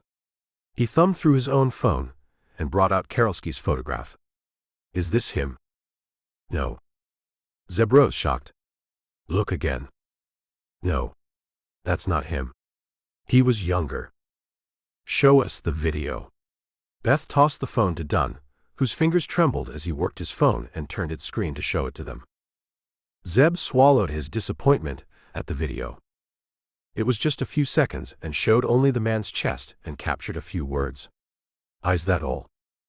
I hadn't positioned the phone correctly. He warned us that if we had any recording devices, he would shoot us right there. I had to turn off my phone without showing it was on. He didn't see it. Megan took the phone and searched it. There's nothing else on it. "Where are the other men?" Zeb asked. "I don't know." "I don't know," Dunn screamed when Bear moved threateningly. "I don't know their targets either. I only know they too check in this way, have these flasks, and 15th of March is the day." Their prisoner didn't have anything more for them, despite their repeated questioning. Zeb went out of the house after half an hour, while Jack and Mike continued interrogating the bouncer. Nothing. The E Squadron men joined him several moments later. Their breaths frosted in the darkening evening as they watched the village, nothing registering on them, Dunn's revelations still playing in their minds. Beth raced out with Megan, Mira, and Bear close behind her. "What's up?" Zeb asked. "We forwarded that video to our phones." The younger sister shut the door to prevent Dunn from overhearing them. "Werner analyzed it. Got a decent match to a voice we have in one of our databases." "Who is it?" "Rosttov." Zeb's jaw dropped. He stared at her as his world spun. "Impossible. I killed him." 48. Zeb shivered. He didn't know if it was from the cold or from Beth's revelation. His eyes flicked over the street automatically, as if he expected to see Rosttov. "Who's he?" Jack asked. "Let's go to our rides," Beth said. "What about Dunn?" Zeb asked. "Secured." Bear tested the door. It was locked. He held up its key. "He's not going anywhere. He can't make any calls. We have his phone. Beth and Meg have planted cameras in his house." Zeb went to his ride and got behind the wheel. The brisk walk in the cold had cleared his mind. Rosttov is the most dangerous operative the SVR has ever fielded. "SVR?" Mike asked over the comms. "Russia's Foreign Intelligence Service," Chloe explained. "I know that," Mike said. "But start from the beginning." Zeb glanced through the windshield at the pub. A couple exited it, tightened their scarves over their necks, jammed their hands in their pockets, and headed home. "Alexei Rosttov is the most lethal person I have faced. He was senior." Zeb corrected himself. "He is the man the Kremlin sends to carry out missions so sensitive, so critical, where failure isn't an option. Rosttov will kill, torture, blackmail, do anything to succeed. He has the smarts for an operation of this scale. It fits. Wayland, the MSS false flags, Wong. Rosttov is one of the very few people in the world who can put all of those moving parts together and succeed. Rosttov doesn't handle minor hits or small-time wet work. He's the Kremlin's go-to for destabilizing nations. When he moves, it's because Moscow has a larger agenda in play." "Why do you think you killed him?" Jack asked. 5 years ago, Zeb said distantly. "We were in Turkey. That country balances its relations with Russia as well as the West. The Kremlin decided that wasn't enough. SVR sent Rosttov to Turkey to shake up the government and replace the administration with one ideologically closer to Moscow." He took a breath. "Rosttov started with assassinations of key officials, ministers, military leaders, even journalists." "I remember those," Jack said. "No one knew who was behind them. It was Rosttov. He then organized riots, false flag attacks, and disinformation campaigns. We got wind of what was happening. Clare greenlighted us. We were aware of Rostov's playbook, and we had our own sources in Moscow. We knew he was behind the destabilization. We got a tip," he continued. "We tracked him to Istanbul, to Leleli, a district high in crime where Russia is known to have its assets. Rosttov had met with a bunch of political and dissident leaders. We ambushed his team when the meeting ended. He got away. I pursued him down an alley. There were riots he had instigated. Stores were destroyed, buses were burning. The rest of us were shooting it out with his thugs. Megan smiled humorlessly. Zeb went down that alley and came out, saying he had shot Rosttov. You didn't, Terry exclaimed. I did. Zeb's hands tightened on the wheel. I shot him in the head. I saw him fall. I needed to get back to my team. We had to exfil. We couldn't be caught. You didn't see him die, Mike said. A headshot. People have survived headshots, Curtis countered. A lot depends on the distance, the angle, wind, the velocity. You know this, Zeb. I do. However, this was 5 years ago. No trace of Rosttov all this time. It was a very safe assumption to make. That's why we at E Squadron don't stop at one shot, Jack said. No criticism or superiority in his tone, a mere statement. You ready for a couple more shocks? Megan asked. Zeb side-glanced at her. Her face was illuminated from her screen. Hit us with it. You remember the driver of that SUV at Porosky's place? Yeah. We didn't get a confirmation. Werner says his build matches Rostov's. Why am I not surprised? Zeb smiled thinly. What's the other shock? 15th of March is Commonwealth Day. It's when the king meets leaders and heads of state from Commonwealth countries, those that were part of the empire. We know that too, Bwana said. What we didn't know, because it wasn't advertised, and has just been put out by the government only an hour ago, is that the King and the British Prime Minister will be meeting the Prime Ministers of India, Australia, and many other leaders that day. They are all coming to Britain. Rosttov intends to kill them. Why did they announce it so late? Mike asked, after a horrified silence. My guess is security. Why does he want to kill them? What does he gain by it? Zeb recalled the call he had with Clare. We both were wrong. Russia may not have the resources, but it has oligarchs it can control. I know why. 49. The British Prime Minister was still in his suit when Clare entered 10 Downing Street, along with Alex Greystone. Alex. Henshaw shook their hands. What's this about? You were mysterious about it. Couldn't it wait till tomorrow? They were in a conference room, just the three of them at 8 p.m. in the PM's official residence. Greystone had ensured that the Prime Minister's aides and Chief of Staff were absent. Clare sat next to her friend and faced the British leader. I'm sure some of those lines on his face have developed in the last few weeks.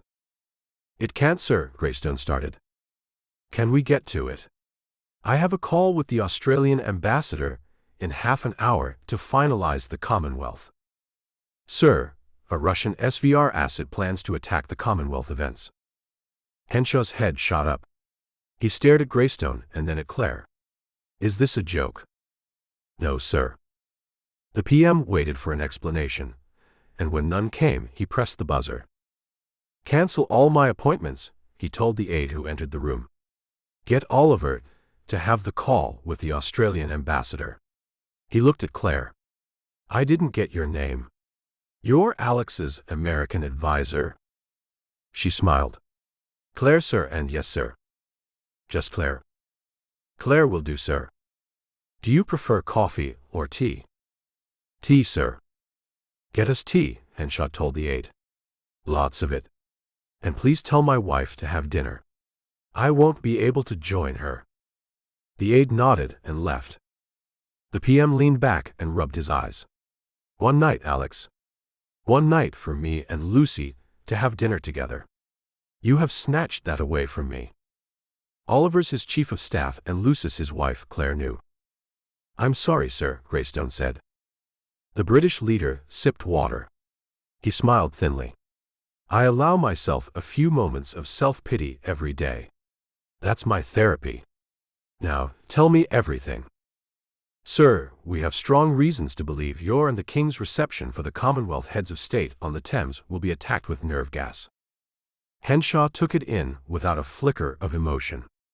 You could sugarcoat that, Alex. There's no point, sir.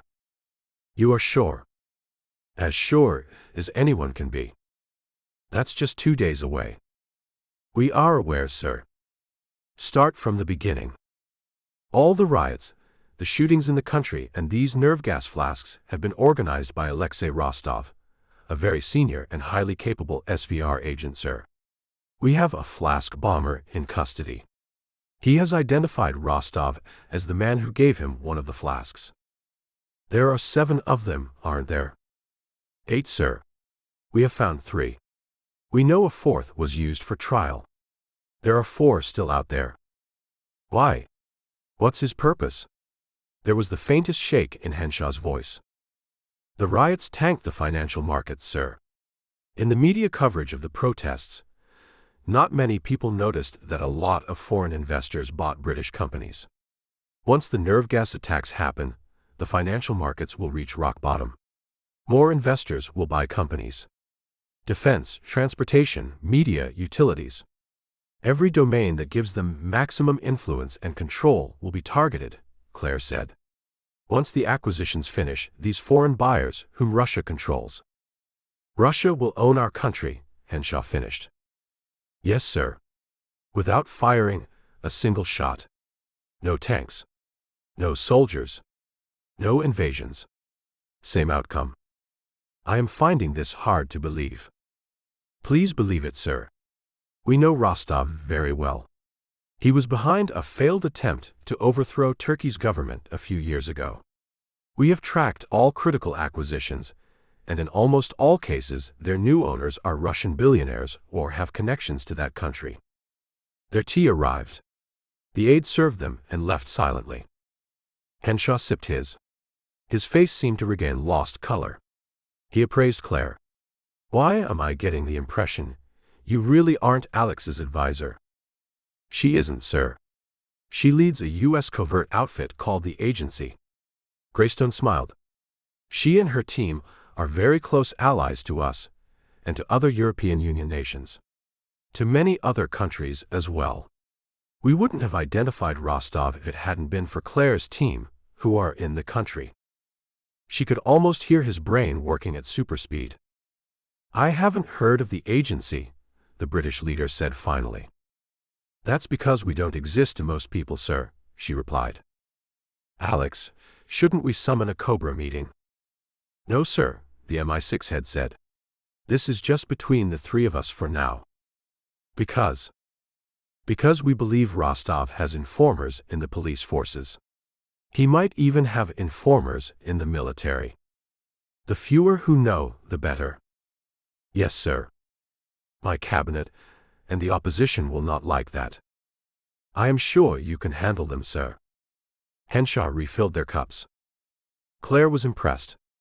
Most leaders would expect me, a woman, to pour. He went up in her estimation. He hasn't panicked. He isn't yelling. He is working things out calmly.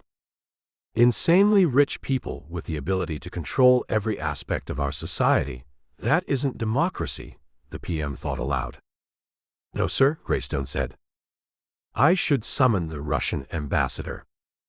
No, sir. I thought you would say that. I will cancel the Commonwealth events. With respect, sir, the MI6 chief said, that will either make Rosttov get his people to trigger the attacks earlier, or he will lie low and attack us when we are least expecting it. The PM moistened his lips.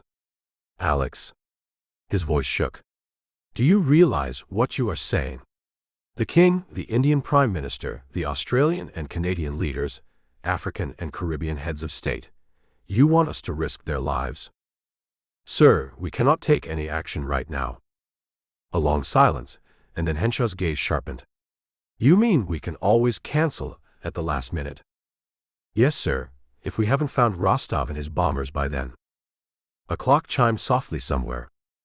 Henshaw got to his feet. Alex and Clare rose too. Find him. Stop him. Make our country safe again. Yes, sir, Greystone said. Meanwhile, I will make preparations. Preparations for what, sir? I will write my resignation letter to the King, in case the worst tragedy to hit our country happens. What do you think of him? Greystone asked Clare once they left Downing Street. He's good. He's bloody good. He's the best prime minister I have worked with. He does not get ideological. Oh sure, he has his principles and represents the party he's from, but in crises like these he's cool.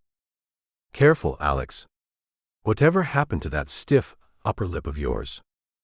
He smiled and held the door open to his armored car for her. Do you think Zeb will come through? I hope so, or else I too will be resigning. Zeb got her call late in the night. He listened quietly as she updated him on her meeting with Henshaw. Do you have a plan, Zeb? Yes, ma'am. We are going to ask Rosttov politely. 50. They spent the night in Ediscombe, in their rides. Beth and Megan had launched the second drone as well, both UAVs patrolling the small village. Werner ran facial recognition on everyone out and about in the village. It ran checks with DVLA and passport databases and confirmed everyone was local. Your plan, Jack said when they gathered around Zeb's ride for a takeout dinner that Mike, Bawana, and Bear had gotten from the pub. It has a lot of moving parts. I'm open to suggestions. Zeb munched a fry. I would have offered if I had any. The captain glanced at the sky. But there's no saying Rosttov will fall for it. If he doesn't. Zeb too glanced upwards and shuddered. The British government will call off the Commonwealth events, but people are going to die. We still don't know where those other men are, and what their targets are. He will fall for it. Bawana squeezed his shoulder. You're very confident. Zeb smiled at him. Rostov's ego will not tolerate failure. He thinks he's unbeatable. We beat him in Turkey. But he survived, Chloe pointed out. He'll take that as a win. We won't know until we execute. Zeb finished the last of his fries and swigged water. Police. They will be here. Jack took the question. First thing in the morning. Grimshaw confirmed. Lots of vans and armed officers. They will mill around the village. They shouldn't answer any questions. Zeb interrupted him. They won't. I conveyed what you asked for. You think Rosttov might have informers in the village? No, but he might have access to satellite cameras. Zeb stretched. Rest, he said. We have a long day ahead of us. Dunn was where they had left him in the night. Trust on the couch, mouth gagged. They had taken turns during the night to take their prisoner for comfort breaks. The bouncer stared at Zeb. You want me to do what? Zeb brought his benchmate out and played with it. It was 8 a.m. Ediscombe was waking up to the sight of armed police arriving in several vehicles, crowding in the square, looking purposeful, speaking into radios, and eyeing every house suspiciously. Inside Dunn's residence, Zeb, Bear, Jack, Mike, the sisters, and Mira were alert. Fresh. Ready to take Rosttov down. You have holes in your body. Your lips are puffy. You look a sight. You want me to redecorate you some more. Zeb tossed his knife high in the air and caught it expertly. Dunn followed it with his eyes and then dragged his gaze away. He won't fall for it. Zeb pricked his neck and drew blood. Dunn uttered his first howl of the day and drew back. I'll do it. Zeb untied him and shoved him to the dining table.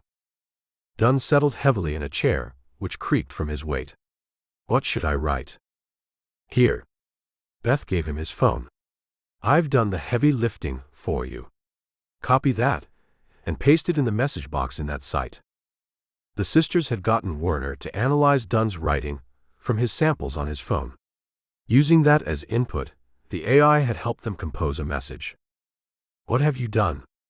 There are police in the village. Several vans have come in. I can see them through my window. I think they are watching me. I am scared. You said there would be no trouble at all. What shall I do? The bouncer read the message. His fingers hovered over the screen. He swallowed audibly. He'll kill me. Bear sighed. Zeb. Let me break his neck. We'll send that message instead. Karolski won't know better. They had agreed not to mention Rostov's name in Dunn's presence. Zeb pretended to think about it. Yeah, you have a point. At this point, he's only baggage. He got up. Do it. I'll bring a body bag from our ride. I'm doing it. Sweat popped on Dunn's forehead as he typed furiously and pressed send. Beth, behind Dunn, held up her crossed fingers above his head. Yeah, Zeb thought bleakly. Hope Rosttov bites. Rosttov was in the Mayfair Cafe. He was reading the newspaper, sipping Jamaican Blue Mountain coffee, and nibbling on one of those delicate cookies that crumbled in his mouth. He chuckled softly when he read about Henshaw's grilling by journalists the previous day. The media was scathing about the lack of progress by the government in identifying who was behind the shootings in the country. Henshaw is helpless. The headline made him chortle inwardly. He read another article about the next day's Commonwealth celebrations. They don't know how it's going to turn out. He turned to the financial pages. No article that was suspicious about the foreign acquisitions. Why would they notice? This country sells anything to anyone who has money. London was where oligarchs, criminals, Middle Eastern billionaires, and cryptobros came to whitewash their money. Rosttov settled back and sipped. Life was good. He would go back to Moscow, a hero. I will become SVR's youngest director. His phone buzzed. He thumbed it absently, his eyes still on the newspaper. He read the message. And then a second time. He felt sick when Dunn's words registered on him. Everything became dark momentarily. His breathing stuttered. He looked out of the window, involuntarily, to check if Carter was outside on the street. He wasn't. Neither were any police. Is everything okay, sir? Rosttov realized he had been breathing loudly and rubbing the bridge of his nose. Yes, everything is good, he told the server. He waited till she left, and then read the message. Dunn's message, relayed by his darknet site, was stark. It didn't disappear from his phone. It's real. Rosttov breathed deeply for several moments, until the pounding in his chest subsided. He messaged his hackers. Do you have satellite images over Ediscombe? A bunch of them arrived in moments. He controlled his urge to be sick when he saw the police presence. Be calm, he told himself. You have planned for this as well. He brought out a second phone and sent a message. Leave right now. Take the flask. Go to the address in the next message. Stay there, and then go to Old Trafford tomorrow to execute. He sent the safe house address. Acknowledge, he demanded. Going, Dunn responded on the website. Rosttov thought for a moment and sent messages to the rest of his flask bombers. Leave for this address right now. Go to your targets tomorrow, from there. Confirm. He got their confirmation, and then sent another message to his Chinese mercenaries. Leave for the Birmingham safe house immediately. Protect it till the occupants leave. He got their acknowledgement as well. He instantly switched SIM cards in his burner and cursed himself for not bringing another device. Carter. His fists bunched. It had to be the American. No one else could have connected all the dots and gone to Dunn's place. He doesn't know of the rest of my people. He does not know what I have planned. Dunn is still free. I will still kill him. Rosttov left a smaller tip than usual when leaving. Where's Wishaw? Zeb looked over Megan's shoulder as she brought up the address on her screen. It's a village near Sutton Coldfield, northish of Birmingham. This is a farmhouse. Middle of nowhere. Closest road is the A4091. Between the M6 and the M42 motorways, but it is remote. Her words staccato as she zoomed in and out to get the location and direction. We've still got access to that Indian satellite. It's still in the same orbit and can view the farm. Real-time feeds. Let's go, Zeb snapped. Roger, you're the same build as Dunn. I'll go on his triumph. The Texan got the idea instantly. Your assumption is Rosttov will send his flask bombers there? Jack surmised. Yeah. And a protection team. An A-team. Finally. Bwana punched his palm. A minute for Bwana and Broker to bundle Dunn in Jack's ride and secure him. Another minute for the rest of them to take positions in their vehicles and roll out of Ediscombe. The A41 once out of the village, and then the M6 motorway to follow the M6 toll road, where they broke the speed limit when Jack told them to floor it. It's a toll road, he said. There won't be much traffic. I'll get Brimshaw to keep the police off our backs. I'm not far behind you, Roger said in their comms. Duns looked after this bike. It rips. Plan? Mike asked, the E Squadron happy to let the Americans take the lead. We go on Litchfield Road, the A446. Zeb studied the map that Megan held up. There's farmland next to it. The safe house is a mile from there. We crawl, run, do whatever we need to get to the safe house and take it. We want the other bombers alive. Some of them might know where Rosttov is. Sounds good, mate, Terry said. I was getting bored in Hereford. They reached Litchfield Road when it was nearing 10 am. The sun was out.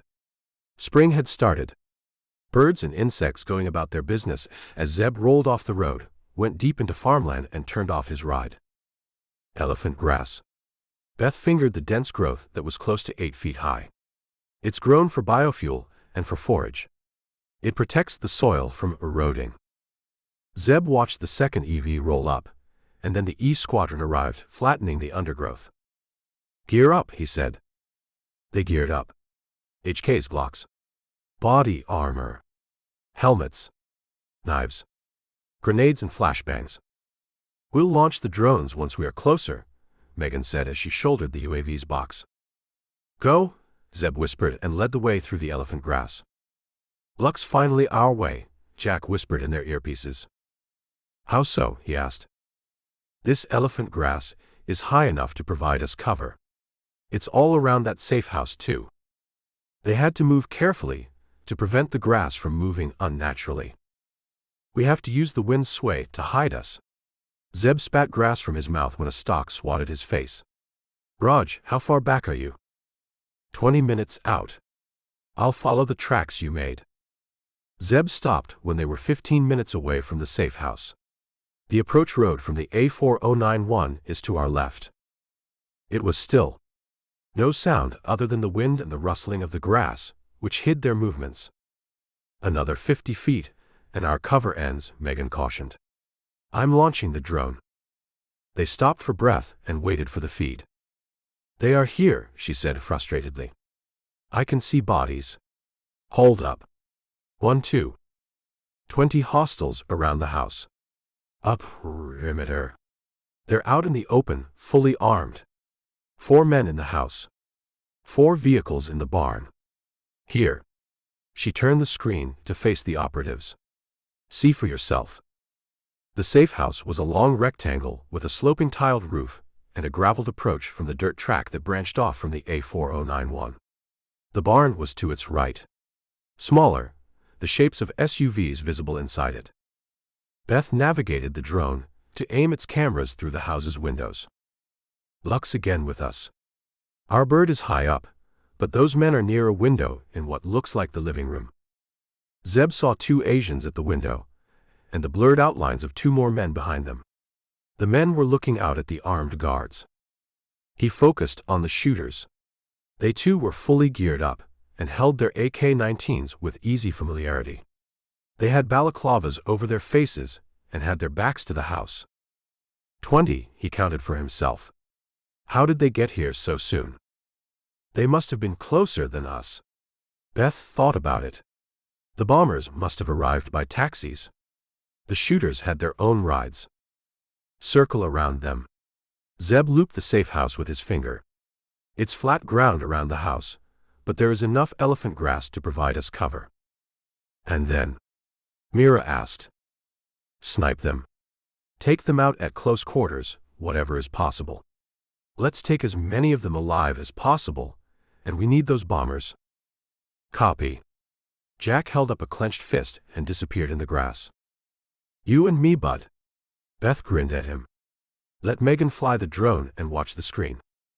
He followed her, full frontal direction to the house. Cover ends soon, he whispered. EMP blast in 3-2, Megan warned. 1. Zeb removed a Faraday pouch from his pocket, removed a spare phone, earpieces and mic and put them on. Check. Check. Check. Voices echoed in their channel. Everyone's back online, Megan said, satisfied. Beth. Watch out. The grass parted to reveal a balaclava-ed man raising his AK at the younger sister, barely 10 feet away. His teeth flashing triumphantly. Zeb dove at her. Felt the round whiz past his face. Felt her grunt. Is she hit? There was no time to think. His HK was trapped against her back. His Glock too. She didn't seem to be moving, but there was no way to tell as they landed on the hard ground. The shooter began moving his rifle downwards. Zeb spun away. Beth moved faster. She rolled onto her back. Her Glock appeared in both her hands. She thrust it over her head and shot the man thrice in the face. Sis. She snarled. Why didn't the drone spot him? Are you hit? Megan said tautly. No. Zeb brought me down. Anti-thermal, camo clothing. Megan's voice relaxed. Watch out, people. Our drone's not perfect. We have an unknown number of hostiles. I'm going to trim the numbers down. She's going to snipe. Zeb got up and checked the shooter. He was dead, his face blown away by Beth's rounds. Has the perimeter been alerted? Not by the shots. An amused tone in the older twin's voice. We are all using suppressors. The wind didn't carry the pops. However, they are checking their radios. Looks like they found out their comms are fried. A louder report from her. That's one down. And now, they know we have arrived. Jack heard his friends. Wiped sweat from his forehead, and slowed when he saw a shadow move. Is that grass in the wind? No. The movement was unnatural. He watched his steps. He drew his German-made Eichhorn blade, and tried to see which direction the man was facing. 8 feet away. Thick grass between them, but enough gaps in the stalks for him to see that the dark-clad figure was looking at the house. He lunged forward. The man twisted around at the sound. His AK came up. His mouth opened to yell, and then Jack's blade punctured his throat. Mira was less lucky. The sinuous shape was rising from the ground the moment Megan's warning ended. The raw agent felt the round flick her shoulder. She dropped to the ground, raising her HK and firing a burst at his belly and then at his face. That was close, she panted. Mira. Megan spoke instantly. I am good. Curtis, behind the house, felt the arm wrap around his neck. He kicked back instantly. No luck. He brought his HK up, but knew despairingly he was too late as the killer's blade flashed in front of his face and yelled in furious rage. The man's head exploded. Drinks on you? Roger drawled in the comms. Curtis fell to the ground and wiped his face. Where the heck are you? In the grass. I arrived moments ago. Just in time for the fun. I've got your 6, mate. Go long range, Zeb ordered. No point risking ourselves. He dropped to the ground, felt Beth wriggle to a shooting stance to his left, and drew his HK stock to his shoulder. The perimeter knew of them. The men that he could see had dropped to the ground and were firing. The Americans and the Brits had the advantage of retreating into the grass if they had to. He felt rounds shred the vegetation above his head. Took up the slack in his trigger, released his breath slowly, and at the bottom of the exhale fired. Broker was on his belly, aiming at the perimeter guards to the right of the house when he heard a twig snap behind him. He reversed the HK, fired over his back without turning around, and then rolled instantly. The camo-ed hostile fell, thrashed, and then went still. He should have shot me when he had the opportunity, he thought grimly, as the sounds of shooting around the house intensified. Zeb and Beth sprinted to the house as soon as they had cleared the front perimeter. Meg's got our backs. He leapt over a small gully, saw a man come around the right corner, and fired without breaking step. The man disappeared. I've got him, Bear announced laconically in his earpiece. Beth was the first to the door. She leapt high and kicked it with both legs. The door splintered under her momentum. Zeb caught her as she landed, steadied her with his left hand, his HK in his right as they stormed the living room. Stay where you are, he roared at the men crouching beneath the dining table. The 4 men stayed where they were. Where are your flasks? No one replied. He shot at the floor in front of them. One of them moaned. Another man screamed. In our bags, a third man shouted. Remove your watches and throw them in my direction. 4 watches slid on the tiled floor. Beth bent over them and thumbs upped after a while. Roll back your sleeves and show your wrists. He was still at the living room's entrance, crouching, his HK covering the men, Beth safely out of his firing line. The men showed their wrists. Come out. One at a time. Carefully. Stand apart, hands high in the air. Beth searched them and then zip-tied the men. Secure, she called out. And only then did Zeb rise. He watched the rest of his team and Jack's operatives through the windows as they went around the house. 8 survivors, Broker panted when he entered the living room. All of them tied up. Any of us injured? Zeb asked. Mira's got a scratch. Nothing serious. No other injuries. Mike entered the house. The Brit surveyed the flask bombers and the flasks that Beth had laid out on the floor. Shall we shoot them? No, Zeb said. Come on, let me at least cut off a thumb. No. Is it over now? Can we go to the best, nearest pub? No. Heads turned to Zeb. It's not over, he explained, until Rosttov is dead. He always has a backup plan. 51. You might want to step out, Zeb told Jack. The captain looked at him and nodded. We'll interrogate the shooters. He took his men and went out. They can now claim they didn't witness what happened next. Zeb lined up the flask bombers. He read the fear and hostility in their eyes. 2 Asians and 2 white men, like Dunn had said. One of the Asians opened his mouth. Zeb shot him in his right thigh and fired at each one of them in the same limb. The men screamed and fell to the floor, some of them writhing, the others going into shock. He waited till their moans had subsided to low groans. What are your names? Rajiv Patel, the first man he had shot, screamed. Don't kill me. Zeb went to the second Asian. Hassan Sharif, the man sobbed. The last 2 men gave their names equally readily. Colin Harper and Victor Novak. They confessed to their targets too, once he gouged his Glock into Harper's wound. Birmingham's Bullring, Stansted Airport, Liverpool Lime Street Station and Newcastle's Quayside Market. None of them knew where Rosttov was, despite Bawana breaking their thumbs. The sisters checked their phones and saw similar messages on the devices that Dunn's had. Same MO, Beth whispered. Any way to locate Rostov's phones? He asked, thinking rapidly. No. Jack. He spoke into his mic. You're done out there. Yes, mate, the captain replied. These men know nothing. Their only communication is through burners. They've been with Rosttov for a long while, but have never met him ever since they came to the country. Meg, Zeb asked, is there any way to find out which other satellites are overhead? Yeah, we know which others are orbiting.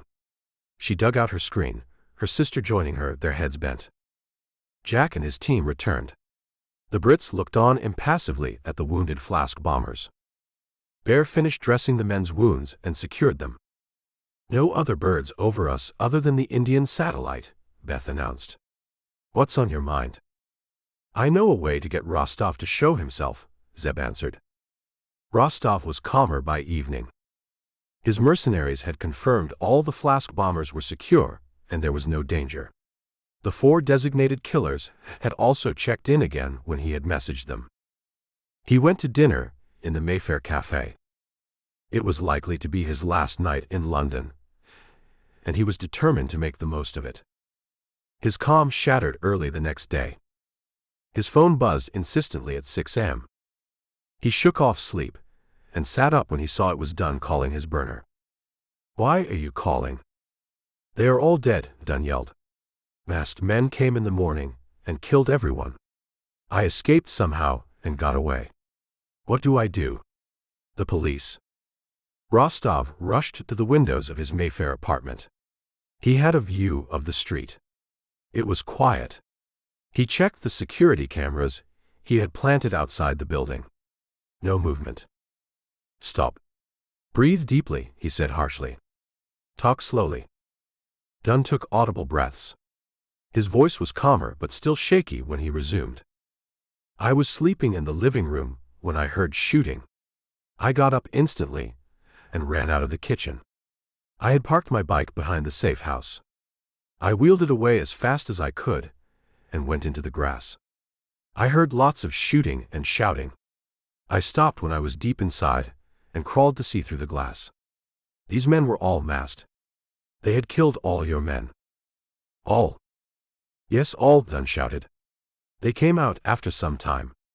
I don't think anyone is alive." They were laughing and high-fiving each other, and then the police arrived. "What should I do?" "The police are there." "Can't you hear me?" The bouncer yelled. "How many times do you want me to tell you?" "How come you are able to shout?" Rosttov said sharply. "Because I am far away. They can't hear me." "Are you still in the grass?" "Yes." "Show yourself." "How?" "Use your camera, you fool." Rosttov roared. "Why?" "Dunn." Dunn's video appeared. He was in the grass, crouching, sweating, panting loudly. "Are you satisfied? Show what's behind you." Dunn made to speak, but held his camera up and showed a selfie view and then turned around 360 degrees. "Satisfied? Show me the house." Dunn switched the camera's view. Rosttov heard the blood roaring in his ears when he saw the police vehicles outside the safe house. He could see a few masked figures amongst the several officers. Karolski? Karolsky. He didn't realize Dunn had uttered his false name until the man shouted. "Yes. I am here. Do you have your flask and watch?" Dunn brought the flask in front of the camera. "Yes. I took it when I ran." "Go to London. Go to the Thames. Be there before 11 a.m. I will tell you what to do." "London? Did you see what happened? The police are here. If they caught any of the other men alive, they would know." "Liam Dunn, go to London right now. Call me when you reach there on this same number. If you don't do it, I will send your name, address, and photograph to the police myself. They will find and arrest you soon enough." Dunn swallowed audibly. "I want their money," he said after a while. "Whose money?" "The money you were going to pay the others. I want all of it if you want me to release the nerve gas. That's why you want me to go to London, to the river. If you don't agree, I will release your details to the police and turn myself in." Rosttov was using all his iron will to control himself from panicking. Nevertheless, he could not help smiling at Dunn's audacity. "He does not know anything about me, but let him feel better." "All right." "No. Transfer £100,000 worth of Bitcoin right now. You have my wallet address." "Dunn, we don't have time for this. You have to get to London. You have to trust me." "Do it." Rosttov cursed. He went to his encrypted laptop and logged on. He brought up Dunn's wallet address and made the transfer. "Check now," he said after a few minutes. Dunn's breathing changed. It quieted. "I got it. Now, go to London. Call me once you are there on this number. Act normally. Don't tell me what to do. I am the one carrying nerve gas. I know what the risks are. I won't do this alone." Rostov's head shot up. "What do you mean?" "I want you to be there when I release the nerve gas." You have to meet me. Otherwise, I will disappear into the crowd. I already have a lot of money. I can live without the rest of the payment. Done. No. The bouncer managed to smirk. No negotiation. That is the deal. I will call you when I reach London. You will meet me. Then we will release the nerve gas. Together. You go your way, and I'll go mine after that. Rostov's blood pounded. Say yes. Otherwise, he won't agree. He cursed loudly. Okay. Call me when you get there. He ended the call. He realized he was shaking. That had happened just once before. That time also Carter was against me. No, he thought fiercely. I won't lose this time. Dunn will carry out my plan. 52. You did well, Zeb said coldly to Dunn, who shivered in the cold. He picked up Beth's writing quickly, Chloe said admiringly. Zeb nodded. The younger sister had used her screen to write out instant responses to Rostov's questions, which they could hear through Dunn's phone. His friends and the E Squadron troops had listened to his plan the previous evening, and after admiring it, had pointed out several weaknesses. That helped. I hadn't thought of Rosttov wanting Dunn to show himself. Roger had come up with the idea of taping a flask to the bouncer's leg and covering it with his jeans. That will control him, the Texan had said. We don't need to point guns at him. Mira had come up with the idea of Dunn wheeling his bike away from the safe house. Mike had suggested Dunn ask for more money. Zeb grinned briefly. That was great thinking. Raj, you will take Dunn with you to London on the Triumph. I was born ready. The Texan straightened and stretched. Where in London? The King and the PM will be taking the Commonwealth leaders on a ride on the Thames. The landing near Big Ben will be their departure point. I am sure that's where Rosttov will want Dunn to strike. There's a lot that can go wrong. Jack frowned. We have the flasks, Zeb pointed out.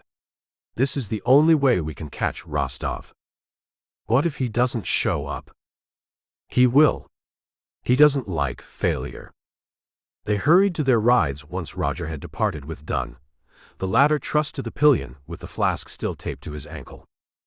Zeb waited for Jack to finish briefing the police, and then drove out of the safe house. Ma'am. He called Clare when they were on the M6 motorway. Some more developments. He looped her in swiftly. Zeb, don't you think it will be safer to cancel the King's reception? No, ma'am. But advance it by an hour. So that they are already on the Thames by the time Dunn gets there. Yes, ma'am. Smart thinking. What if Rosttov has one more flask with him? He doesn't, or else he wouldn't have asked Dunn to go to London. Get him this time, Zeb. That's the plan, ma'am. London was crowded, busier than usual when they parked near Parliament and hurried to the landing on the river. Tenham. They had switched to plain clothing on the way, with only their Glocks. Caps low over their heads, each of them wearing shades as they shoved through the crowd. The sisters had launched both drones, and were hurrying while checking their screens regularly. The Thames banks were packed with spectators. Bunting and posters strung between lampposts. Bands playing, trumpets blowing, horns sounding, and street vendors hawking their wares and food. It was like a carnival, in which the deadliest enemy we know is loose. Zeb's eyes were motionless. Lingering on this dark-haired person here, that tall man over there. Ceaselessly checking out the crowd. Split, he told his friends and Jack's team when they went down the stairs from Westminster Bridge to the landing. His friends split. He saw the King's boat, distinct by its pennant and the uniformed staff on board, in the middle of the river, surrounded by a flotilla of police vessels. He sighed in relief. Claire got the schedule changed. They were all out on the water. Jack, the police should not show their hand. They should look alert. Yes, mate. The Met is good at this. Trust them, Jack cut him off. Carol Sky. I am here. Dunn's voice, clear above the background noise, audible through their comms. The sisters had rigged the bouncer's phone to hear his every conversation. He's near the yellow barge, Roger drawled. I'm on the bridge. The yellow barge was to Zeb's 11 o'clock. A police barricade kept the crowd away from the river. He elbowed through the crowd, was aware that his friends had dispersed through the spectators. He winced when a bullhorn went off near him, the speaker castigating Britain's history of colonization. I hope there aren't any riots today. There won't be, he told himself. The Mets everywhere. He saw Dunn. I have eyes on. We too, Beth said. We are behind you. Lots of people between us. Karelsky, Dunn yelled desperately. I am here. Where are you? Good. He is reading out the script we wrote for him, Zeb thought. His eyes kept moving. No sign of Rosttov. The drones will do facial recognition, gait analysis. They will throw all the tech they have at the crowd. It wasn't just their drones that were looking out for Rosttov. The Mets UAVs too were searching. Maybe he isn't coming, Jack said after a while. Rosttov doesn't give up, Zeb said. Maybe he hasn't heard Dunn. He was shoved from behind, lost his balance, and fell against several people ahead of him. Felt the jab at his neck. Rosttov. He got me. Darkness swallowed him. 53. The world came back in pieces. Sound, sensation, and awareness slowly returned to Zeb. His head throbbed. He felt nauseous. His body rocked. He lay passive, trying to assess where he was. He was on a hard surface. He could hear the throb of an engine. I'm on a boat. He could hear the faint sounds of a crowd. I'm on a boat on the Thames. He opened his eyes a slit. No. He was on the deck of a van. You don't have to pretend. I know you are awake. A pair of boots came into his vision. Zeb looked up and winced against the bright interior light. Rosttov sat on a bench opposite him. Zeb was on the floor, manacled to a central pole, 2 benches on either side of him, with the SVR agent on one of them, smiling triumphantly. The SVR agent was dressed in a police officer's uniform, with a high-visibility yellow jacket. Zeb sat up and leaned with his back against the pole, his jaws clamped tight against the sudden nausea. Who's driving it? A wire mesh separated the back of the van from the cockpit. The front seats were empty. Here. Rosttov held up an elaborate device that looked like a gaming rig's console. Remote control. I have punched in a destination. The van will drive itself. Cruise control and some fancy software that I myself don't understand. It will take us through any traffic. Where are we going? Zeb forced the words out. Trafalgar Square. He blinked. But the King's reception. He trailed off when he remembered the agenda for the Commonwealth celebrations. The wives of all the leaders. The Queen is receiving them there. Well done, Carter. You finally worked it out, Rosttov sneered. You thought I would go after the King's event. Why would I do that, when I could achieve the same result by killing all their partners? The van jolted. A police siren sounded. A cruiser flashed past them, going in the opposite direction, toward Westminster Bridge. He craned his head to look out of the windshield, and tensed when they approached the set of lights at the intersection with Parliament Street. To the left is Parliament House. We go past Downing Street, if we go right, and head toward Trafalgar Square. He struggled to his feet, and hunched when his head hit the van's roof. His eyes flared wide when the lights turned green, and the van smoothly turned right. There's no right turn, he said hoarsely. That's Parliament Street, which turns into Whitehall. But you know that. All traffic has been stopped. Only. Zeb whispered when he took in Rostov's outfit. Only police vehicles are allowed, and they can go any way they want. Correct. This is a police van. I rigged it with this driving software. The windshield is dark from the outside. The windows behind you are one way. No one can see that there's no driver. Zeb swiveled to look out of the side windows. Buildings slid past. He faced Rosttov again. You plan to bomb the event. Bomb? The SVR agent sneered. Nothing so crude. He held up a flask that was behind him and smiled wickedly at Zeb's gasp. Yes, I have one more. You thought you had found all of them? I know you, Carter. I knew the moment Dunn called me. I guessed what had gone down. But I knew you would never work out what I had planned, that my target was the women. I made Dunn go to the Thames. I knew you would be around. I had to keep an eye on him, and I would find you. You are so predictable. Why didn't my team spot him? Where are they? What did you use on me? A nerve agent, Rosttov said carelessly. It has no side effects. I want you alive to kill you. They reached the first set of lights at Downing Street. 2 more lights, one at Horse Guards Avenue and the other at Whitehall Place, then Trafalgar Square. I have to stop him before we get there. I thought about nerve gassing that place. Downing Street. Rosttov was comfortable, supremely in control on the bench. But that iron gate and the security around it, yet. No. It wouldn't have worked. This is easier. Why are you doing this? Zeb's voice cracked. What will you get by killing so many people? I am carrying out my orders. To make Russia great again. But, Rosttov punched him hard, my real mission is to kill you. Zeb doubled over, gasping. He heaved and retched. Water, he said hoarsely.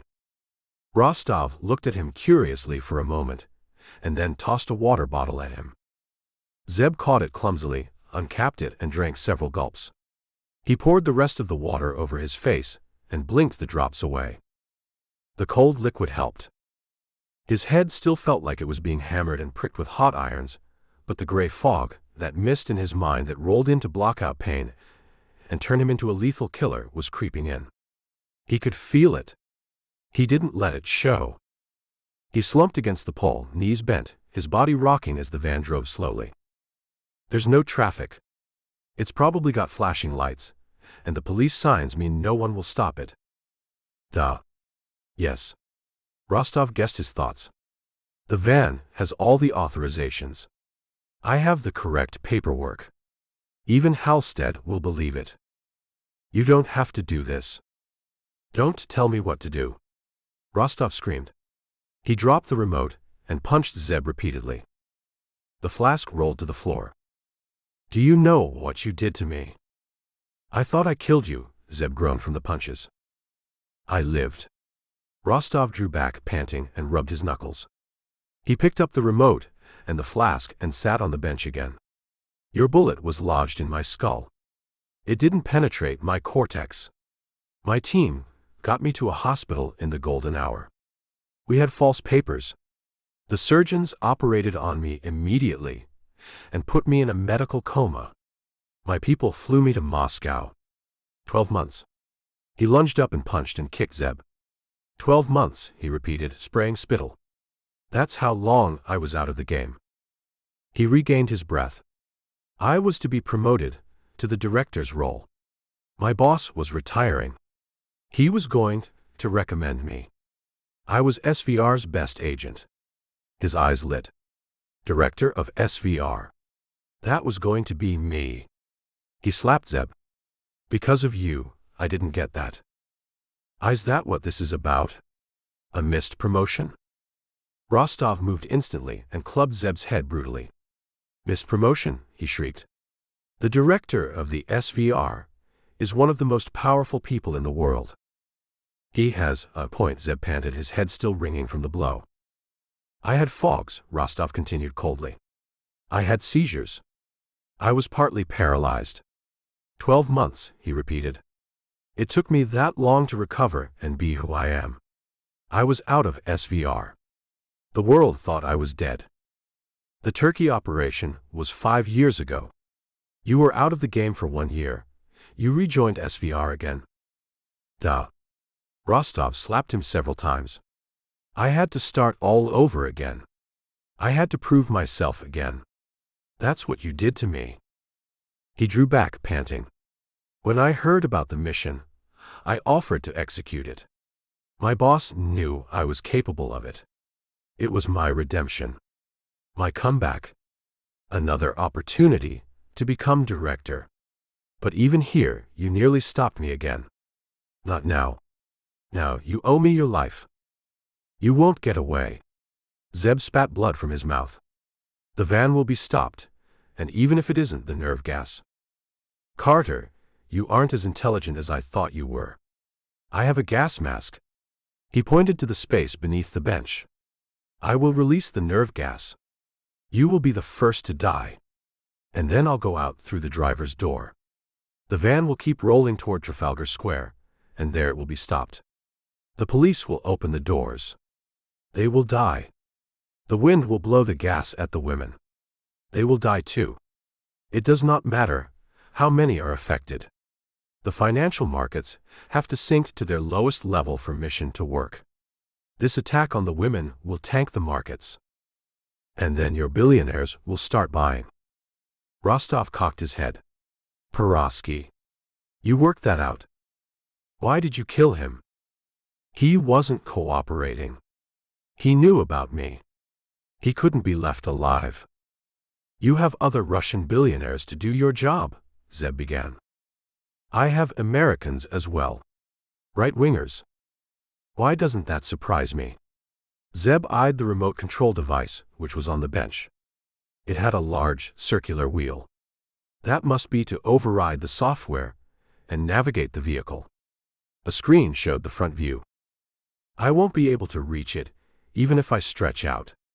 I'll have to get him to give it to me. What was the point of the riots? To make the markets fall.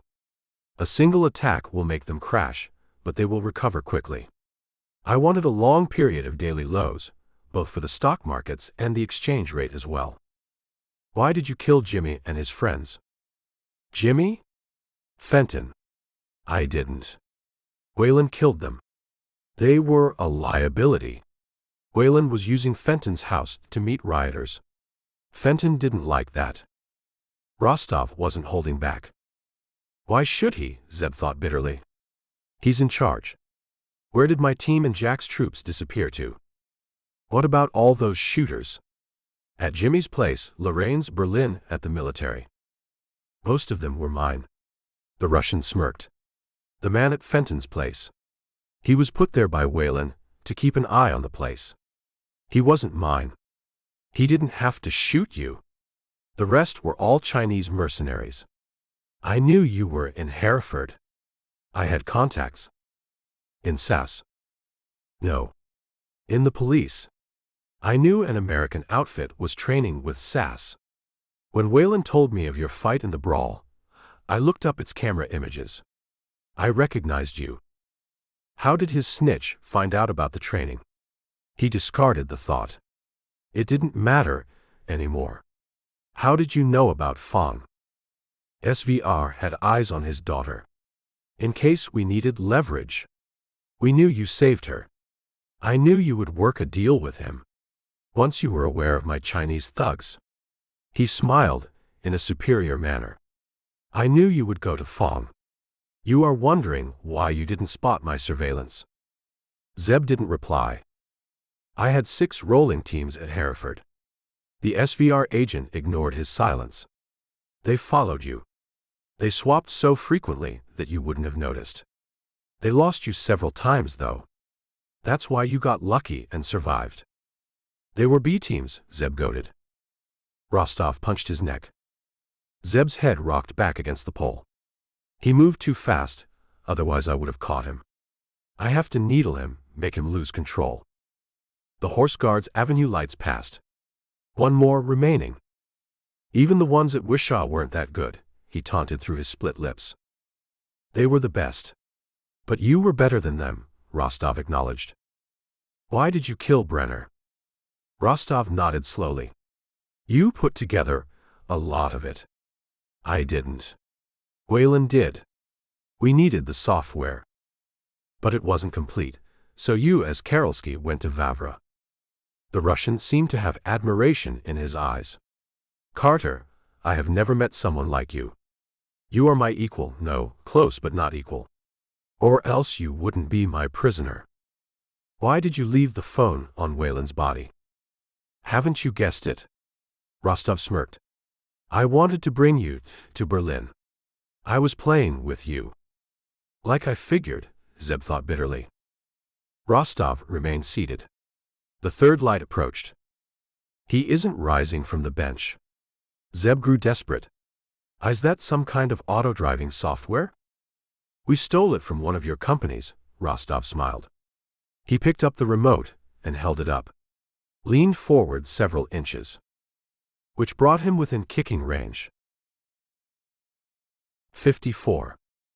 Zeb shot his leg up. It was perfectly timed. The angle was right. His boot's toe swung high. It caught Rostov's wrist. The remote flew in the air, hit the roof, and bounced to the floor near Zeb's feet. Yet, Rosttov dove at it. Zeb slid his hands down the pole, bending to get to it. If I reach it with my leg, I can kick it under my butt and wrap my ankles around his neck. He had worked out his moves. He hadn't anticipated the Russian's lightning reaction. The SVR agent's knees were on the floor. His left hand was on the remote. His right hand was flashing in a punch to Zeb's groin. Zeb twisted his hips at the last moment, took the blow on his thigh, and was reaching down to stamp on the remote when something crashed into the van like an invisible fist, striking its side behind him. Metal screeched and tore. The side buckled. The roof caved. The van seemed to slide sideways and mounted the sidewalk. Zeb was thrown violently, his feet sliding on the floor, his manacles tight against the pole. He groaned from the sudden wrench of the restraints on his wrists. His limbs felt like they were being torn out. Rosttov was thrown against the bench. His head rapped against it. He lay dazed on the floor while the van rocked. And then the metal pole, which had bent deep from the buckling of the side and the roof, snapped. Its upper half lashed Zeb's face and swung up to the roof where it quivered. The lower half was still upright, its jagged edge wickedly gleaming in the light that had survived the crash. Zeb stood stunned, heaving, panting, staring in disbelief at his manacles. He was free. Rosttov, knees on the floor, grunted as he took him in. The wire partition at the front had broken, leaving a large hole. The flask rolled on the floor. The van creaked but didn't move. Sirens and shouting outside. Those spurred Zeb. He dove at the flask. Rosttov got to it first and elbowed him in the face. Zeb caught his waist. The Russian kicked out, wriggled free, and slithered to the front of the van. Zeb scrambled to his feet unsteadily. Blood pouring down his face, nearly blinding him. Can't let him get away. He lunged forward. Caught Rostov's leg as he was crawling through the hole. His head snapped back when the Russian's boot caught his temple, and then the SVR agent was out through the driver's door, which swung open. Zeb cursed. Sobbed. Wire strands tore at his face and body as he too slithered through the gap, his manacled hands hindering him. His head thumped the wheel. The van honked. Rosttov, on the sidewalk, turned to glance at him. Zeb forced himself sideways, yanking his leg hard that was caught between the seats, and fell out awkwardly. Rosttov. His voice was weak. Stop. Zeb turned his head to see armed officers racing up. Shoot him. Rosttov screamed. He's a terrorist. Get him. Zeb shouted. He got to his feet and staggered after the Russian, who was running furiously, arms and legs pumping, the flask in his right hand. A band playing in Trafalgar Square. Didn't anyone hear or see the crash? Zeb's thoughts were jumbled as he set off after the Russian. 20 feet separated them, but the SVR agent was in better shape. Go. Zeb urged himself, forcing all the pain, the agony, the searing fires in his head and limbs away temporarily to allow the gray fog to blanket him and power him. It worked when he wasn't carrying that many injuries. It still helped to an extent. It allowed him to compartmentalize. His breath rasped harshly as he picked up speed. Stop or we will shoot, an officer yelled. Zeb ignored him. Rosttov was close to the crossing that separated Trafalgar Square, which was covered with colorful tents and a ring of armed officers. He will probably show his identification to them to get inside and get them to arrest or shoot me. His thoughts were fragmented. His lungs burned. But he was making ground. "Rosttov, don't do this," he bellowed. The Russian glanced back, his lips in a snarl. His boot caught in a metal grating. He lost his balance and lost the momentum. Zeb dove with a roar and caught him around the waist, bringing both of them to the ground. He caught the man's left hand, the watch wrist, when they fell. Rosttov on his back. He on his right shoulder, manacled hands pinning down the Russian's limb. "Yet," the SVR agent screamed. He swung the flask at Zeb's head. Zeb took the blow on his forehead. It left him dazed. "What's one more blow?" He thought he heard Megan say, amusedly. "Focus. I can't let go of his hand. Can't give him room to trigger the watch. I will release it," Rosttov screamed. "Stay back," Zeb shouted at the approaching footsteps from behind. Officers broke off from the cordon at Trafalgar Square and spread out. Two of them took a knee and raised their rifles. "Don't shoot," someone shouted from far away, a familiar-sounding voice. Zeb was beyond comprehending. He had pinned Rostov's wrist to the ground and was taking the Russian's flask blows to his head, face, and neck. The SVR agent's face was twisted with rage. "Not again," he howled, and with a vicious blow to Zeb's head, jammed his face to the watch and planted his chin against it. "He's triggered it. Can't let him throw the flask." Zeb let go of his hand, instantly planted his manacles against Rostov's throat, and squeezed and simultaneously got his right knee up to pin the Russian's right hand with the flask to the ground. The SVR man yelled hoarsely, his eyes widening from the pressure on his throat, and punched up with his left hand. Zeb took the blow on his face. Rosttov tried to yank his right hand free. Zeb maintained the inexorable pressure on both his neck and his trapped limb. The Russian knuckle-punched his throat. Zeb absorbed it, groaning. He bore the flurry of punches and jabs, not even trying to avoid them. His breath stuttered. His vision started fading. But he didn't let up on the pressure on Rostov's throat, and thrust down hard with all the remaining strength in his body, with his sweat and blood dripping down on the Russian, until the light faded from Rostov's eyes and his limbs twitched and he went still. And then Zeb Carter died on top of him. 55. Zeb's death didn't seem to last long. He heard voices, hands on his shoulder. He slumped sideways. Beth, or was it Megan, bending over him? No, both of them. Mira and Chloe as well, their faces hazy. "That flask, stay back," he mumbled. "Don't talk," Beth said fiercely. Something fell off her face, landed on his cheek. A tear. And then he faded. He was in the back of an ambulance when he came to. He was on a stretcher. A nurse finished dressing his injuries. "You have a thick skull," she said. "You took a lot of blows to the face. We CT scanned you. No internal bleeding or apparent damage to your brain. You might be suffering from concussion." She held up 2 fingers. 2. His lips felt thick. "Can we skip that? I know 2 and 2 is 4. 5. Curtis, at the door. "No, mate. You are done. You have forgotten your maths. He wasn't good at it in the first place." Beth, a grin so wide that it seemed to dim the ambulance's lights. 2 and 2 must be 5 in Yorkshire. Zeb propped himself up. Bawana appeared. He slapped his thigh, chortled. "He got you there." "He needs to rest," the nurse said while leaving. "Make sure he gets it." "We'll try."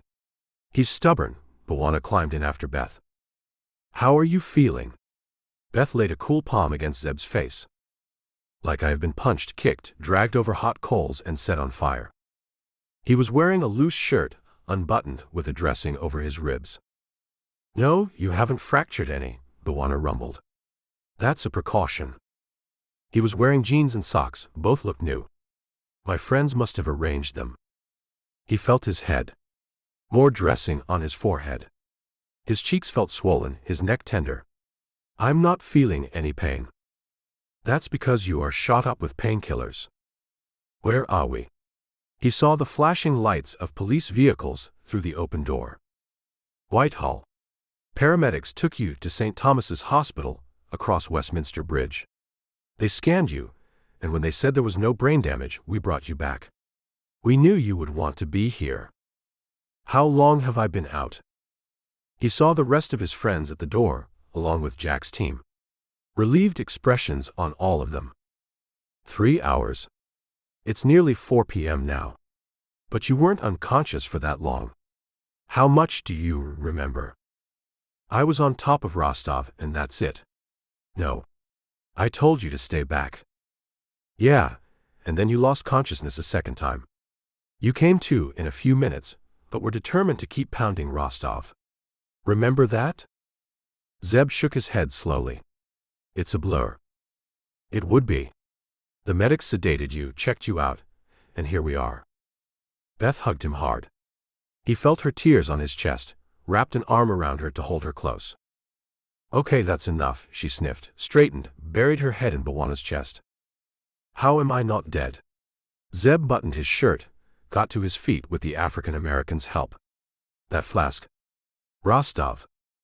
Beth straightened. The spark on her face returned. She smirked. Megan was smiling. Remember we were corresponding with Brenner about a smartwatch modification, the older sister drawled. Something to do with an EMP blast, he recalled. Yeah. We finished that program a while ago. When you were chasing Rosttov, we flew the drone over you both. We got his smartwatch to connect to our drone. We spoofed it, tricked it into thinking it was a wireless network. The how isn't relevant. We then got our drone to inject an over-the-air app update.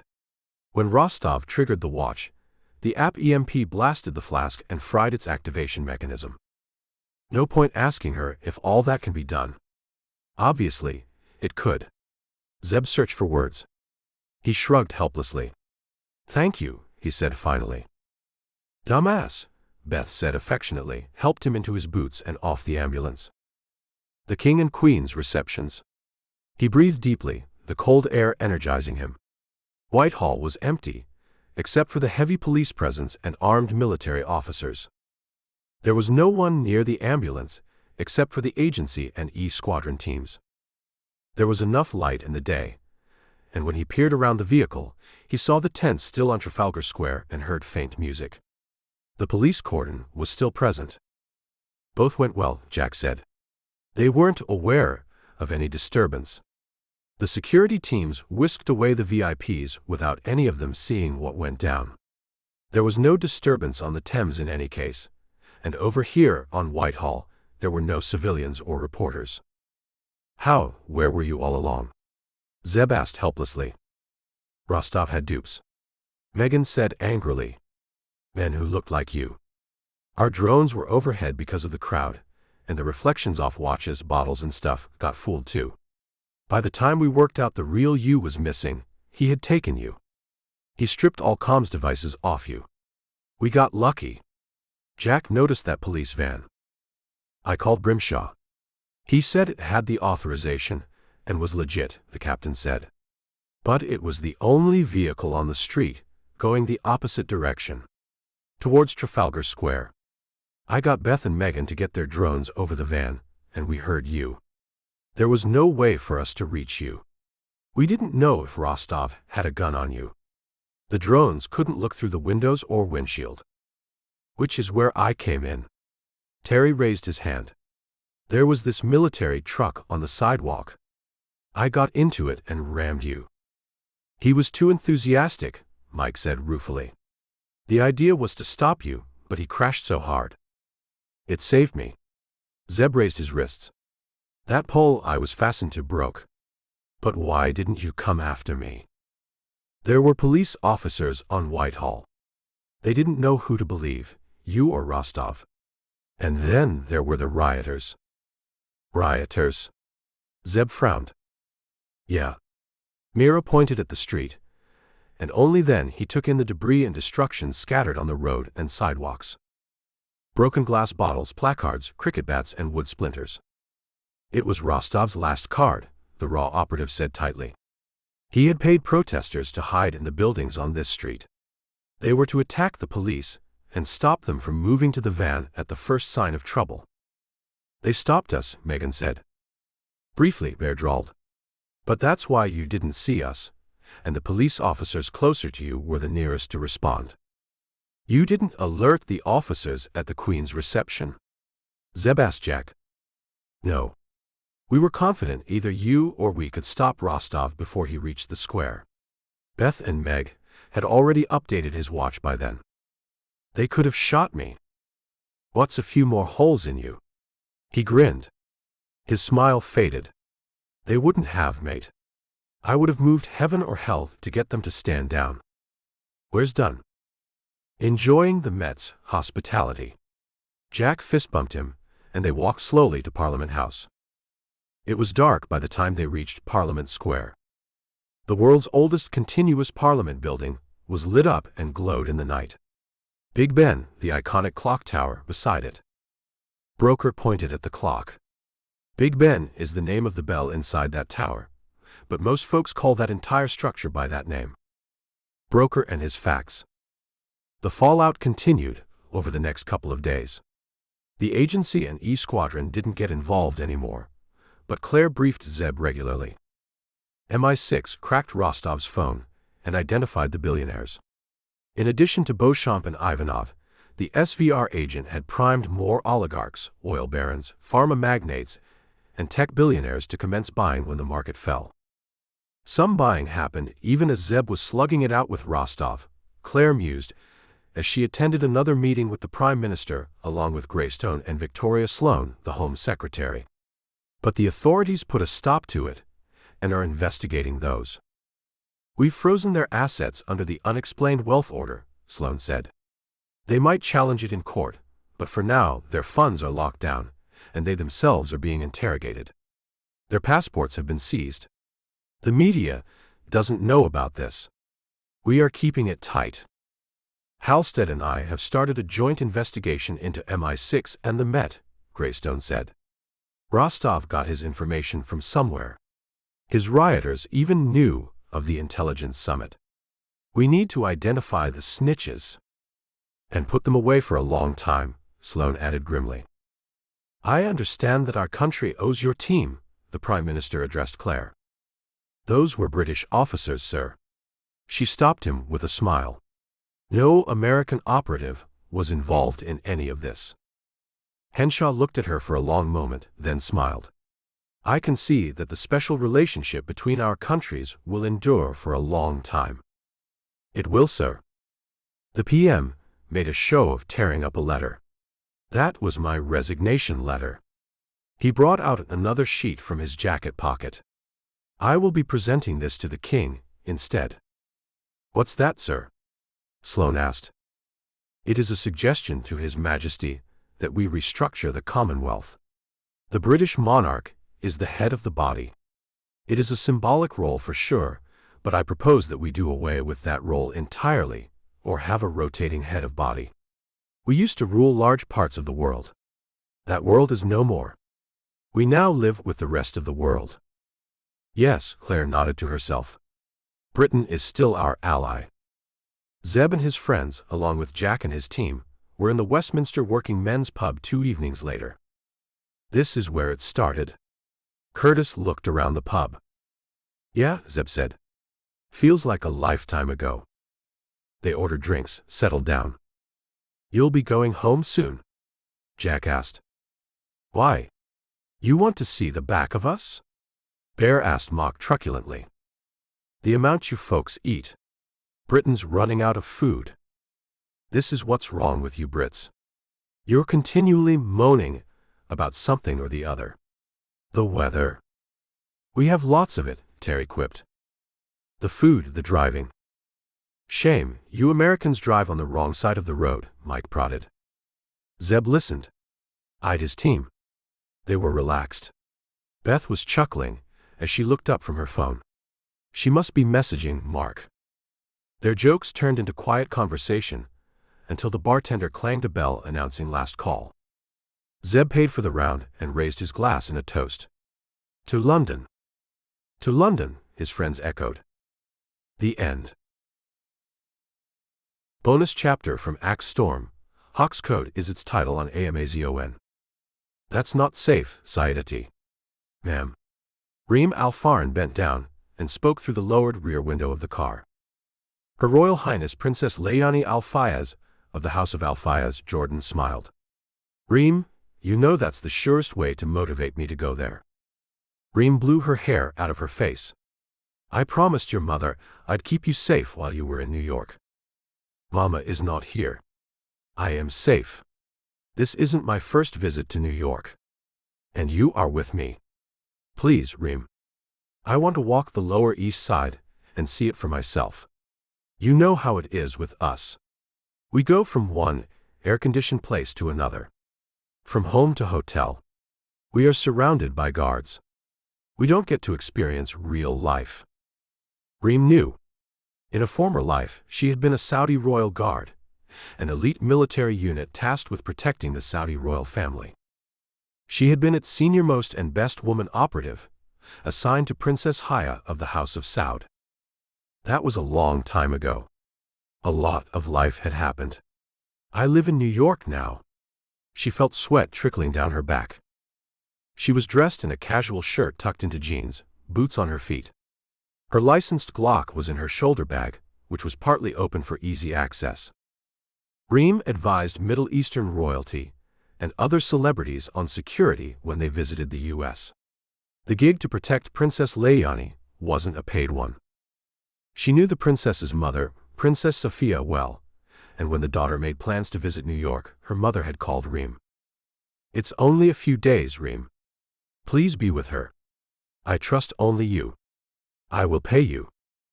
Sayedati. Reem had smiled. Payment is not necessary. You are in New York, Reem. You are free of all your obligations.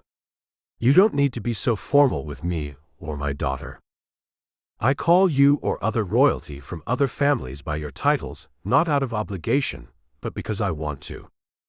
Princess Sophia had laughed. No wonder your business is doing well, Reem. You know how to say the right words. Which was how Reem came to be bending over Layani's car, near Times Square, in the middle of a hot June day. Please, Reem, the princess begged. Reem sighed and took her in. Layani was in her late 20s. She had studied at Georgetown University, and after working for a few years in the U.S., had returned to Jordan to take up a role in the family's extensive business interests. We drive in and drive out. Nothing more, she warned. Deal, Layani exclaimed. Reem got in the shotgun seat and directed the driver. I want to walk, Layani said when they drove down Bleecker Street. I want to check out the wall murals. No. Reem turned in her seat. We had a deal. Sayedati, you must have come here several times during your previous visits. Stop with that Sayedati thing, Layani huffed. You know I don't like that. And no, I never came this side. Please, Reem. That's a gorgeous painting over there. Reem looked where she was pointing. A full wall mural between a convenience store and vape shop. It's daytime. Bleecker Street is safe. There's not a lot of mugging in Manhattan these days. What's the harm? Stop here, she told the driver. She got out when he eased to the sidewalk, held the door open for Layani. They crossed the street, which narrowed due to roadwork. Their armored BMW stood out. A passing delivery cyclist whistled admiringly at the car. Reem stood behind Layani, who admired the wall art and photographed it on her phone. Let's go, she said impatiently. A moment, the princess said. Reem was regretting allowing her to get out. And when she saw 3 men enter Bleecker Street, and 2 men come from behind to pincer them, she knew her day was going to get worse. The end.